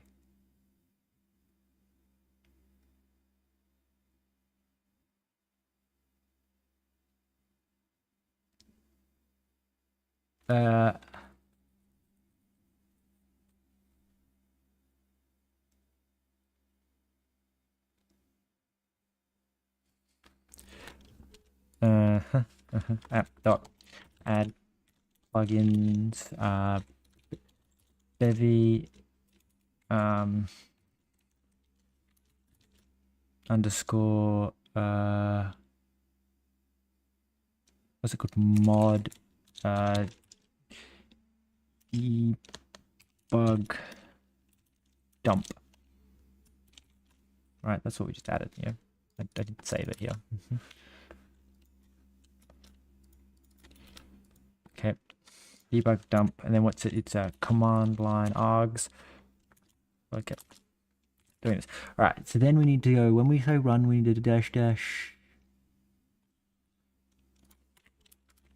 Okay, so we need to control CU. Fuck off. Come on. Okay. Bravo. So we need to go like cargo run dash dash dash dash dump dash INDR dash test. Is that gonna work? Who goddamn knows if it's gonna work? But I am so excited to find out. Is the microphone still not working? That's not good. No, it's working. Okay. No, I muted the microphone because I went to the toilet. I was sure if it fucking hadn't come back. That's good. Just double check. Alright. Pumped. Okay. Okay, so this thing, if it does what it actually says it does, this, right, is it'll dump a render graph of what the fucking renderer looks like. Well, you're gonna get to dump your schedule as well. So like if you have like a whole bunch of systems all set up, you can like, it tells you like this ordering and stuff. But what I'm excited for is the main render schedule, because I should at least be able to somewhat decipher this horrible mess into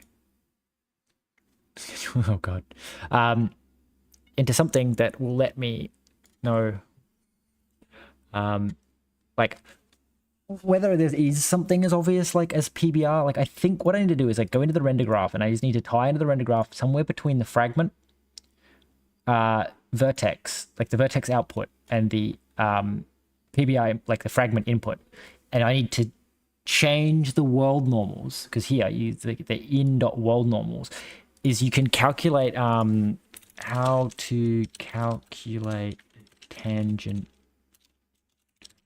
normals.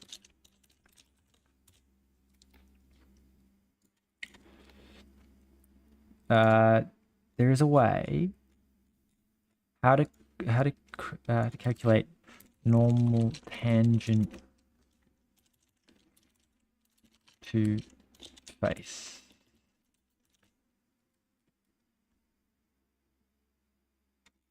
No, how to calculate normal, is it perpendicular? Perpendicular to face.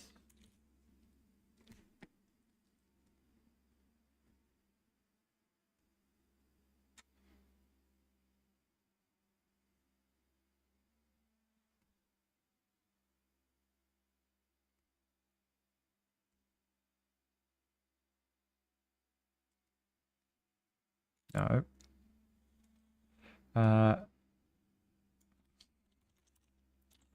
Calculate triangle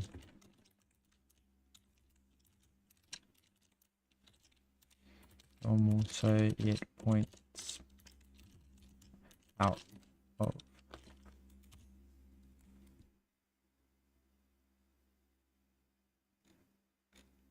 there's a way to do it.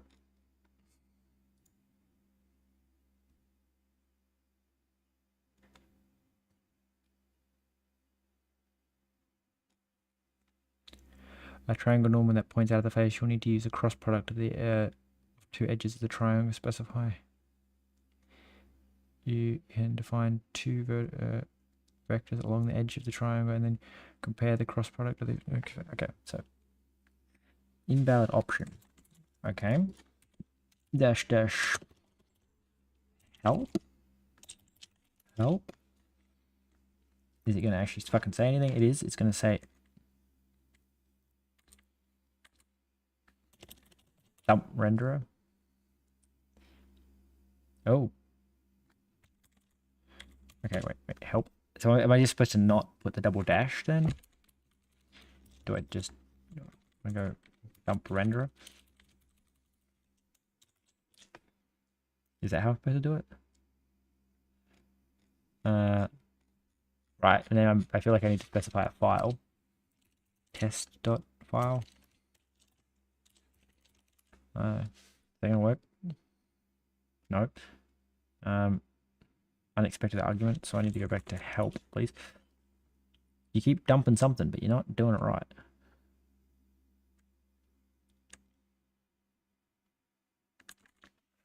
Okay. Dash dash O.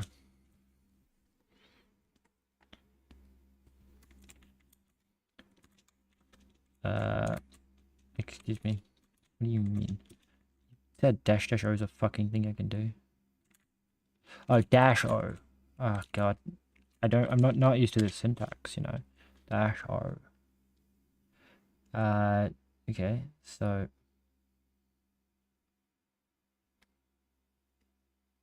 hey, tester file. Now, how the fuck do I digraph this? Nope, that didn't work. How do I turn it into...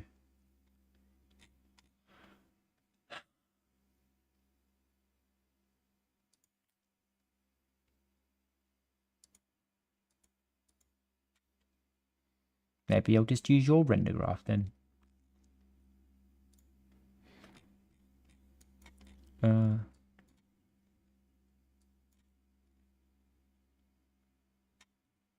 Okay, phase. So we want to go. Can I search this somehow? Any chance that I can search this for something that says like PBR? Ooh. Prepare unique. Okay. There's 2 places where the word PBR shows up. Great. Map buffer, render system, pipeline, all just not gonna work.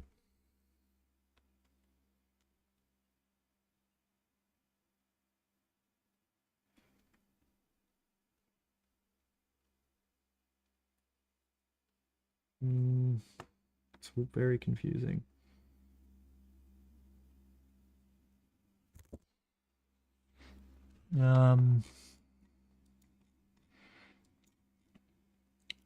Prepare bloom texture. See if we can work out from the end. Prepare bind groups.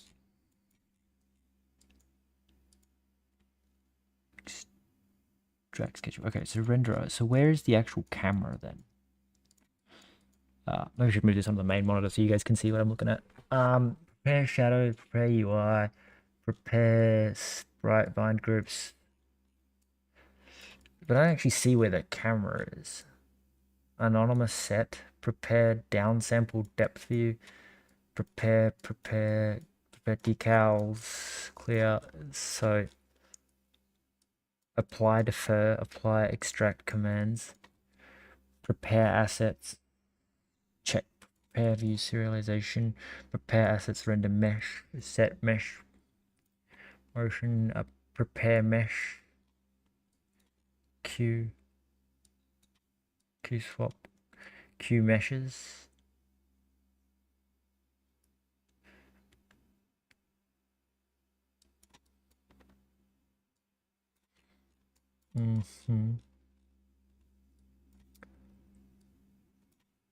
Prepare SSR pipeline, prepare deferred lighting,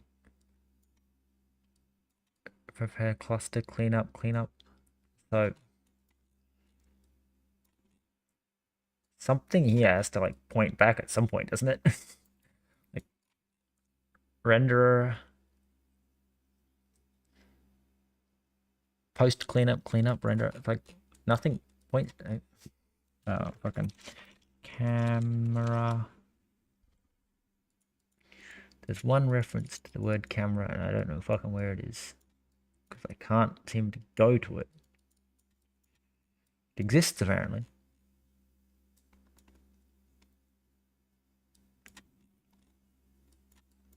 Yeah, it is. Thought cameras. Prepare lights. I don't know how this all fucking works.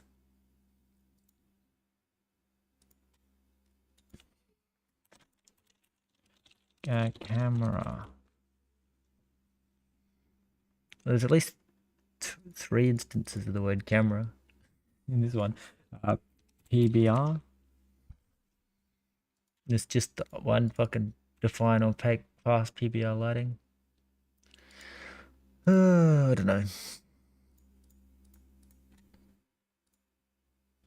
I gotta also remember how to do the fucking normals thing.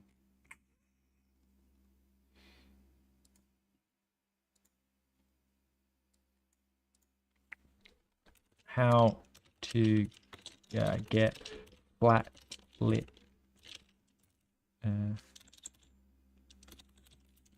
normals. Yeah, how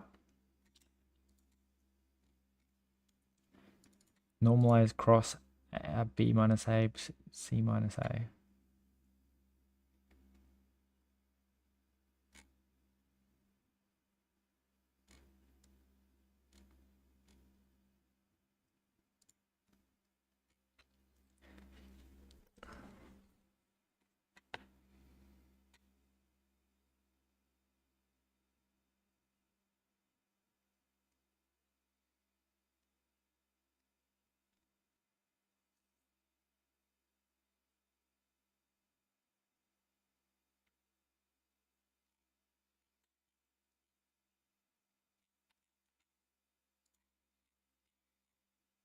How to get flat normals.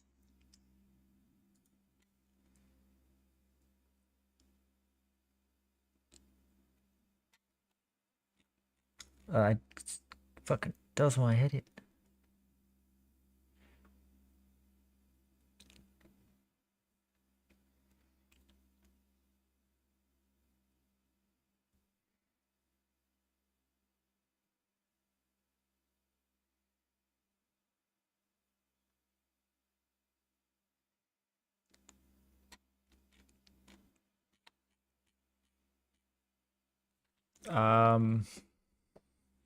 I've definitely done it before. It's just, is it worth digging through my old projects to find the one where I did it?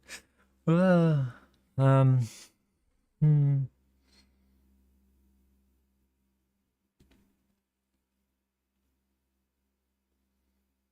Well, the question is more, do I have the one where I did it? Because this is not where I want to be. I want to go something like YouTube projects.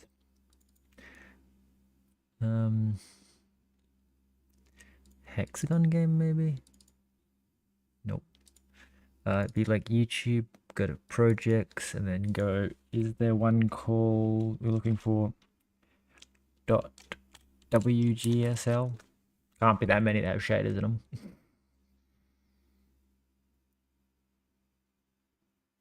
That's the current one we're in. I'm just going to do some more searching off over here and other drives, because I know there's another drive that I have that's got like Rust stuff in it or something. That's what it's called.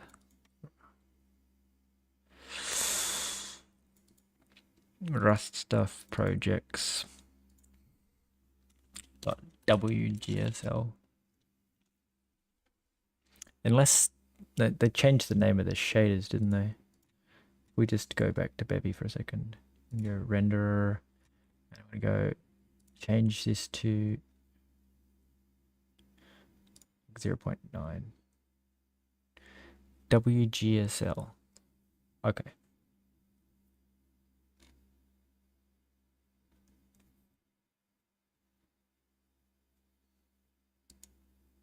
Well, that actually could be one option. I can just grab the shaders that are like significantly older.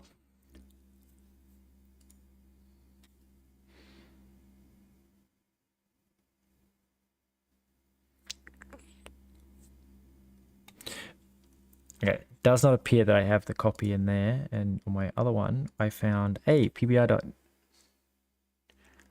Herbal alchemy. I mean, that vaguely makes sense. Like, not really, but vaguely. World normal, normalized cross dpi.in.xyz. Okay, so that means it was Herbal Alchemy, which was my like game jam game. I think that was Herbal Alchemy. Rust stuff project means I wrote custom fucking shaders for that thing. I am impressed with myself for that. Oh my god, it's gonna be hell. I need to track. Oh god, I'm gonna have to open it inside VS Code so I can actually do this. This is gonna be embarrassing going back through this shit. This PC. I can move this over here because I don't know what's on these fucking drives. As to stuff that shouldn't be seen. Don't think there's anything actually important on there, but you never know. Select. Okay. Yes, I trust the author. I am the author. Okay. So somewhere in here, we're gonna go like PBR. Okay, don't care here. No, don't care. PBR. Okay, so yep, shader. Okay, so I have this thing called shader, and then how do I? Oh, this is all very, very complicated, isn't it? I don't exactly know what I did. Maybe we should just copy the whole shader.rs and try and work out how to patch this bad boy in. shader plugin, which adds a custom material. Now, custom material comes from where? There. A custom material binds a base color, a base texture. Okay, and well, let's just Control C, and then Control V, and then work out how broken this becomes when we say mod shader, I guess, and then yeah, hey, look, everything's broken because add plugin is now add plugins, and apparently reflect in root type. Do I need type UUID from reflect? Okay, let's just do that and go. Surely if I just remove it, alpha mode, import directly. Okay. I think that's trying to say use Bevy render alpha mode, like that. I think that's what that was trying to do, but it just kind of fucked up and made up a crate on its own. From reflect, yeah, that's pretty easy to build. Like we just need to import from reflect and type UUID, which again it can't seem to decipher. So we need to be like use Bevy reflect from reflect and use Bevy reflect type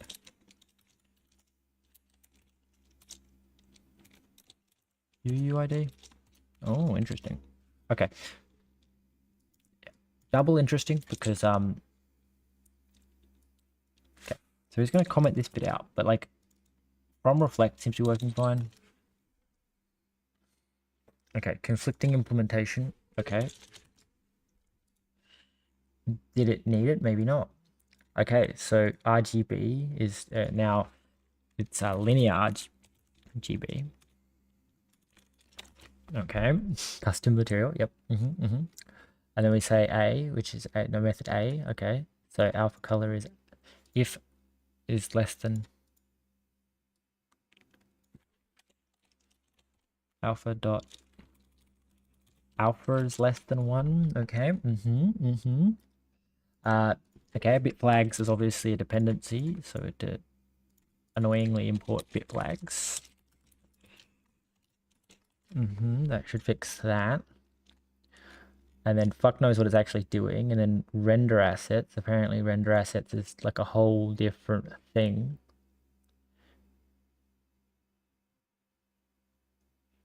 Okay. Wait a second. What do you mean? Why does it say that it's a real function as incompatible type or trait? Expected signature FN shader material. Okay, wait. FM. Okay, so what I need to do is say like remove all of this. Oops. Back. Okay. And you go, all of this needs to be commented the fuck out. So that I can go like, what function do you have? As bind group type. Takes in self image res texture GUI image. Okay, so then if I just like do this and then comment this all back in. Okay, right. And then we go, okay, so all that changed was that one type in the signature. Hey, you know, seem to have actually fixed it. Okay, so then we go, okay, if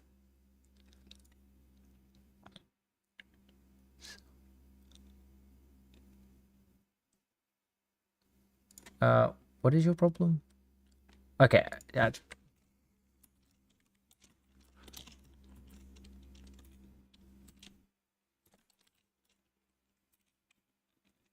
flags and equals standard material flag alpha mode opaque. Okay, as okay, base color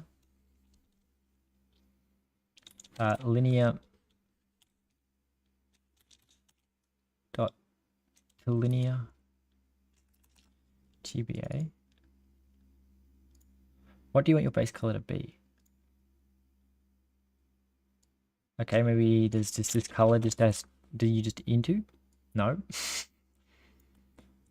As linear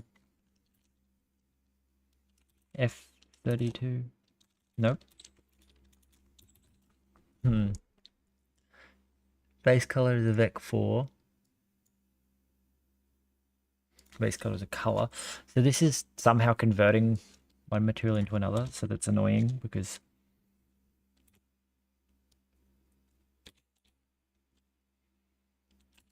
as vec4. There it was, I saw it. I saw it. To vec4.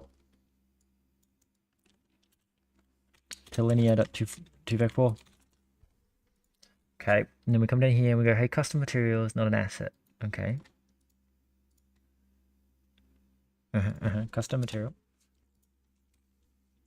Derive asset.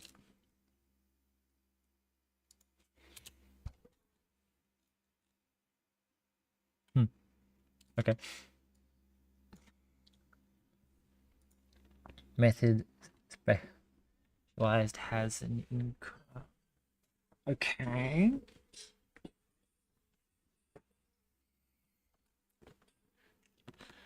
Mesh vertex buffer layout. What are you expecting it to fucking say? Okay, so you're expecting a pipeline. Okay, so again, we need to like comment this whole thing out.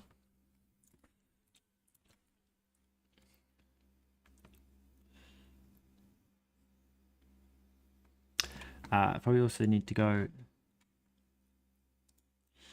back to here and go, where the hell? This is just apparently if we block a red text at the moment. I think it's assets, shader. Yeah, okay. So I just need to make sure it's inside a shaders folder, but I think I'm going to get away with just saying it's just PBR and not putting it inside into a folder of its own. Okay. So then we go, okay, so that seems to work, but we need to go work out, go FN specialize. What is the difference between that signature and this signature?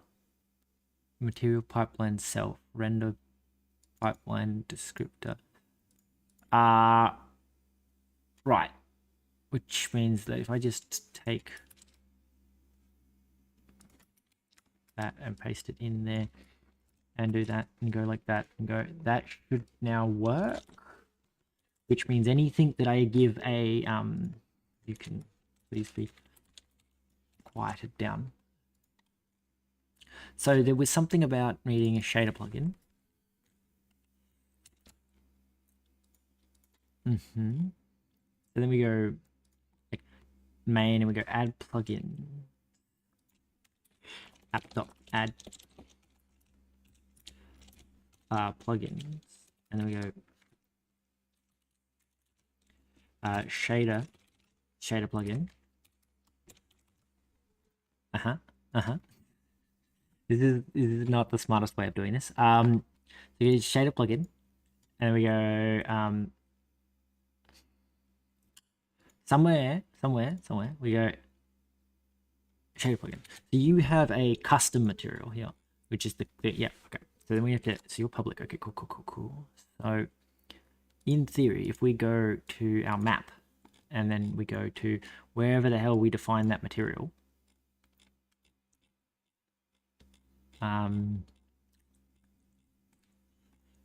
block descriptor is somewhere around here, block descriptor, and then we go, hey, block descriptor, you actually don't have a standard material. Did I commit this working? Naive meshing, okay, cool. Standard material is now handled to a custom material, which then when we instantiate, you need to qualify a shader custom material. Okay, and then down here it's going to complain about this because you're correct, but then we're going to go, you actually need to be a custom material. Oh, custom material import. Okay, So then there's a few more places that this is going to have a little bit of a what the fuck is going on. So here we see material.clone, and it says that type. Because you're turning it. Yep. Okay. Custom material. Okay. And then we go, okay, everything's done, and then we call run, and we go, is it gonna work? Who goddamn knows? All we did, this is like the Bevy, I want to say 19, 9. I mean, not 19, not that far. I'm not from the future. We go to, oh, God, it's spawning something, but they're not visible. We go to Tommel, and we go, something is very broken. Bevy, 10. Bevy 0.10. Okay.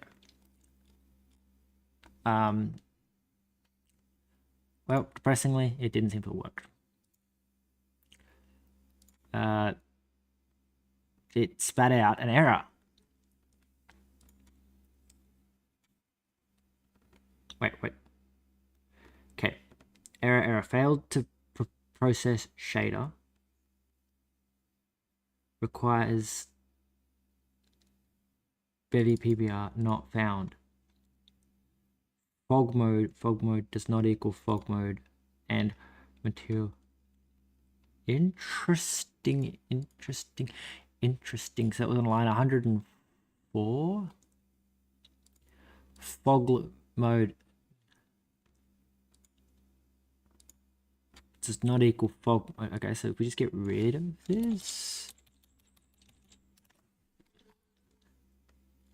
Because I think this is trying to be like, Bevy had fog at the time, but they've changed how fog works, so the fog's not in the right spot anymore. Okay, what did it say this time? Okay, invalid field argument world position.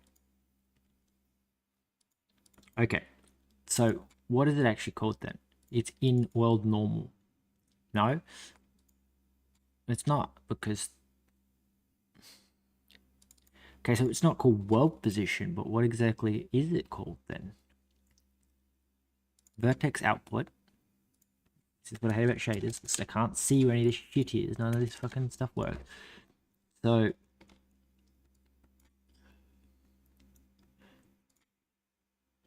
fragment input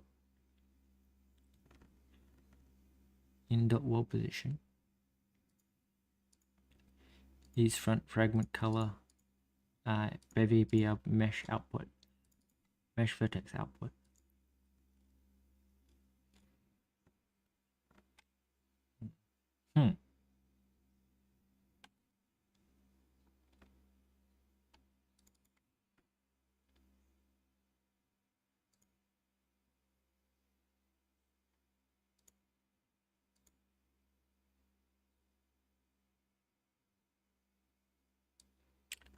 So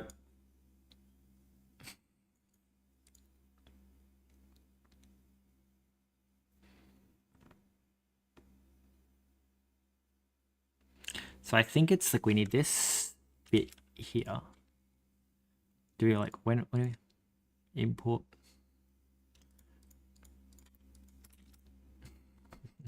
front IO vertex output, and then we have to be like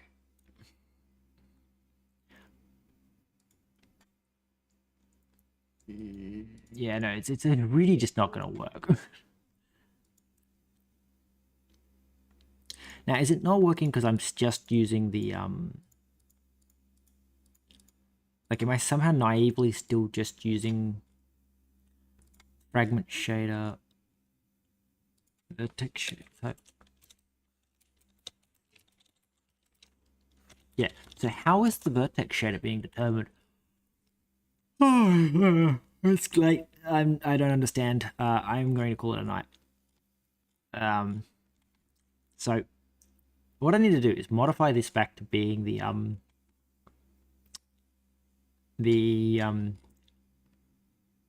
same as the PBR shaders by default. And then if I can get in, I happen to know that all I need to do is modify. What if I just change this to PBR fragment? I just want to try this before I leave tonight. because it'd be so nice if this just actually works. So if we said instead of just PBR, if you would instead PBR fragment.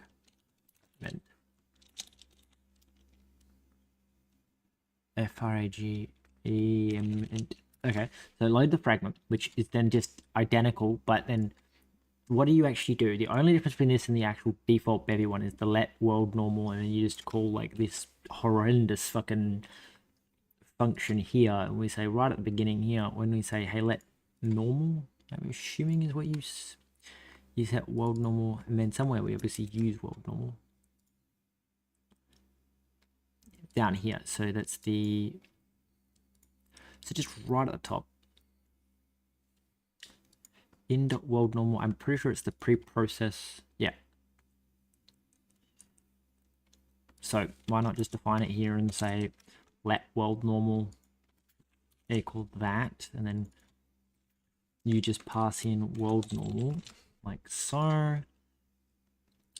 and then we go, if I run this, is this shader going to complain now? Possibly. Mostly because I have no idea how this shader actually works, or how it's accessing any of its code, or how it's doing anything. It crashed, which is, I don't know, better or worse than the other one, because at least it, so handling error as fatal by default. What did you, what was your,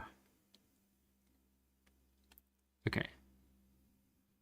Caused by inderive create render pipeline label PBR opaque mesh error shader stage fragment shader requirements against the pipeline unable to find entry point fragment. What? Okay, this is what throws me off, is because I'm assuming what that translates to is Bevy's done something funky here, because this one I define like at fragment, whereas Bevy doesn't seem to ever define at fragment, which means that the at fragment is probably somewhere else and probably pulls a whole bunch of shit in to then construct, and then goes like at fragment, just does something random at the end. What would be the best way to find that? Somewhere. Where was my Bevy PBR?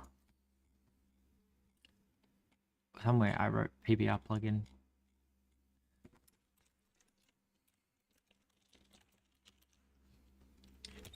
PBR. Somewhere. PBR.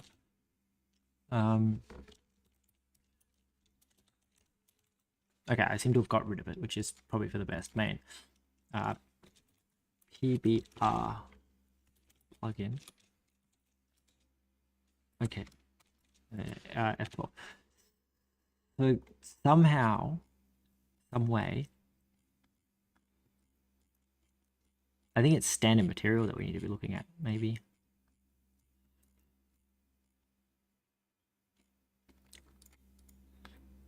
Okay, standard material. Go to standard material. So you do just amazingly funky amount of shit with the standard material. But somewhere there's like, surely you instantiate this as a material somehow. So this is specialization, which does all this really, really, really weird stuff.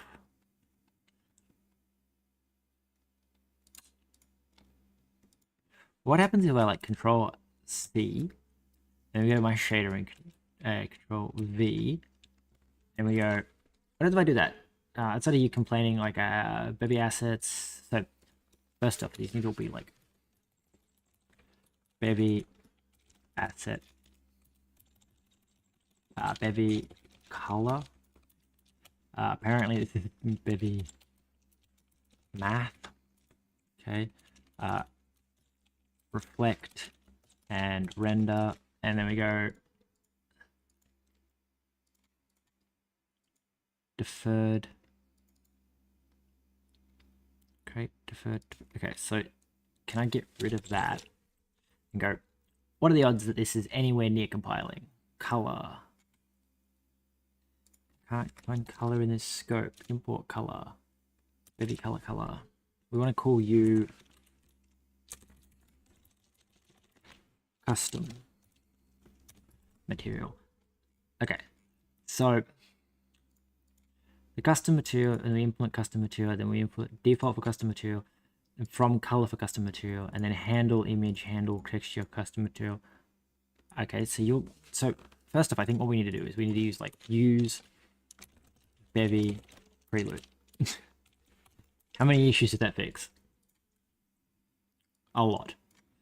Somewhere in here there's some broken ass code, but we'll work on that. Down here we are doing some weird ass conflicting implementation of trait. Standard material. Okay, so what you're saying is that standard, no. So this needs to, we need to find all the places where it says standard. We're going to Control F. We need to find anywhere it says standard material. Control F. And replace it with custom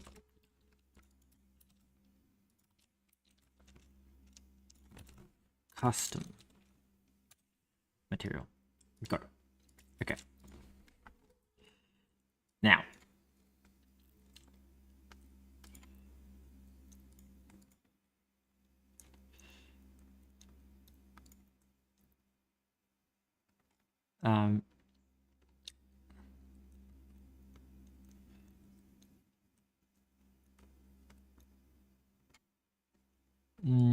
I don't think this is going to work very well, but failed to resolve. Import. Okay, PBR shader handle, material pipeline, qualify.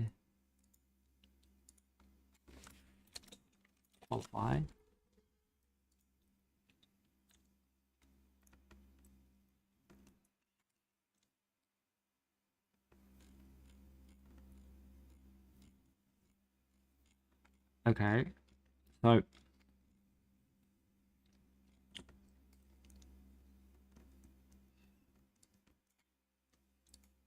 look, there's the,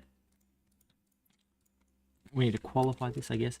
There's this is the fragment shader. I guess the pre-pass fragment shader can be, the third fragment shader can also be. Okay, meshlets, don't care. Where is just the standard fragment shader? Material, custom material, fragment shader. Yes. And then we want to go PBR underscore fragment. Right. I think WGSL. Something like that. Okay. So then we need to work out what the fuck you're having a problem is. You're saying the mode function associated with from bits. This is that custom key thing, which I suspect the reason that you don't have that is because this isn't working. Conflicting implementation of trait, std marker, structural, par equal, for type, custom material key, conflict implementation.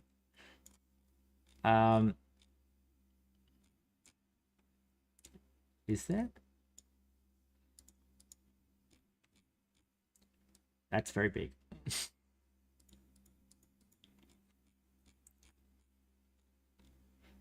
Okay.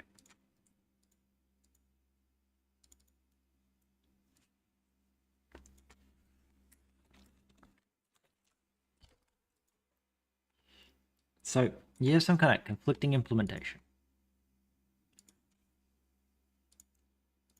But how do you have a conflicting implementation?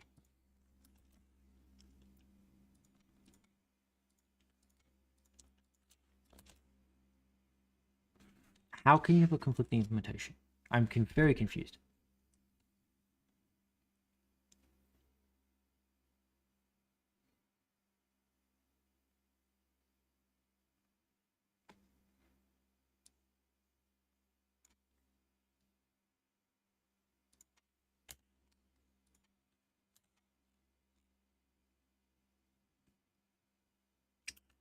Right, interesting. I don't think I'm using that, so can I like somehow specify to this that max steps is just not a thing that you can call from bits custom?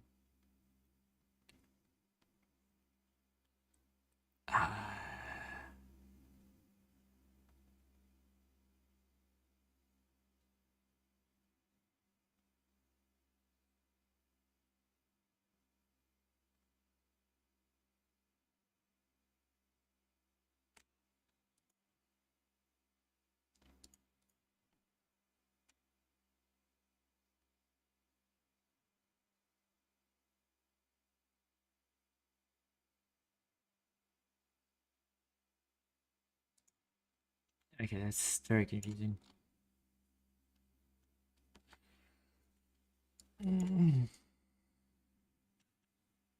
Uh, 1. Is that what you wanted? No? Yes? Okay. It's gonna call you 1. Now, why can't I use you?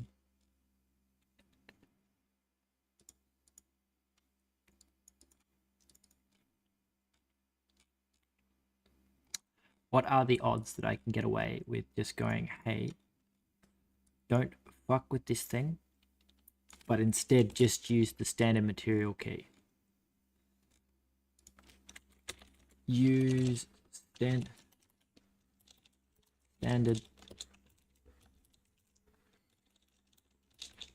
Okay, so first up, we would need to get rid of like this entire implementation block, because obviously we can't implement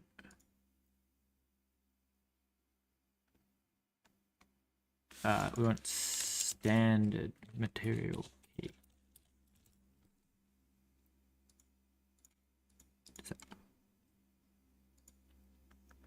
And then we're going to try and find all of those and replace them with that.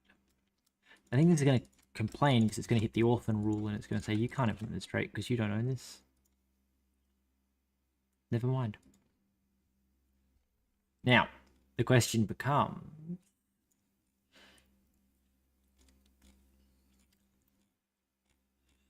how do I add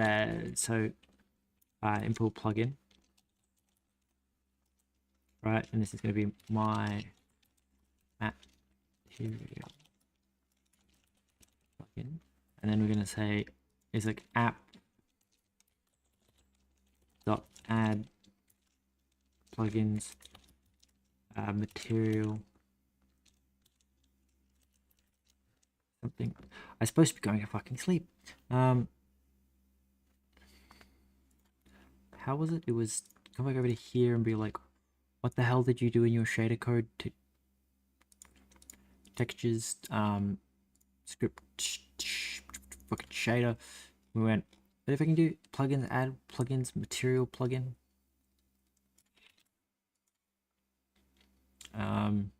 We go back to here. We just say custom material default. Okay. So just add plugins. Right. So then we have my material plugin, and then we're gonna go back to here and go back to here and go shade out my material plugin. Okay. And then we ask ourselves, does this actually work? And we deeply wonder where we went wrong in life.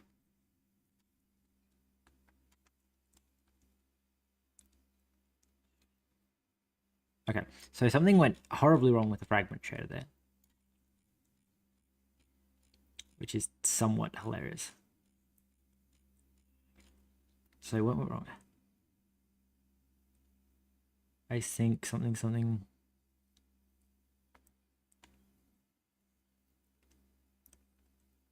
Create render pipeline label PBR opaque fluff.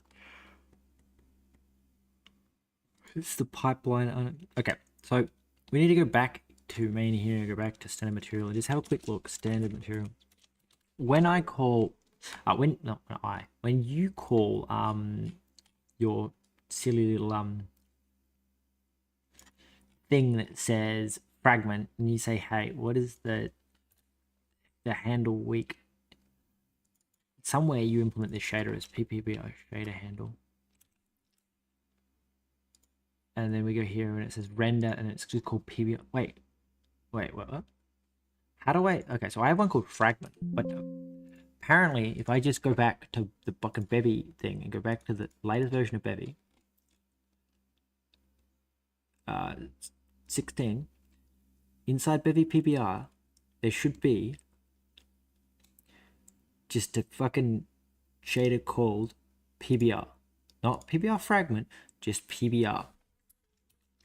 We copy that one and we go paste. Okay, no, just Control A, Control C, Control A, Control V. Yeah, whoops, I just overwrote that one fucking line of code that I actually need to keep. This one. Somewhere, I need to paste you somewhere else, just for temporary safekeeping. We put you here. And then we're going to go Control A, Control C, Control A, Control V. Alright, now, this should mean that if I go comment these 2 lines of code out so that they don't cause it to not compile, if I run this, it should be identical to the Bevy's default material. So it's just an identical copy of standard material in every single fucking way. I hate it so much. Now, don't crash, don't crash. Okay, now, you're not rendering anything, but you can crash, which is fine. Okay, path not found assets. Okay, so we called it PBR fragment, which is interesting. I feel like we're getting closer. The only reason I'm still going is because I feel like we're getting closer. So you'll just call PBR. Right. And then we just go run that now. So I pop inside this shader here. Oh, look, see this fragment.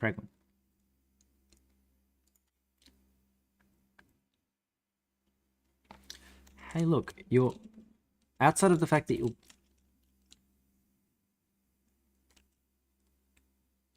it's actually rendering something. Like, I'm very confused. Is it slowly rendering something in, or is something broken? Because it just feels very weird. Oh right, I set the fucking number like stupidly high, didn't I?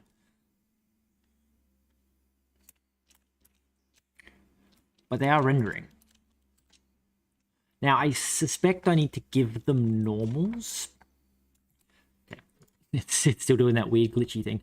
Alright, so first up, let's go to map. Let's go to map, go to top of map, say only spawn me like a 10 by 10 because I do not need that money. And then save that and go to player and go, don't spawn me so fucking far away. I want you to just spawn me at like 500 maybe. I don't know if that's still going to be really far away. Maybe 100, maybe 50. Okay. Then we go back to our shader and we go, okay. So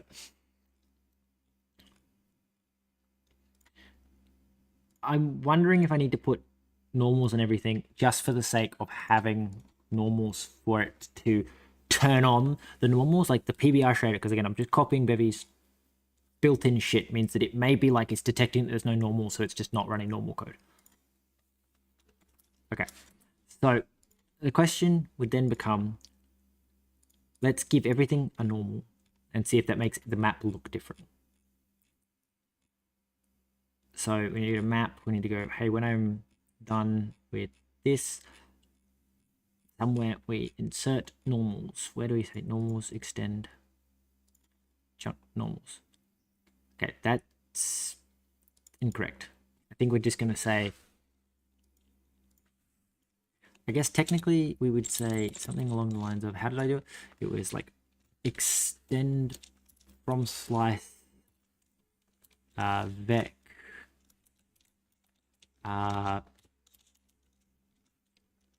we want something like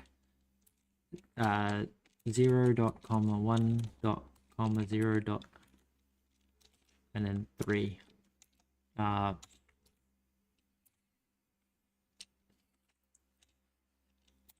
wait, not 3, we have the 3 m block dot vertexes dot length. Okay, cool. So then we go back to main and we go run. We go, this is just going to give me just a preposterous amount of shit rendered on my screen. And okay, they don't look any different. which I'm assuming is just because they're all just weirdly flat lit shaders. Right, now we go to the shader and we go, I need that one line of code that I commented out here. We go, this line of code here. If I go into the PBR shader here and go vertex output, resolve vertex output, fragment coordinate is front equals true. That's for meshlets. In is var in equals vertex output. Okay. We need to go world normal. Right, normal.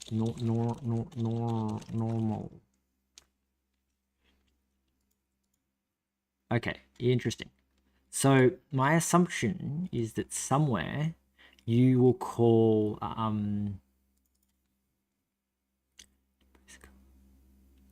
it's going to be like calling that function PBR input from standard material. So I'm just going to quickly open up one of that fragment shader. What was the function in the fragment shader called? I bet you that function in the fragment shader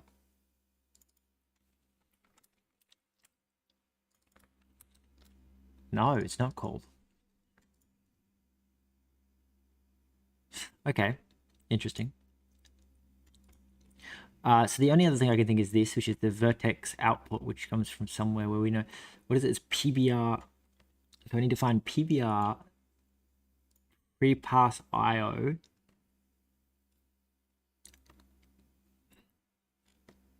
PPP. Where is this pre-pass IO? Where is this vertex output? Let's just track it down. Vertex output.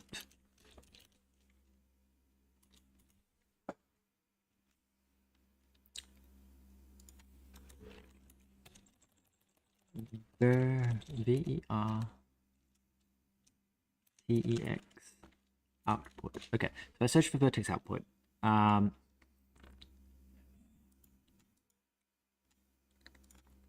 there's one called one in instancing, one in deferred. I need to find where it's defined.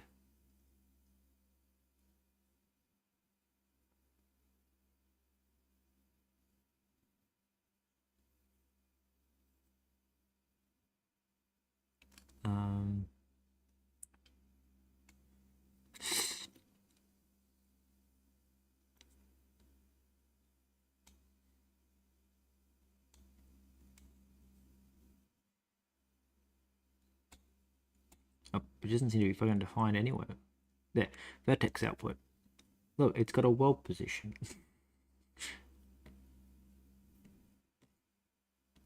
Built-in position. That's a mesh 2D. I'm still very confused.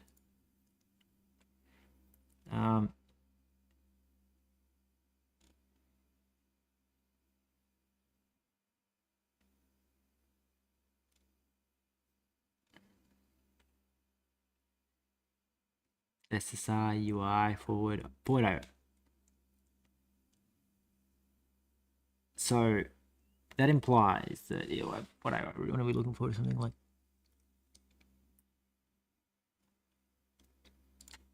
so skr renderer forward IO. Except I think this one's actually coming from no, it's from forward IO. Right, so forward IO. So it consists of a world and a world normal. Which means that in theory, if it's at all doing what I think it's doing, I can say say var in is equal to this, then we say world normal is equal to world position XYZ with the world position XYZ, and then we say in dot world normal equals world normal. Okay, and then we go run that.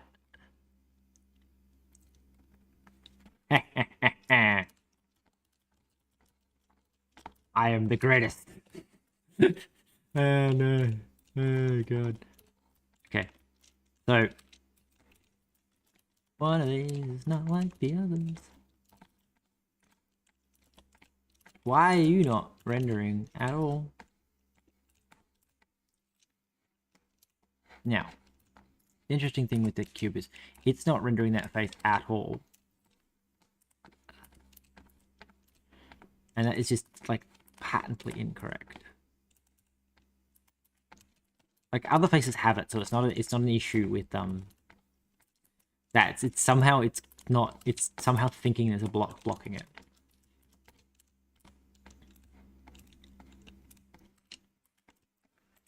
Now, the question with that becomes, what do you return when it is none then? Right, technically, I set up my goal. I learned some shader code. Oh no. I fucking spent so goddamn long. Okay, so what the hell has gone wrong? Okay.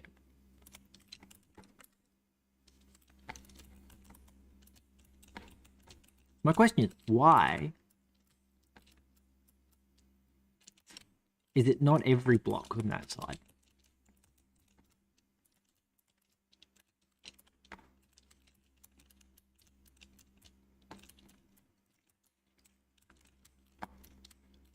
Okay. One suspicion is that I'm adding the wrong block type. That could be a problem.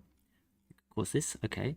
So we have checking up top, checking bottom left, right, left, right, front, back. Okay, so we are in fact adding at least one of every face in some combination of situations.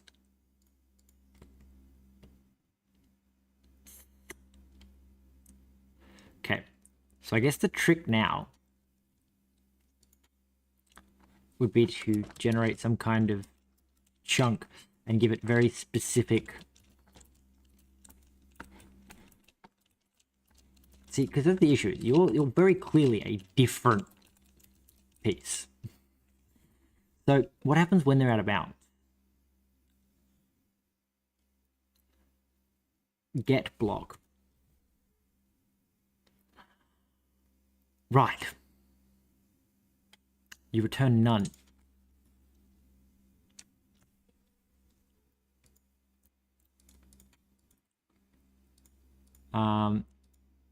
So I'm an idiot because it's I was going like it's odd, but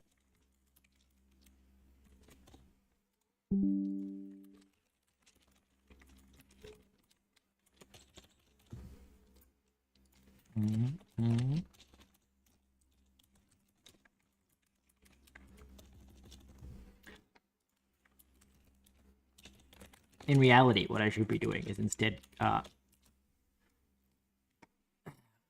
well, that should work. Now we check to see if it's none as well. If it's air, we spawn the face, and if it's none, we spawn the face. There we go. Now chunk boundaries don't result in faces not being spawned. Now, some reason this has led to, I'm assuming, it just spawning every face again, because yes, okay, because I have an if else statement that's always true.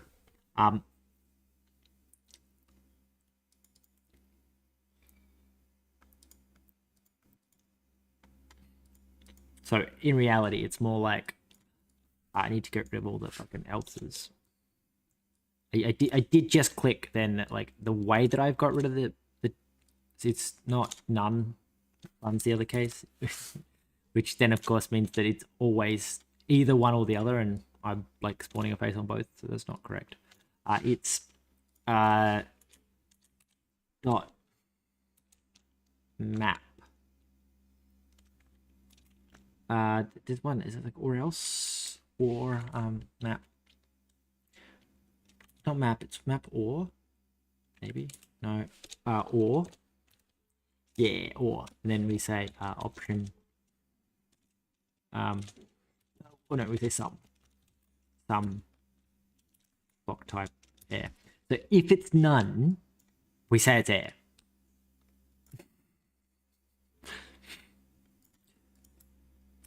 God, this is stupid. This is so stupid. In reality, I should just be getting the block type, and if it's outside of the range, returning air. That's what I should be doing. Instead... Okay, now... Yeah, this is what I'm doing. So, the chunk boundaries will still render faces, even though the chunks... I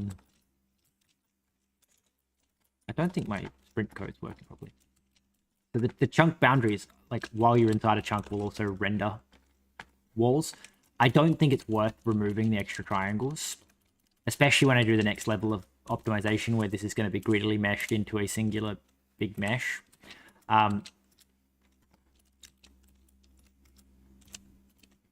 Yeah, like the removing of those meshes, I don't think is worth the extra overhead of having to be able to access all meshes from a single mesh, or in the particular case that I'm doing, copy extra mesh data to be able to access it from a mesh.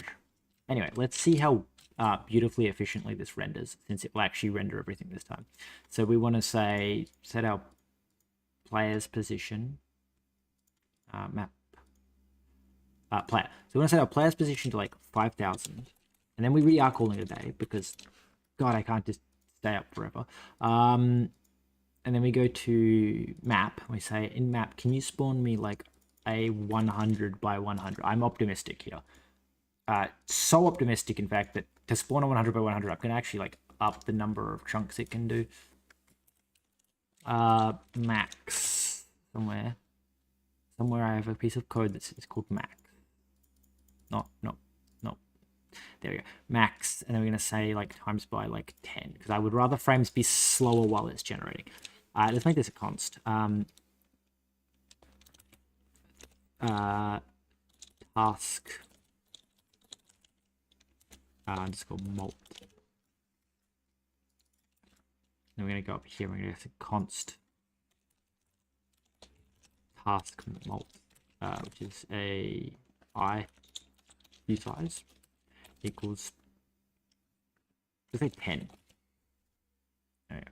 That should make it easier in the future to change that. The reality that value is not really something that should be set particularly. It's just the number of threads that I want to run at a time. The idea being a smaller number will result in it it's not sort of taking longer to render a world as much as it is like it'll be less responsive. Like if I'm rendering the chunks closest to the player first, setting that number lower will mean that the actual closest chunks will be more accurate to actually being closer to the player, whereas if I set it really high, there's a chance that it will start spawning chunks that are quite far from the player as the player then moves, if chunks take a long time to render. The only reason I'm turning up like really high is because it's like, well, one, I don't think it's at all hitting saturation in chunk generation per frame, but also it's when the frame rate starts dropping lower and lower and it's spawning tens of thousands of chunks, it's kind of shitty. Anyway, we are at 93 million voxels and we're running at 50 FPS. So let's just note that down in our results. We can get rid of this because this file is disgusting. So what was that? That's 50 FPS, and that was 93 million voxels. So, yeah, I'm gonna call that a. And what's even funnier is it's not like I'm cheating and I'm using material colors or something like that because they're single colored. And when I go to textures, it's like no, it's sampling a texture. I mean, maybe bigger textures like are harder to sample, but it is actually sampling a texture to get the color. It's not like I've hard coded the colors and it's therefore like faster because it's not doing samples. Let's commit this. So basic face culling.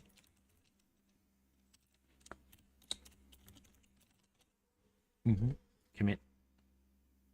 Okay, and then we go publish, and then we go Fox. So what was the suggestion? It was like Voxels. Somewhere up here, someone suggested the funny name.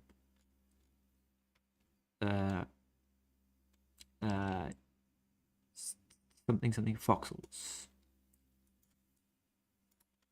Copy, paste. We just swap it out for PH Voxels.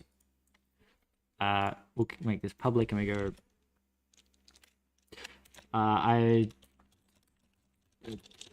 don't know yet. Voxel test code. Voxel practice code to prep for Bevy Jam 6. There we go. Publish. And then we're gonna go here. We're gonna go. One of these is not like the others. Okay, you can go away. We're gonna go here. We're gonna go to me. We're gonna go to my repositories, and we're just gonna put that in the description of the live stream for anyone that wants to look at the code at some point. But that is going to be the end of the stream. So code here equals. Okay. Save. Thank you all for tuning in. Hopefully this VOD will get to stay up because, you know, I don't think I showed anything I wasn't supposed to on this VOD. There's the other VODs that I've been doing. Thank you all for tuning in. I will maybe stream tomorrow. We'll have to wait and see. Yeah, I never end streams, so goodbye.